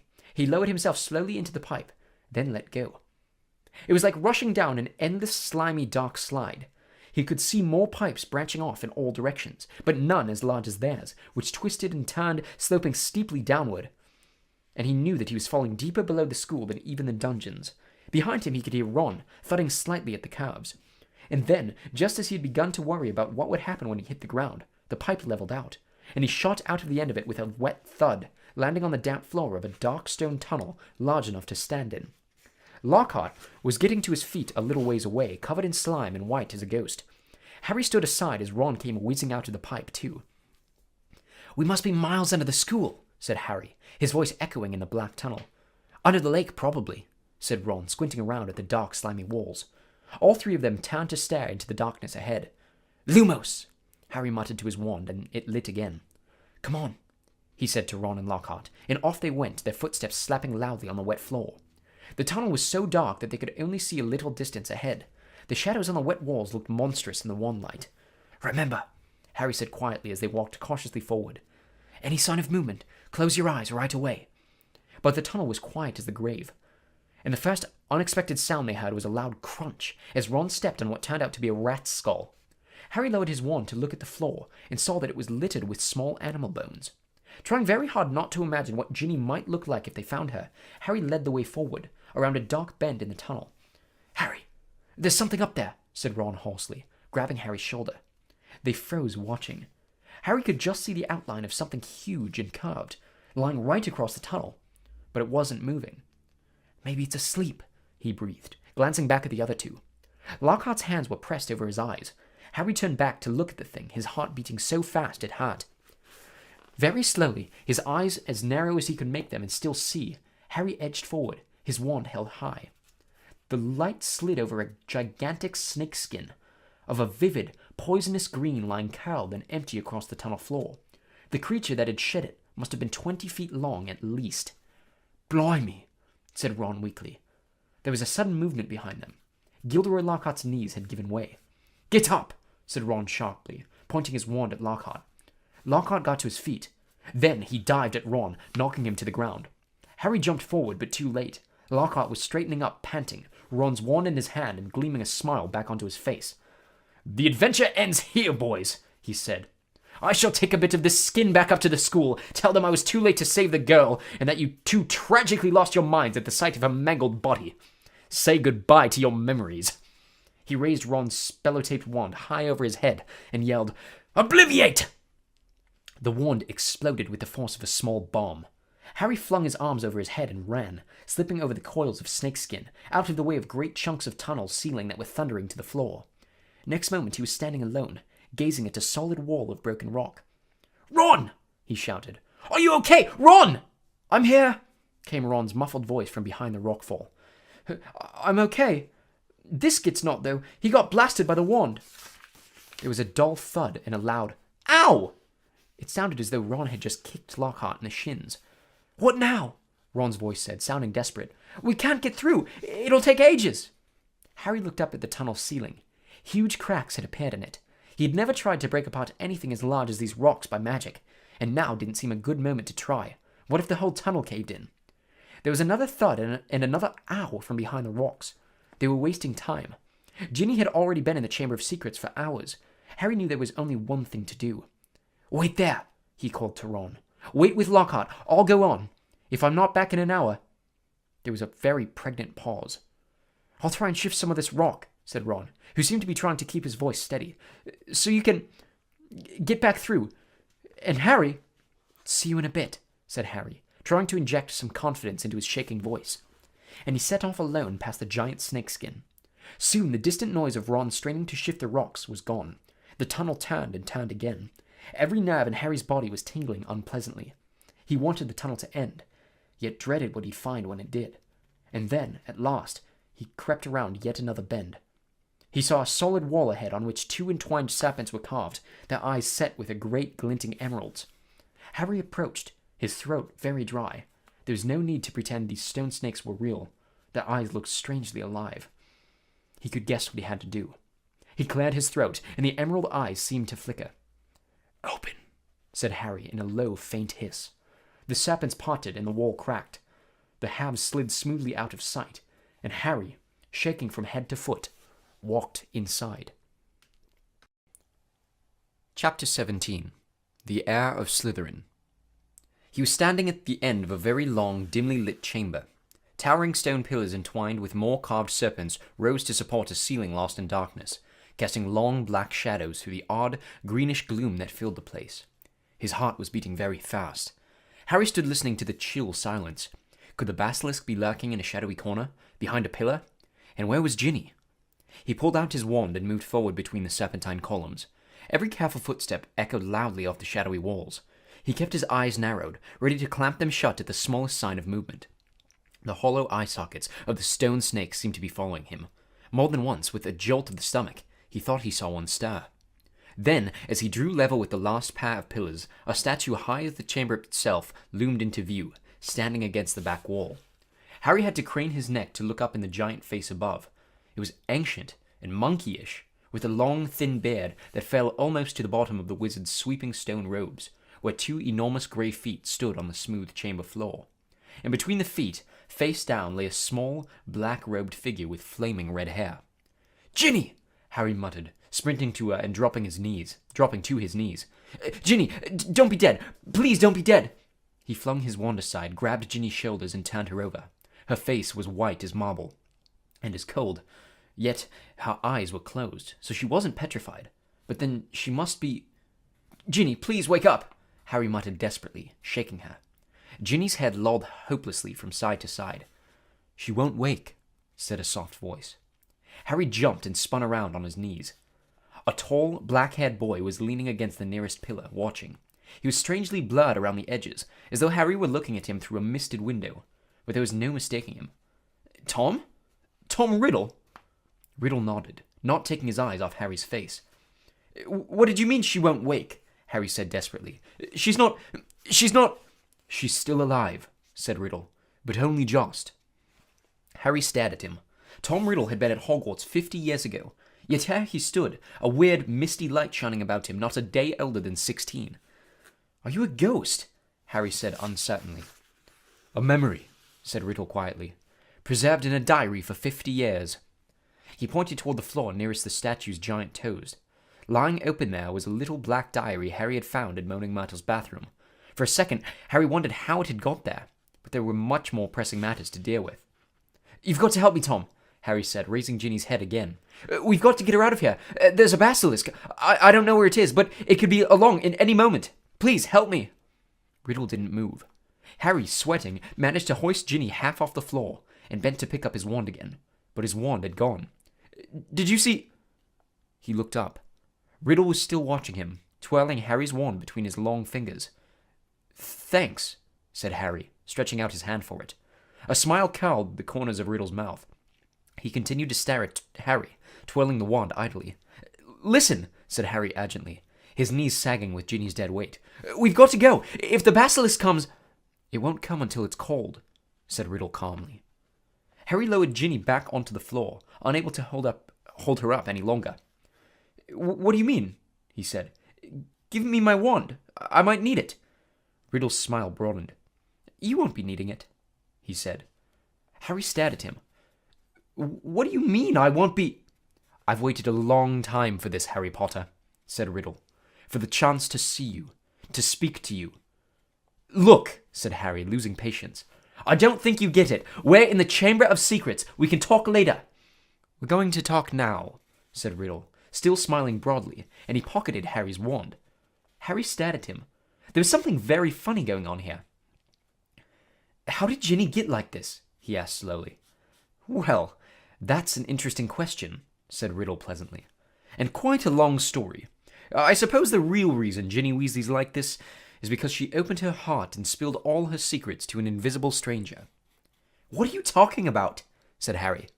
"The diary," said Riddle. "My diary.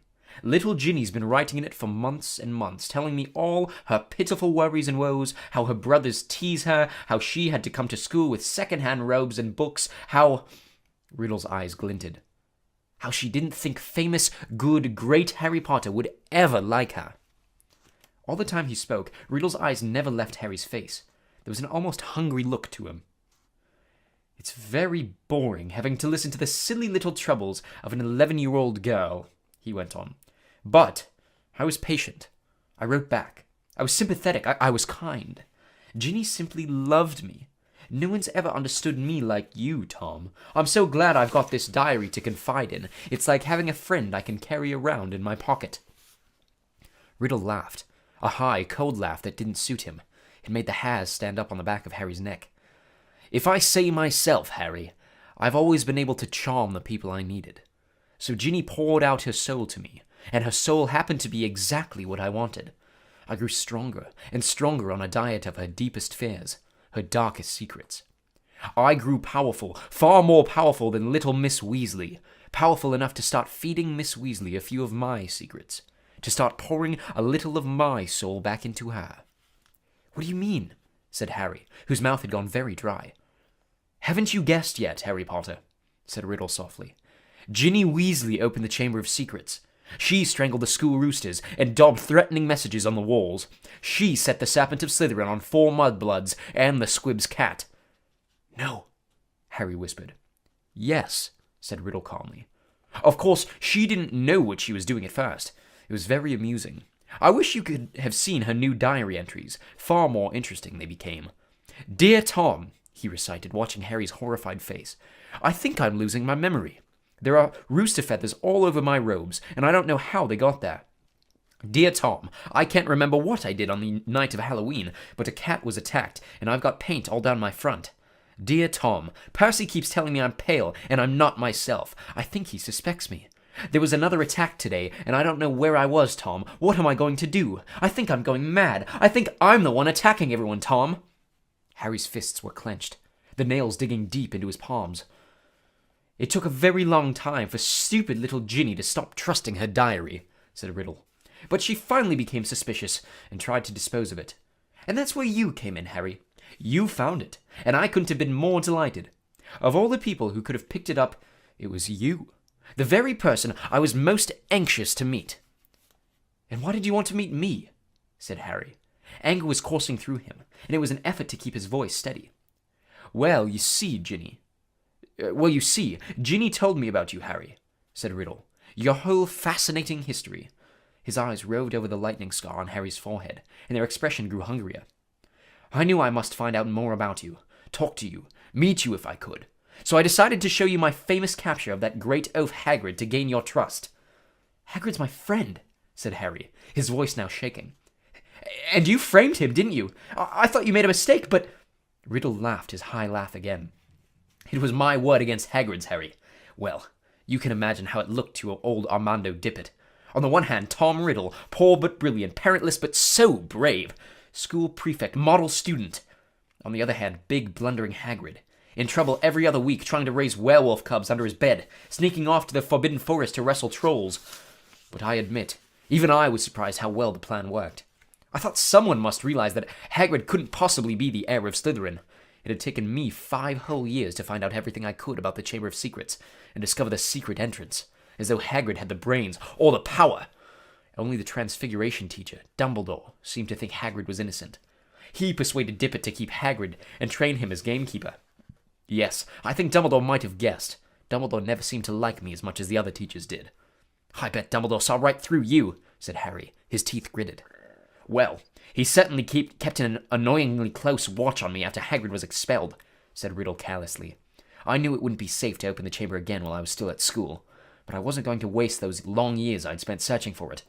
I decided to leave behind a diary, preserving my 16-year-old self in its pages, so that one day, with luck, I would be able to lead another in my footsteps and finish Salazar Slytherin's noble work.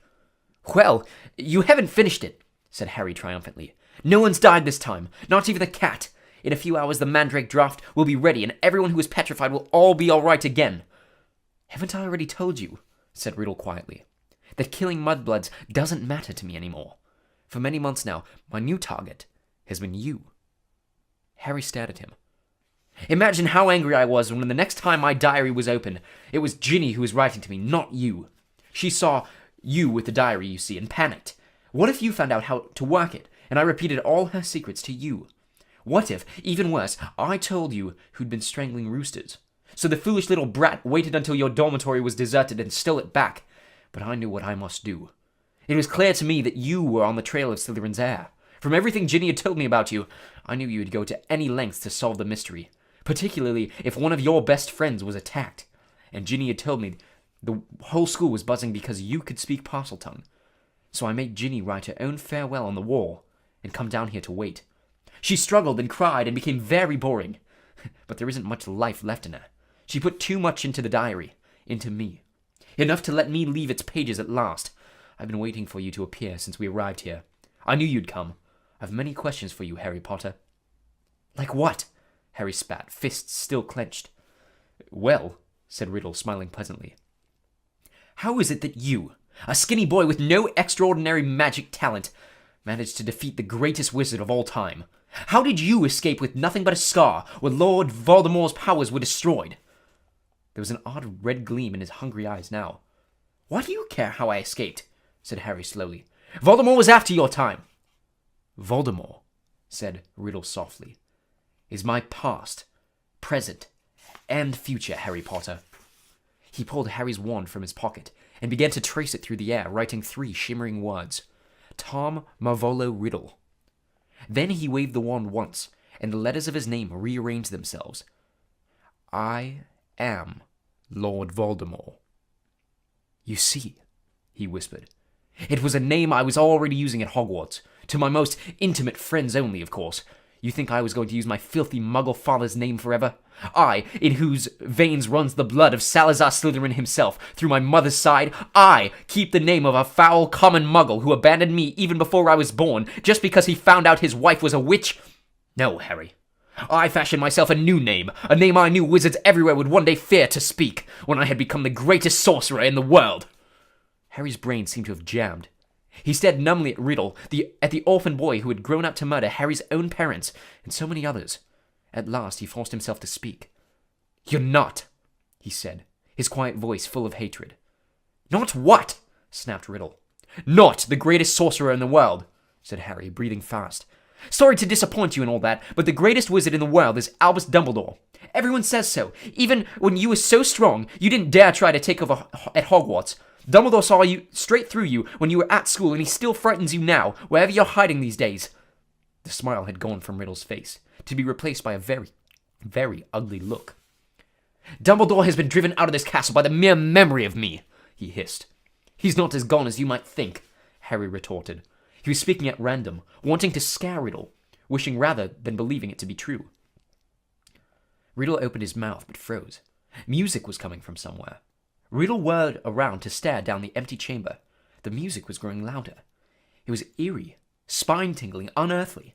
It lifted the hair on Harry's scalp and made his heart feel as though it was swelling to twice its normal size. Then, as the music reached such a pitch that Harry felt it vibrating it inside his own ribs, flames erupted at the top of the nearest pillar. A crimson bird the size of a swan had appeared, piping its weird music to the vaulted ceiling. It had a glittering golden tail as long as a peacock's, and gleaming golden talons, which were gripping a ragged bundle. A second later, the bird was flying straight at Harry. It dropped the ragged thing it was carrying at its feet, then landed heavily on his shoulder. As it folded its great wings, Harry looked up and saw it had a long, sharp golden beak and a beady black eye. The bird stopped singing. It sat still and warm next to Harry's cheek, gazing steadily at Riddle. That's a phoenix, said Riddle, staring shrewdly back at it. Fox? Harry breathed, and he felt the bird's golden claws squeeze his shoulder gently. And that, said Riddle, now eyeing the ragged thing that Fox had dropped. That's the old school sorting hat. So it was. Patched, frayed, and dirty, the hat lay motionless at Harry's feet. Riddle began to laugh again. He laughed so hard that the dark chamber rang with it, as though 10 Riddles were laughing at once. This is what Dumbledore sends his defender! A songbird and an old hat! Do you feel brave, Harry Potter? Do you feel safe now? Harry didn't answer.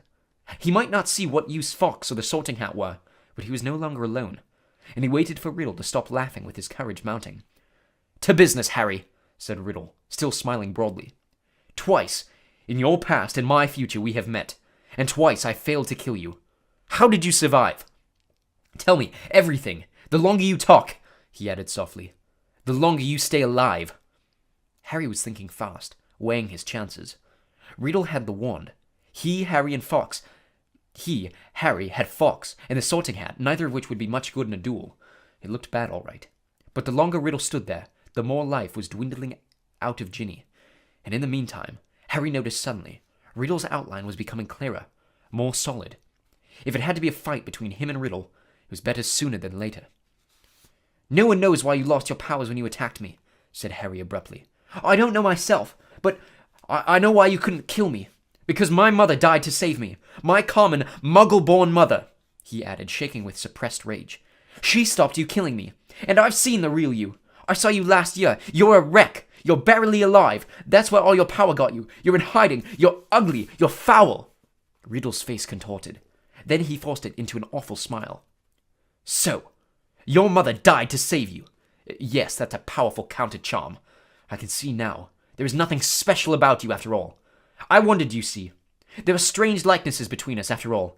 Even you must have noticed. Both half-bloods, orphans, raised by muggles. Probably the only two Possumhouse to come to Hogwarts since the great Slytherin himself. We even look something alike. But after all, it was merely a lucky chance that saved you from me. That's all I wanted to know. Harry stood, tense, waiting for Riddle to raise his wand. But Riddle's twisted smile was widening again. Now, Harry, I'm going to teach you a little lesson. Let's match the powers of Lord Voldemort, heir of Salazar Slytherin, against famous Harry Potter, and the best weapons Dumbledore can give him. He cast an amused eye over Fawkes and the Sorting Hat, then walked away. Harry, fear spreading up his numb legs, watched Riddle stop between the high pillars and look up into the stone face of Slytherin, high above him in the half-darkness. Riddle opened his mouth wide and hissed, but Harry understood what he was saying. "Speak to me, Slytherin, greatest of the Hogwarts Four." Harry wheeled around to look up at the statue. Fawkes swang on his shoulder. Slytherin's gigantic stone face was moving. Horror-struck, Harry saw his mouth opening, wider and wider to make a huge black hole. And something was stirring inside the statue's mouth. Something was slithering up from its depths. Harry backed away until he had hit the dark chamber wall, and as he shut his eyes tight, he felt Fawkes' wings sweep his cheek as he took flight. Harry wanted to shout, "Don't leave me!" But what chance did a phoenix have against the king of serpents? Something hit the huge stone floor of the chamber. Harry felt it shudder. He knew what was happening. He could sense it, could almost see the giant serpent uncoiling itself from Slytherin's mouth. Then he heard Riddle's hissing voice. "Kill him!" The basilisk was moving toward Harry. He could hear its heavy body slithering heavily across the dusty floor. Eyes still tightly shut, Harry began to run blindly sideways, his hands outstretched, feeling his way. Voldemort was laughing. Harry tripped. He fell hard onto the stone and tasted blood. The serpent was barely feet from him. He could hear it coming. There was a loud, explosive spitting sound right above him, and then something heavy hit Harry so hard that he was smashed into the wall. Waiting for fangs to sink through his body, he heard more mad hissing, something thrashing wildly off the pillars. He couldn't help it. He opened his eyes wide enough to squint at what was going on. The enormous serpent, bright poisonous green, thick as an oak trunk, had raised itself high in the air, and its great blunt head was weaving drunkenly between the two pillars. As Harry trembled, ready to close his eyes if it turned, he saw what had distracted the snake. Fawkes was soaring around its head, and the basilisk was snapping furiously at him with fangs long and thin as sabers. Fawkes dived. His long golden beak sank out of sight, and sudden shower of dark blood spattered the floor. The snake's tail thrashed, narrowly missing Harry, and before Harry could shut his eyes, it turned. Harry looked straight into its face and saw that its eyes, both its great bulbous yellow eyes, had been punctured by the phoenix. Blood was streaming to the floor, and the snake was spitting in agony. "No!" Harry heard Riddle screaming. "Leave the bird! Leave the bird! The boy is behind you! You can still smell him! Kill him!" The blinded serpent swayed, confused, still deadly. Fawkes was circling its head, piping its eerie song, jabbing here and there at its scaly nose as the blood poured from its ruined eyes. "Help me! Help me!" Harry muttered wildly. "Someone! Anyone!" The snake's tail whipped across the floor again. Harry ducked. Something soft hit his face. The basilisk had swept the Sorting Hat into Harry's arms. Harry seized it. It was all he had left, his only chance. He rammed it onto his head and threw himself flat onto the floor as the basilisk's tail swung over him again. "Help me! Help me!" Harry thought. His eyes screwed tight under the hat. "Please help me!" There was no answering voice. Instead, the hat contracted, as though an invisible hand was squeezing it very tightly. Something very hard and heavy thudded on top of Harry's head, almost knocking him out. Stars winking in front of his eyes, he grabbed the top of the hat to pull it off, and felt something long and hard beneath it. A gleaming silver sword had appeared inside the hat, its handle glittering with rubies the size of eggs. "Kill the boy! Leave the bird! The boy is behind you! Sniff! Smell him!" Harry was on his feet already. The basilisk's head was falling, its body coiling around him, hitting pillars as it twisted to face him. He could see the vast, bloody eye sockets, the mouth stretching wide enough to swallow him whole, lined with fangs, long as a sword, thin, glittering, venomous. It lunged blindly. Harry dodged it, and it hit the chamber wall. It lunged again, and its forked tongue lashed Harry's side. He raised the sword in both hands. The basilisk lunged again, and this time its aim was true. Harry threw his whole weight behind the sword and drove it to the hilt into the roof of the serpent's mouth. But as warm blood drenched Harry's arms, he felt a searing pain just above his elbow. One long poisonous fang was sinking deeper and deeper into his arm, and it splintered as the basilisk keeled over sideways and fell, twitching to the floor. Harry slid down the wall. He gripped the fang that was spreading poison through his body and wrenched it out of his arm. But he knew it was too late. White-hot pain was spreading slowly and steadily from the wound. Even as he dropped the fang and watched his own blood soaking his robes, his vision went foggy. The chamber was dissolving in a whirl of dull color. A patch of scarlet swam past, and Harry heard a soft clatter of claws beside him. "Fox," said Harry thickly. You were fantastic, Fox." He felt the bird lay its beautiful head on the spot where the serpent's fang had pierced him. He could hear echoing footsteps, and then a dark shadow moved in front of him. "You're dead, Harry Potter," said Riddle's voice above him. "Dead. Even Dumbledore's bird knows it. Do you see what he's doing, Potter? He's crying." Harry blinked. Fox's head slid in and out of focus. Thick, pearly tears were trickling down the glossy feathers. "I'm going to sit here and watch you die, Harry Potter. Take your time. I'm in no hurry." Harry felt drowsy. Everything around him seemed to be spinning. "So ends the famous Harry Potter," said Riddle's distant voice. "Alone in the Chamber of Secrets, forsaken by his friends, defeated at last by the Dark Lord he so unwisely challenged. You'll be back with your dear mudblood mother soon, Harry. She bought you 12 years of borrowed time, but Lord Voldemort got you in the end, as you know he must." If this is dying, thought Harry, it's not so bad. Even the pain was leaving him. But was this dying? Instead of going black, the chamber seemed to be coming back into focus. Harry gave his head a little shake, and there was Fox, still resting his head on Harry's arm. A pearly patch of tears was shining all around the wound, except that there was no wound. "Get away, bird!" said Riddle's voice suddenly. "Get away from him! I said, get away!" Harry raised his head. Riddle was pointing Harry's wand at Fox. There was a bang like a gun, and Fox took flight again in a whirl of gold and scarlet. "Phoenix tears," said Riddle quietly, staring at Harry's arm. "Of course. Healing powers. I forgot."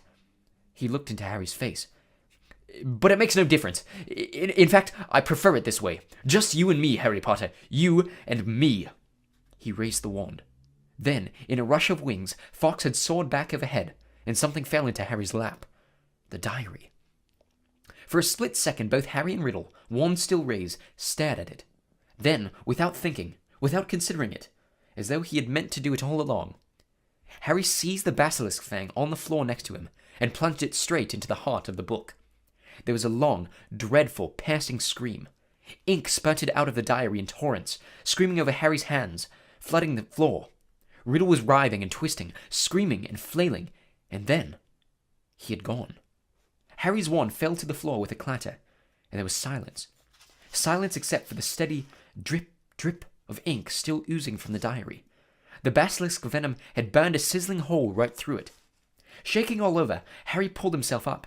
His head was spinning, as though he'd just travelled miles by flue powder. Slowly, he gathered together his wand and the sorting hat, and with a huge tug, retrieved the glittering sword from the roof of the basilisk's mouth. Then came a faint moan from the end of the chamber. Ginny was stirring. As Harry hurried toward her, she sat up. Her bemused eyes travelled from the huge form of the dead basilisk, over Harry in his blood-soaked robes, then to the diary in his hand. She drew a great, shuddering gasp, and tears began to pour down over her face. "Harry! Oh, Harry! I tried to tell you at breakfast, but couldn't say it in front of Percy. It was me, Harry, but I swear, I didn't mean to. Riddle made me. He took me over, and how did you kill that thing? Where's Riddle? The last thing I remember is him coming out of the diary." "It's all right," said Harry, holding up the diary and showing Ginny the fang hole. "Riddle's finished. Look, him and the basilisk. Come on, Ginny, let's get out of here." "I'm going to be expelled," Ginny wept as Harry helped her awkwardly to her feet. "I've looked forward to coming to Hogwarts ever since Bill came, and now I'll have to leave, and what'll Mum and Dad say?" Fox was waiting for them, hovering in the chamber entrance. Harry urged Ginny forward. They stepped over the motionless coils of the dead basilisk, through the echoing gloom, and back into the tunnel. Harry heard the stone doors close behind them with a soft hiss. After a few minutes' progress up the dark tunnel, a distant sound of slowly shifting rock reached Harry's ears. "Ron!" Harry yelled, speeding up. "Ginny's okay! I've got her!" He heard Ron give a strangled cheer, and then turned the next bend to see his eager face staring through the sizable gap he had managed to make in the rockfall. "Ginny!" Ron thrust an arm through the gap in the rock to pull her through first. "You're alive! I don't believe it! What happened? How? Where did that bird come from?" Fawkes had swooped through the gap after Ginny. "He's Dumbledore's," said Harry, squeezing through himself. "How come you've got a sword?" said Ron, gaping at the glittering weapon in Harry's hand. "I'll explain when we get out of here," said Harry with a sideways glance at Ginny, who was crying harder than ever. "But later," Harry said shortly. He didn't think it was a good idea to tell Ron yet who had opened the chamber, not in front of Ginny anyway. "Where's Lockhart?" "Back there," said Ron, still looking puzzled, but jerking his head up the tunnel toward the pipe. "He's in a bad way. Come and see." Led by Fawkes, whose wide scarlet wings emitted a soft golden glow in the darkness, they walked all the way back to the mouth of the pipe. Gilderoy Lockhart was sitting there, humming placidly to himself. "His memory's gone," said Ron. "The memory charm backfired. He hit himself instead of us. He hasn't got a clue who he is, or where he is, or who we are. I told him to come and wait here. He's a danger to himself." Lockhart peered good-naturedly up at them all. "Hello," he said. "Odd sort of place this is, isn't it? Do you live here?" "No," said Ron, raising his eyebrows at Harry. Harry bent down and looked up at the long, dark pipe. "Have you thought of how we're going to get back up this?" he said to Ron. Ron shook his head, but Fawkes the Phoenix had swooped past Harry and was now fluttering in front of him, his beady eyes bright in the dark. He was waving his long golden tail feathers. Harry looked uncertainly at him. "He looks like he wants you to grab hold," said Ron, looking perplexed. "But you're much too heavy for a bird to pull up there." "Fawkes," said Harry. "Fawkes isn't an ordinary bird." He turned quickly to the others. "We've got to hold on to each other. Ginny, grab Ron's hand. Professor Lockhart—" "He means you," said Ron sharply to Lockhart. "You hold Ginny's other hand." Harry tucked the sword and the sorting hat into his belt. Ron took hold of the back of Harry's robes, and Harry reached out and took hold of Fawkes' strangely hot tail feathers. An extraordinary lightness seemed to spread through his whole body, and the next second, in a rush of wings, they were flying upward through the pipe. Harry could hear Lockhart dangling below him, saying, "Amazing! Amazing! This is just like magic!" The chill air was whipping through Harry's hair, and before he'd stopped enjoying the ride, it was over. All four of them were hitting the wet floor of Moaning Myrtle's bathroom, and as Lockhart straightened his hat, the sink that had hid the pipe was sliding back into place. Myrtle goggled at them. "You're alive!" she said blankly to Harry. "There's no need to sound disappointed," he said grimly, wiping flecks of blood and slime off his glasses. "Oh, well, I'd just been thinking. If you had died, you'd have been welcome to share my toilet," said Myrtle, blushing silver. "Ugh!" said Ron as they left the bathroom for the dark, deserted corridor outside. "Harry, I think Myrtle's grown fond of you. You've got competition, Ginny." But tears were still flooding silently down Ginny's face. "Where now?" said Ron, with an anxious look at Ginny. Harry pointed. Fawkes was leading the way, glowing gold along the corridor. They strode after him, and moments later found themselves outside Professor McGonagall's office. Harry knocked and pushed the door open. Chapter 18. Dobby's Reward. For a moment there was silence as Harry, Ron, Ginny, and Lockhart stood in the doorway, covered in muck and slime, and, in Harry's case, blood. There was a scream. "Ginny!" It was Mrs. Weasley, who had been sitting crying in front of the fire. She leapt to her feet, closely followed by Mr. Weasley, and both of them flung themselves on their daughter. Harry, however, was looking past them. Professor Dumbledore was standing by the mantelpiece, beaming, next to Professor McGonagall, who was taking great, steadying gasps, clutching her chest. Fawkes went whooshing past Harry's ear and settled on Dumbledore's shoulder, just as Harry found himself and Ron being swept into Mrs. Weasley's tight embrace. "You saved her! You saved her! How did you do it?" "I think we'd all like to know that," said Professor McGonagall weakly. Mrs. Weasley let go of Harry, who hesitated for a moment, then walked over to the desk and laid upon it the sorting hat, the ruby-encrusted sword, and what remained of Riddle's diary. Then he started telling them everything. For nearly a quarter of an hour he spoke into the rapt silence. He told them about hearing the disembodied voice, how Hermione had finally realized that he was hearing a basilisk in the pipes, how he and Ron had followed the spiders into the forest, that Aragog had told them where the last victim of the basilisk had died, how he had guessed that Moaning Myrtle had been the victim, and that the entrance to the Chamber of Secrets might be in her bathroom. Very well, Professor McGonagall prompted him as he paused. So, you found out where the entrance was, breaking 100 school rules into pieces along the way, I might add. But how on earth did you all get out of there alive, Potter? So Harry, his voice now growing hoarse from all this talking, told them about Fawkes's timely arrival and about the Sorting Hat giving him the sword. But then he faltered. He had so far avoided mentioning Riddle's diary, or Ginny. She was standing with her head against Mrs. Weasley's shoulder, and tears were still coursing silently down her cheeks. What if they expelled her? Harry thought in panic.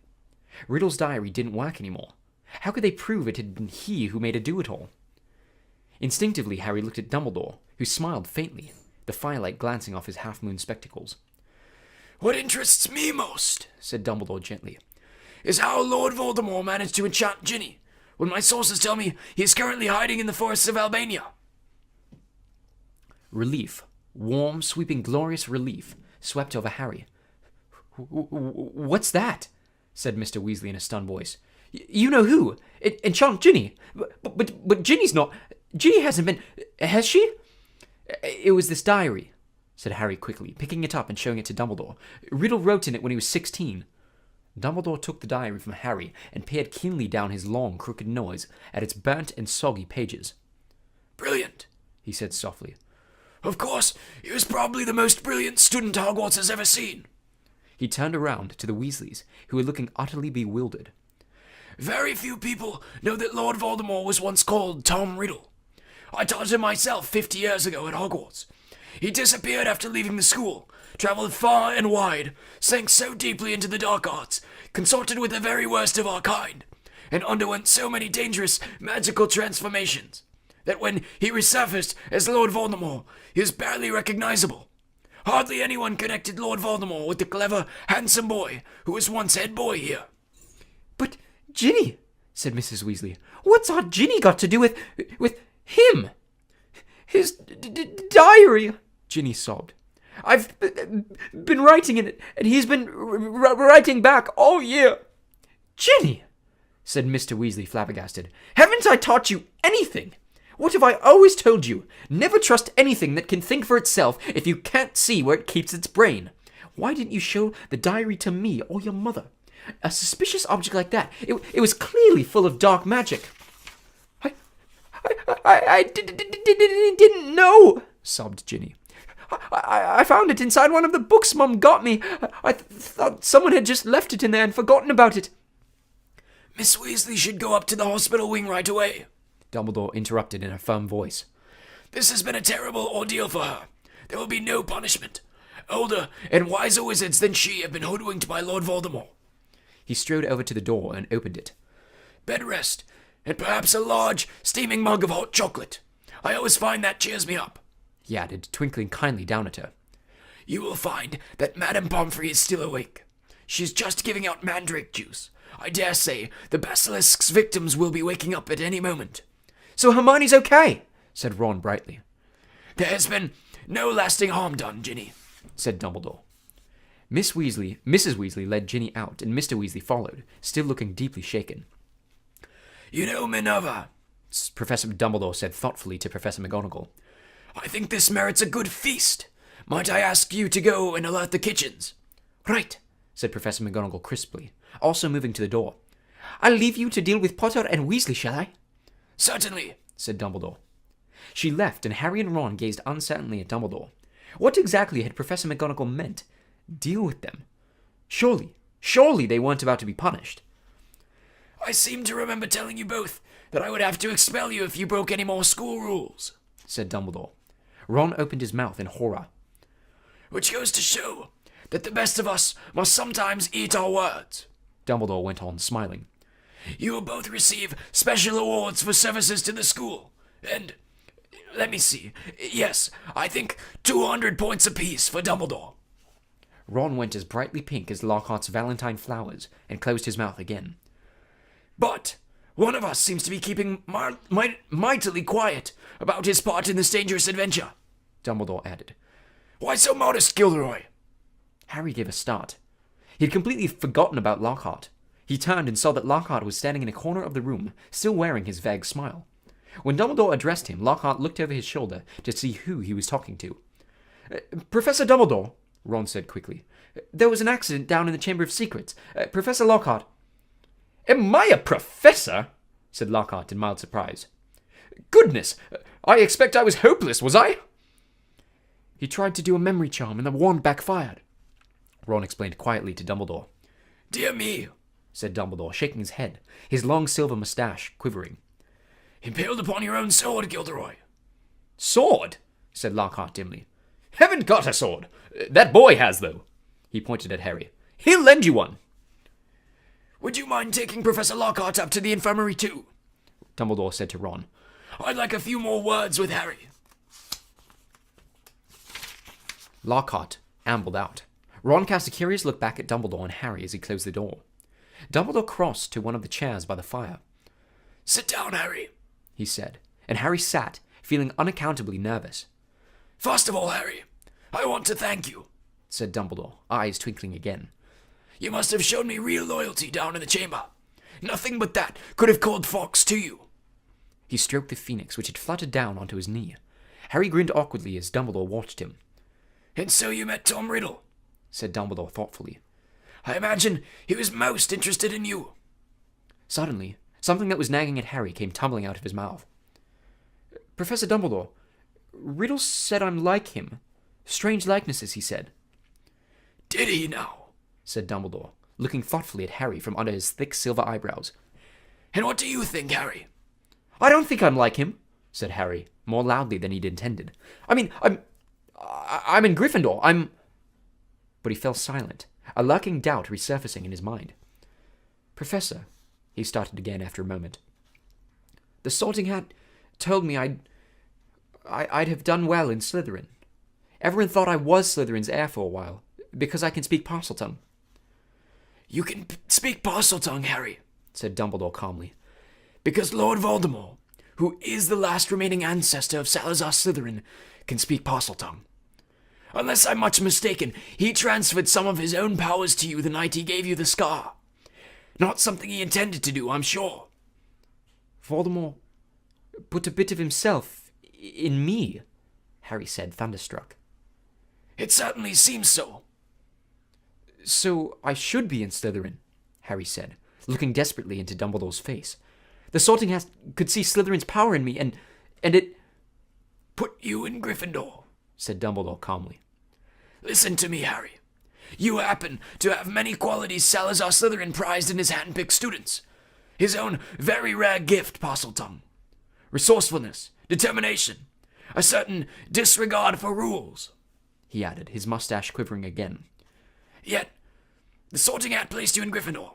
You know why that was. Think. It only put me in Gryffindor, said Harry in a defeated voice, because I asked not to go in Slytherin. Exactly, said Dumbledore, beaming once more. Which makes you very different from Tom Riddle. It is our choices, Harry, that show what we truly are, far more than our abilities. Harry sat motionless in his chair, stunned. If you want proof, Harry, that you belong in Gryffindor, I suggest you look more closely at this. Dumbledore reached across to Professor McGonagall's desk, picked up the blood-stained silver sword, and handed it to Harry. Dully, Harry turned it over, the rubies blazing in the firelight. And then he saw the name engraved just below the hilt. Godric Gryffindor.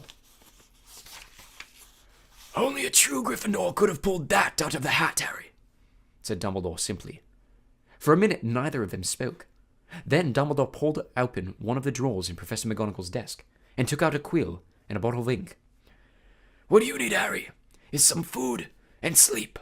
I suggest you go down to the feast while I write to Azkaban. We need our gamekeeper back. And I must draft an advertisement for the Deadly Prophet, too, he added thoughtfully. We'll be needing a new defense against the dark arts teacher. Dear me, we do seem to run through them, don't we? Harry got up and crossed to the door. He had just reached for the handle, however, when the door burst open so violently that he bounced back off the wall. Lucius Malfoy stood there, fury in his face. And cowering behind his legs, heavily wrapped in bandages, was Dobby. "Good evening, Lucius," said Dumbledore pleasantly. Mr. Malfoy almost knocked Harry over as he swept into the room. Dobby went scurrying in after him, crouching at the hem of his cloak, a look of abject terror on his face. The elf was carrying a stained rag, with which he was attempting to finish cleaning Mr. Malfoy's shoes. Apparently, Mr. Malfoy had set out in a great hurry, for not only were his shoes half polished, but his usually sleek hair was disheveled. Ignoring the elf bobbing unapologetically around his ankles, he fixed his cold eyes upon Dumbledore. "So," he said, "you've come back. The governors suspend you, but you still saw fit to return to Hogwarts." "Well, you see, Lucius," said Dumbledore, smiling serenely, "the other 11 governors contacted me today. It was something like being caught in a hailstorm of owls, to tell the truth. They'd heard that Arthur Weasley's daughter had been killed and wanted me back here at once. They seemed to think I was the best man for the job after all. Very strange tales they told me, too. Several of them seemed to think that you had threatened to curse their families if they didn't agree to suspend me in the first place." Mr. Malfoy went even paler than usual, but his eyes were still slits of fury. "So, have you stopped the attacks yet?" he sneered. "Have you caught the culprit?" "We have," said Dumbledore with a smile. "Well," said Mr. Malfoy sharply, "who is it?" "The same person as last time, Lucius," said Dumbledore. "But this time, Lord Voldemort was acting through somebody else, by means of this diary." He held up the small black book with the large hole through the center, watching Mr. Malfoy closely. Harry, however, was watching Dobby. The elf was doing something very odd. His great eyes fixed meaningfully on Harry, he kept pointing at the diary, then at Mr. Malfoy, and then hitting himself hard on the head with his fist. "I see," said Mr. Malfoy slowly to Dumbledore. "A clever plan," said Dumbledore in a level voice, still staring Mr. Malfoy straight in the eye. "Because if Harry's here," Mr. Malfoy shot Harry a swift, sharp look, "and his friend Ron hadn't discovered this book, why, Ginny Weasley might have taken all the blame. No one would ever been able to prove she hadn't acted of her own free will." Mr. Malfoy said nothing. His face was suddenly mask-like. "And imagine," Dumbledore went on, "what might have happened then. The Weasleys are one of our most prominent pureblood families. Imagine the effect on Arthur Weasley and his Muggle Protection Act, if his own daughter was discovered attacking and killing Muggleborns. Very fortunate the diary was discovered, and Riddle's memories wiped from it. Who knows what the consequences might have been otherwise?" Mr. Malfoy forced himself to speak. "Very fortunate," he said stiffly. And still behind his back, Dobby was pointing, first to the diary, then to Lucius Malfoy, then punching himself in the head. And Harry suddenly understood. He nodded at Dobby, and Dobby backed into a corner, now twisting his ears in punishment. "Don't you want to know how Ginny got a hold of that diary, Mr. Malfoy?" said Harry. Lucius Malfoy rounded on him. "How should I know the stupid little girl got a hold of it?" he said. "Because you gave it to her," said Harry. "In Flourish and Blot, you picked up her old Transfiguration book and slipped the diary inside it, didn't you?" He saw Mr. Malfoy's white hands clench and unclench. "Prove it," he hissed. "Oh, no one will be able to do that," said Dumbledore, smiling at Harry. "Not now that Riddle has vanished from the book. On the other hand, I would advise you, Lucius, not to go giving out any more of Lord Voldemort's old school things. If any more of them find their way into innocent hands, I think Arthur Weasley, for one, will make sure they are traced back to you." Lucius Malfoy stood for a moment, and Harry distinctly saw his right hand twitch, as though he was longing to reach for his wand. Instead, he turned to his house elf. "We're going, Dobby." He wrenched open the door, and the elf came hurrying up to him. He kicked him right through it. They could hear Dobby squealing with pain all the way down the corridor. Harry stood for a moment, thinking hard. Then it came to him. "Professor Dumbledore," he said hurriedly, "can I give that diary back to Mr. Malfoy, please?" "Certainly, Harry," said Dumbledore calmly. "But hurry. The feast, remember." Harry grabbed the diary and dashed out of the office. He could hear Dobby's squeals of pain receding around the corner. Quickly, wondering if this plan could possibly work, Harry took off one of his shoes, pulled off his slimy, filthy sock, and stuffed the diary into it. Then he ran down the dark corridor. He caught up with them at the top of the stairs. "Mr. Malfoy," he gasped, skidding to a halt. "I've got something for you." and he forced the smelly sock into Lucius Malfoy's hand. What the? Mr. Malfoy ripped the sock off the diary, threw it aside, then looked furiously from the ruined book to Harry. You'll meet the same sticky end as your parents one of these days, Harry Potter, he said softly. They were meddlesome fools, too. He turned to go. Come, Dobby. I said come! But Dobby didn't move. He was holding up Harry's disgusting, slimy sock, and looking at it as though it were a priceless treasure. Master has given Dobby a sock, said the elf in wonderment. Master gave it to Dobby. What's that? Spat Mr. Malfoy. What did you say? Got a sock, said Dobby in disbelief. Master threw it, and Dobby caught it, and Dobby is free. Lucius Malfoy stood frozen, staring at the elf. Then he lunged at Harry. You've lost me my servant, boy! But Dobby shouted, You shall not harm Harry Potter! There was a loud bang, and Mr. Malfoy was thrown backward. He crashed down the stairs, 3 at a time, landing in a crumpled heap on the landing below. He got up, his face livid, and pulled out his wand. But Dobby raised a long, threatening finger. You shall go now, he said fiercely, pointing down at Mr. Malfoy. You shall not touch Harry Potter! You shall go now! Lucius Malfoy had no chance. With a last incensed stare at the pair of them, he swung his cloak around him and hurried out of sight. Harry Potter free Dobby, said the elf shrilly, gazing up at Harry, moonlight from the nearest window reflected in his orb-like eyes. Harry Potter, set Dobby free! Least I could do, Dobby, said Harry, grinning. Just promise never to try and save my life again. The elf's ugly brown face split suddenly into a wide, toothy smile. I've just got one question, Dobby, said Harry as Dobby pulled on Harry's sock with shaking hands. You told me all this had nothing to do with he who must not be named, remember? Well, it was a clue, sir, said Dobby, his eyes widening as though it was obvious. Was giving you a clue. The Dark Lord, before he changed his name, could be freely named, you see. Right, said Harry weakly. Well, I'd better go. There's a feast, and my friend Hermione should be awake by now. Dobby threw his arms around Harry's middle and hugged him. Harry Potter is greater by far than Dobby knew, he sobbed. Farewell, Harry Potter. And with a final loud crack, Dobby disappeared. Harry had been to several Hogwarts feasts, but never one quite like this. Everybody was in their pajamas, and the celebration lasted all night. Harry didn't know whether the best bit was Hermione running toward him, screaming, "You solved it! You solved it!" or Justin hurrying over from the Hufflepuff table to wring his hand and apologize endlessly for suspecting him. Or Hagrid turning up at 3:30, cuffing Harry and Ron so hard on the shoulders that they were knocked into their plates of trifle. Or his and Ron's 400 points for Gryffindor securing the House Cup for the second year running. Or Professor McGonagall standing up to tell them that all the exams had been cancelled as a school treat. "Oh no," said Hermione. Or Dumbledore announcing that, unfortunately, Professor Lockhart would be unable to return next year, owing to the fact that he needed to go away and get his memory back. Quite a few of the teachers joined in the cheering that greeted this news. "Shame," said Ron, helping himself to a jam donut. "He was starting to grow on me." The rest of the final term passed in a haze of blazing sunshine. Hogwarts was back to normal with only a few small differences. Defense against the dark arts classes were cancelled. "But we've had plenty of practice at that anyway," Ron told the disgruntled Hermione. And Lucius Malfoy had been sacked as a school governor. Draco was no longer strutting around the school as though he owned the place. On the contrary, he looked resentful and sulky. On the other hand, Ginny Weasley was perfectly happy again. Too soon it was time for their journey home on the Hogwarts Express. Harry, Ron, Hermione, Fred, George, and Ginny got a compartment to themselves.